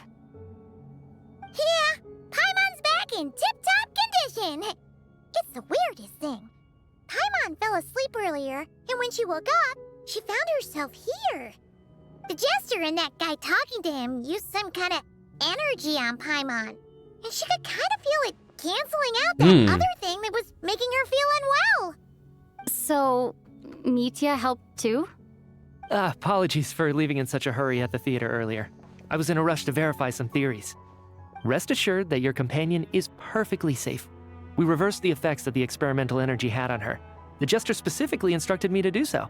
I suppose this is our first official meeting, Traveler. I could not let Paimon suffer in her condition for a moment longer, and so I simply took her without explanation. I hope you do not mind. Well, you definitely gave me a scare. For my part, I hope you don't mind that I beat a few people up on the way. But why would a big shot like you care about what happens to Paimon? Will we find out what Paimon is? As I said when you first arrived in Snezhnaya, we Yes. once spent some time We together saw some of that. in the distant past. What does that mean? Oh yeah, you did mention that. Who the fuck are you, Paimon? Strangely familiar the first time we met. I'm afraid the reminiscing will have to wait. Mitya, let us continue with the report. What conclusions, if any, did you reach from conducting the final experiment of our energy research ahead of schedule? The good news is, my hypothesis regarding the Ruler of Death has been verified. As for the bad news, I recommend we suspend the experiments and Project Mistletoe. Mistletoe until further notice. Currently, we have no means with which to make a breakthrough. I say this purely as a scientist, guided by reason alone. That is very intriguing. Mistletoe. Okay.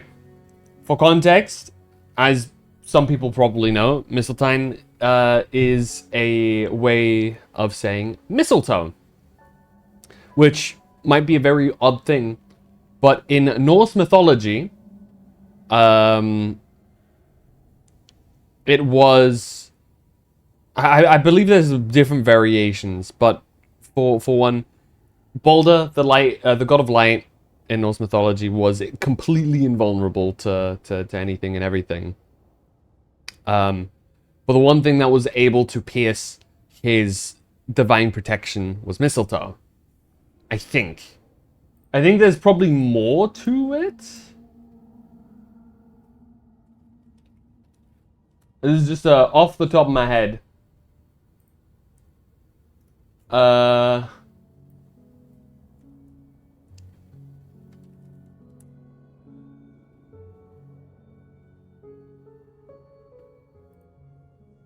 Let's see. Yeah.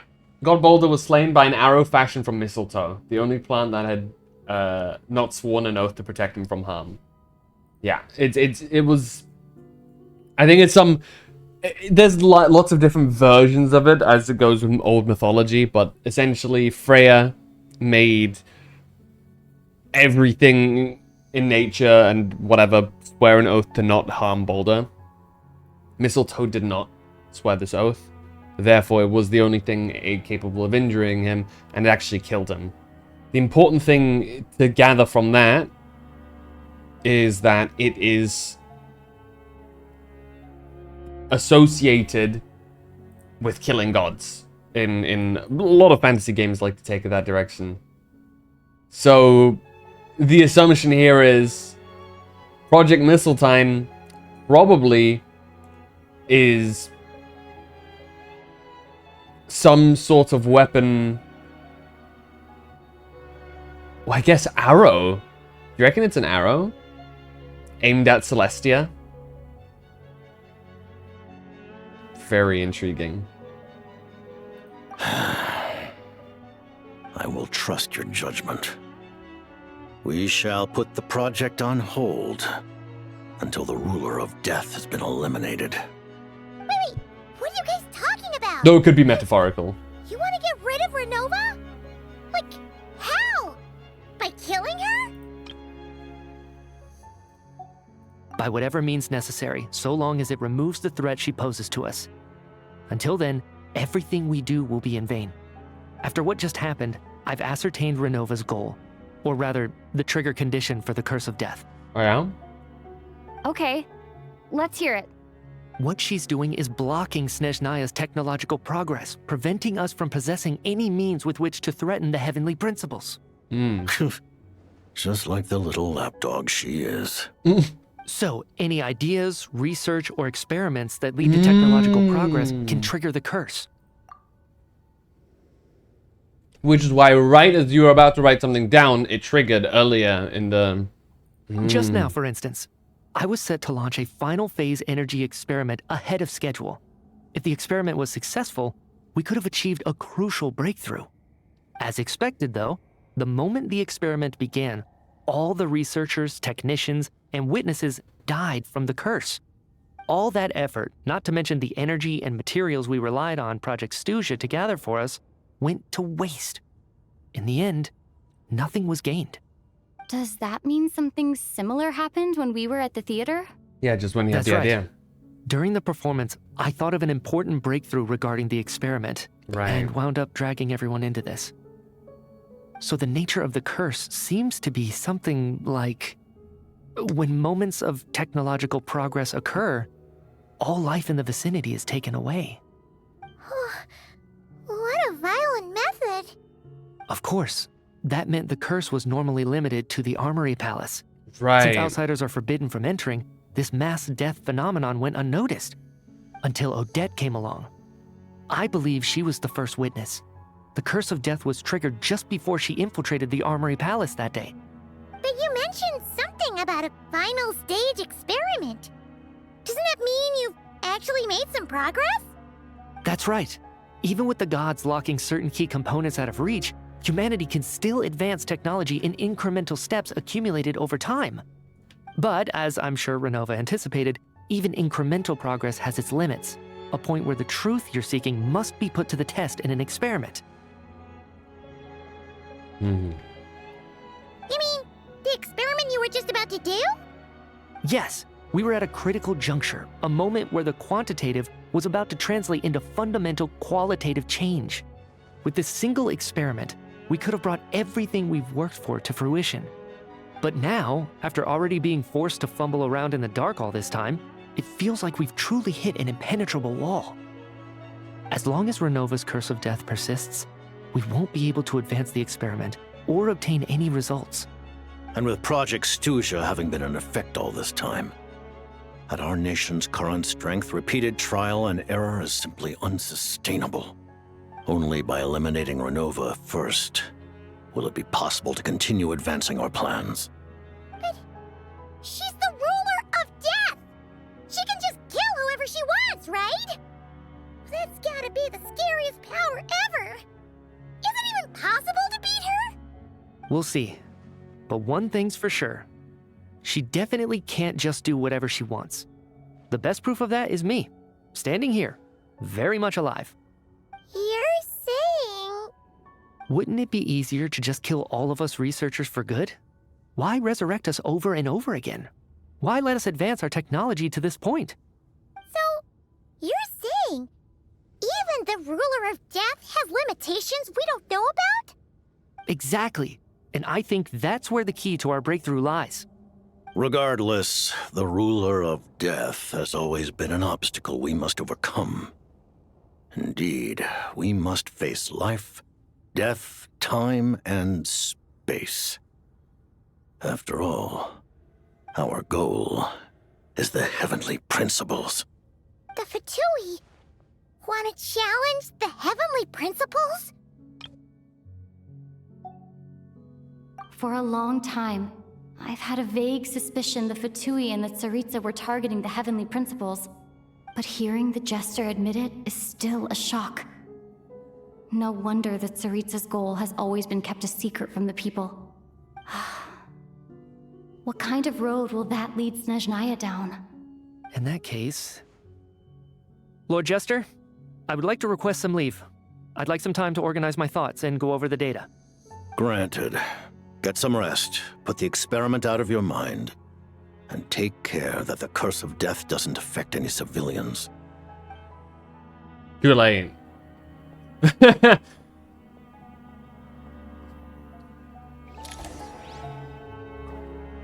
Yarrow, huh? Well, let's take a look at Paimon's room real quick. Dude, yeah, this... Yeah, fair enough. Hello. Yarrow. While there is yet time, allow me to offer you my hospitality, honored guest of Snezhnaya. Is there anything you wish to know? About Project Mistletoe. I remember hearing the term Mistelton from Columbina. Yeah! Paimon wanted to ask about that when the name came up just now. What is it? Paimon's heard of Project Stuja, but not this one. As you know, Project Stuja is a series of measures enacted to consolidate our nation's resources, the greater purpose of which is to serve Project Mistelton. Many of the things you have encountered thus far are essentially for the advancement of that project. This includes the Kuvaki Experimental Design Bureau in Notcry. Researching Kuvaki was merely a facade. Its core objective was to use local resources and research findings to build Mistelton itself. And that's a weapon built for the final battle against the Heavenly Principles, isn't it? Huh? How did you know that? I was given some intel, and I made some deductions. Wait. You must mean that thing over there. Oh, Paimon's gotta take a closer look at this thing.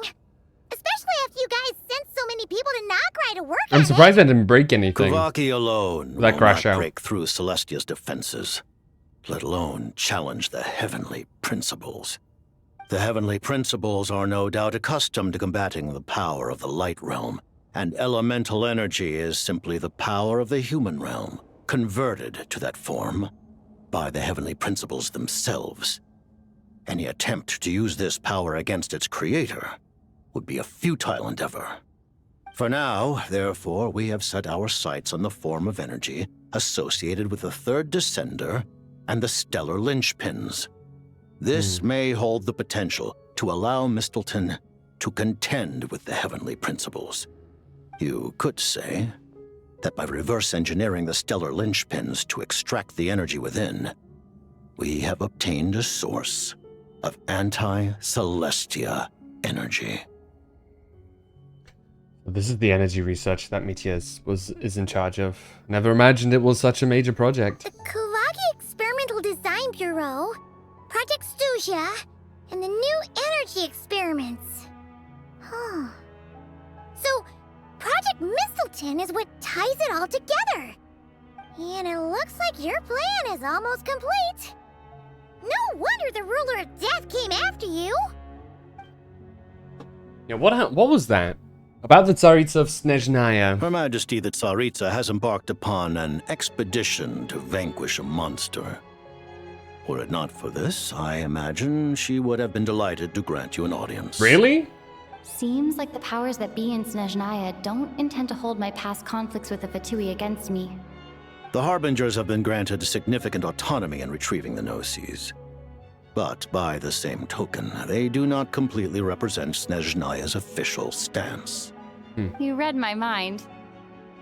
Speaking of the Gnosis, Paimon's Yeah. been dying to ask this question since forever. What exactly does the Tsaritsa want to collect them? Is it something to do with the fight against the heavenly principles? The Gnosis will undoubtedly serve as a key bargaining chip when she confronts the heavenly principles. Beyond that, you had best ask the Tsaritsa herself. I am not sure if this information is mine to disclose. What do you mean, not sure? Don't you make the rules? You're the highest-ranking Harbinger! Ugh, never mind. Taking on the heavenly principles is something most people wouldn't even entertain in their wildest fantasies. Why is the Tsaritsa so fixated on this? In Tevat today, civilization is nothing but an illusion. Something whose very existence can be negated at any moment. Our civilization may very well be destroyed in the struggle, but as things stand, the heavenly principles could choose to negate our existence on a passing whim. And we must not sit back and accept that fate.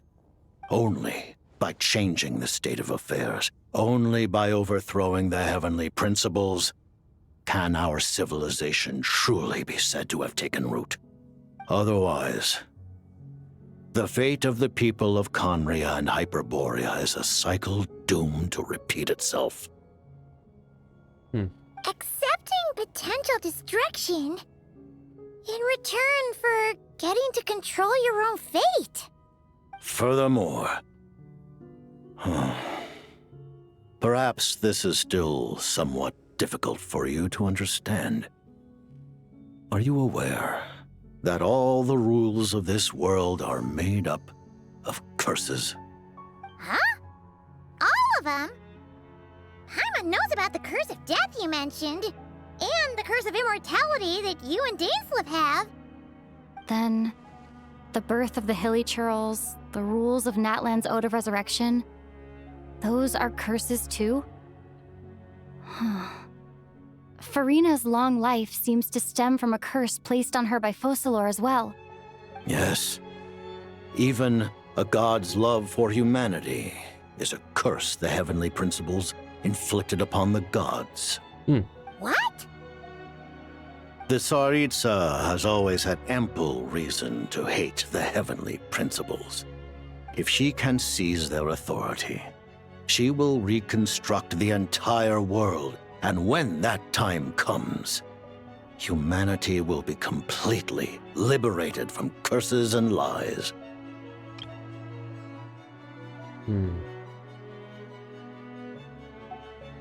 Look forward to it.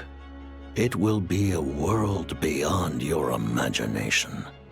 Though the ordinary people of Snezhnaya may not understand these details, in this frigid land locked in a ceaseless struggle against the environment, in this nation to which the gods have never shown favor, We all believe that standing in solidarity with the Tsaritsa in our shared struggle will surely usher in a new and better world.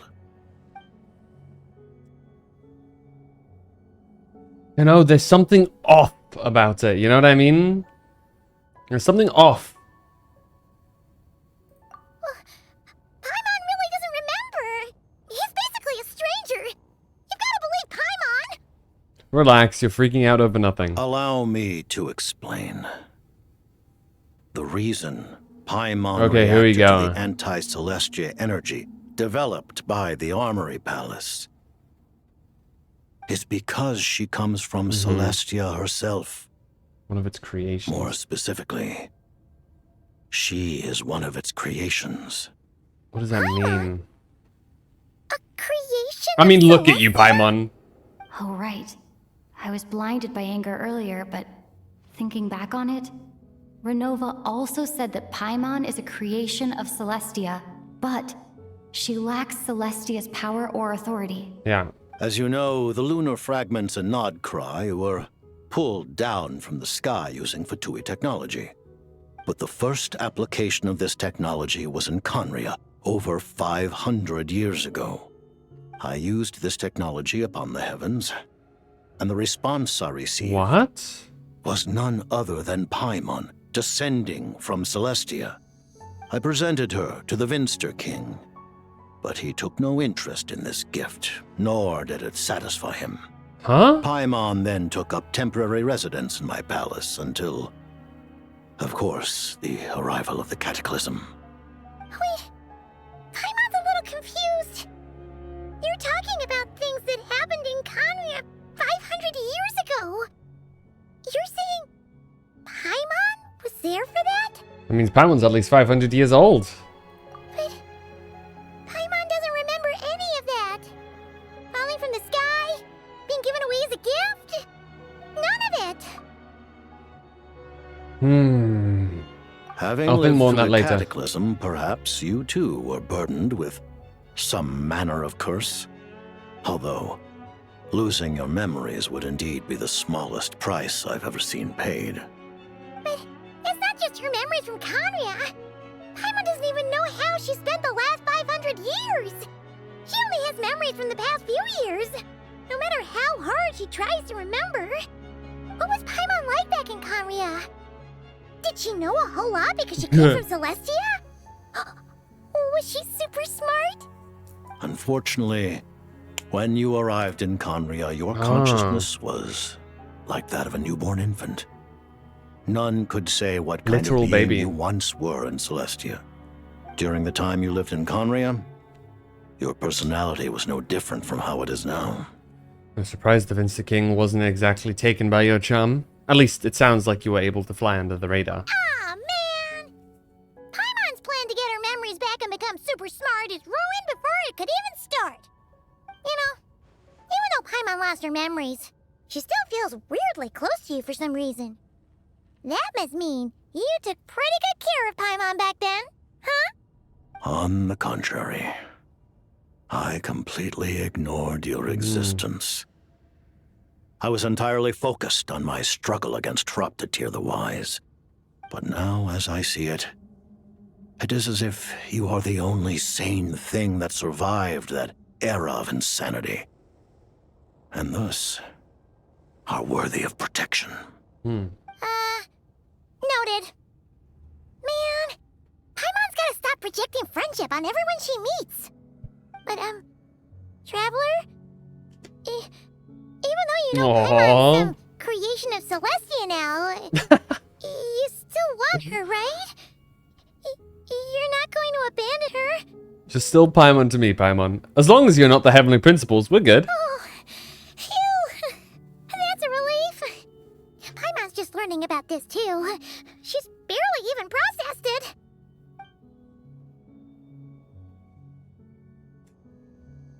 Okay.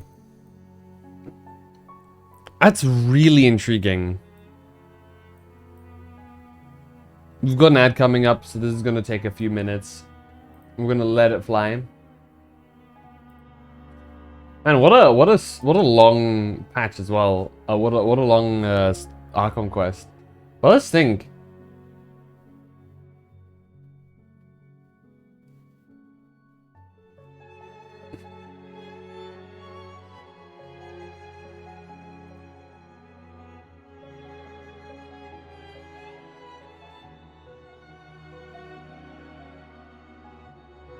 Man.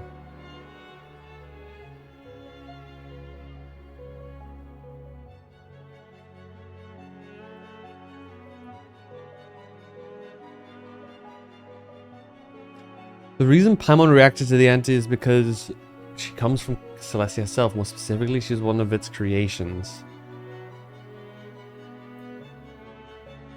She lacks Celestia's power or authority. Lunar fragments and Nodcry were pulled down from the sky using Fatui technology. The first application of technology was in Khaenri'ah over 500 years ago. He used the technology upon the heavens and thus received was Paimon.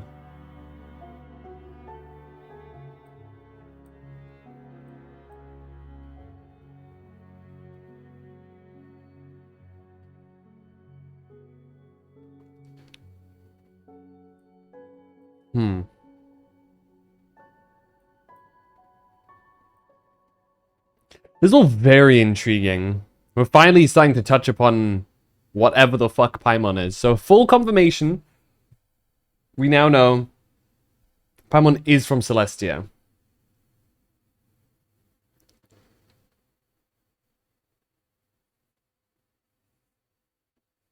Which is obvious, but it is an important confirmation to get, because these things could always be wishy-washy. It's not just our memories.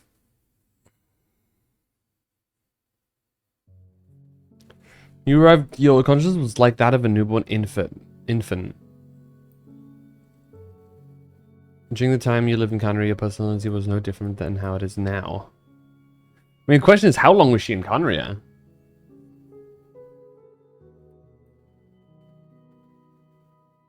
And he was struggling against Shroptatyr.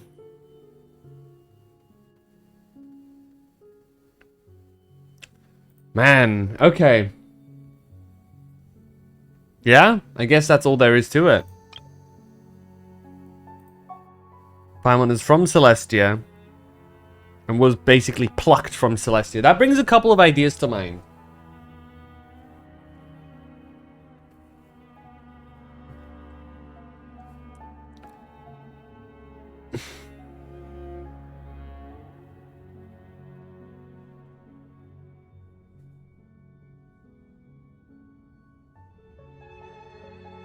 I mean, I forever, my theory has always been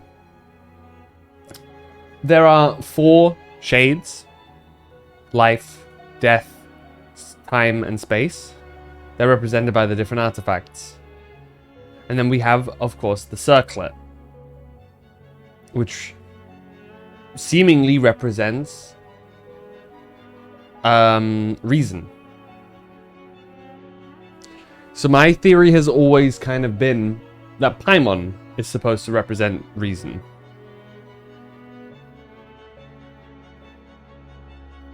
And that having Paimon, now with this new information, perhaps Paimon having been plucked out of Celestia is what rendered the heavenly principles asleep.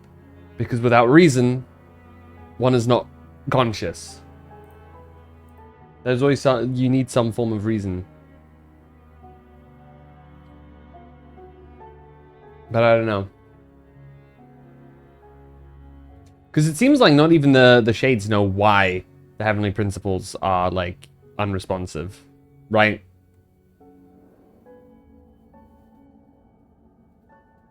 What if the irony is that the biggest blow dealt to the heavenly principles was done all those years ago by just a little experiment that nobody thought much of and discarded it across anyway? Because to my knowledge, I don't think there was a nail dropped on Khaenri'ah, right? Ronova herself came down there. Seemingly, Asmodee as well.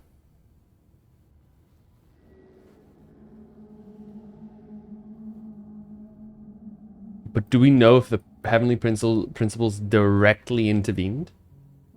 If not, then maybe Paimon has something to do with the Heavenly Principles being... And maybe returning Paimon is what will eventually wake him up. We'll see. I don't have any more questions. Let's talk about what's next. Thank you for telling me so much. I'm a bit surprised, honestly. Yeah. I didn't expect you to be quite so transparent with me. What do you know of my sibling, bruh? Given the circumstances, the Fatui need not hide anything from our allies. Ally, huh? Allies? To advance Project Mistleton, we must first resolve our issue with the Ruler of Death. And if I presume correctly, you have no intention of letting her actions go unpunished either, do you? That's right. Ever since she said she intends to reclaim Paimon when we next meet, I figured reconciliation was out of the question. Against an opponent of this caliber, deliberating over our allegiances would waste time we do not have. We must join forces unreservedly with whomever we can, if we are to stand anything like a fighting chance. You're going to challenge the Ruler of Death? Just for Paimon? But Paimon's only... No buts. I won't back down on it. I won't back down when it comes to you, Paimon. Thank you. Aww. Thank you. Oh, gee. Now Paimon doesn't even know what to say. Anyway, Paimon's super touched. The Tsaritsa will return in triumph in short order, and the Fatui shall hold internal discussions regarding the enemy. The time for us to meet again will come very soon. Got it. Thanks for your help with Paimon. I'll be sure to look after her for you. There was just one other thing. Well, it's just a request, really. Paimon really wants to see what this Mistleton thingy you're gonna use against the Heavenly Principles Why? looks like. Of course, Paimon knows it's top secret and stuff, but she just had to ask. It's okay if the answer's no. Certainly you may. Yeah? Oh, for real? Actually, maybe it's best not to. What if Renova suddenly pops up again? She might take this chance to... While the technology is not yet fully developed, it has nevertheless reached the stage where Celestia's creations are unable to damage it. In that regard, you may rest assured. Damn. Oh. Wow. No wonder Paimon felt so out of sorts recently, even though it was super far away. Alright then. Paimon's ready to take a sneaky peek at this top secret super weapon.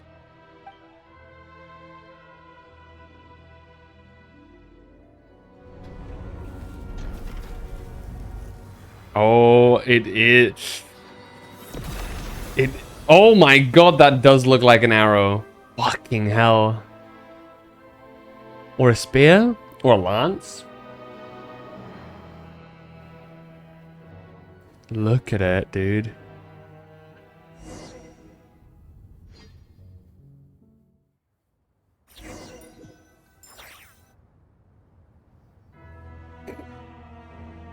Huh? Oh, hey there, Odad! Paimon? You're okay. Thank goodness. You look well. Have you recovered? Long story short, yep, Paimon's all better. What are you doing here? Were you waiting for us? That's right.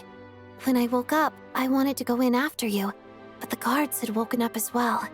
It would have been tough to take them on alone, and there was no easy way to sneak past them. So I returned the way I came and waited for you here. It was thanks to you that my soul found its way back to my body so quickly. Thank you. Huh. That actually worked? Nice. I just figured I'd try my luck when that ominous feeling struck me. Really, you should be thanking this thing instead. Anyway, and now that things here are all taken care of, I have other things I should get back to. Dude, I call me crazy. I feel like they keep hinting at Signora's return somehow. Ah, Director Chuganov, you're back. We just received notice that Project Stuzha has been suspended, so we've convened an emergency meeting. This is the preliminary plan.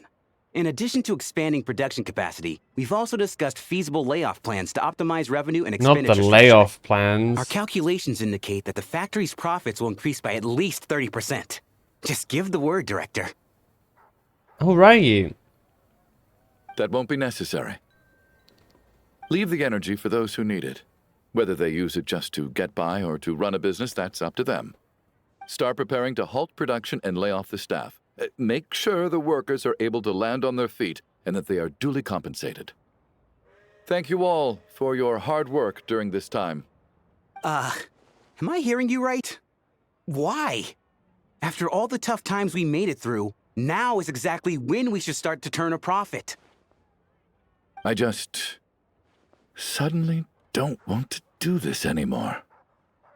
Huh. Does there have to be a reason? Iskra. It's time to rest. Dear esteemed members of the Rokot, given the effects of Lelik's radical actions upon our organization's reputation and social stability, a decision has been made to permanently withdraw this codename from use. Considering that Lelik did what they did for the benefit of the people, the Rokot has nevertheless negotiated with the authorities, ultimately securing a waiver for all penalties due to them.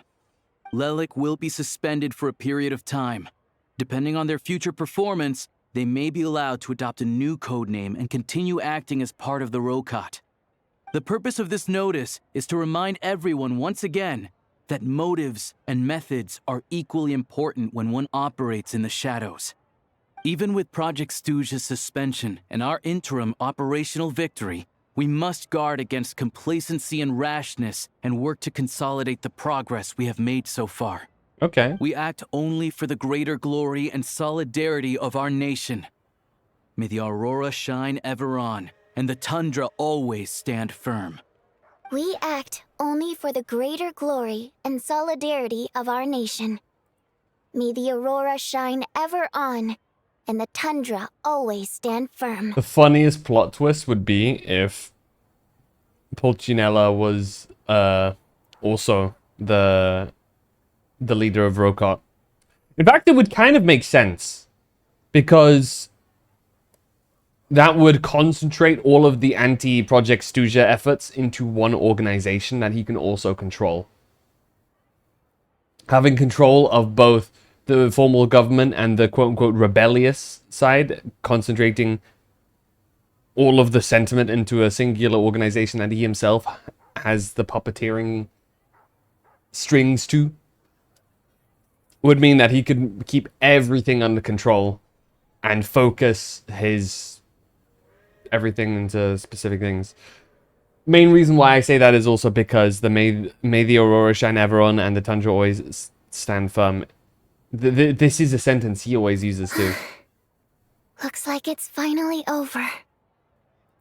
You mean for us? Just thinking out loud. I've never seen the Snezhnograd Vecha so lively before.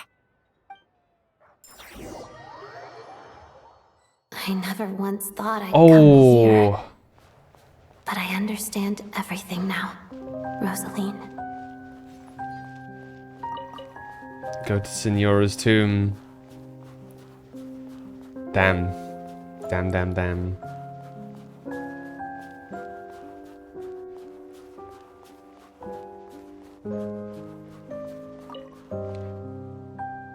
I've seen Spirit Seeker performed many times, including by your mother.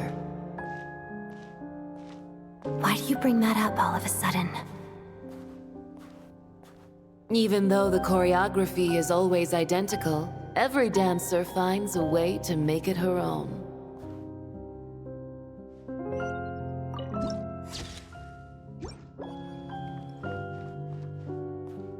So you actually want to talk to me about ballet?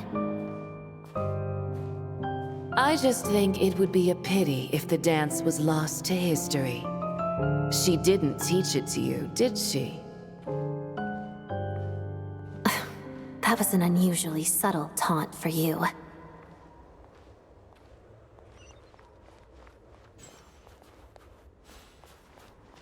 There it is, dude.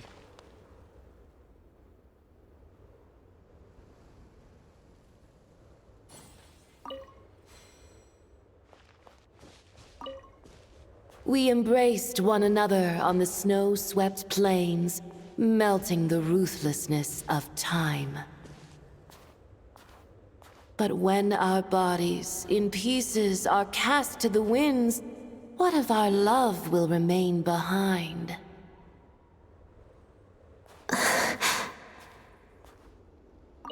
Don't tell me you can't sing. Shush.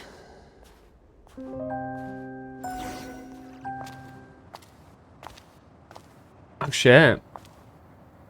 I understand her hatred. The Fatui robbed her of the life she should have had. I never opposed her dancing. Yet still I became an enemy of her ballet. I'll just keep my distance. Many despise me. I'm used to it. You're certainly not one to shy away from confrontation. But children, they need a different approach. I'm hardly the most maternal figure. Yet, she is a child. In my experience, while a father commands authority, he must still yield to love. You should tell her what you think about her dancing.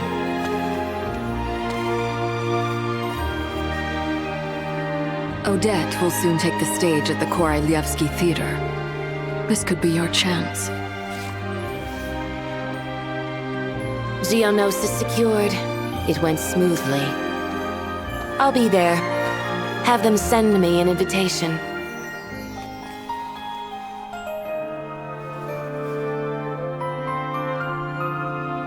Sadly, things didn't work out. Her final words are inside that block of ice. This?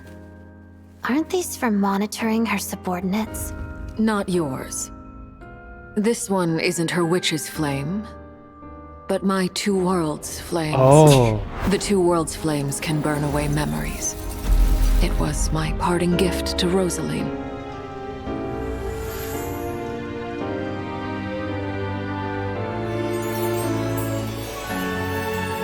If all goes to plan, she and I will both live to see the Tsaritsa succeed. I believe she'll find peace. But if anything happens to me, she needn't follow in my footsteps.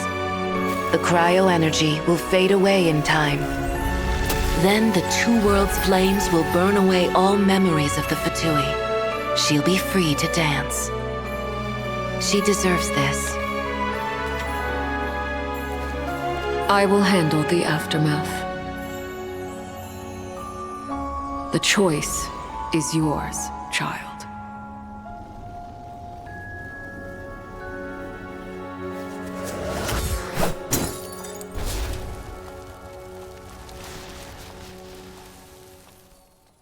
Wow.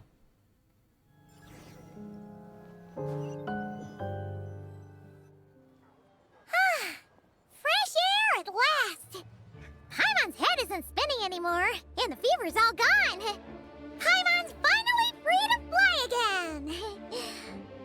Oh, it's nice to finally know where Paimon came from, too! That happened. It made Paimon a little nervous at first, but it's such a relief now! Like, who cares if Paimon's a creation of Celestia? She's probably not anyone that important.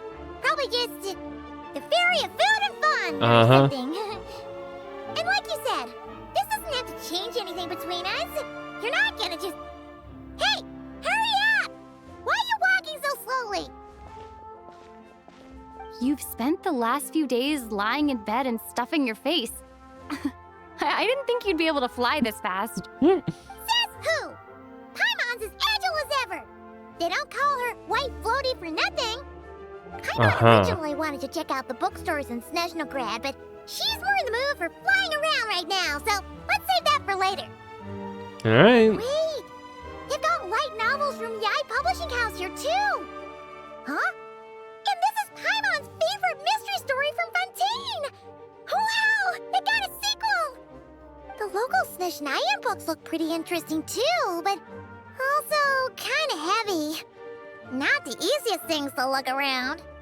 I thought you were in the mood for flying around. Paimon can read while she flies. Hey! It's probably not a good idea, though. You'll fly into things. Which do you like better?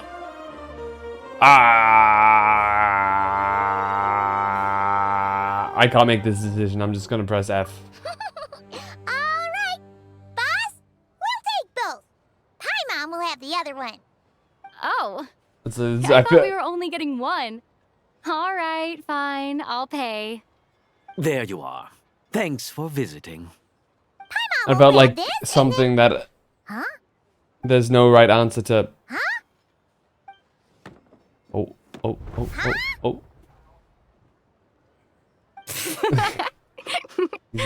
She's never seen a Matryoshka doll. Layers does this thing have? And what are you laughing at?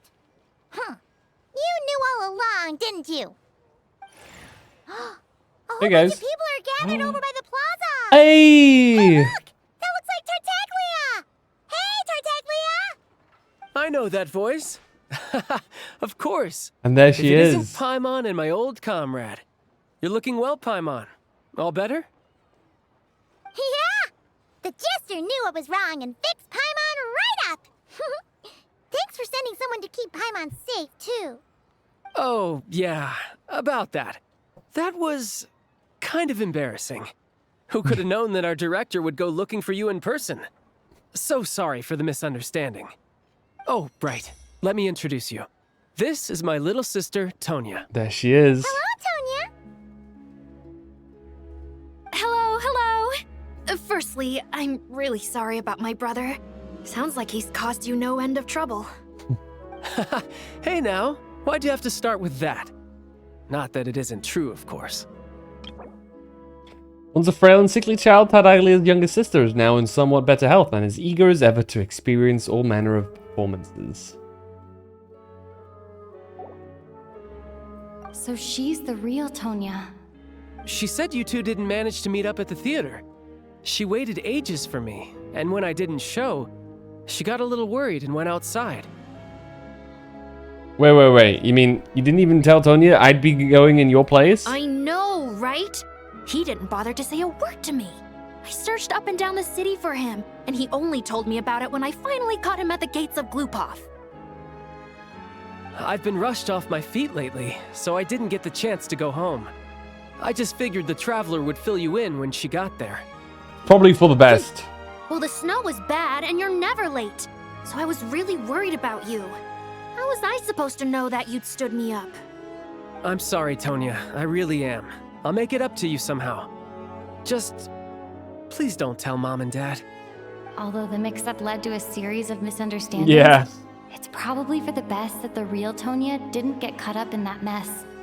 Besides, it's obvious that Tartaglia isn't usually one to break a promise.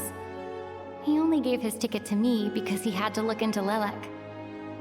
It's really my fault for being late. I should have come find you first. No, it's fine. I really should have, though. It just meant I didn't get We to just see sat the show down. in the end. By the way, what did you think? You were one of the first people to see it, you know? I would say the best is yet to come. Huh? What kind of review is that? So definitely a once-in-a-lifetime experience.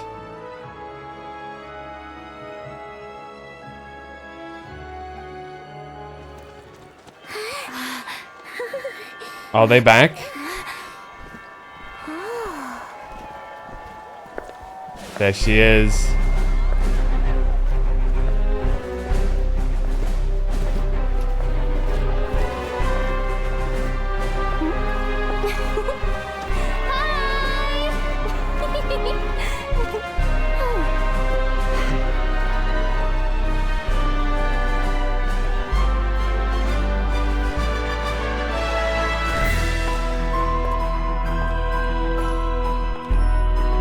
God, look at the details on her coat, man.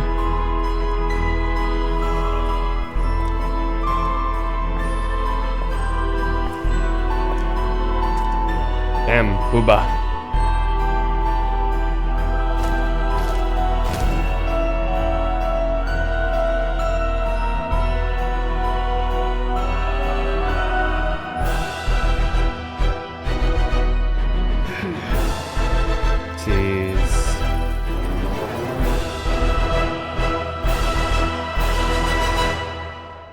Goodness me. I am... Okay, I was moving there. New quest special selection? Go to Druzhna HQ. I'll worry about that later. But there we go. That was... Snezhnaya 7.0. Wow. That was really something. That was a huge quest. That took so much time. Considering now that this was like an almost 10-hour stream, subtract about 40 minutes to actually get started, because we were like, you know, weren't immediately into it. Right? But like, goddamn, dude. Let me turn it down now a little bit. And with about a couple hours last night, this is probably the longest Genshin like singular Archon quests that they've released. That was crazy. Alright, I should also be able to... Yep, there you go.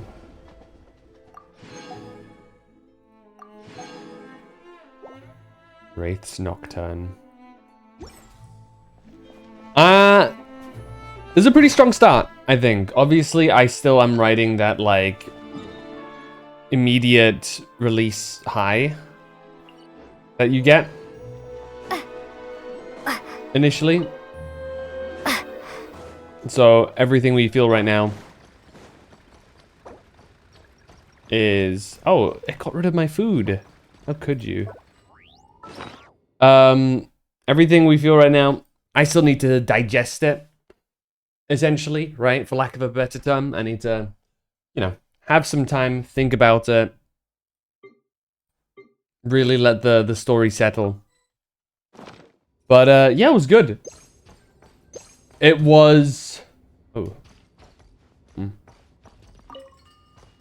It was an interesting experience. Mostly due to the fact that I was very, very into it at the beginning, actually. It got me. And then it lost me for a while. But it managed to pick me up in a really good way. That segment in the whole segment with the... in the theater.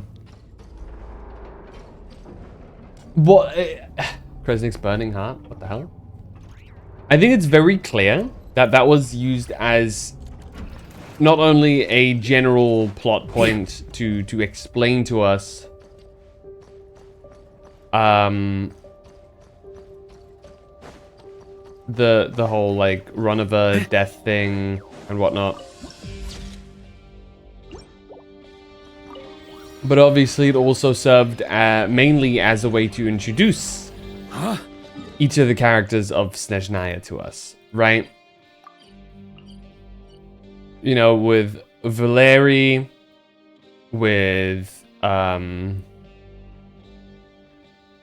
right, 1, 2. It looks like there's lots of like little quests out and about.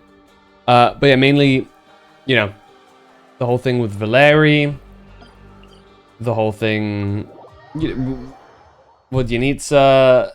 We really got to know all of the upcoming characters at this moment. Obviously, we still have yet to learn a little bit about the Tsaritsa's personal guard.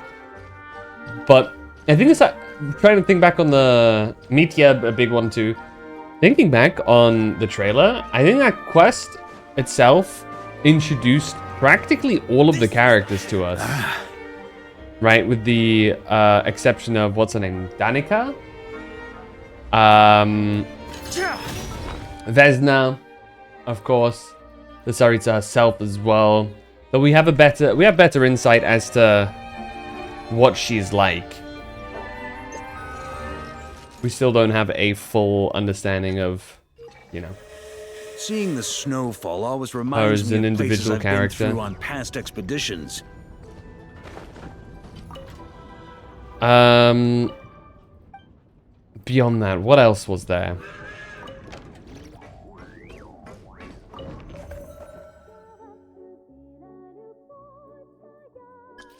Pale Crown Palace.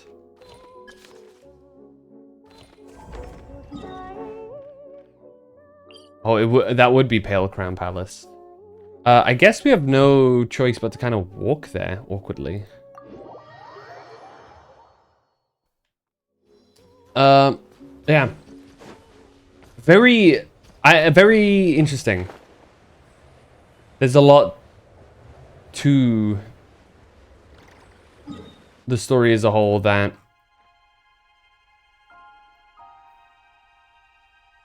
was very intriguing. Obviously, it's all a big setup for what's to come next. Right? No actual clear example of how this is going to resolve itself. We're diving into the idea of On me. actually being face to face with the Shade. I think it did a pretty decent job at showing Ronnova to us. We actually got to see what Ronnova's personality is a little bit now as well. Obviously, we saw a bit of Ronnova in previous stuff, such as oh, is that somewhere? I think I should cross over here. We got to see a bit of Ronnova in Natlan. We also got to see a bit of Ronnova in one of the animated trailers. That was probably our best look at Ronnova until now, as well.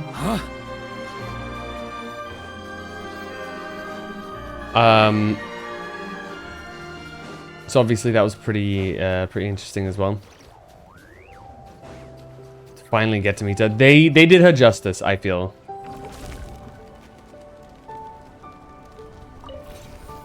Look after Mondstadt for me. I just died? I was on the flame though. Does that not work? Is it like straight impossible to get up there? I guess you have to do a world quest for that. Which obviously we will do at some other point. That's a bit much for us to try and do right now.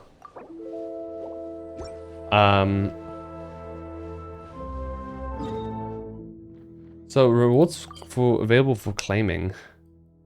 Oh, expedition? That makes sense, I guess. Add Ash.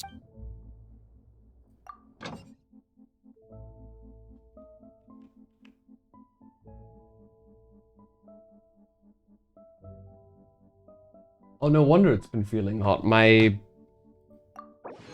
fan wasn't going. What the fuck? Add Ash. Crazy. Anyway.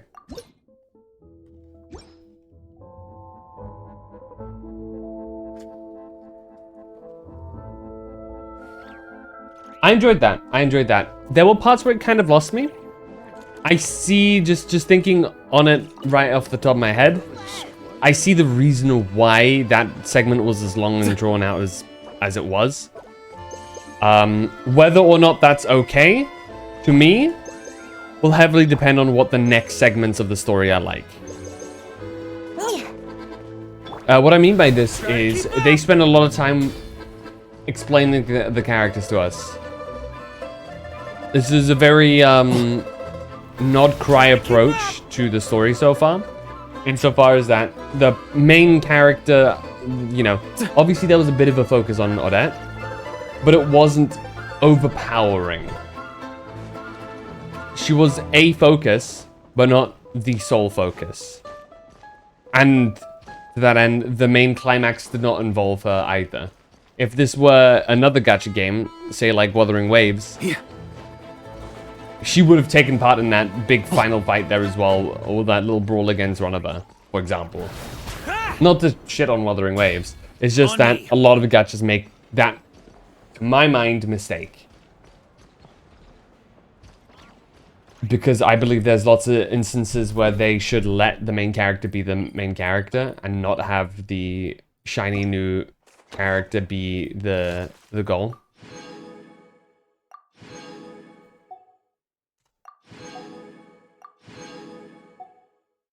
Because that's always something that like annoyed me.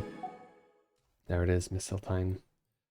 Because to me, if you're gonna have a main character, you need to let them be the main character. It's just survival. Possible rewards. Oh, is this like the thing where you can go into and you just do the stuff?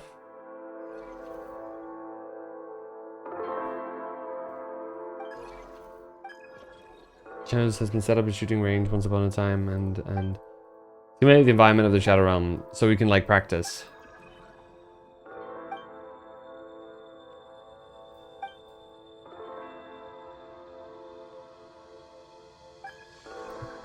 Okay.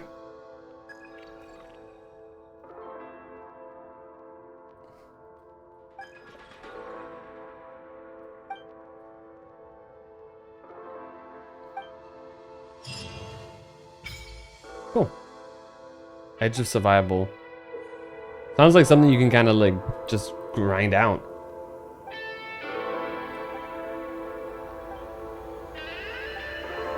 Alright. Ammo feed. Oh, I can create it. Building is greatly increasing number. Oh, that's big actually.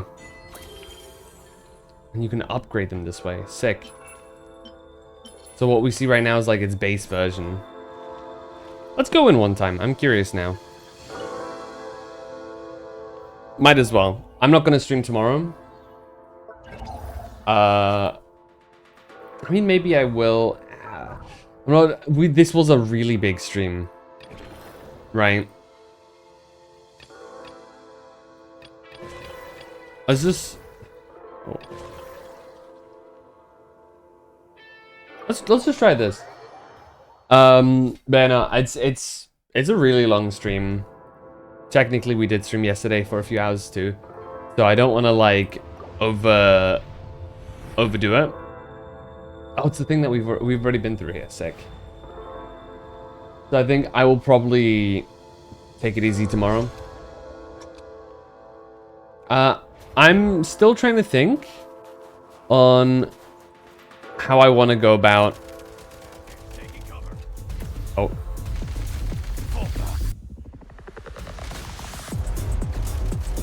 I'm still trying to decide whether I want to... Light him up! Reload! I'm still deciding whether I want to... just focus on Genshin for the next little bit to get the Snezhnaya stuff done. Oh, hello.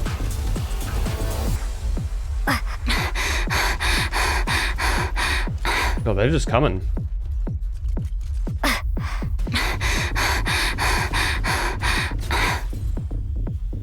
Okay, we've got to get rid of you. Change of tactics. Okay, here you go. We're still alive. Thankfully. But I think I kind of do want to play a bit of change of tactics. Genshin for the time being. This is taking like all of my... Mind the rhythm. They're taking all of my attention right now. I apologize. Need a refill. Not good.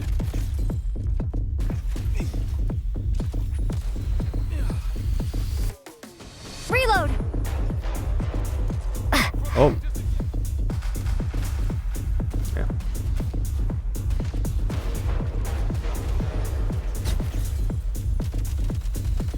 Switch mode. Ah, I missed that.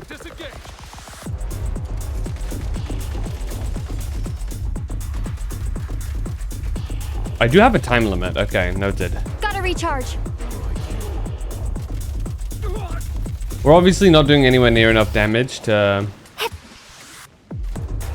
really consider. State number 2.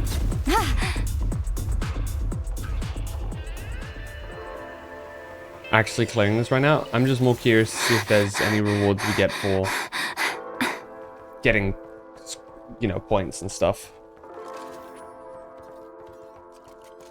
Bam. I think I might have just a couple of streams now where I focus on Switch mode. Snezhnaya and stuff and clear things out.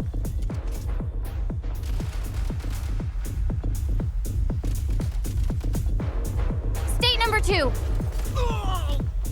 Fall back.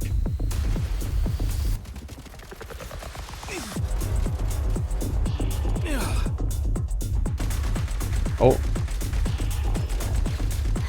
I'm in over my head. Give me a few. Demolition time.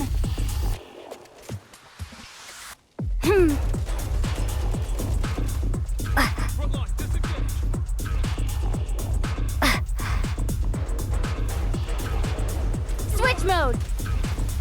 Okay, nice. There's a guy up there too. We need a heal though. Oh, there's a heal there.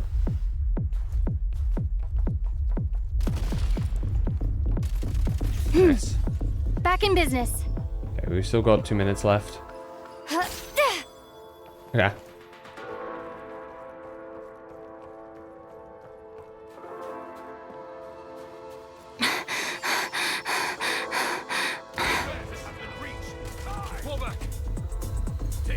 Frag out.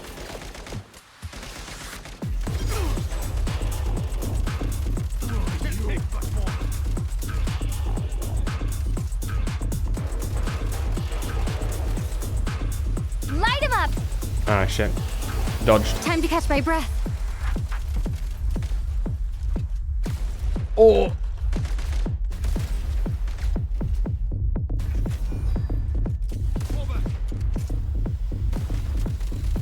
You've got nerve. How do I get out of this? Mind the rhythm. Good. Try this. Oh, there you go. We died. Oh. Oh. We're not done. Try this. That's just like a short little recharge. Okay, explosion. Holy shit, Overload is a crazy combo with that. State number 2. Damn. Not good.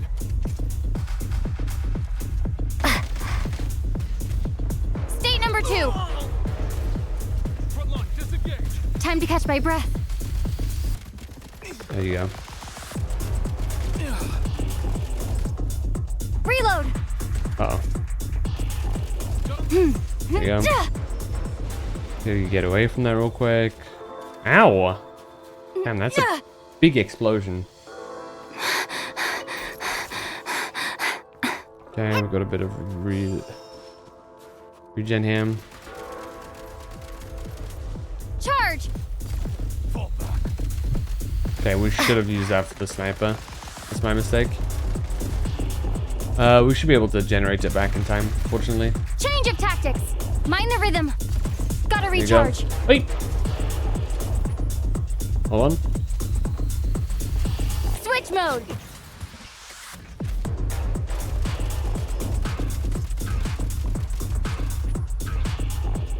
Taking cover. One shot is all I need. Mind the rhythm.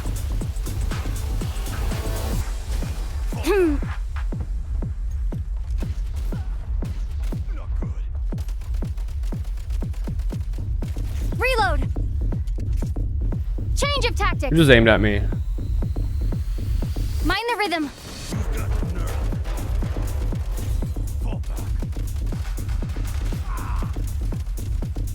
Charge.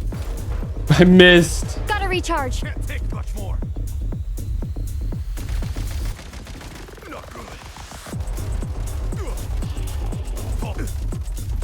Change of tactics. Mind the rhythm. There you go. Nice. Okay, killing things seems to regen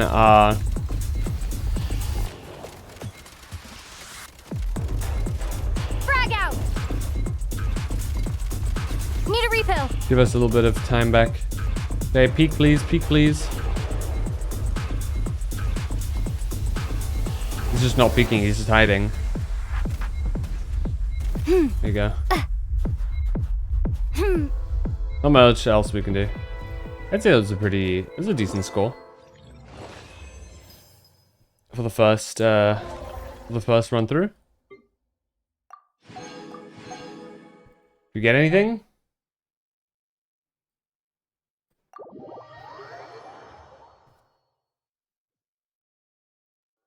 No? I suppose not. Oh, obtain blueprint. Hey, we did get something. Gunstock. The rest, though, it looks like we don't know how to really obtain them. Let's head back. And I guess equip that? I apologize, my brain's a little fried, so. Are we not in our train?